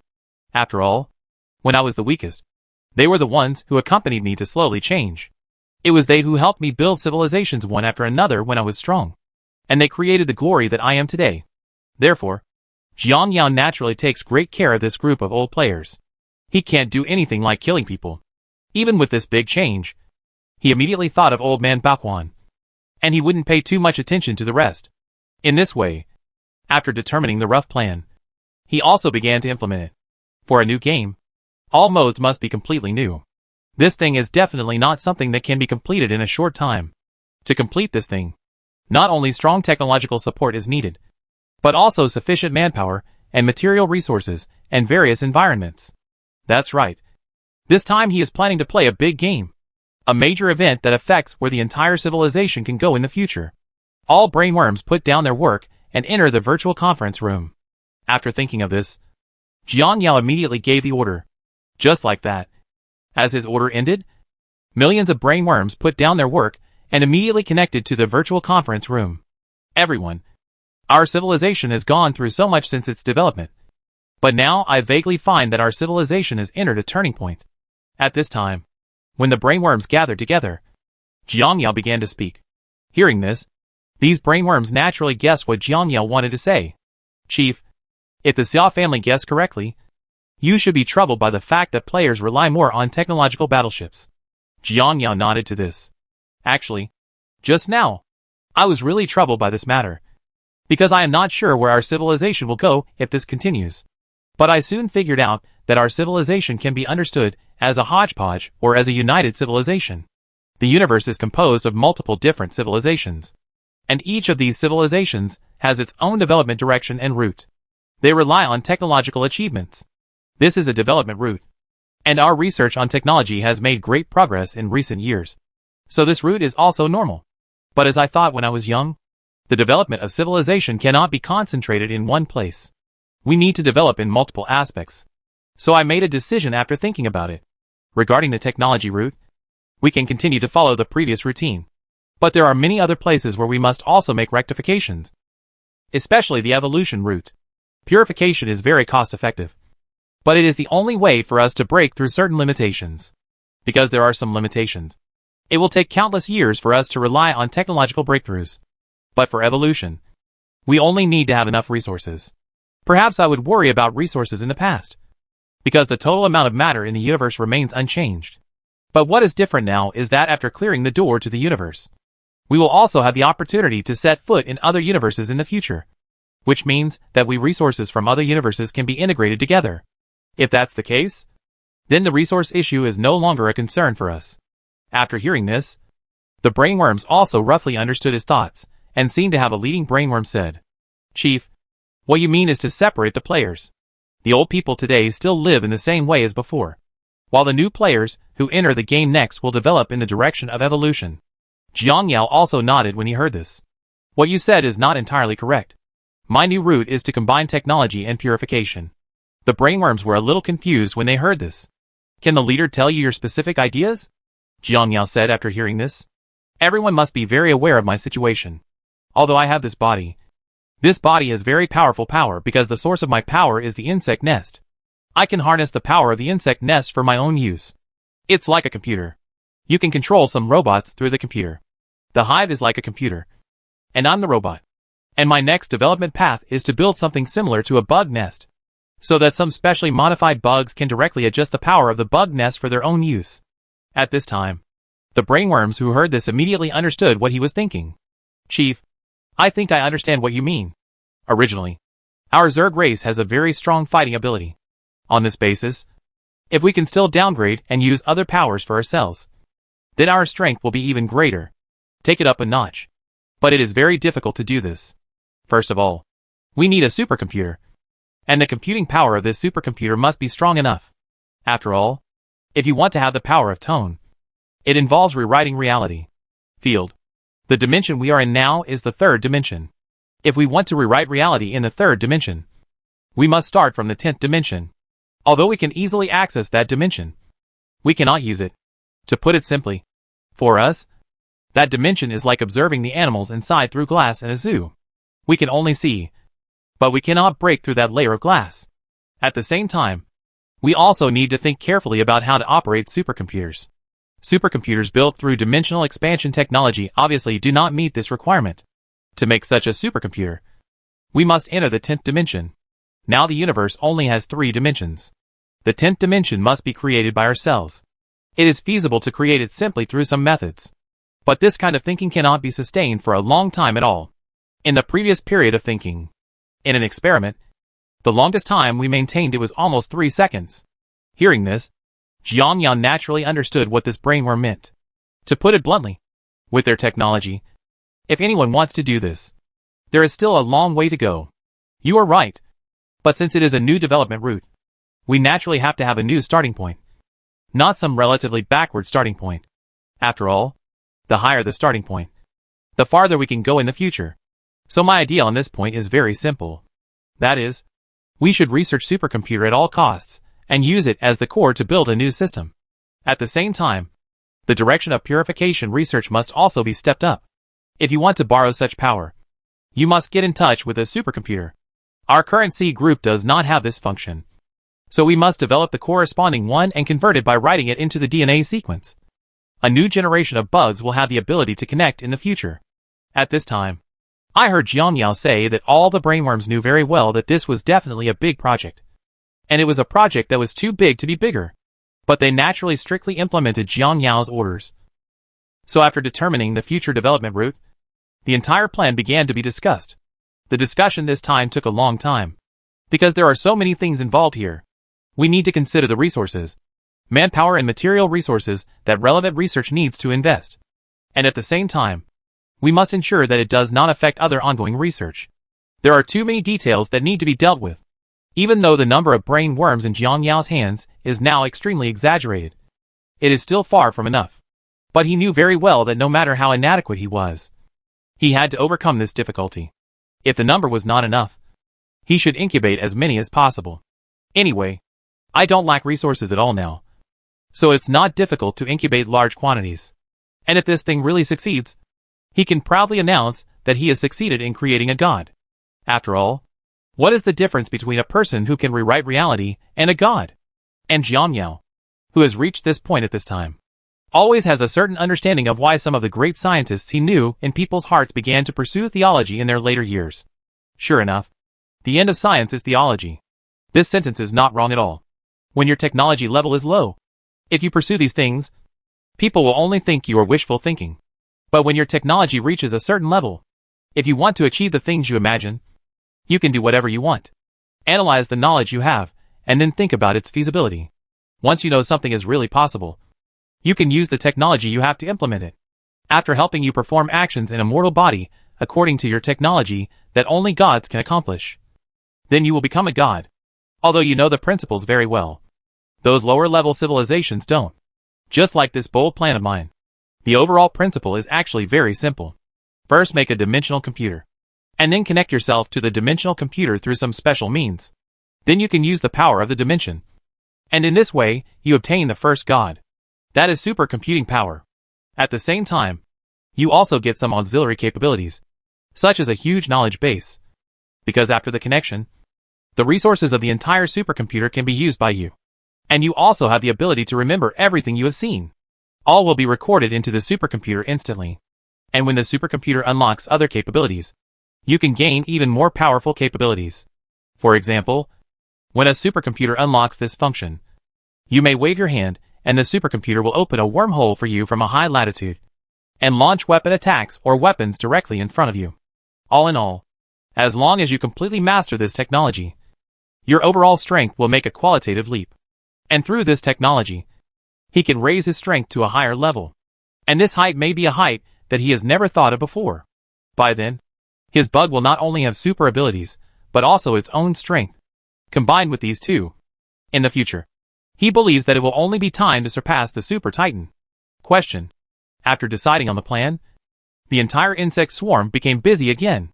At the same time, on the player's side, their energy and time have been put into that super civilization. Their first task now is to search for traces of that super civilization.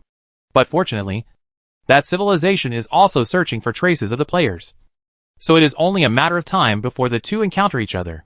It was even said that after such a period of testing each other, they gradually gained a certain understanding of each other. First of all, players can be sure that this civilization is relatively strong. Of course, this is normal. After all, the opponent has 13 civilizations. During this period of time, the players also had several battles with him.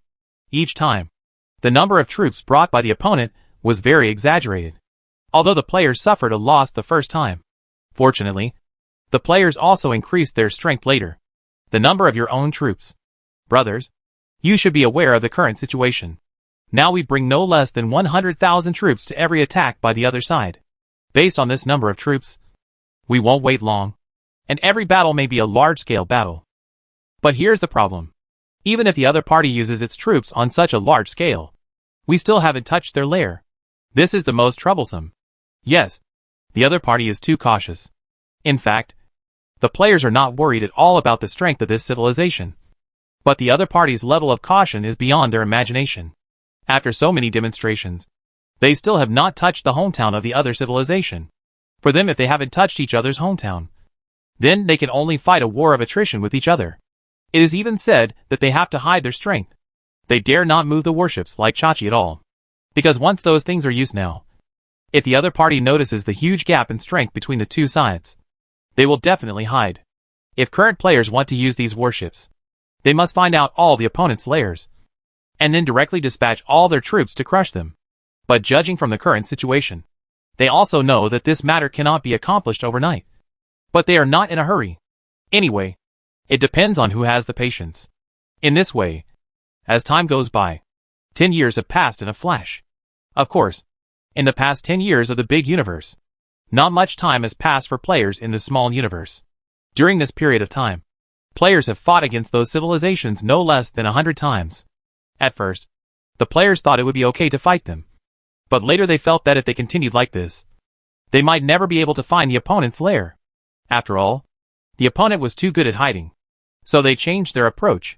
It just so happened that their battle armor was successfully researched. So the number of battleships that players brought with them every time they went out was getting smaller and smaller. But the number of bugs wearing battle armor was increasing. Chapter 596 Prepare for War. The result of such a wave of routines is naturally obvious. That is, the opponent sees that the players are getting weaker every time. So they suspect that the players' warship reserves are about to be used up. The opponent's warship reserves are about to be used up, which means they can start taking action. The opponent's remaining strength is now so much weaker. So it will be much easier for them to find the player's lair at this time and eliminate it. However, they are careful. And the players are naturally also careful. So far, they have not found where the player's lair is. Now, as the player's strength declined, they naturally became more active. They invested more reconnaissance equipment and began to search for the players' hometowns. Brothers, the number of detectors they have sent out has increased significantly during this period. And the frequency of harassing our routes has also increased. Judging from the situation, they should believe that we don't have many warships left. I guess now they are probably thinking about how to use up our remaining troops, then find our home base and eliminate us in one fell swoop. Then what should we do next? Should we just take advantage of the situation or tell us how to operate it? Anyway, our investigative skills are higher than theirs. It would be a fool's errand for them to find us. But we are different. If we want to find them, it will not be as difficult as imagined. So my idea here is very simple. We can do this first. We continue to deal with them during this period. It just so happens that the frequency of their activities has increased recently. So we can see in advance whether we can find their lair. After we have almost found their milk tea, we can arrange a fake gathering point in advance, and then let them discover it. After they come over, we will first take out their early fleet, and then directly kill them at their lair, and catch them off guard. After hearing this, everyone felt that this plan was very feasible. So they began to communicate about the specific details. After confirming that everything was okay, they started to operate. In this way, players gradually began to guide these civilizations into their routines by constantly showing weakness. But obviously, none of these civilizations are vegetarian. As time went by, when the players found the gathering point of the third civilization, the players also discovered something was wrong. They found that the progress of these civilization surveys was obviously much less than before. The players were also puzzled by this. But soon they guessed the reason.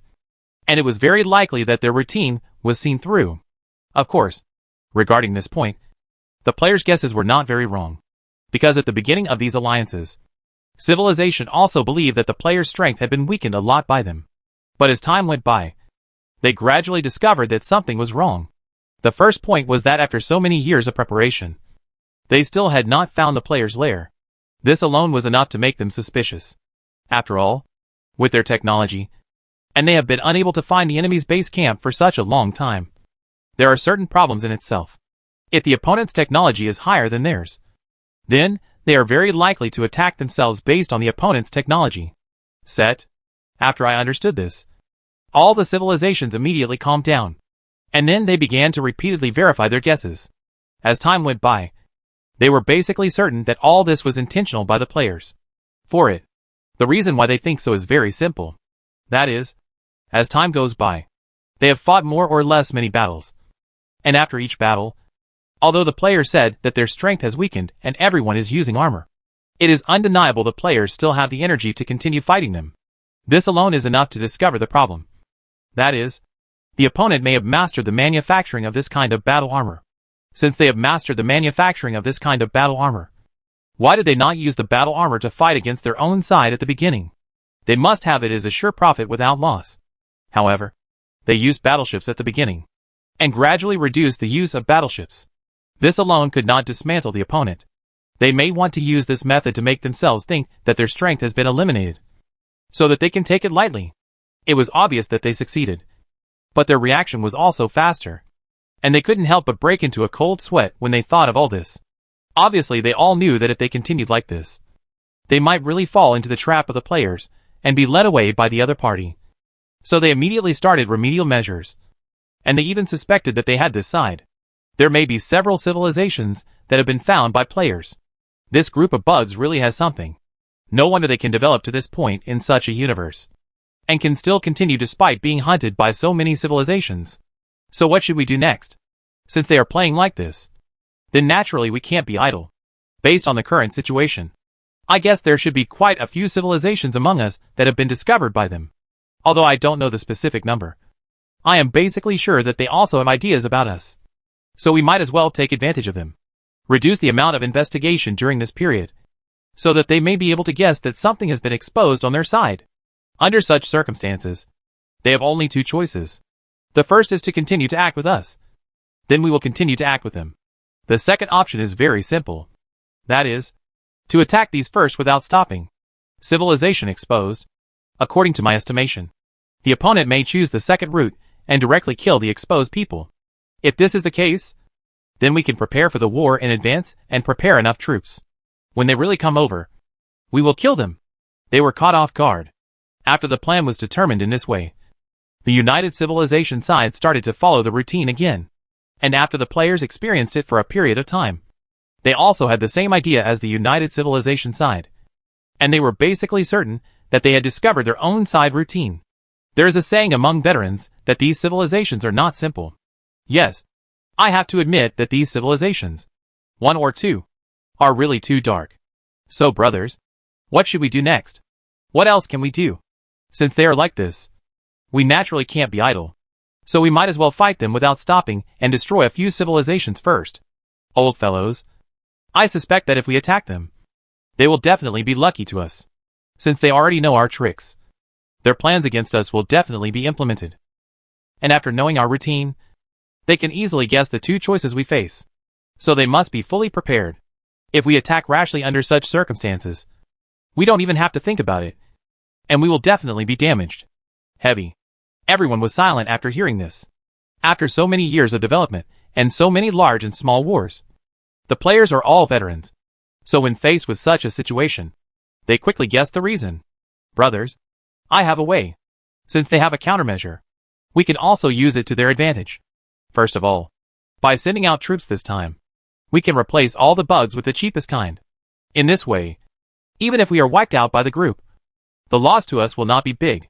Secondly, we can give priority to finding an area rich in resources and start to establish a false distance. After all preparations are completed, we will launch an attack on them. For this attack, we mainly use area protection and cruisers for Lord. Cooperate with our armor and launch a full-scale attack on them.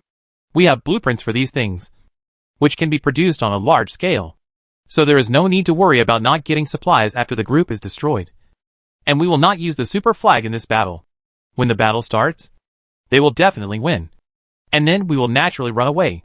At this time, in a panic, they will definitely send detectors to follow us. Then we will relax in the universe for a few years, and then return to the holiday's lair. Then, they can basically be sure that our lair has been found by them. After they find us old, they will definitely launch a full-scale war.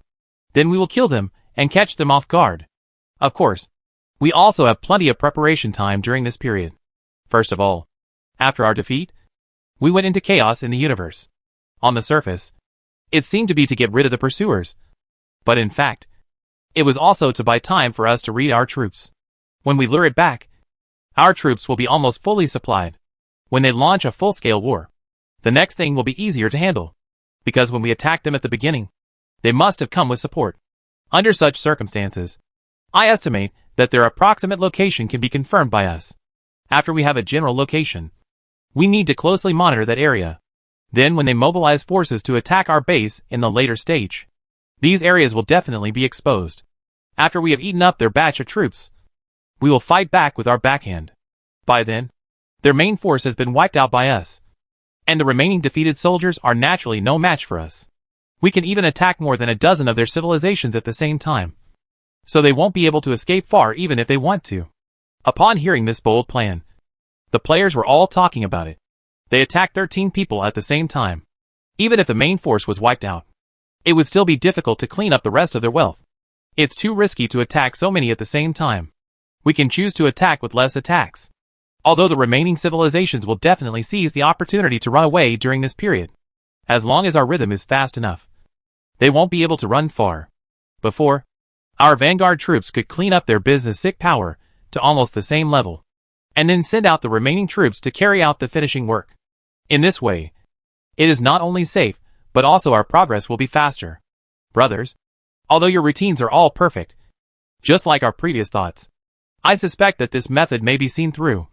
So don't have too much hope in this matter. Yes, these civilizations are all seasoned, and they have quite a few tricks up their sleeves. Anyway, let's just operate according to this plan. As for what will happen in the future, we will talk about it later. In short, the soldiers will come to cover up the water, and the earth will cover it up. But everyone just needs to remember one thing. That is, you must be careful when dealing with this civilization. And you must not be careless. This civilization is worse than any civilization we have seen in the past. After some discussion, the players immediately started to take action. I saw that they also began to call their friends to gather troops. Compared with previous wars, this war seems to be a little different, because this time, there are many new faces in Wenjiaowen's main formation. Most of these new faces are the children of the old players. After all, they have been operating in this game for so many years, and have made such great achievements. So they definitely need someone to inherit them. And this goal is naturally your own offspring. But if you want them not to ruin your family, these people still need to go through a long period of training. In the past, some small-scale elderly people just let them participate in these large-scale wars. These old players only let them get involved initially. They still need a long time to hone their skills. After all, after playing now, many old players know their original situation very well. At that time, many of them had personal heroism, but it was quite easy for them to change this bad habit at that time, because their family background was not rich at that time, and they became honest after dying a few times. But now it's different. Now my descendants have a relatively strong family background, so even if they die a dozen times, it will be difficult to learn a lesson. Therefore, if you want to educate them into talents, it will take a lot of time for them to slowly comprehend these things. Now the elderly are giving them opportunities in this way to slowly comprehend these things. In just a few days, players have gathered millions of troops. These troops include battleships and armored insects. In short, it is a hodgepodge. However, it is such a hodgepodge that makes it easy for the other party to believe that this time, they have tried their best. After being prepared, the players' large forces set off in a mighty manner. In order to ensure authenticity, their routes were strictly screened, and a relatively hidden route was chosen. After all, given their current situation, they would definitely be suspected if they attacked in a swaggering manner. It is most correct to choose a concealed route and sneak attacks from behind. And they will also be within a certain range and then deliberately exposed. This will increase their authenticity and make the other party less vigilant about them. Chapter 597. The attack begins. At this time, as the players got closer and closer to the target civilization, their traces were naturally discovered on the opposite side. At this time, we are on the United Civilization side. The insect fleet was discovered 70 light-years away from Civilization No. 7. At this time, after hearing the news, everyone on the United Civilization side also screamed secretly in their hearts. And sure enough, it seems they should have found us in advance. Now it is basically certain that the other party's investigation technology is superior to ours. What do we do next? Nearby civilizations should send fleets to support us. However, this proposal was quickly rejected, and one of the civilizations asked, "Can you determine the number of the opponent's fleet?" "About 1 million or so." After hearing this amount, the man was silent for a long time. 1 million. That's a little. They continued to add. Although I don't know how many warships the insect swarm can bring out, I am sure that their strength is far more than this. Their primary goal now is to capture our civilization. They must also be very clear that relying on this alone to capture a super civilization is tantamount to wishful thinking. As the man's words fell, everyone immediately realized something. What you mean is that the swarm may have discovered multiple of our strongholds. And the first time they sent troops to attack this stronghold was most likely to attack from the east.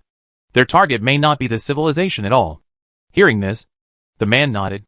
Judging from the current situation, it should be like this. And through my observation of the insect swarm's preparations this time, it means that they have discovered at least 2 or more of our civilizations. Otherwise, they would never be able to use such a weapon. Tactics. Speaking of this, the commander couldn't help but feel that something was a little strange. But I'm curious. Where do they have the confidence to formulate such tactics? Do they think we only have this strength? How dare you not gather all your combat power together to attack a super civilization? And they actually dared to formulate such a 2-front attack plan. How brave they are. Do they really think that our super civilizations are made of mud? While talking, it was obvious that this commander was also amused by the players' operations. This wave of players' operations really left him speechless. Under normal circumstances, attacking a super civilization is very difficult even if you use all your strength to take it down. However, this group of bugs actually dared to perform such a ridiculous operation. This commander can guarantee it. It was really strange that they were not completely wiped out by the insect swarm in this wave of operations. But for the insect swarm to insult him like this, it was naturally impossible for him to let these insects go. Since they want to play, let's have a good time with them this time. After hearing what this man said, the rest of the civilizations were a little confused. The fact that they dared to make such an ignorant decision proves that they are very confident in their own strength. At the same time, in their eyes, they may think that we are the weak side. In that case, we might as well teach them a lesson. They sent so many troops this time. They must want to take down 1 or 2 of our civilizations. And we just didn't give them this chance. Not only did we not give them this chance, we also wanted to kill all the fleets they sent out. We even said that we would even find their lair and then uproot them. Rise. Even if we can't eliminate them in the end, we still have to make them pay the price. As he said this, the commander immediately began to make arrangements. First of all, the civilizations present had a total of 13 to deal with the Zerg. Even if they were 4 or even 5 powerful civilizations at the same time, the fleet of the Zerg would definitely can't keep it. First of all, this group of advanced troops sent by the Zerg only required 1 to 2 civilizations to sign. Considering that there was a large force behind them preparing for a raid, the commander directly arranged for 6 civilizations. This means that that large group of troops will be attacked by 6 civilizations. If they can withstand it, there will be trouble. Under such circumstances, they have only one way, and that is to support them as soon as possible if they still have soldiers at home, and to run away as soon as possible if they do not have soldiers at home. Through previous battles, they also knew the general location of the area in Chongqing, but they didn't know the specific location. So they immediately arranged various detectors to scatter around. As long as there was any big noise over there, they would be able to find out now. In this case, the location of the lair will be exposed. You must know that in the previous operation, he used a total of 8 civilizations, and there are still 5 civilizations that have not been used. Naturally, these 5 civilizations are heading towards the new lair. When the war starts here and the large forces in Chongqing are contained, even if their lair has troops, it is absolutely impossible to have many troops left. The 5 civilizations can easily defeat them, can take them down. This was decided. And after the plan, the United Civilization began to make arrangements. The troops of the entire United Civilization are divided into 3 routes, one of which goes to support the civilization that is about to be attacked. The 2 friendship routes in Midsummer start to go to the star system where players often move. And the last route is hidden in the civilization under attack. Nearby. Always ready. And this time on the player's side. Their fleet flew toward the first civilization to attack. Brothers, do you think our plan can succeed this time? This can definitely be done. They probably wouldn't have thought of this move. When the time comes, if we interfere with their line of sight here, the main force will go directly to another civilization. After we fight them here, they will definitely send troops to support us. And the civilization we are attacking with our main force is the one closest to this civilization. So his soldiers must be the first to come over. And when he sends his troops over, the defense at their base will definitely be weak. Our main force, there are so many fleets. It's not easy to overwhelm them. In this way, The players communicated their plans while moving forward. And soon they arrived near the galaxy where this civilization was located. The sexual desire in this star field is completely different from what players have seen before, when all the new ones were wrapped in a layer of energy body that exuded a faint white light. And this energy body could block most of the signals on the set. It was for this reason that the players never found the area where this civilization was located. No. If they follow the civilization's fleet and follow the clues, the players may never find it. I have to say that these super civilizations still have something in their hands. Yes, for this kind of counter-reconnaissance. If they didn't have a fleet that was tracked by us, I'm afraid we wouldn't be able to find this place in our lifetime. At this time, as the players approached, the fleet from Civilization 7 had been waiting here for a long time. This time they dispatched a total of 2 million warships. Compared with the players' warships, they have an absolute advantage in number. But Civilization no. 7 also knows very well about this war that it must be a hard battle. After all, they have fought against the players so many times. And they know very well that the fleet of this group of bugs is only their first-level protection fleet. After defeating these bugs wearing armor, they are also capable of fighting and can also fight with them. In other words, this fleet, which seems to only have 1 million, actually requires about 2 million to be defeated.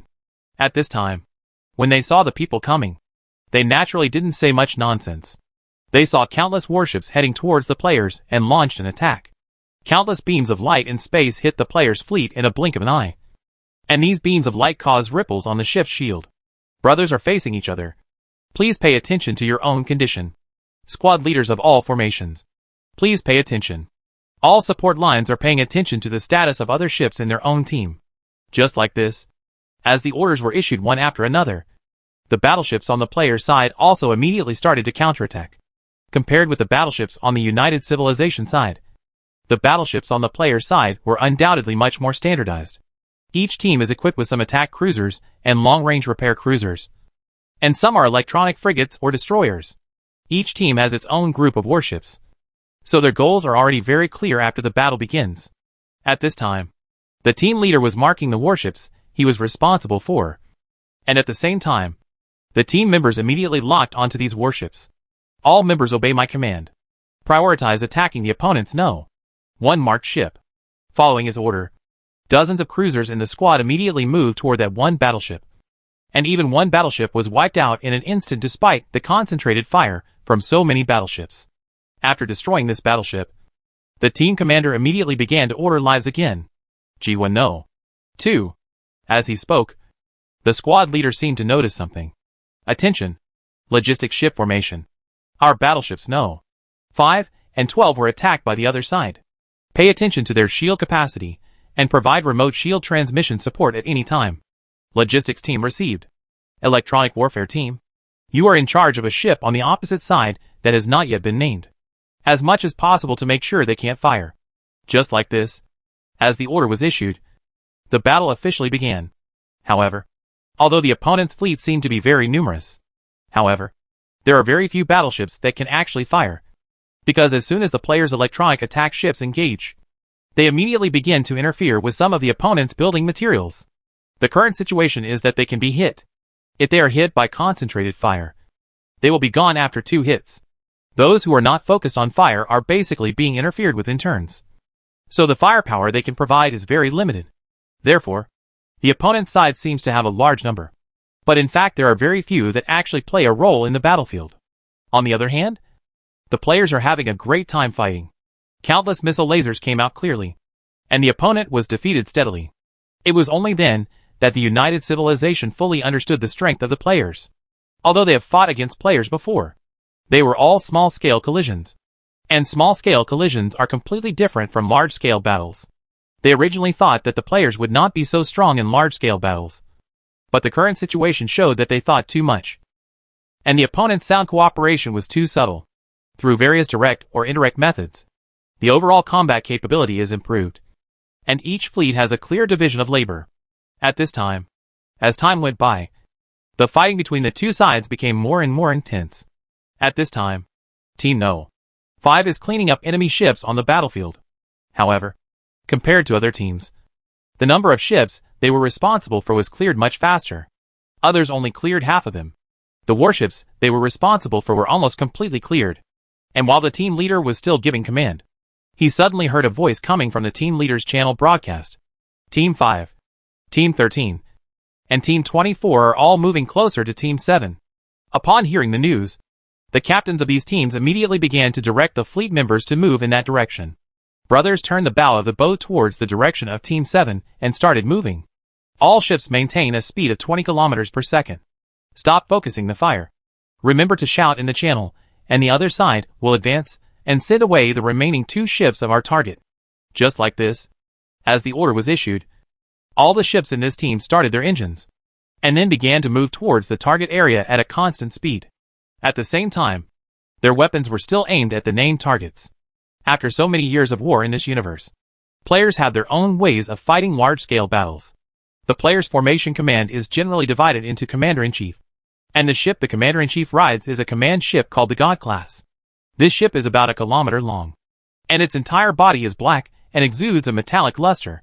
The overall ship feels like a poisonous snake, which makes people shudder. Commander ship. It is a special kind of combat ship. This kind of ship basically has no attack power. However, he had quite good commanding abilities. He saw that the ship was equipped with a supercomputer. At that time, the ship was also equipped with a super powerful sensor array that could monitor any subtle movement in the entire evidence in real time. That is to say, no matter which ship on both sides makes an action, this ship can immediately detect and treat it, analyze its behavior, and then put the results directly in the eyes of the commander. At the same time, Jian will also conduct real-time analysis of the battle situation between the 2 sides, such as how many ships are left in a certain formation of the players, and how many are left by the opponent. If there is a problem with the number of both sides, or the opponent can use the remaining ships of this formation, all battleships were destroyed. Then the system will immediately prompt the commander and highlight the situation here in front of the commander. There are more than 30 players in charge of commanding this battleship, and each player is responsible for hundreds of fleets. However, because the division of labor is clear, the overall operation is not stressful. After all, there are hundreds of deputy commanders below them, and each commander will mobilize dozens of different teams. Chapter 598, being calculated. Through division of labor in this way, it is relatively easier for players to command. At the same time, the commanders at each different stage are responsible for completely different directions. Players who have experienced less battles, are more talented, or have relatively strong family backgrounds can become squad leaders. Usually there are about 50 or 60 people under the squad leader. He can manage almost 10 to 20 warships under his command. As for the specific number of battleships, it still depends on the financial strength of the squad leader, because each of these warships is owned by the squad leader, captain and fleet members. In this case, everyone has a stake, so they pay more attention to the battleship. The squad leader slowly gains experience in this way. When he has enough experience, he will be able to become a captain. At the same time, a captain can manage almost 10 squad captains. There are other levels of commanders above him. In this way, each responsible commander has a very rich experience. They also know very well what they should do before receiving an order, and how they should command if there is a problem with their fleet on the battlefield. If it is found that it cannot be handled, it will be reported to the superior, because everyone is a shareholder, and they can get dividends from every battle. At the same time, every time a battleship is lost, their interests will also be affected. So under such circumstances, players will be very careful about every battle. After all, this is closely related to their own interests, and this scene is what the players want to see. Only in this way can we ensure that every battleship can fully play its role. Compared with this method of players, this situation usually does not occur in other civilizations. After all, the hierarchical constraints of other civilizations are more profound, which is why the commander-in-chief often makes the final decision. Although the commander-in-chief has experienced many battles, there will always be times when he makes mistakes in decision-making, which is completely different from the players. After all, some things are completely different in the game and in reality. Take power, for example. Perhaps when the Union was first established, many people were very interested in the position of Union President and wanted to be one. But as time went by, they would find problems. When a president is too tired and has too many things to manage, and when necessary, he has to donate money to the Union. Over time, the old president will get tired of this kind of thing, and will definitely put the president the duties are given to others. The new president will also be in the same situation soon. So for the players, the rights in the game are not the goal they pursue, but just a way of entertainment for them. Many times, the elders of the Union will take turns as the president. Although the president can make the final decision on some matters, everyone should discuss some major issues together. After all, members have shares in many things in the Union. It is also because of this environment that the players' current arrangement was created. And this arrangement is not very likely to be realized for other civilizations. At this time, the United Civilization side of the battlefield couldn't help but be a little surprised when they saw the scheduling of the players on the battlefield, compared with the entire battle situation, which is uniformly scheduled by intelligent AI. The player's scheduling method seems more random, but it can always have unexpected effects. Through this scheduling method, United Civilization can naturally know what is going on. After all, intelligent AI and players' own scheduling are completely different concepts. For example, if you advance to a certain place, the AI will calculate a more suitable route, and the players will choose to go directly. Although this is undoubtedly much more clumsy than the AI's operation, sometimes the battlefield changes a lot because of this clumsiness. For example, certain fleets are approaching a certain fleet, suddenly appeared during this process. In other cases, this fleet will definitely stop to help. But AI is different, although it will also stop to help. Many times when an accident occurs, the fleet controlled by AI will have arrived long ago. Destination. All in all, this kind of intelligent system operating fleet and human command are completely different concepts. Moreover, intelligent system operation has obvious advantages over human command. But everyone knows that industrialized command through systematic command does have advantages. After all, there are many successful cases here. If everything depends on success, there will be too many uncertain factors in the future. No one knows whether his command plan is effective. Take the production of snacks in factories as an example. The factory has professional machinery and equipment that can quickly produce snacks. These snacks have also been put on the market before and achieved high results. This means that as long as your factory produces these things and can sell them, you will definitely make a profit. This is the advantage of the intelligent system. It has the successful experience of previous people, and the later technical support can be brilliant. But its flaws are also obvious and it lacks creativity. If everything is handed over to the system, then the creativity of the individual is obviously obscured. But many things require creation to obtain. Although creation is difficult, it is not without opportunities. If everything is handed over to the system, then there will be no chance at all. At this time, the two sides are the collision of creation and systematic industrialization processes. Although the United Civilization knows that they have a better chance of winning, they are also very practical about following the group because there are too many people with strong command and combat capabilities. When some of them grow up, they will be completely different. In this era, when no one dares to put too much effort into intelligent systems, such commanders are even more precious. For many civilizations in this universe, intelligent AI is taboo. No civilization dares to invest too much technology in AI and give them too much. After all, there are many civilizations in this universe just because of the emergence of AI, and then turn the entire civilization upside down. It is also for this reason that these civilizations are not willing to put too much effort into this technology, because the risks are too great. And all civilizations have placed AI at a controllable level. Although most of their civilizations have the ability to improve the intelligence of AI by many levels, they do not dare. Therefore, under such circumstances, personal command ability becomes extremely precious. For players, the combat methods they have summarized through so many battles naturally have natural advantages. After all, the current players have fought all the way to this point. And although the United Civilization side has had the same experience, those who have experienced it don't know how long it has been cold. Although many of the new blood in the civilization are talented, their actual combat experience is still too little, and they are somewhat insufficient compared to the players. On the outside, their civilization's technological level is already strong enough, and most of the time, they win by crushing them. In this case, they can learn even less. Therefore, their reliance on intelligent AI is naturally higher. And now on the field, because the commands on both sides are essentially different, the results are naturally very different. As the battle progressed, the losses on both sides gradually began to increase. Judging from the deployment of warships on the battlefield alone, the United Civilization has an absolute advantage, especially in terms of the details of their replacement after being defeated in a certain area, and the details of the position of each warship. The United Civilization can be said to be excellent, watertight, although each step gives players a very formatted operation.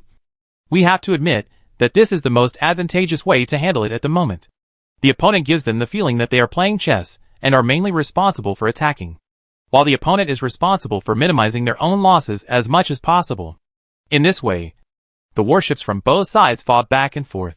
The brilliant fireworks released when battleships were destroyed can be seen everywhere on the battlefield, because sound cannot propagate in the universe.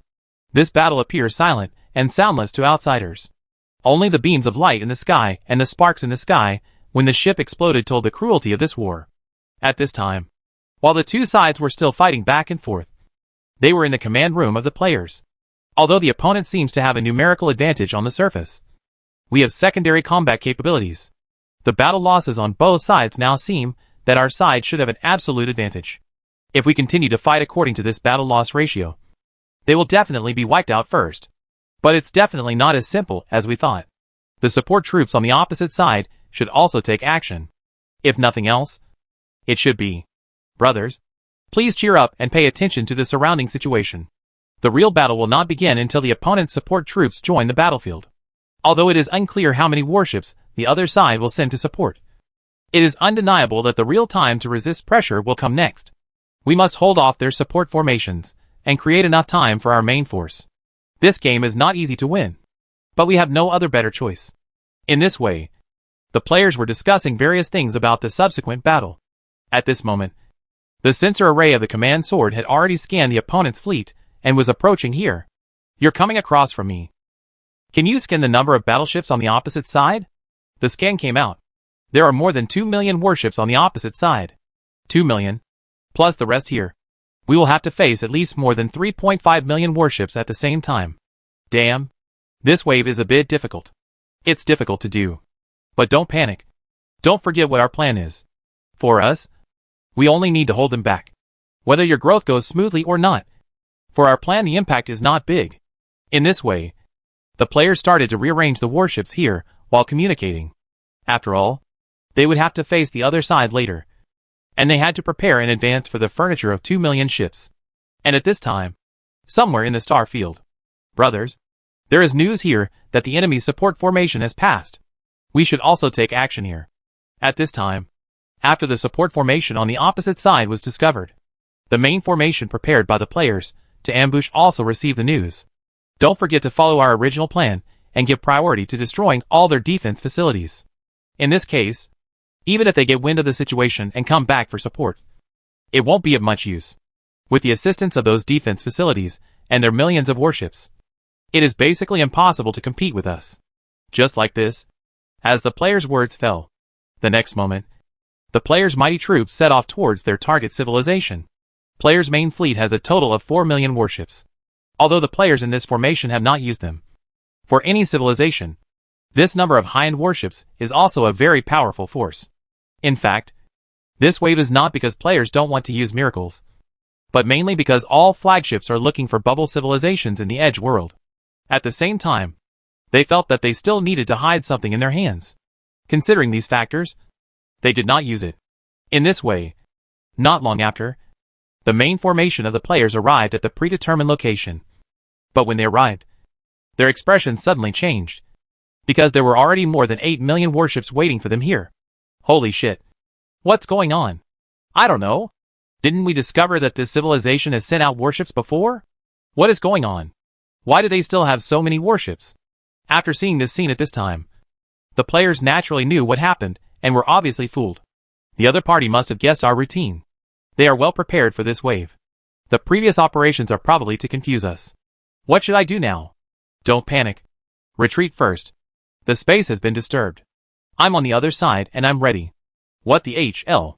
How does it work? Fight and retreat at the same time, and find ways to get out of their interference area. At this time, it was discovered that the situation here was not good, and the players had no choice but to bite the bullet. These grandsons are really having fun. I guess they have put in a lot of effort against us. Otherwise, we wouldn't have dug such a big hole for us to jump out of. As the main fleet discovered that the situation was not good, the rear fleet also knew that something serious was going on this time. So he and the commanders of the fleets on both sides immediately made a decision and began to retreat with the remaining fleets. Although they have arranged various March day things in advance in the new apartment. As long as they run out of these areas, which are interference areas, They can still escape, but this journey will be very difficult. Brothers, what should we do next? Should we call for flagship support? Don't call for now. There's not much meaning in calling now. The warships we can't build have not been sent in this wave. Moreover, the flagships are also used as a means to keep the bottom of the situation for us. It should not be exposed prematurely. Although they are building more than us in this wave, they are really going to fight. And both sides will suffer heavy losses in the end. So there is absolutely no need for us to do this, and not expose our cards. Chapter 599 Surrounded. Everyone also has an understanding of the current situation. It was obvious that their current situation was not very friendly. And the reason was very simple. They underestimated their enemies too much. Compared with other civilizations, this civilization obviously has many capable people. Although this was their many encounters, each encounter was a test for both sides. Therefore, the players did not fully understand each other's situation. However, now it seems that things are far from as simple as they thought. Brothers, we miscalculated this time.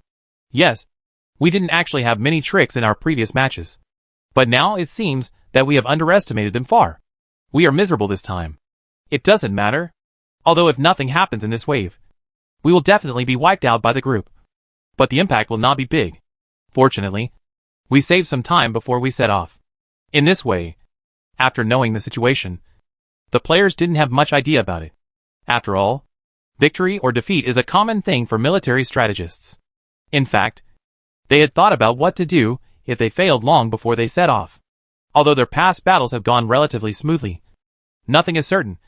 So the players have also thought about this before setting off. Before they set off in this wave, the first thing they looked for was bugs, which were basically cheap first-order bugs. Such bugs were cheap. And in fact, from the beginning, the players had not expected the bugs themselves to be successful. When they compete with a civilization of this level, the bugs mainly rely on battle armor. So the insect itself doesn't seem that important. It is also for this reason that the cost of bugs in the hands of players is actually not high. Then, there is the arrangement of battleships. Because the battleship blueprints in the hands of players are mainly small tonnage battleships such as cruisers, frigates, and destroyers. So this wave, they only sent out warships of this level. Because for them, even if the entire army is wiped out by this kind of warship, they can still supply it later. Although the strength of this kind of warship is not stronger than that of other tonnage warships. But it's enough for players. It is also because of these last reasons that this time even if the players are wiped out by the group, they can slowly replenish their ranks. But we also thought about such things before setting off. But it is undeniable that if all the millions of troops in this wave are blown up, it will be a traumatic experience for us. Players are also aware of this. After all, they had considered this issue before they set off. Hey, what we worried about finally happened. We can basically determine a few things through this battle. And the other party knows more about my intelligence. Indeed, they knew our strength when the war first started. Later, we tried to confuse them by reducing the number of warships. And they also discovered the clues. Not only did we not confuse them in that plan, we also allowed them to have a certain understanding of us. Although I don't know how the small-scale battle later was leaked. It is certain that the other party already knows that our investigation technology is much higher than theirs. This time we are like this. Probably because of this incident. Hearing this, all the players fell silent.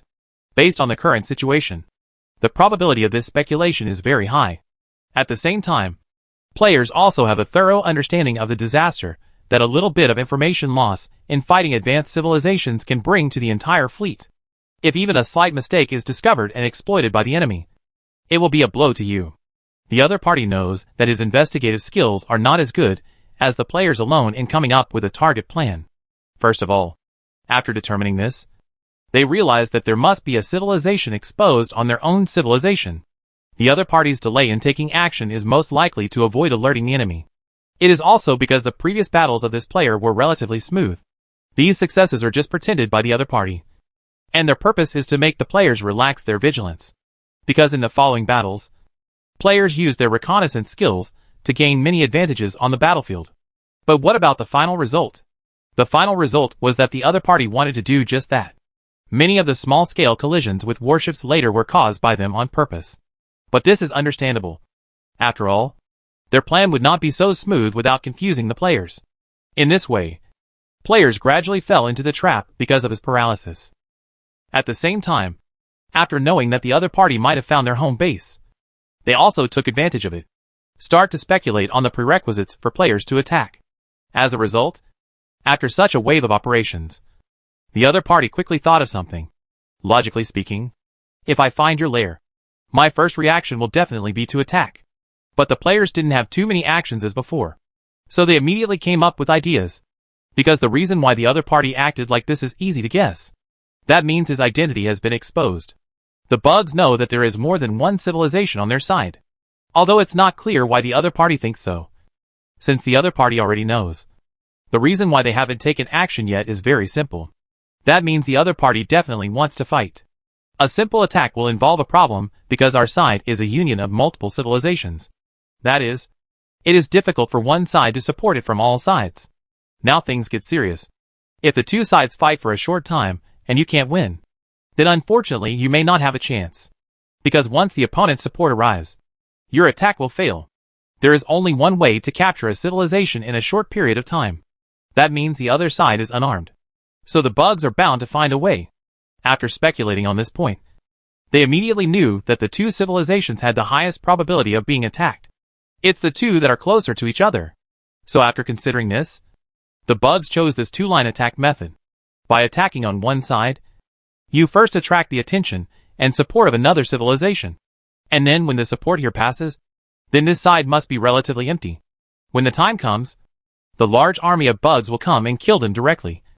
And the problem will be solved. It is not difficult to defeat a civilization without much defense, even if it is a super civilization. And this is the United Civilization's routine against the bugs. Apparently their plan worked. Players were caught in this wave. After all, the United Civilization has been able to dominate the universe for so many years. Even though they rarely use strategies now, the foundation is still there, and there are many capable people in the civilization. There is nothing wrong with making such a plan under such circumstances. But this time on the United Civilization side. At present, all our plans are going well. And the bugs have been caught. At this time, a commander in the command room couldn't help but look happy when he saw that everything was going according to his plan. No matter what kind of technology they acquire, they are just a civilization that has only recently emerged. In terms of strategy and background, they are naturally no match for us. But although this time, they fell into a trap according to our plan, you must know that this is not the time for us to relax yet. Of course we know this. What we need to do now is do our best to find their lair. In this way, the commanders on the United Civilization side began to wait for news from the front line. However, they also knew very well that news from the front line would not come in just a short while. So they began to study the situation on the Zerg side again. I have to say that the technology obtained by the bugs is indeed a bit surprising to us. Yes, everyone couldn't help but feel emotional about this. According to the information we have obtained, the fleets of ancient civilizations were like the insects today. The first is the configuration of the ships in the fleet. There are not only attack warships specifically responsible for offense, but also various auxiliary warships. A joint formation composed of electronic warfare, command ships, support ships, special attack ships, reconnaissance ships, and so many warships with different functions. With the technical support of these warships, the strength of the fleet will be increased exponentially. I just can't understand how they managed to get so many things at the same time, when we've been searching for so many years in this universe, but in the end, United Civilization is also confused about this issue. After all, they know these technologies, and their energy and time over the years have also been focused on finding these warships. But the final result was not satisfactory. The first is that they have never seen any battleship blueprints with these technologies. They have been searching for so many years, and have found many relics. But most of them are assembly blueprints. But bugs actually found the blueprint of the battleship. And if nothing else happened, they were sure that the other party definitely had the equipment blueprint. The other party's overall supporting facilities are too complete. This level of perfection made them feel very incredible. Of course, they are aware of this. They all suspected that the bugs might have accidentally found a relatively complete relic of an ancient civilization. They can only explain what is happening now in this way. In the final analysis, the swarms are lucky enough. But it takes a lot of luck to make this possible. Regarding this, they actually vaguely knew that this matter might not be as simple as they thought. But at the moment, they can't come up with a better guess. So they can only think this way. Just like this, they were here on the battlefield while they were still thinking wildly. Brothers, it seems that the other party is determined to keep us all here. If you are careless, be prepared for the entire army to be annihilated this time.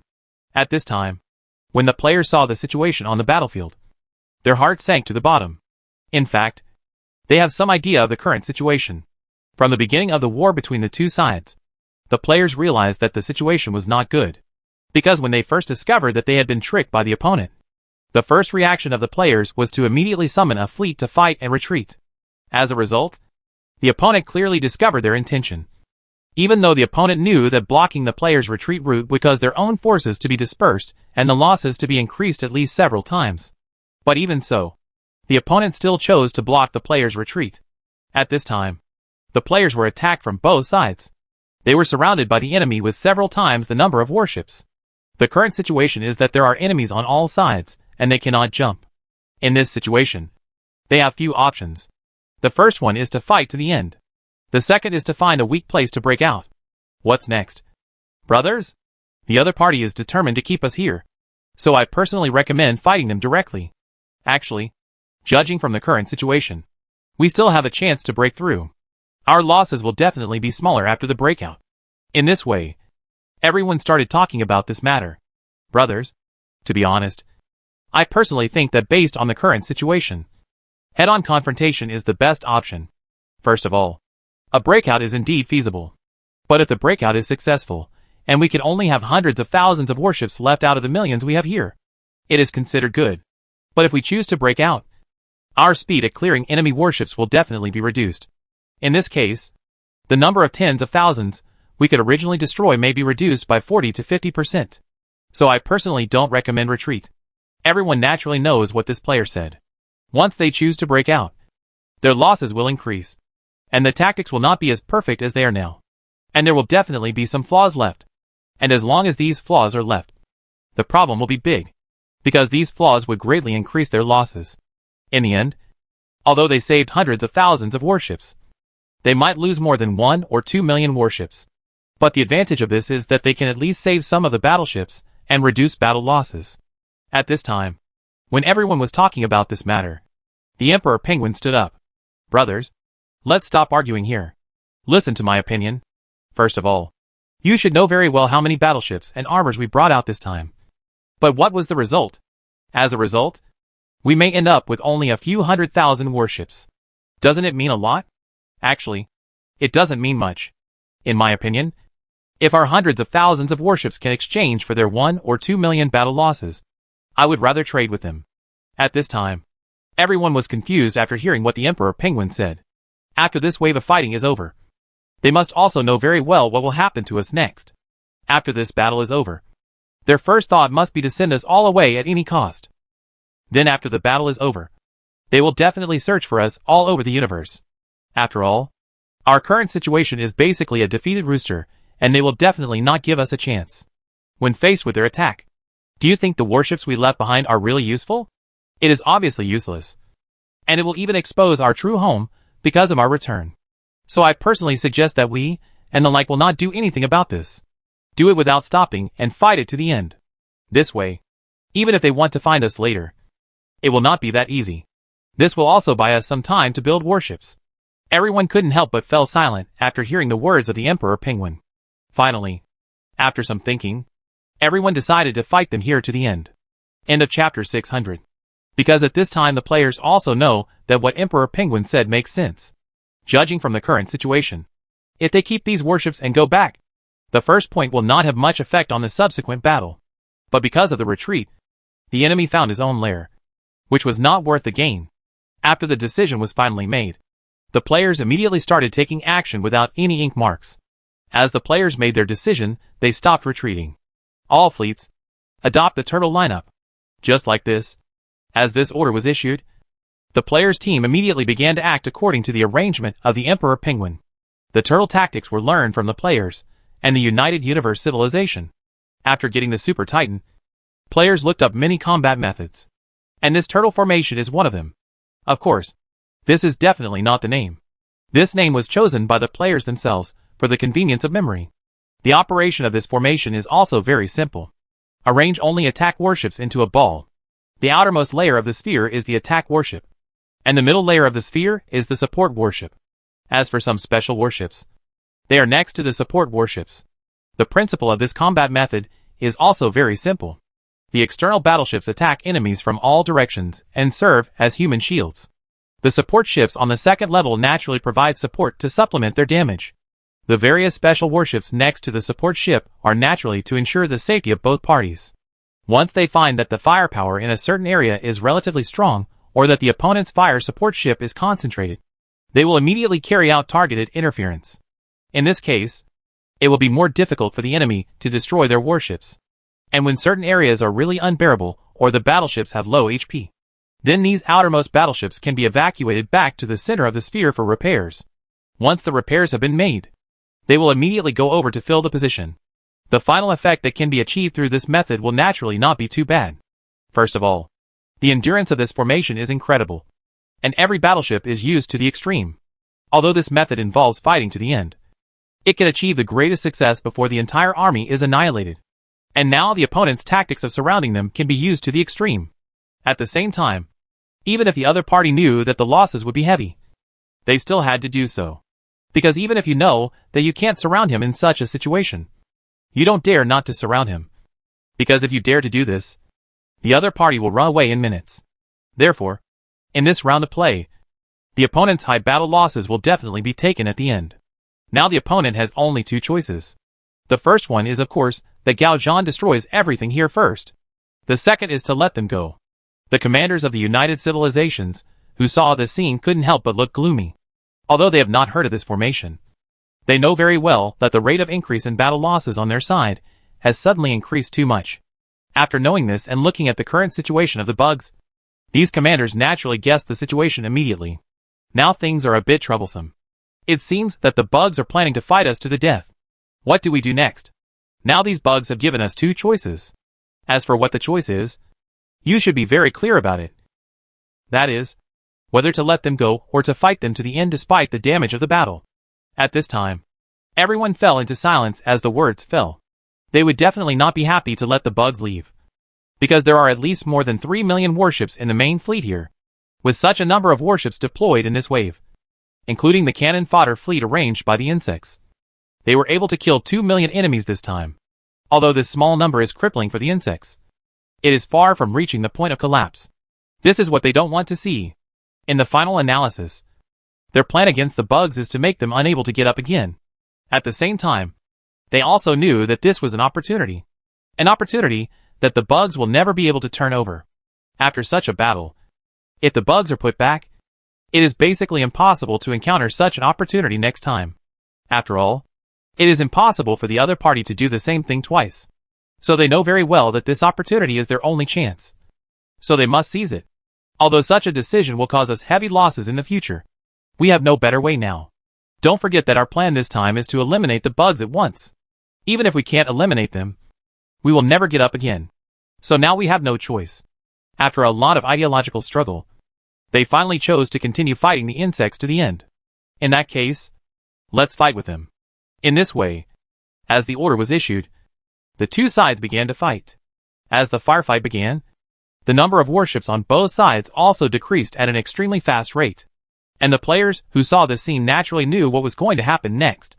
I didn't expect that the other party would eventually decide to fight us. Let's fight hard. Anyway, their losses in this wave will be at least twice as much as ours. By then we have lost 5 million and they have lost 10 million. And neither side will be much better off. Although our entire army was wiped out in the end, they still had a lot of troops left. After all, they don't have only one civilization like us. But even if that's the case, what's the point? Yes, the losses are so heavy. Even if our base is found, at worst, if we call all the flagships and main formations back, I still don't believe they can fight us with their remaining troops. In this way, the players were fighting back while communicating about this matter. Indeed, there is nothing wrong with what they say. They also know the situation of the opponent's warships very well. At the same time, they also understand that the total strength of more than a dozen civilizations must be at least 40 to 50 million. Now after this battle, they have lost about 10 million. In other words, they have at most 30 to 40 million left. Under such circumstances, if they still want to cause trouble for themselves, no problem. Their family must reserve some defensive warships, so the most they can send out is about 20 million. With so many flagships in the players' bases, it is not difficult to handle these 20 million. After all, they also have mass destruction warships, like the Super Titan. As long as this thing finds the right opportunity to doom them, at least millions of warships will be taken away. And although Titan needs a lot of time to recover after launch, it can be fired again after a day or two when the energy is restored. 2 more times, players can guarantee that the opponent will never be able to handle it. After all, their flagship-based formation can definitely withstand the Titan's range of doomsday weapons. But few of the regular formations in the opponent's hands can really withstand a single shot. Normally, a ranged doomsday weapon spreads around Titan as the center, and the entire radiation range is almost 5 light hours long. In this range, both enemies and friends will be harmed. Although this amount of damage cannot cause damage to ships of the flagship level, it is a big blow to ships of other levels. There are many ships in the United Universe that can withstand this kind of damage, but they are basically cruiser-level ships or above. At the same time, not every cruiser-level ship or above has this ability. Basically, cruise-level ships want to be able to withstand at least high-tech cruisers, and only a few special cruisers can do that. In the future, although battle cruisers can resist, they must be high-end battle cruisers, such as command ships, and ordinary battle cruisers will definitely not be able to do so. The command ship is an advanced technology derived from the battle cruiser. As for the battleships after that, as long as the battle cruisers are fully equipped, they can basically resist. But after resisting, the battleship will be exhausted. Although it is a strain, at least a warship of this level can be withstood. Although a warship of this level can be withstood, it is obvious that the United Civilization does not have a warship of this level. The strength of their battleships is similar to that of the cruisers in the player's hands, which means that they really don't have many battleships that can withstand this wave. Although the cruisers in the player's hands can't handle it, after this battle is over, they won't have any of these things left in their hands. So they only need to use the wife, the deterrent weapon, and fire it at the other side. Players can guarantee that they will never dare to come again until the other side finds a way to target the Titan. After all, this kind of strategic level weapon is very powerful. Horrifying. This is also why when a battle begins in the United Universe, the flagship formation goes first, and then determines the subsequent battle plan based on the configuration of the opponent's Titans. For something like this that can make a final decision, if you don't get the information clearly and act rashly, it will be easy for the entire army to be annihilated. This is the case in the United Universe. And it is naturally the same in this universe. Even more serious. Especially now, the other party doesn't know that the players have this thing in their hands. So they still hope that this thing has passed away long ago. And then, they will be shot to let them know the cruelty of society. In short, brothers, you know the situation on our side very well now. You don't need me to say anything more about what's going to happen next. Although we miscalculated this wave, it can be regarded as teaching us a lesson. And we certainly can't just surrender. We can take out as many battleships as we can before Liang. While communicating like this, the players fought back. At this time, the battle between the two sides entered a fierce stage. The warships on both sides were constantly destroyed. Although the players used such tactics to reduce their casualties as much as possible, the number of enemy warships was there. So they also suffered extremely serious losses. But fortunately for the players, although the battleships suffered serious losses, they can still fight back wearing armor. So far, the battle losses on the players' side are still far lower than those of their opponents. But this situation did not last long. A day later, the battlefield was surrounded by destroyed warships. During this period, other resource warships also arrived one after another to join the battlefield. Through the style of these battleships, players can basically be sure that they come from other civilizations. The supporting fleets from the other side are coming one after another. Normally this has taken so long. While the players were still discussing, they received another message. Brothers, our disguise base has been discovered. The players who heard the news couldn't help but be stunned. It seems that while we are looking for them, they are also looking for us. Although our fake base was prepared for them in advance, we did not expose it on purpose. And it seems that they were able to find that side. They have been keeping an eye on us for quite a long time. Not only did they see through our combat plan and then arrange a countermeasure, they also secretly searched for our base and wanted to annihilate it in one fell swoop. It can be seen that the other party has been planning for this wave for a long time. It doesn't matter. It's a meth place anyway. And we prepared a big gift for them there. When players arrange this base, It is naturally impossible to simply create a fake base. The surroundings of this base have long been covered with various bombs. And there are also some defensive warships inside the base. Only in this way can the fake show be made real. These battleships are naturally intended to attract the opponent's attention. The real killer move is to wait until the opponent comes in and then detonate all the bombs. At this time, after the enemy fleet discovered this base, it naturally moved towards this direction without hesitation. At the same time, when the players saw this scene, they naturally knew that the other party had been fooled. To be precise, if this was not a fake base, they would have really been screwed today. None of the fleet they sent out would be able to come back, and the other party found their home base again. After such a wave of routines, they basically had no follow-up. But it was a pity that the players thought of this game in advance. So they arranged a fake base. In this way, as the opponent's fleet attacking the base gradually advanced, when they entered the affected area, the players did not hesitate to detonate everything near the base. And as the sky filled with fire, the entire galaxy was affected. The powerful energy raged and swallowed up the surrounding stars and planets. These bombs were brought by players from the United Universe. And everything is arranged here. The purpose is to give them a fatal blow when the opponent attacks their side. Although what is happening now is somewhat different from their plan, the overall result is good. The opponent still found the base and was tricked. In this explosion, the opponent directly lost almost 10 million warships. This number is very painful for any civilization. Externally, the main force of the players is almost the same number. So in this battle, if we only look at the battle losses, the players have an advantage. But in fact they are at a disadvantage.